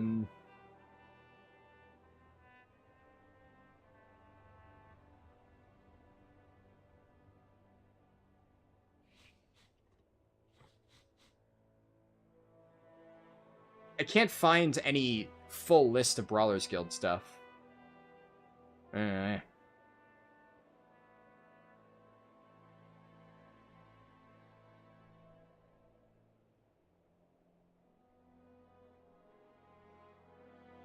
Okay, I think I found... No. If I click on Blood-Soaked Invitation... Maybe that'll have more information in the comments or something.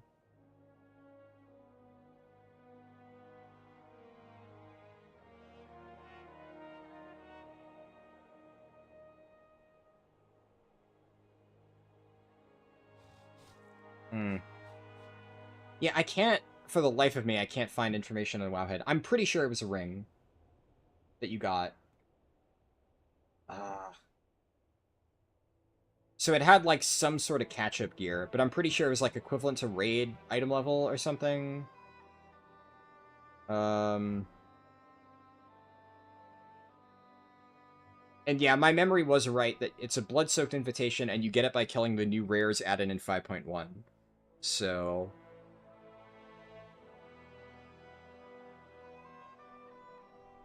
yeah.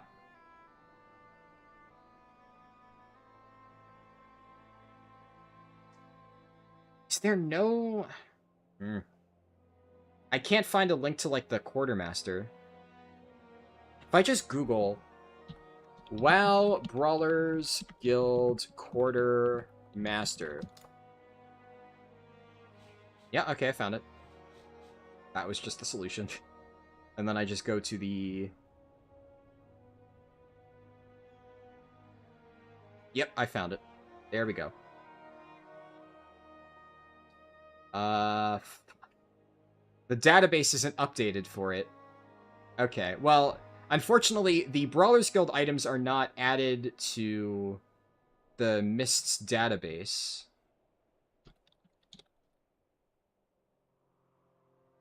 So I can't look at what they are. They're missing a lot of stuff in Wowhead. I'm kind of surprised. But I was right. It is a ring.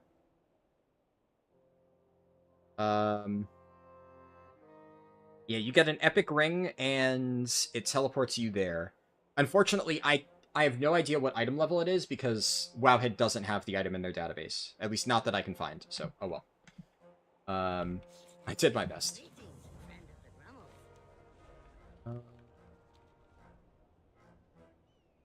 Mage Tower skins were trivial with the 0.3 patch. Mage Tower wasn't scaling during Legion. At the end of the expansion, it was pretty much two-shot. Yeah. No, I mean, I agree with you completely. That's when I did all my Mage Towers. Basically, I tried the Mage Tower when it first came out, and the tuning on it was absolutely terrible, and I just immediately gave up.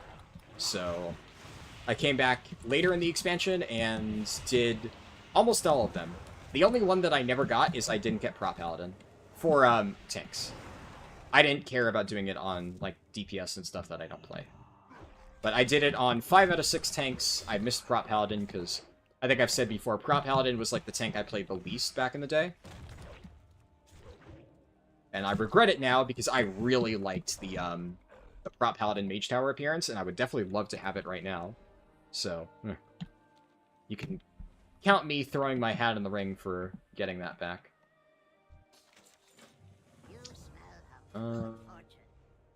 Sure, raw item level. How much do I care? Yeah, the raw strength. The raw strength is good, but is that strength worth replacing 2 good stats with 2 shit stats? I actually don't think so. I really don't think so. I'm gonna go and do the Shadowpan quests over here, because I want to do those for rep, and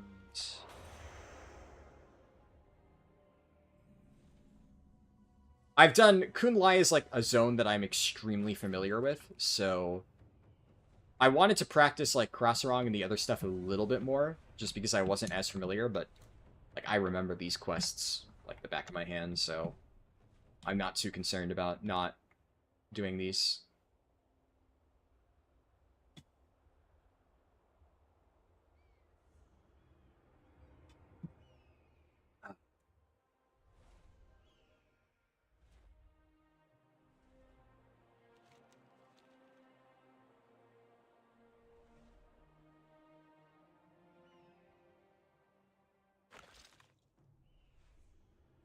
Man, it's already noon? I've been streaming for a while. I spent a lot of time ranting about random crap, huh?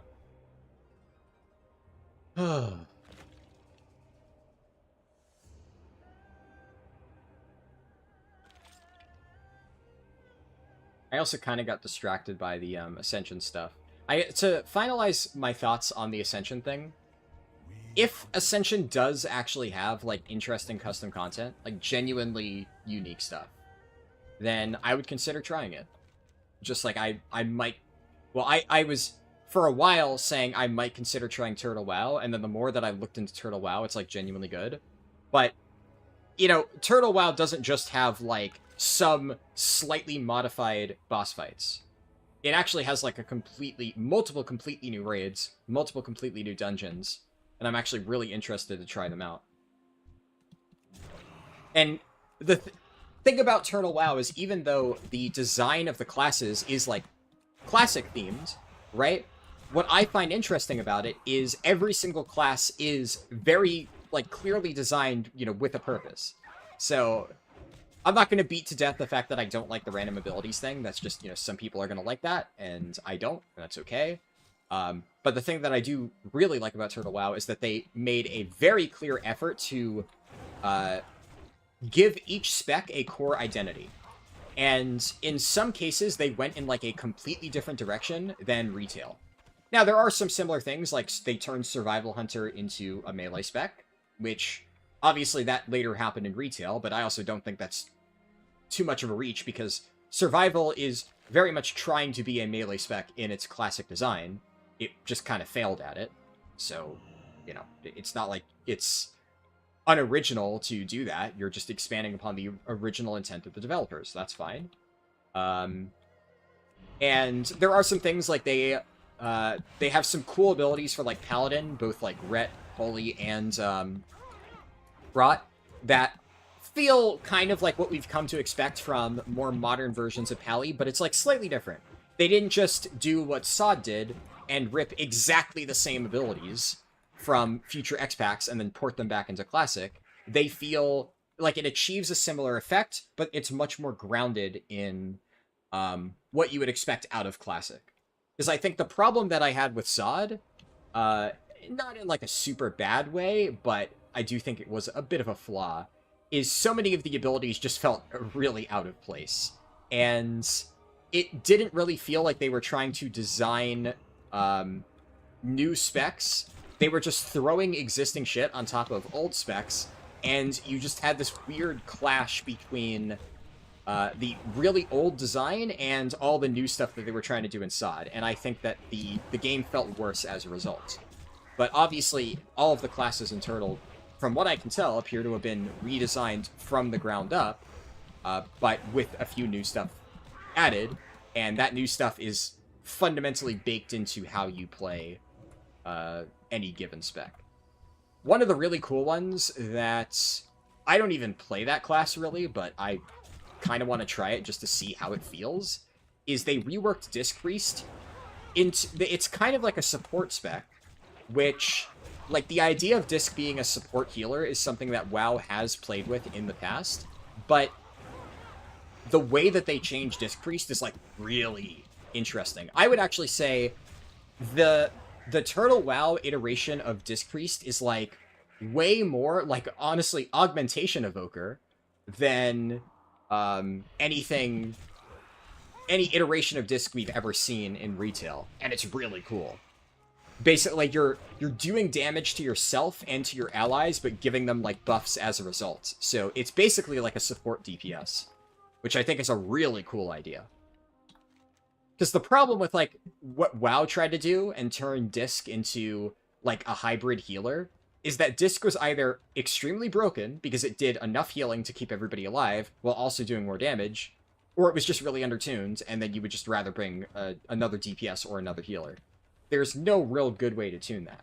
A support DPS is kind of interesting, though, and especially in the context of Classic, where everything isn't, like, extremely super hyper tightly tuned like retail, and there's more of an emphasis on, like, you know, building cool raid compositions that, like, support each other. A support DPS, kind of like Augmentation, actually works a lot better.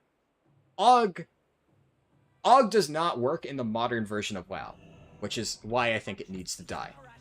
But something like Aug actually works out really well in Classic.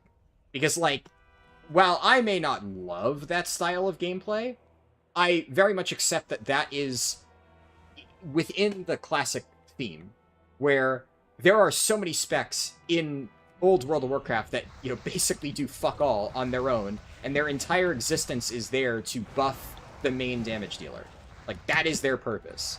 So, adding a spec purely dedicated around that idea, where it's not because, like, hey, the raw numbers on the spec are so bad that you can only bring it for, like, this one buff.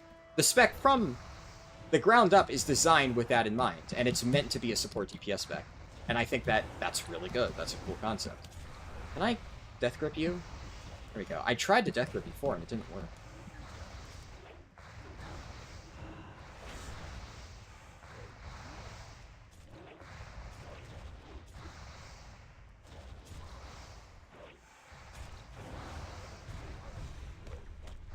That's sick.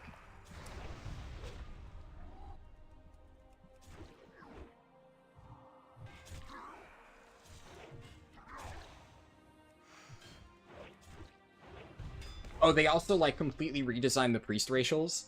Like, one thing that I'm probably going to try is...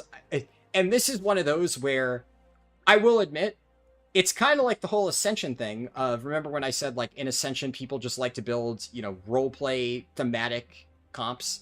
And I think that's a little bit silly. Well, one of the way they've redesigned the priest racials for Turtle is they gave Night Elf priests the ability to use a bow. Like, that's just something Night Elf priests can do. They can use a bow and they can fire a searing shot. I don't know if there's more than that. That's just, like, what I saw. But I just think that's really sick, because that directly plays into the lore of, you know, the Night Elf, like, warrior priests. And that just sounds really fun. And although, like I kind of said, I think the idea of, you know, building something purely because it's, you know, looks cool is maybe a little bit silly from a design perspective. I think it's a little bit different if the spec is fundamentally designed, you know, from the ground up with that in mind. Like, they fundamentally redesigned the priest racial to work like that. So, I'm kind of curious to see how well it's tuned. Flavor-wise, that's insanely cool. And, like, I want to see if that is a viable playstyle for, like, a disciplined Night Elf, like, hunter priest. That just sounds like a really cool concept. And even in the original classic WoW, that was a big thing about priests, right? They all had their different racial abilities, and it was, like, different customization. And one of the main reasons they changed it is because they made Fear Ward baseline, because everybody kind of had to play Dwarf in original Classic because it was so broken. So now that all priests get Fear Ward, everybody gets different stuff. And they gave... Oh yeah, the Dwarf one that they gave in place of Fear Ward looks really cool. Dwarfs have Stone Form, but Stone Form as a racial is like an external that you apply to somebody. It like gives them, I think, like 25% armor or something like that, and immunity to like fear effects, which just that's fucking sick. So I don't know. I just prefer the design of, I'd rather something be like very carefully crafted to feel really good to play, rather than somebody just dropping you in a sandbox and being like, here's all this random shit, you know, fuck around and, you know, find out what you think is the strongest. Am I not able to... I think I was supposed to be on a thing there, but I'm pretty sure it broke because I'm getting shot at. So... that's not good. That fucking kills me? Really? Okay. Alright.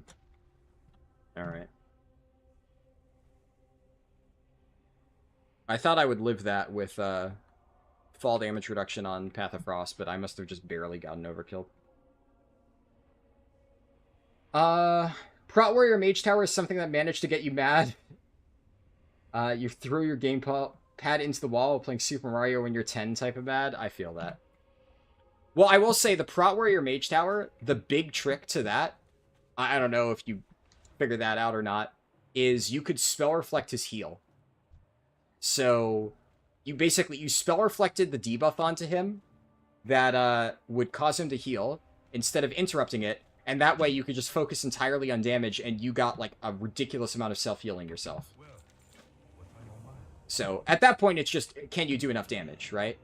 But if you manage to spell reflect it properly, you barely need to really focus, because, you know, you're just leeching so much off everything. Nice.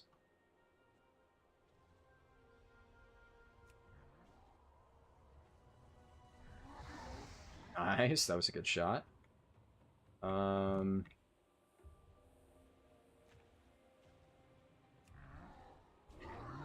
This should hit. Nice. Did I get all of it? Oh yeah. Fucking easy. What's going on? You found the Brawlers Guild ring for MoP. It's an item level 476 strength ring called the Brassiest Knuckle. It's added in 5.2. Interesting. NNN said it was added in 5.1. You get an heirloom fist epic ring and maybe a mount. Yeah, you definitely get a mount. I found the mount and the heirloom in the game files on Wowhead, but for whatever reason, I don't know why, they don't seem to have the ring on there. Or unless it is the Brassiest Knuckle. I don't know if that's on Wowhead, or if you just found the old name somewhere. But you said you found it in a Warcraft wiki, so yeah, I guess Wowhead just doesn't have it, whatever reason. I'll double check just to see.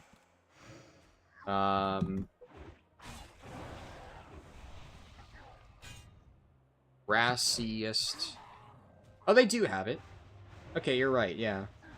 I must have just been looking at the wrong thing. Yeah, okay, it's 476 Mastery Expertise Ring. Which, I mean, don't get me wrong, isn't terrible. The thing is, like, by the time that you actually will be using that, because that's not until 5.1, right? And that's not going to be in on launch. So, by the time you actually get access to that, there's going to be so many better options for gearing.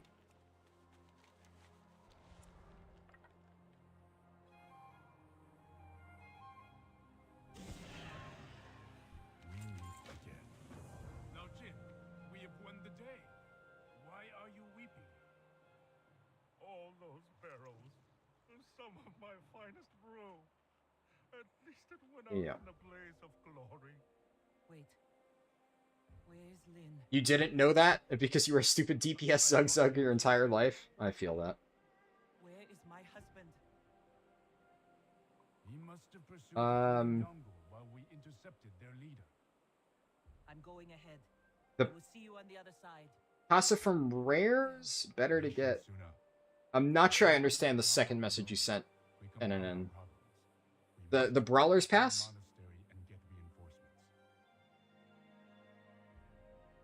Are you saying that, like, by the time you get the Brawler's Pass, you should probably already know, like, how to play your character? Am I misunderstanding?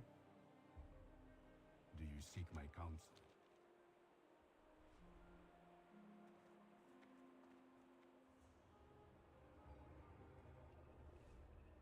Oh, where am I going?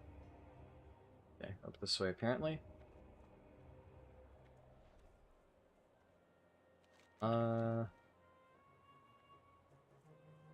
I think, yeah, I won't need to do any other quests here.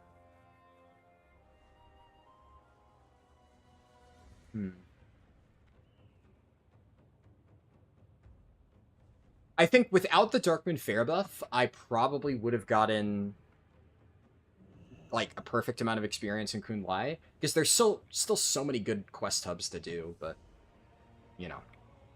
It is best to be prepared. I can't skip this cutscene, okay. As a stranger to these lands, you may not be familiar with the Shadow Band. Our charge is an ancient one, dating back to the time of Shao Han, our founder and the last emperor of Pandaria. Dark energies embrace this land. Anger, hatred, fear, doubt.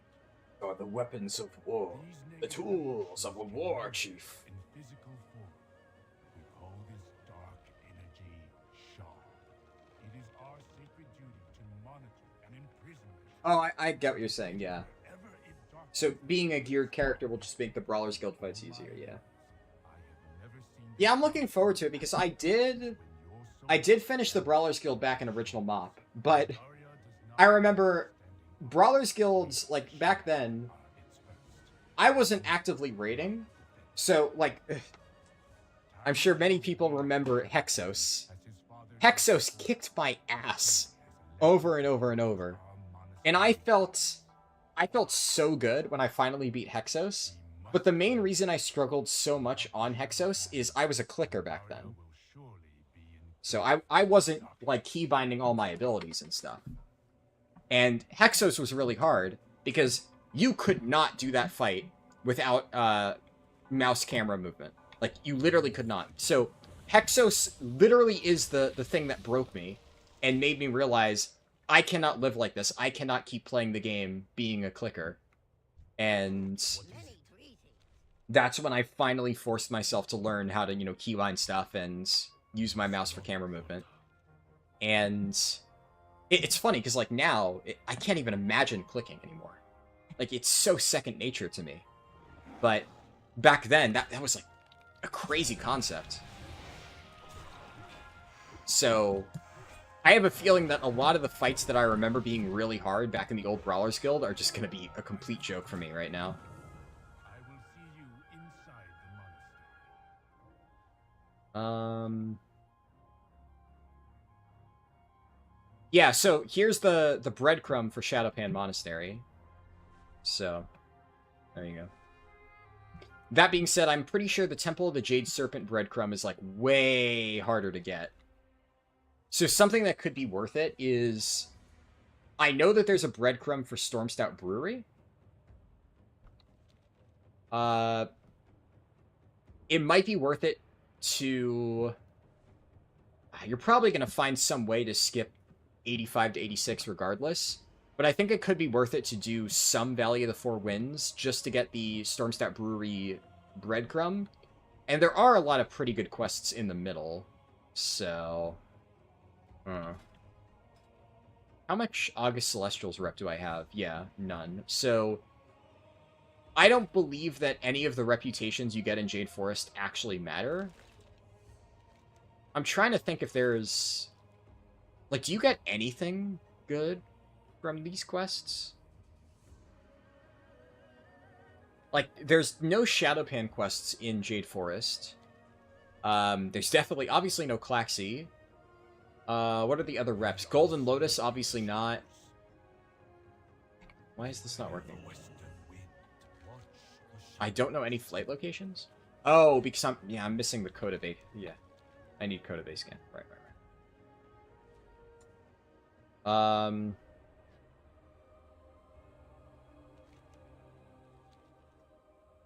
was I gonna say?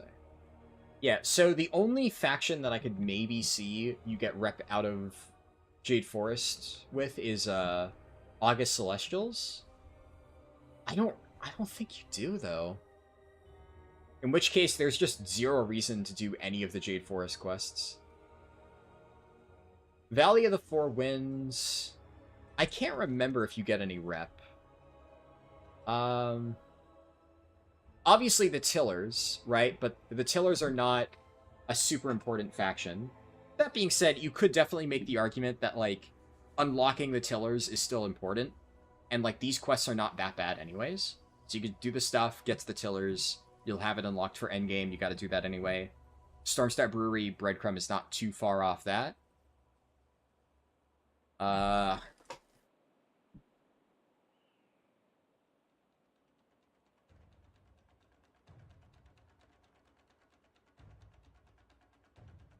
Yeah, I don't think any important reps are there.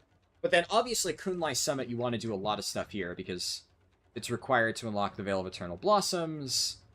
You do the Shadowpan quest here, it gives you the Shadowpan Monastery breadcrumb.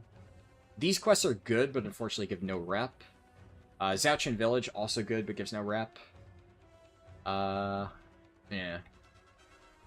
So I think you would prioritize the rep stuff first, and then just do whatever is most efficient afterwards. And then same deal for Townlong Steps, which we'll get to shortly. But there's a lot of Shadowpan stuff in Townlong Steps, and I'm going to want to do all of that, but I'm not going to want to do any of the other stuff. So there's like a quest line where you help like a Mistwalker guy, like over here. And it's not terrible, but it gives no rep. So we'll probably not do it.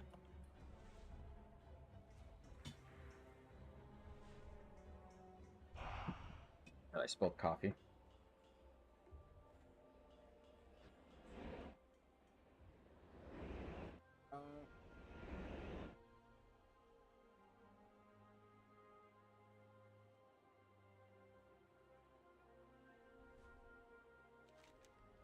Yeah, oh, unrelated, but since I was talking about it earlier, one idea I have for Turtle WoW is, because at this point I am guaranteed I'm gonna play it. Just to reiterate, because I mentioned it earlier, but I'm gonna stream Turtle WoW, I guess tomorrow. So I said Sunday, but you know, I guess we're in Saturday now. So tomorrow and Sunday I'm gonna stream it a bit. I don't really have any concrete plans. I'm probably just going to keep leveling my paladin that I've been working on. I think it's like level 16 now. And I'm just going to keep chipping away at that, and we'll see how it goes.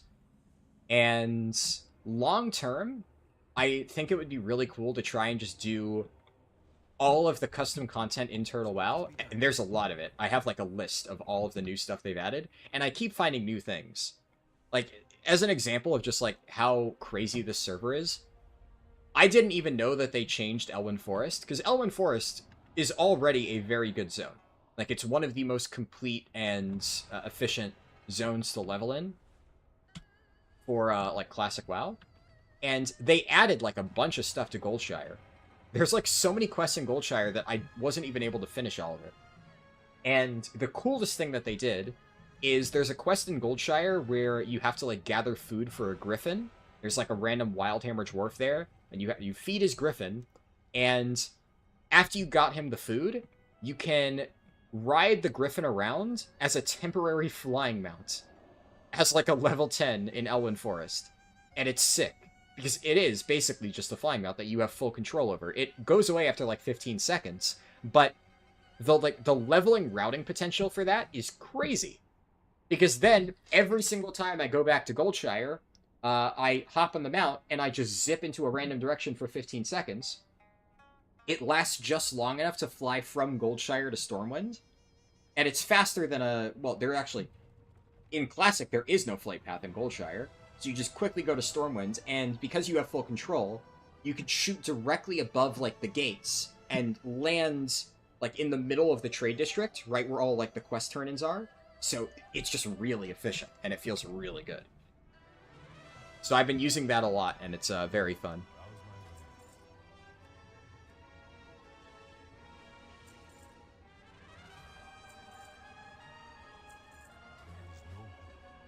Also, it kind of just dawned on me that this is the first time in a very long time that I've ever been to Uncorrupted Vale of Eternal Blossoms.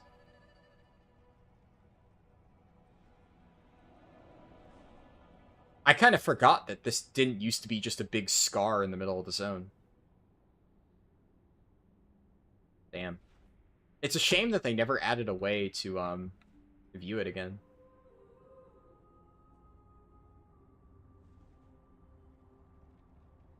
Like, the Mogu statues are so iconic, because they're like the loading screen. Which, may I just say, if I'm gonna, like, vote for what I think is, like, the best WoW loading screen, it's gotta be the MoP one, right? Like, it's gotta be MoP. MoP, in my opinion, for, like, the WoW login screen, not as important these days. Like, for War Within, they phoned it in, like, crazy. They've honestly put in barely any effort to, like, the last few loading screens. But back in the day, these were iconic. Because you had to enter them. Like, you couldn't just hit play, enter world on the launcher, and it just immediately takes you in. You had to open it up, you had to type in your email address, your password, blah, blah, blah, and this would be the thing that greeted you. They were so fucking cool, so high quality. And I distinctly remember this one in particular. The first time I ever saw this loading screen of, like, the fucking Mogu, it's, like, etched into my memory, because when I was actually in Italy, because I went on a vacation to Rome with my mom, and while we were on vacation, the MoP pre-patch came out, and I remember being so excited, because I was thrilled about MoP when I was a kid. It was one of the first, like, major expansions that I really got to play.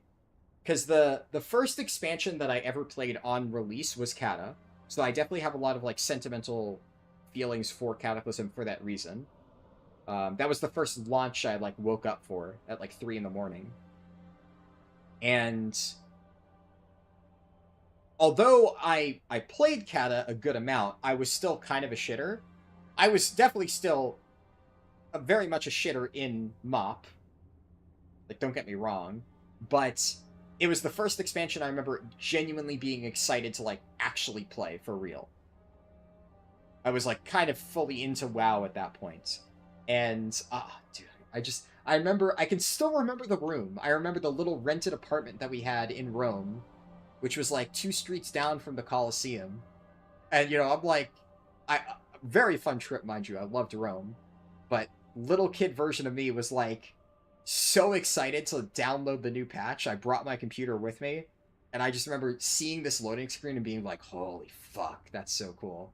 And I literally just sat there on the loading screen for like 30 minutes listening to the music, and goddamn, the MoP music is so good, so fucking good, man. Oh, anyway, I still have the timer running. Let's continue. But that's a nostalgia moment. You gotta take that shit in. And honestly, I never really interacted with the Golden Lotus because I was kind of shit, and I was always too lazy to do my daily quests. So I barely touched this faction. The only faction that I really bothered with is the Tillers. I did a lot of the Klaxi stuff, but not all of it. But I was way too lazy to bother with Golden Lotus.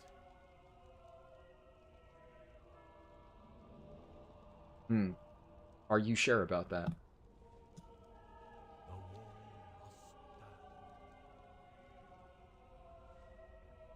Rook Stone Toe.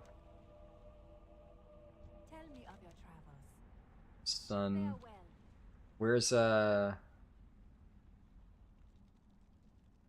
Where's he?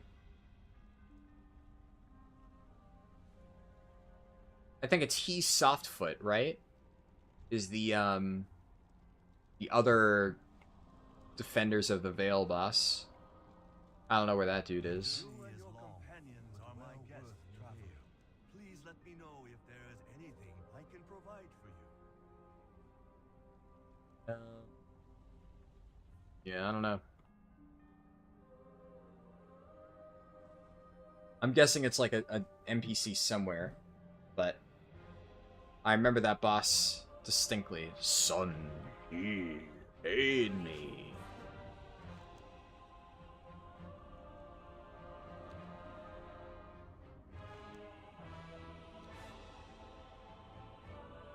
I don't even remember this music. I don't think it plays anywhere. Hey, how you doing? Huh. Keep it real.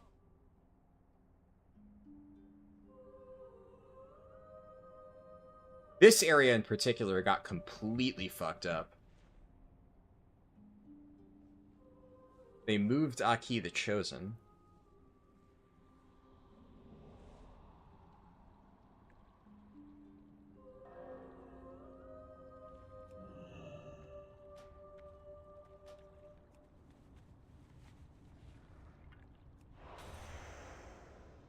There's the Siege of Orgrimmar entrance down there in the grounds. Wondered. Yeah, it's not even on the map right now.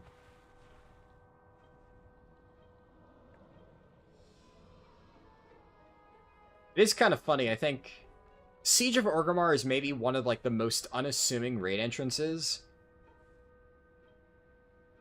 Or I guess unexpected is probably a better word. Like, at the start of an expansion, if you look around for places where you're like, oh yeah, that's probably going to become like a raid / zone whatever entrance someday, like Dawn of the Infinite, everybody looked at that and said, yeah, that's going to be either a raid or a dungeon.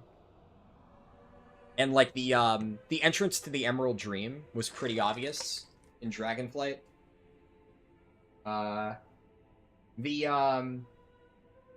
The entrances to Zarla Cavern were very obvious. There were, like, you know, crumbled caverns with, like, big rocks blocking the way on launch. Obviously, like, Throne of Thunder, you know, Isle of Thunder you couldn't see at all, so it's hard to say, but I think the plot threads were easy enough to follow that, like, oh, hey, we're gonna be going to Isle of Thunder, right? But out of existing places, I don't think you would ever look at this and be like, oh yeah, the entrance to the final raid is going to be in this pool of water.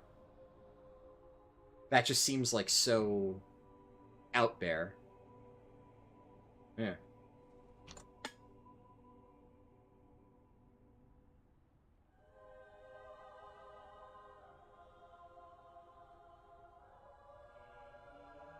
Really is a shame that they never added like a time walking NPC to bring this back.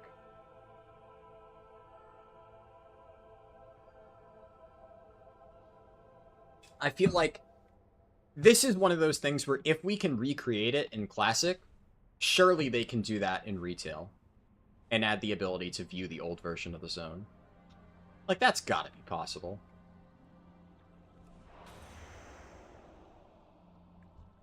Oh, rare mob.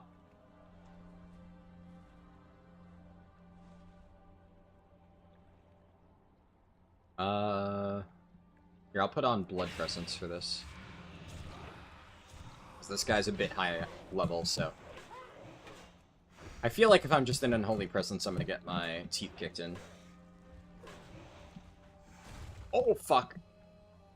Dude, I was reading your message in chat, Troy, and I just got fucking whacked by that. But yeah, hopefully now that we have it in Classic, we should get it in retail, I agree.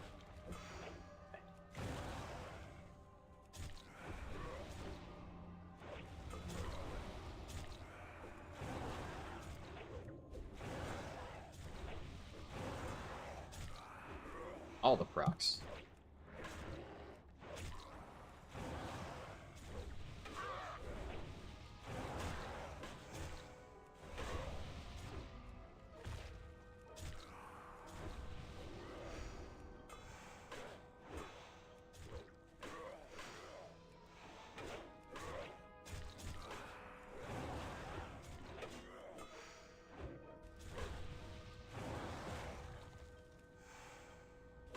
I remember when I was a kid fighting any of these rare mobs, I always felt like the abilities went out so fast you had like no time to react to them. But now it feels slow. You have circles so small. That's just, you know, how it shifts, right? You've been playing this game for so fucking long.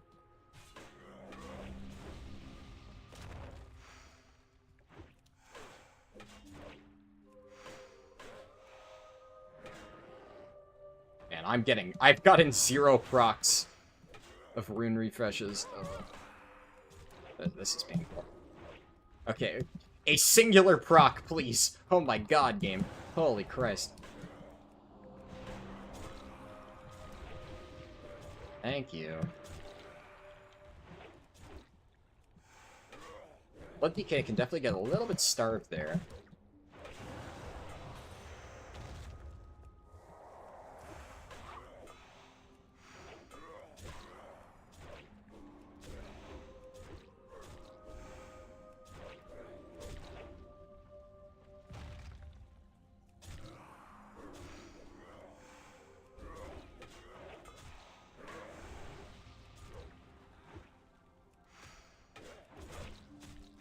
There we go.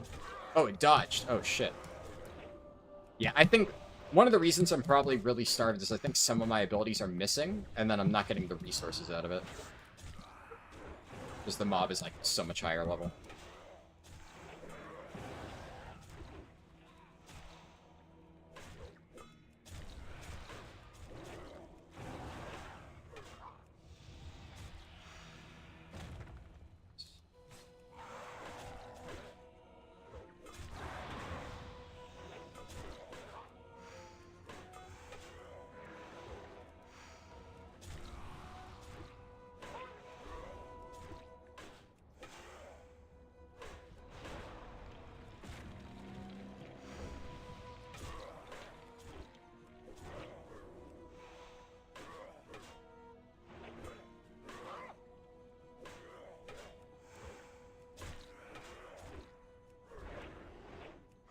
There's a fucking lot of health.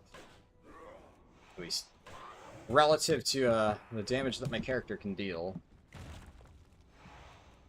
Oh, ah.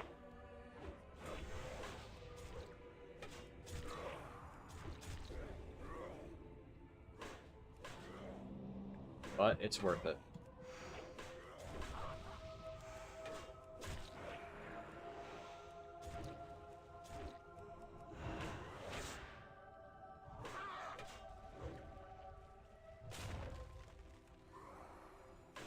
That's right, missed.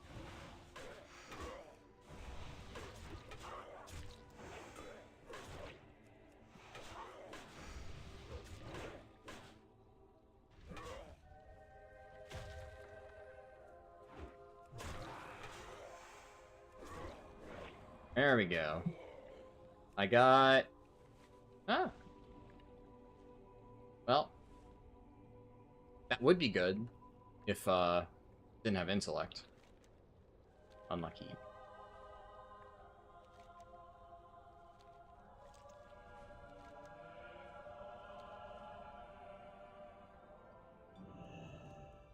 Yeah, the main reason is, like, fighting higher level mobs in Classic is, like, even in this iteration, you do no damage. I'm getting so many misses, so many parries, etc. It's rough.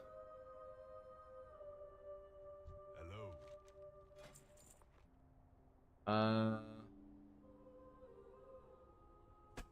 Oh. Oh.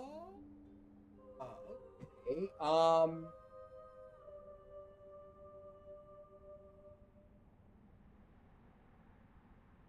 Forgot about this.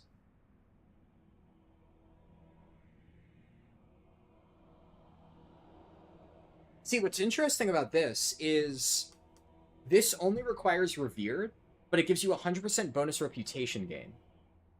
Now, this is the same for all factions. All factions have something like this. Why this is relevant is the same trick that we used for Dragonflight reps of word of a worthy ally, get the account-wide bonus, do it all again. The same exact thing applies for MoP Classic.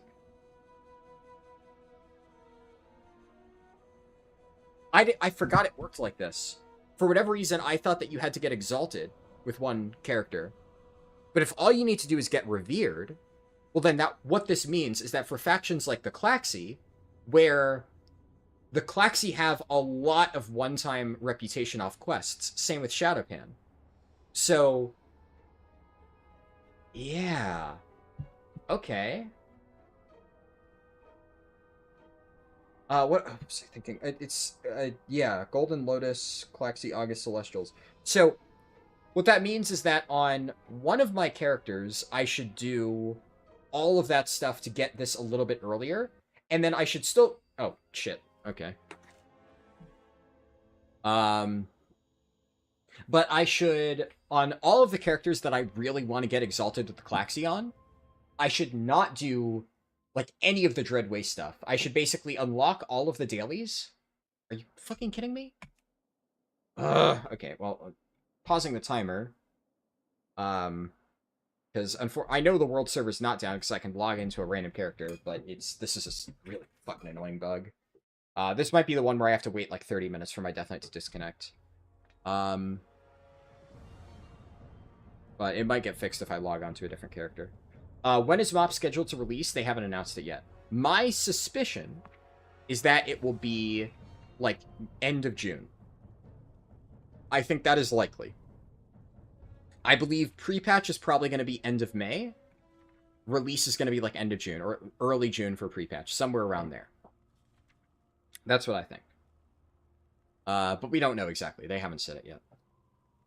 The main thing is, it's it's definitely going to be, like, by July. I think the latest, it would have to be, like, first 2 weeks of July. The absolute latest. But yeah, I don't think it's any later than that.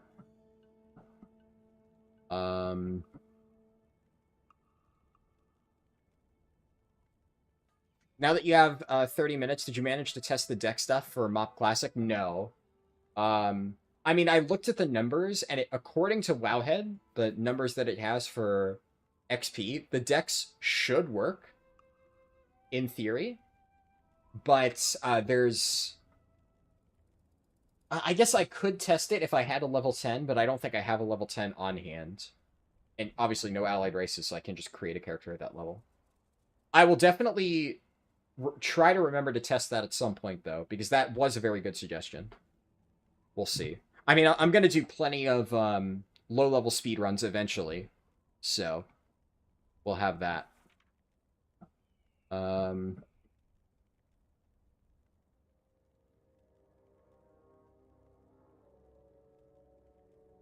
Honestly, what I'll probably do is we'll finish up the Blood DK speedrun, and I'm pretty sure I said I was gonna do a monk speedrun. Let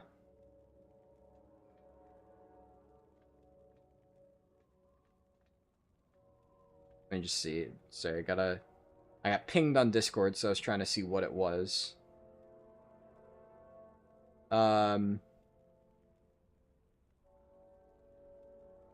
But, what's it called? I think I'm gonna, because Darkmoon Faire is, like, active twice as often, I may as well just wait until the next Darkmoon Faire to do my testing.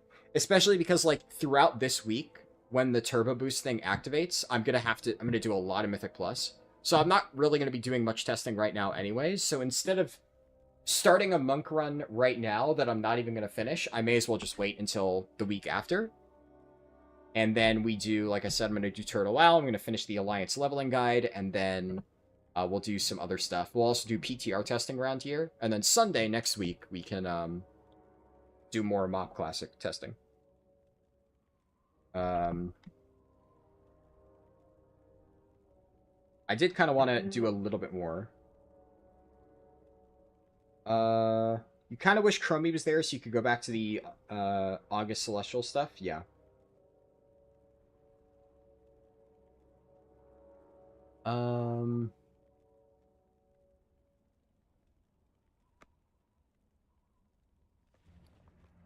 Yeah.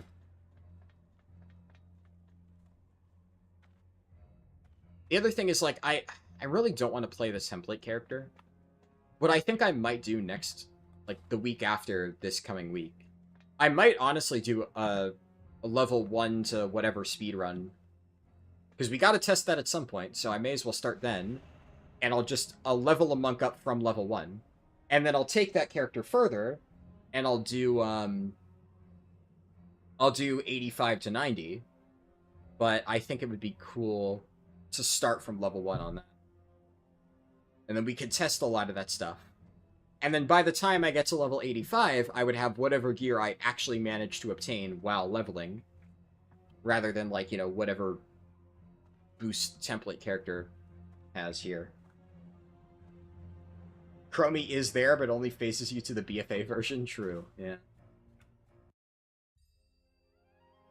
Alright, let's see if I can actually get in.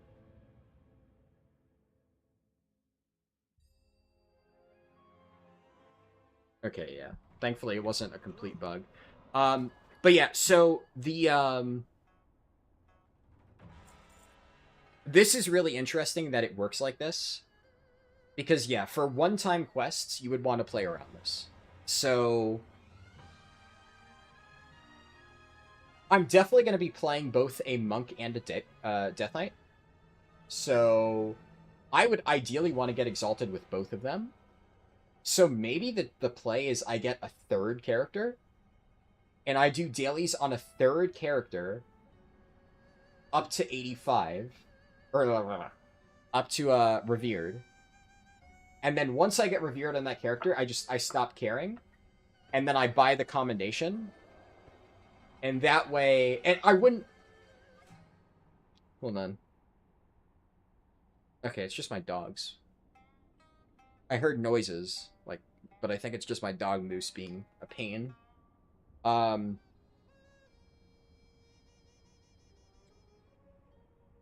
yeah, I wouldn't need to worry about this on anything other than Klaxi and Shadowpan. Yeah, it's just those two.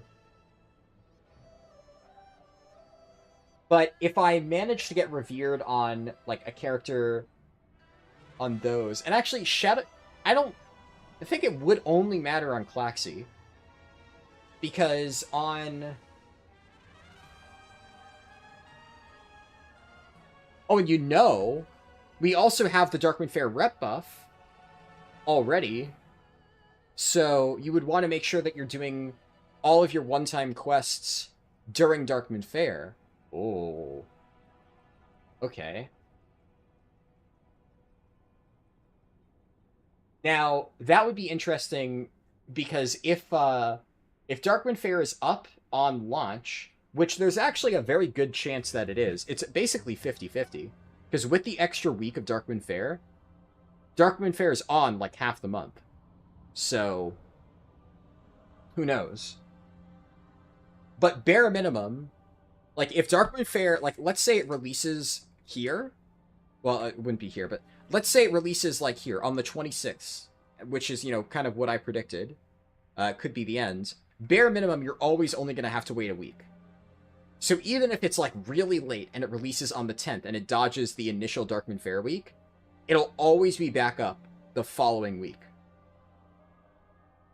They don't have Darkmoon Faire on the calendar beyond that, but obviously it will be.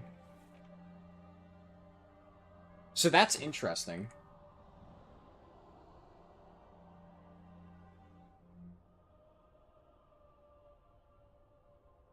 In that case, you'll almost always...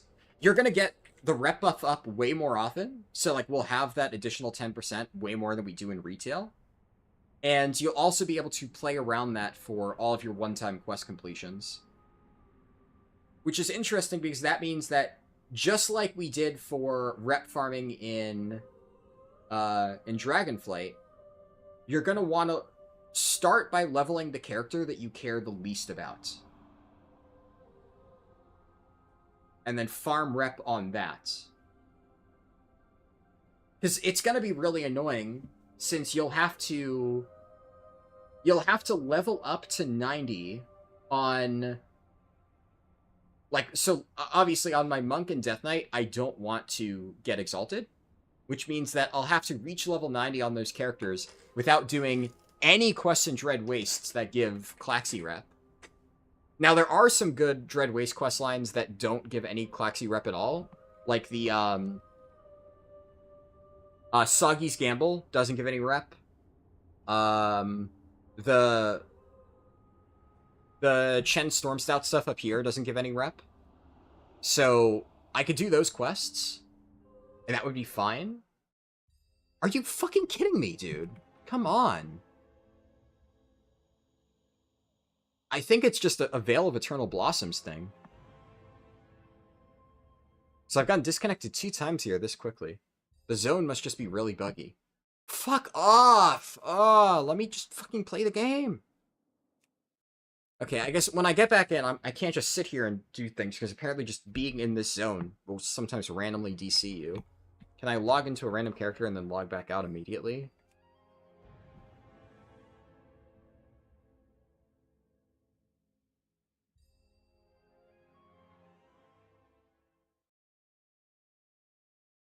Come on.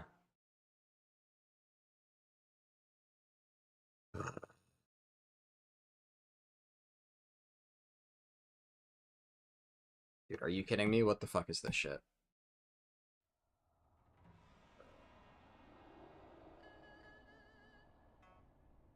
Alright. I did want to check at least 1 or 2 things here real quick. Yeah, so this is the Justice Point gear. And this is all of the Valor Point stuff. Okay.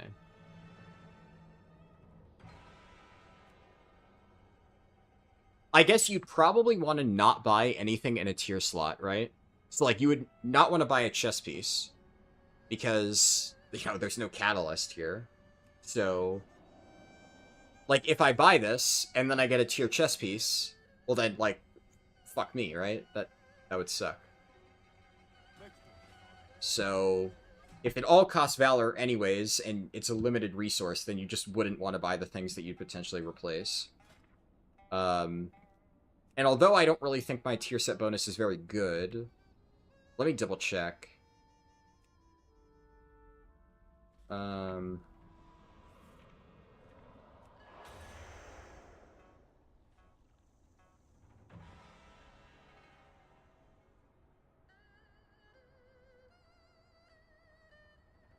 Yeah, the Blood DK bonus is kind of shit. But I don't really get... I guess for Blood DK it probably wouldn't matter just because my set bonus sucks. So, yeah.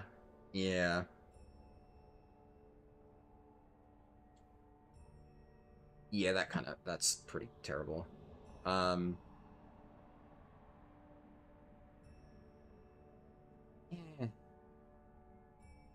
What's the cooldown on Vamp Blood? 1 minute? So that becoming a 40-second CD is like... It's not really that big of a deal, honestly. Looking to buy? Oh yeah, bonus rolls were a thing. Finest goods in the land. Ah. Okay, I forgot about that. How's my wares?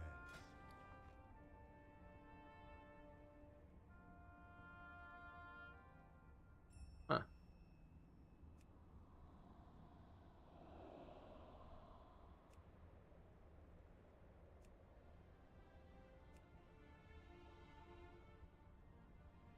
May the mists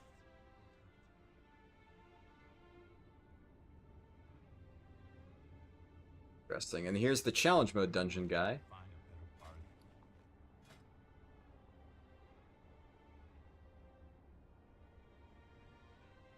Fancy Death Knight set. Until next time.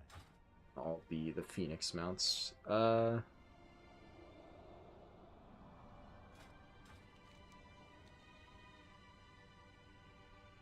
let's get through these intro quests. Blast guitar. Okay, so they did add these NPCs here. Did they update the vendor to have the missing glyphs? So that would be very nice. No. Okay, the vendor's still missing a bunch of glyphs. Alright, whatever. I have just the thing for you. What? Why is that randomly 9,000 gold? Okay, Blizzard. Really? Really? Is this value required? Thanks, Blizzard.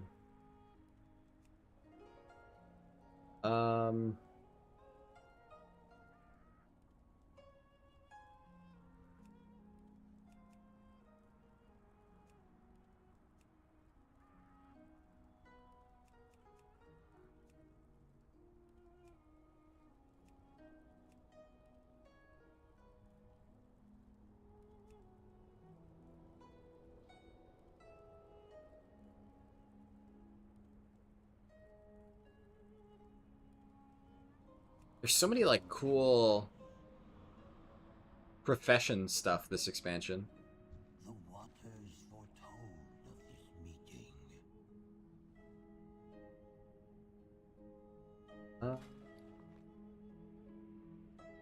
But yeah, and you could use Spirit of Harmony to buy stuff. Huh.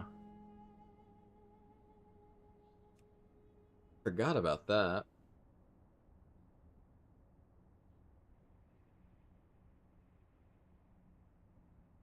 Man.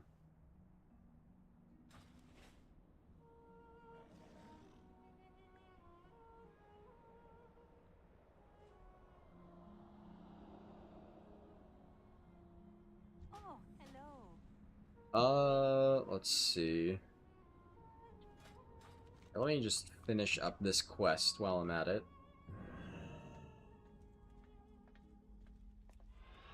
I should... Where's the innkeeper again? I should set my Hearthstone there. I think it's here. What wisdom do you seek? The world is yours. I fucking spoke to that. Oh, fuck me.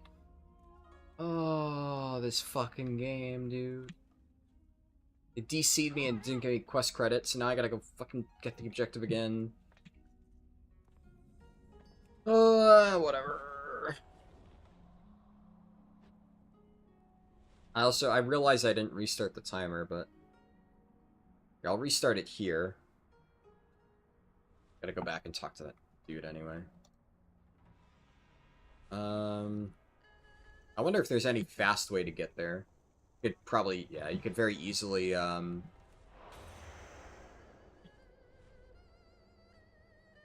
nitro boosts and glide to reach it.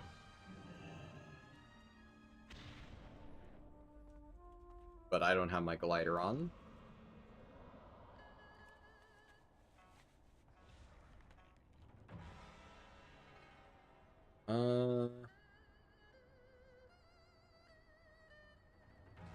Greetings,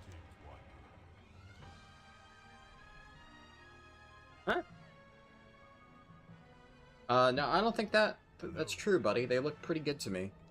I think you may have been hit on the head a little bit.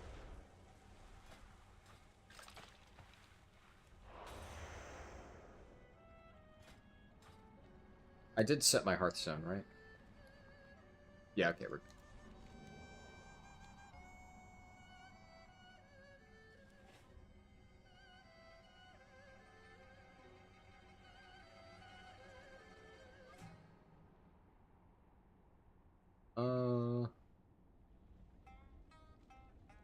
Welcome.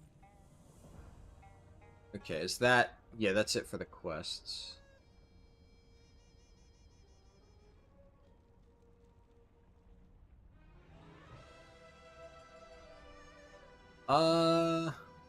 Let's see here. So, I kind of thought that would be enough, but the questline is a lot shorter than I remembered.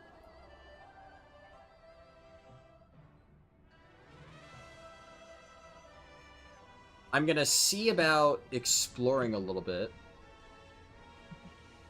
Because I think at this point, exploration XP might just be enough to get me there.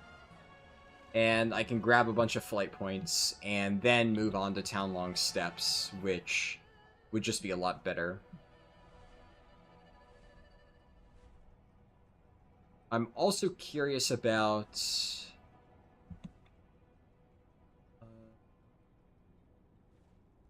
Everything's empty. Am I, like, in a different phase, and, like, none of the NPCs are working?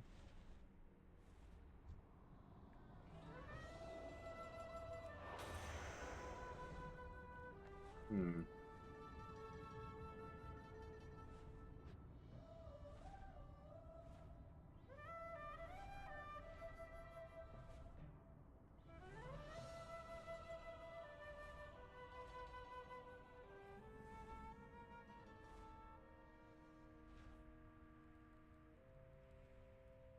Yeah, I guess the phase that you're in during the questing thing is not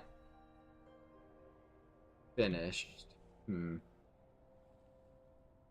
And I would need to get up there to enter Dread Wastes. I'm sure there's, like, some way to reach it without having to do, like, the entire quests, but... Hmm.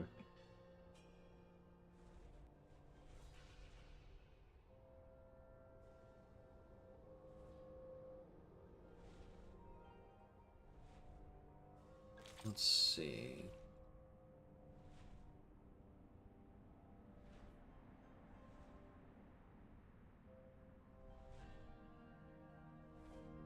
I can maybe make that.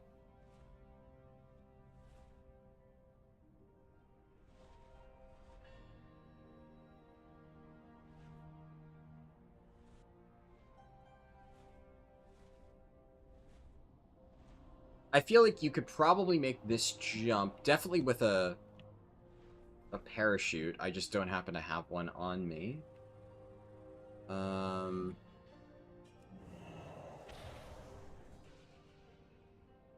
Yeah.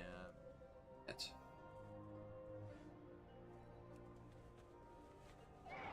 Sometimes this works, the backwards jump up the cliff. But alas, it does not seem to be working for me right now. Yeah, okay, I don't think that there's any realistic way here without a parachute.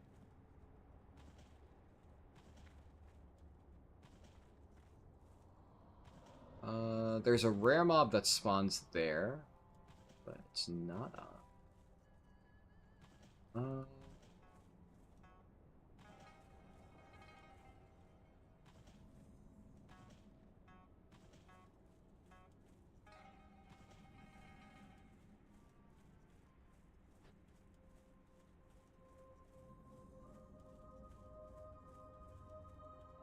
Yeah, I don't think there's any way up in the wall from here.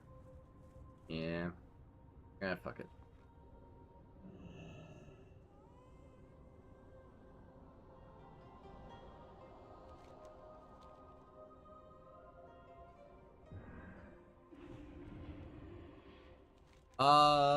Let's see.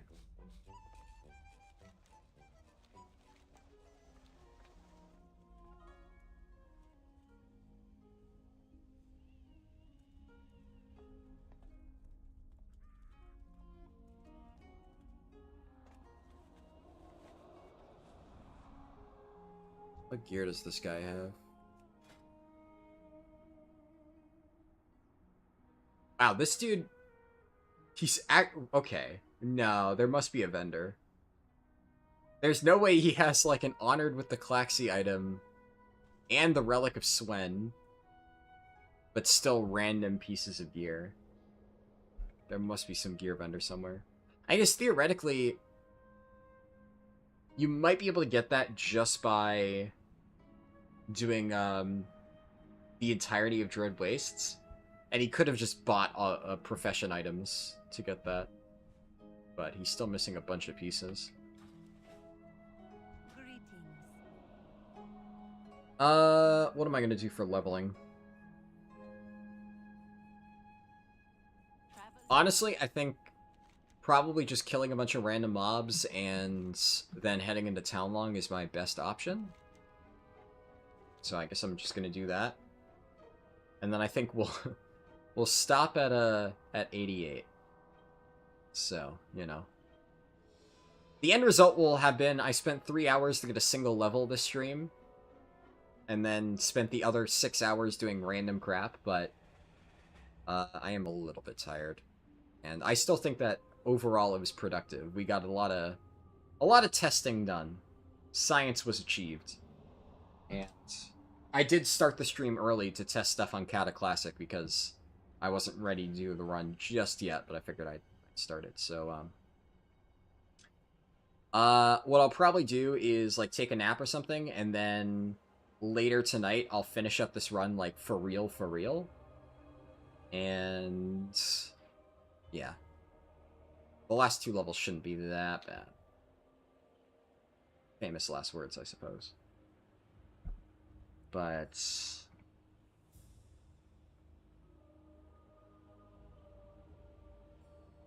mostly it's just doing the entirety of the zones, Townlong and Dread.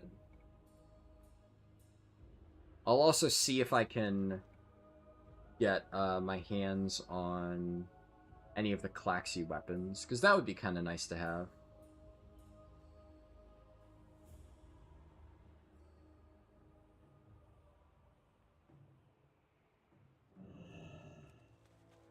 Oh, ah.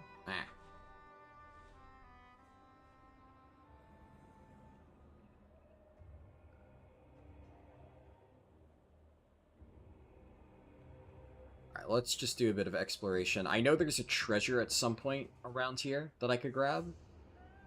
That's another thing I probably need to figure out how to route in better. Right now I'm just testing the quest lines, but there's a lot of treasures that I just haven't picked up.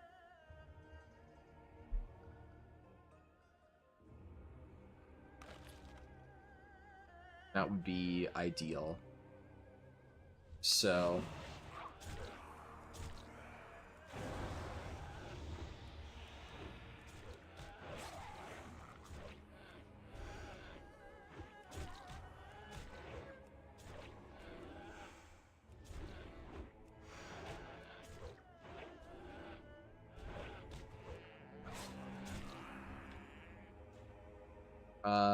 yeah, this thing.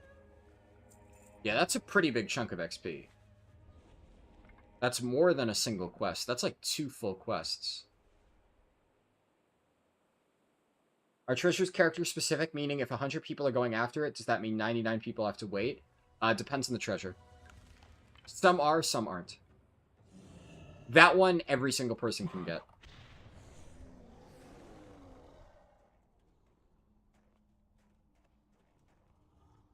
There's one in this cave, though, that is specific. Only one can get it. And it doesn't appear to be up. So, the treasures that everybody can grab, those would be included in my guide. Because obviously every single person should go and get them. The treasures that are, you know, you have to... Yeah, the treasures that, like, are shared, what I might do is I might make, like, a second channel, separate video going over all of them. And basically, you know, in the guide, I'll say, you're not guaranteed to find these, so I'm not going to recommend looking for them, but if you want to know what all of them are, watch the second video, and then I'll go over it all.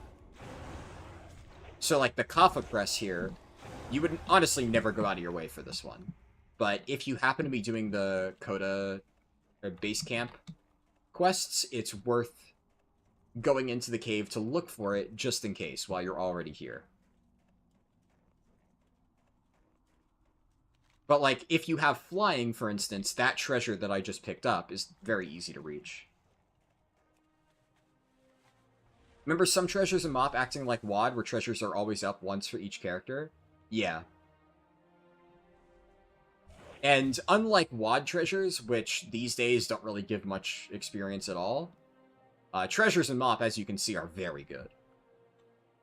It's like more than a full quest. So, like, 2 full quests of experience for clicking a single item is very, very, very, very, very good.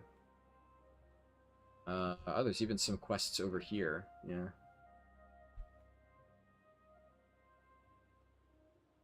But I have to try and make the jump onto the wall.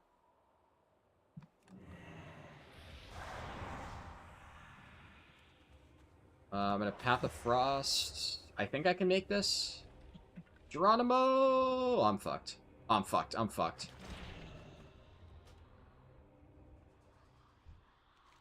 I'm just gonna take Rust Sickness. Like I said, we're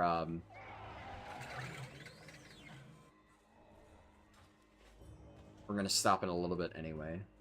I'll just go to the intended path, which is the tower over there. Bouncy could have saved me, true. Unfortunately, I cannot be a Panda DK. Not at this point in time. Still alive? Yeah. Not for that much longer, though. We're gonna hit 88, and then we're gonna stop. I was not terribly productive this stream in terms of leveling, but I was productive in other ways, so, you know. I put these 9 to 10 hours-ish to good use. And later today, we'll come back, we'll knock out the remaining 2 levels, and then tomorrow, we play Turtle WoW. And I will try to finish more of the Alliance leveling guide. One thing that I decided to do is I'm not going to make an updated updated rare mob guide for the Alliance guide, because the like, the Horde route had a lot of additional rares that got added that directly influenced the Silverpine route. And in the case of Hillsbrad, there were a few rares that I cut from the original version of the guide that I'm adding now, because it's like, the way that you do the quest lines these days, you actually do want to include those rares, so it's like a little bit different. But, not so much the case back in the day, so I didn't include it in that video, so I kind of needed to do a remake. But honestly, the only new rare mobs that you're gonna find as a result of, like, the changes made in Dragonflight are a handful of very easy to locate mobs in Duskwood. Like, I'm pretty sure that's it, right? I have it pinned on my Discord.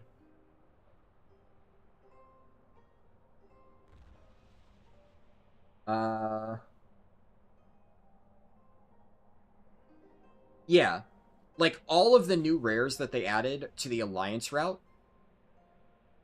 are like in the exact same area, roughly, of Duskwood. So, if you encounter them, you're already in that section. They're not, like, really out of the way at all.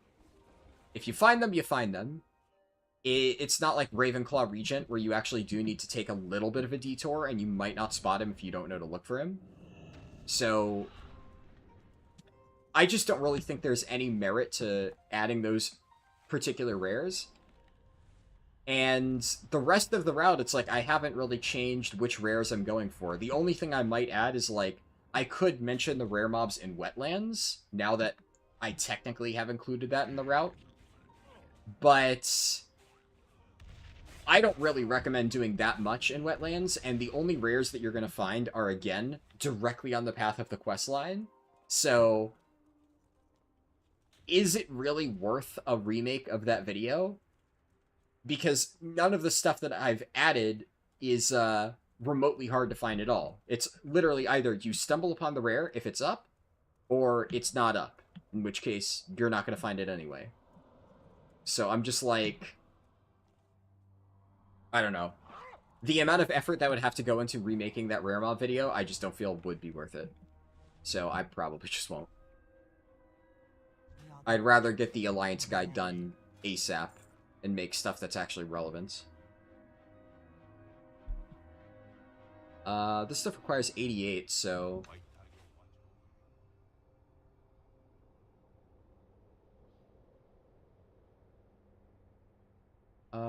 can I get back up? It doesn't look like it.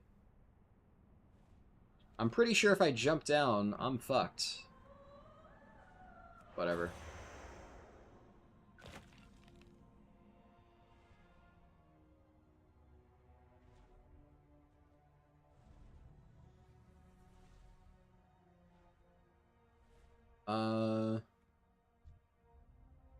Yeah, so that guy is flying. I gotta figure out how to get flying.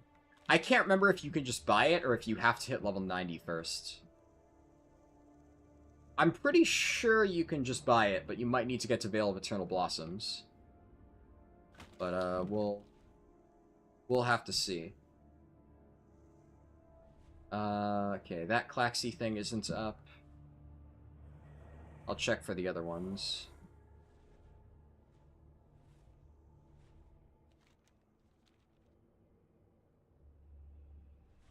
Did I figure out how the mob scaling works? What do you mean? Like for the old zones? I didn't get around to testing the, like the Kata stuff. I figured it would be better to just get this started ASAP. Because that stuff will be relevant potentially for, like, speedruns from level 1, but we have plenty of time to test that. Oh, yeah, no. I definitely will at some point, but, you know, there's no real rush, so we'll do that at some point.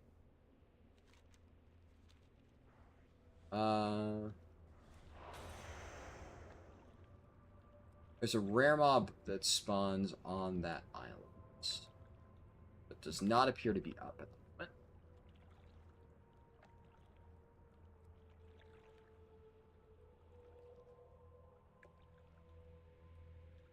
Honestly, when I finish this run later today, I'm probably just gonna get rid of the timer because, like, the timer means virtually nothing at this point. It's so scuffed that it's pointless. At this point, I'm literally just trying to test the zones and test other stuff for science for endgame. I'm gonna have to do a completely new run anyway just to see. Okay,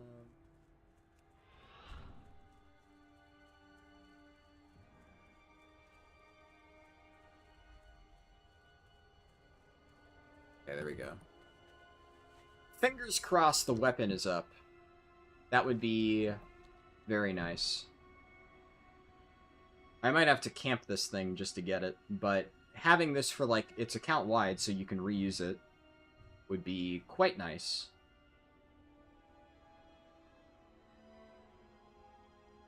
Because you don't really have great weapons to choose from.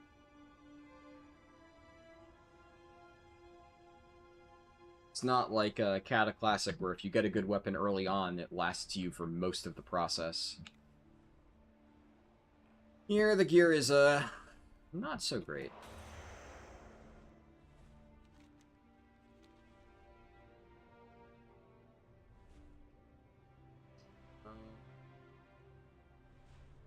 Nope, not seeing it up. Yeah, I think I might park this character there after I end stream and just AFK, and then if I see it pop up, I'll grab it. And then I can reuse it for future runs, too. Because it is BOA.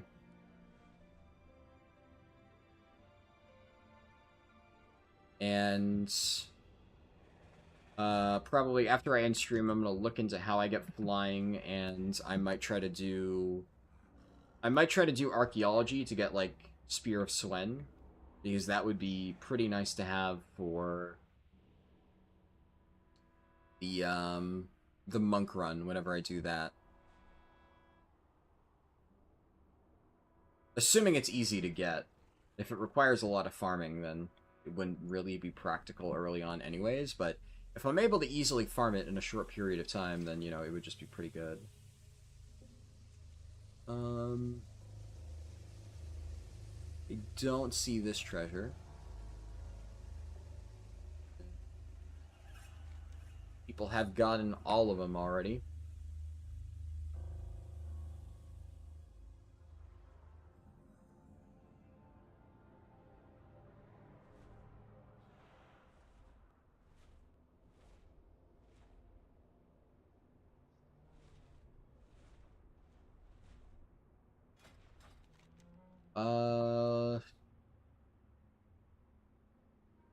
Let's just keep getting exploration XP, fuck it. May as well. There's a trinket over there that I could get. Skier's Blood-Soaked Talisman. So that's, you know, potentially something.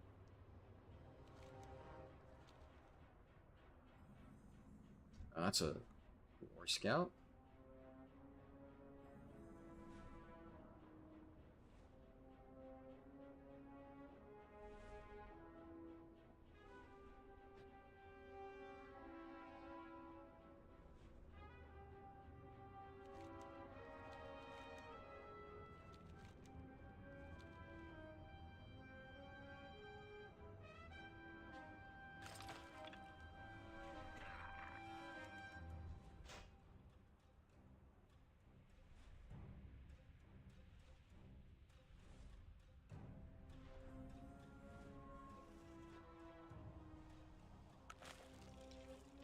Ouch. I have my Jinyu pot here, so I could use that to quickly get into the underwater cave. And I don't have my sea turtle on my bars.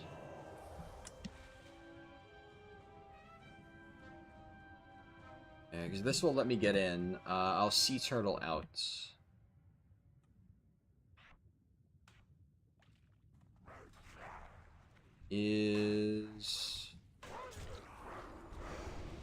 Man, the treasure is not up here. And actually, come to think of it, I'm kind of fucked. Moderately fucked.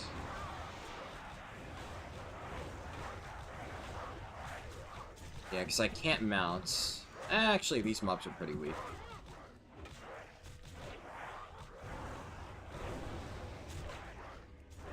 Let's just kill them. This should be enough XP anyway.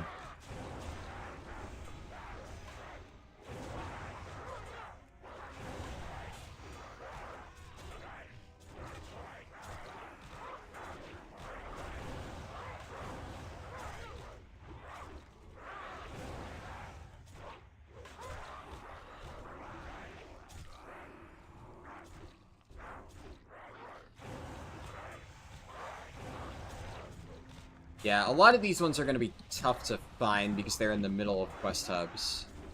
And there's still a lot of people doing the quest right now, so...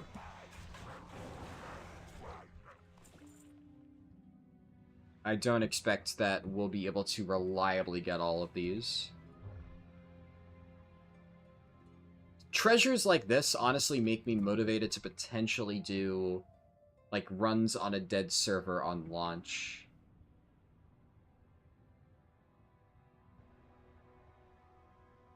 like we talked about earlier in Kata. The question is, can I transfer to that server, or would I have to create the character there? Creating the character there would pose its own set of problems. I could level a monk there and do that as the first run, but I wouldn't be able to realistically do that with my Death Knight. Unless I wanted to make a brand new Death Knight, which I kind of don't really want to.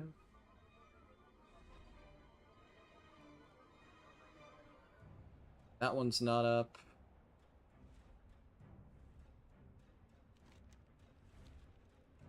We'll keep looking.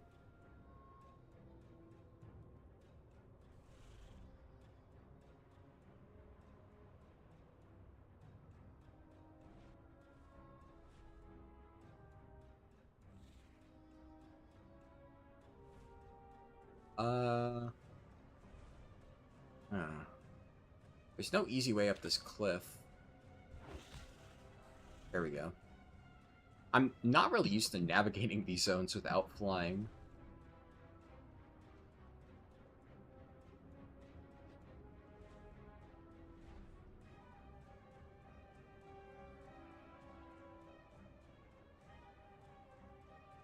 There's another potential treasure up this way. Where is it again? I don't think it's there. I think it's further?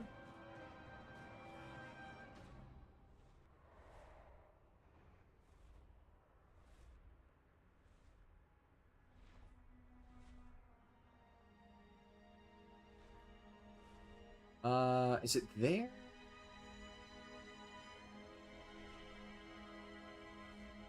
I forget the exact spawn location of this treasure.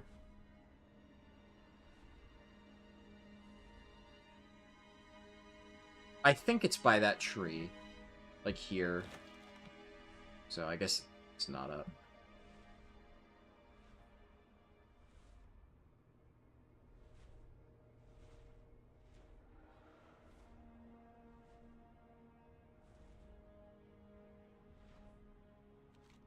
And then I'll check for the other one. There's a pole arm in the center there. But in the process of doing that, we should be able to get the last bit of exploration XP that we need.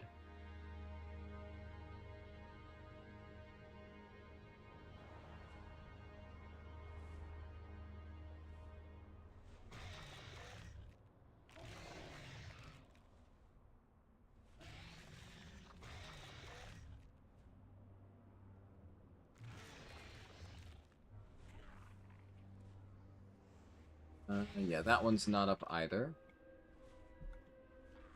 It definitely seems like somebody is going around grabbing them. Not surprising.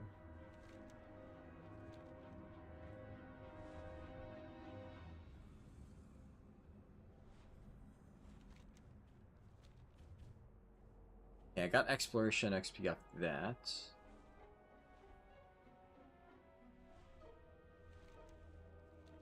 Should be like literally one more, right? I think so.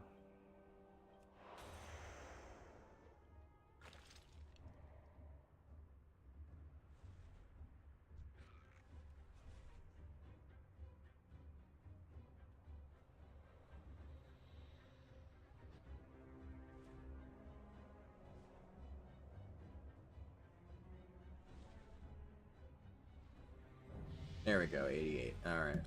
Cool, cool. Is there a flight? Yeah, there is a flight path here. It's probably not connected. Oh, it is connected. Next one is on me. Hello. Yeah, so like I said, I'm gonna park myself at Soggy's Gamble and just, see if I can get the weapon. But I'll pause the timer there.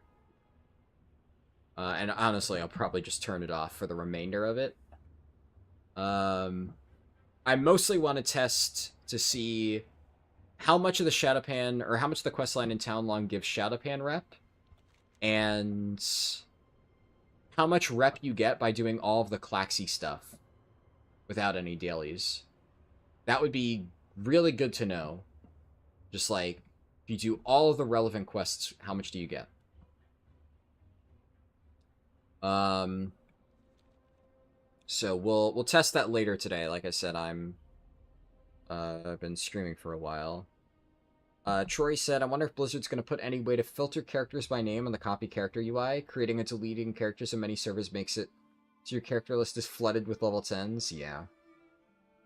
Desolacer said, daily reminder you're doing dailies and helping Klaxi just for them to aid and ally with Garrosh at the end of the expansion. Yeah. They do give you a warning at Exalted, though, so they do basically say, hey, if our god returns, we're gonna fuck your shit up. And they live up to that promise. That's for sure.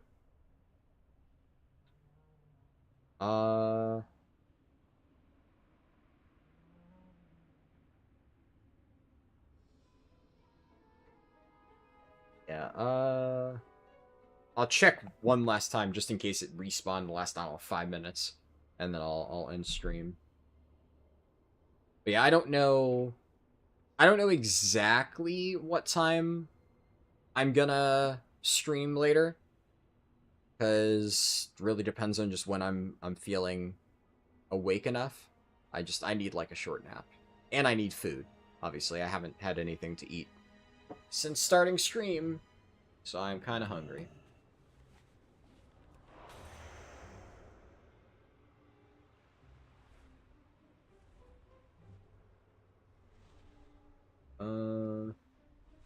Let's see.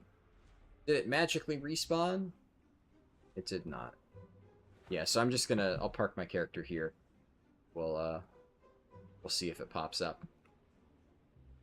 But anyways, thanks for watching, guys. I will, like I said, I'll stream this again. The final 2 levels later today. And ideally, the plan is we're gonna be laser focused. We're actually gonna get that shit done.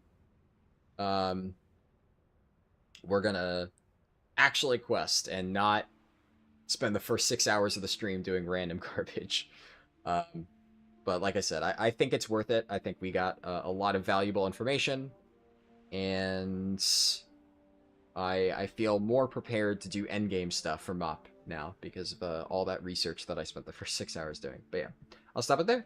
Thanks for watching, and I will see you later. Peace. How many hours from now? Don't know exactly. I'll post to my Discord when I know for sure. But yeah, stop him for now. Peace.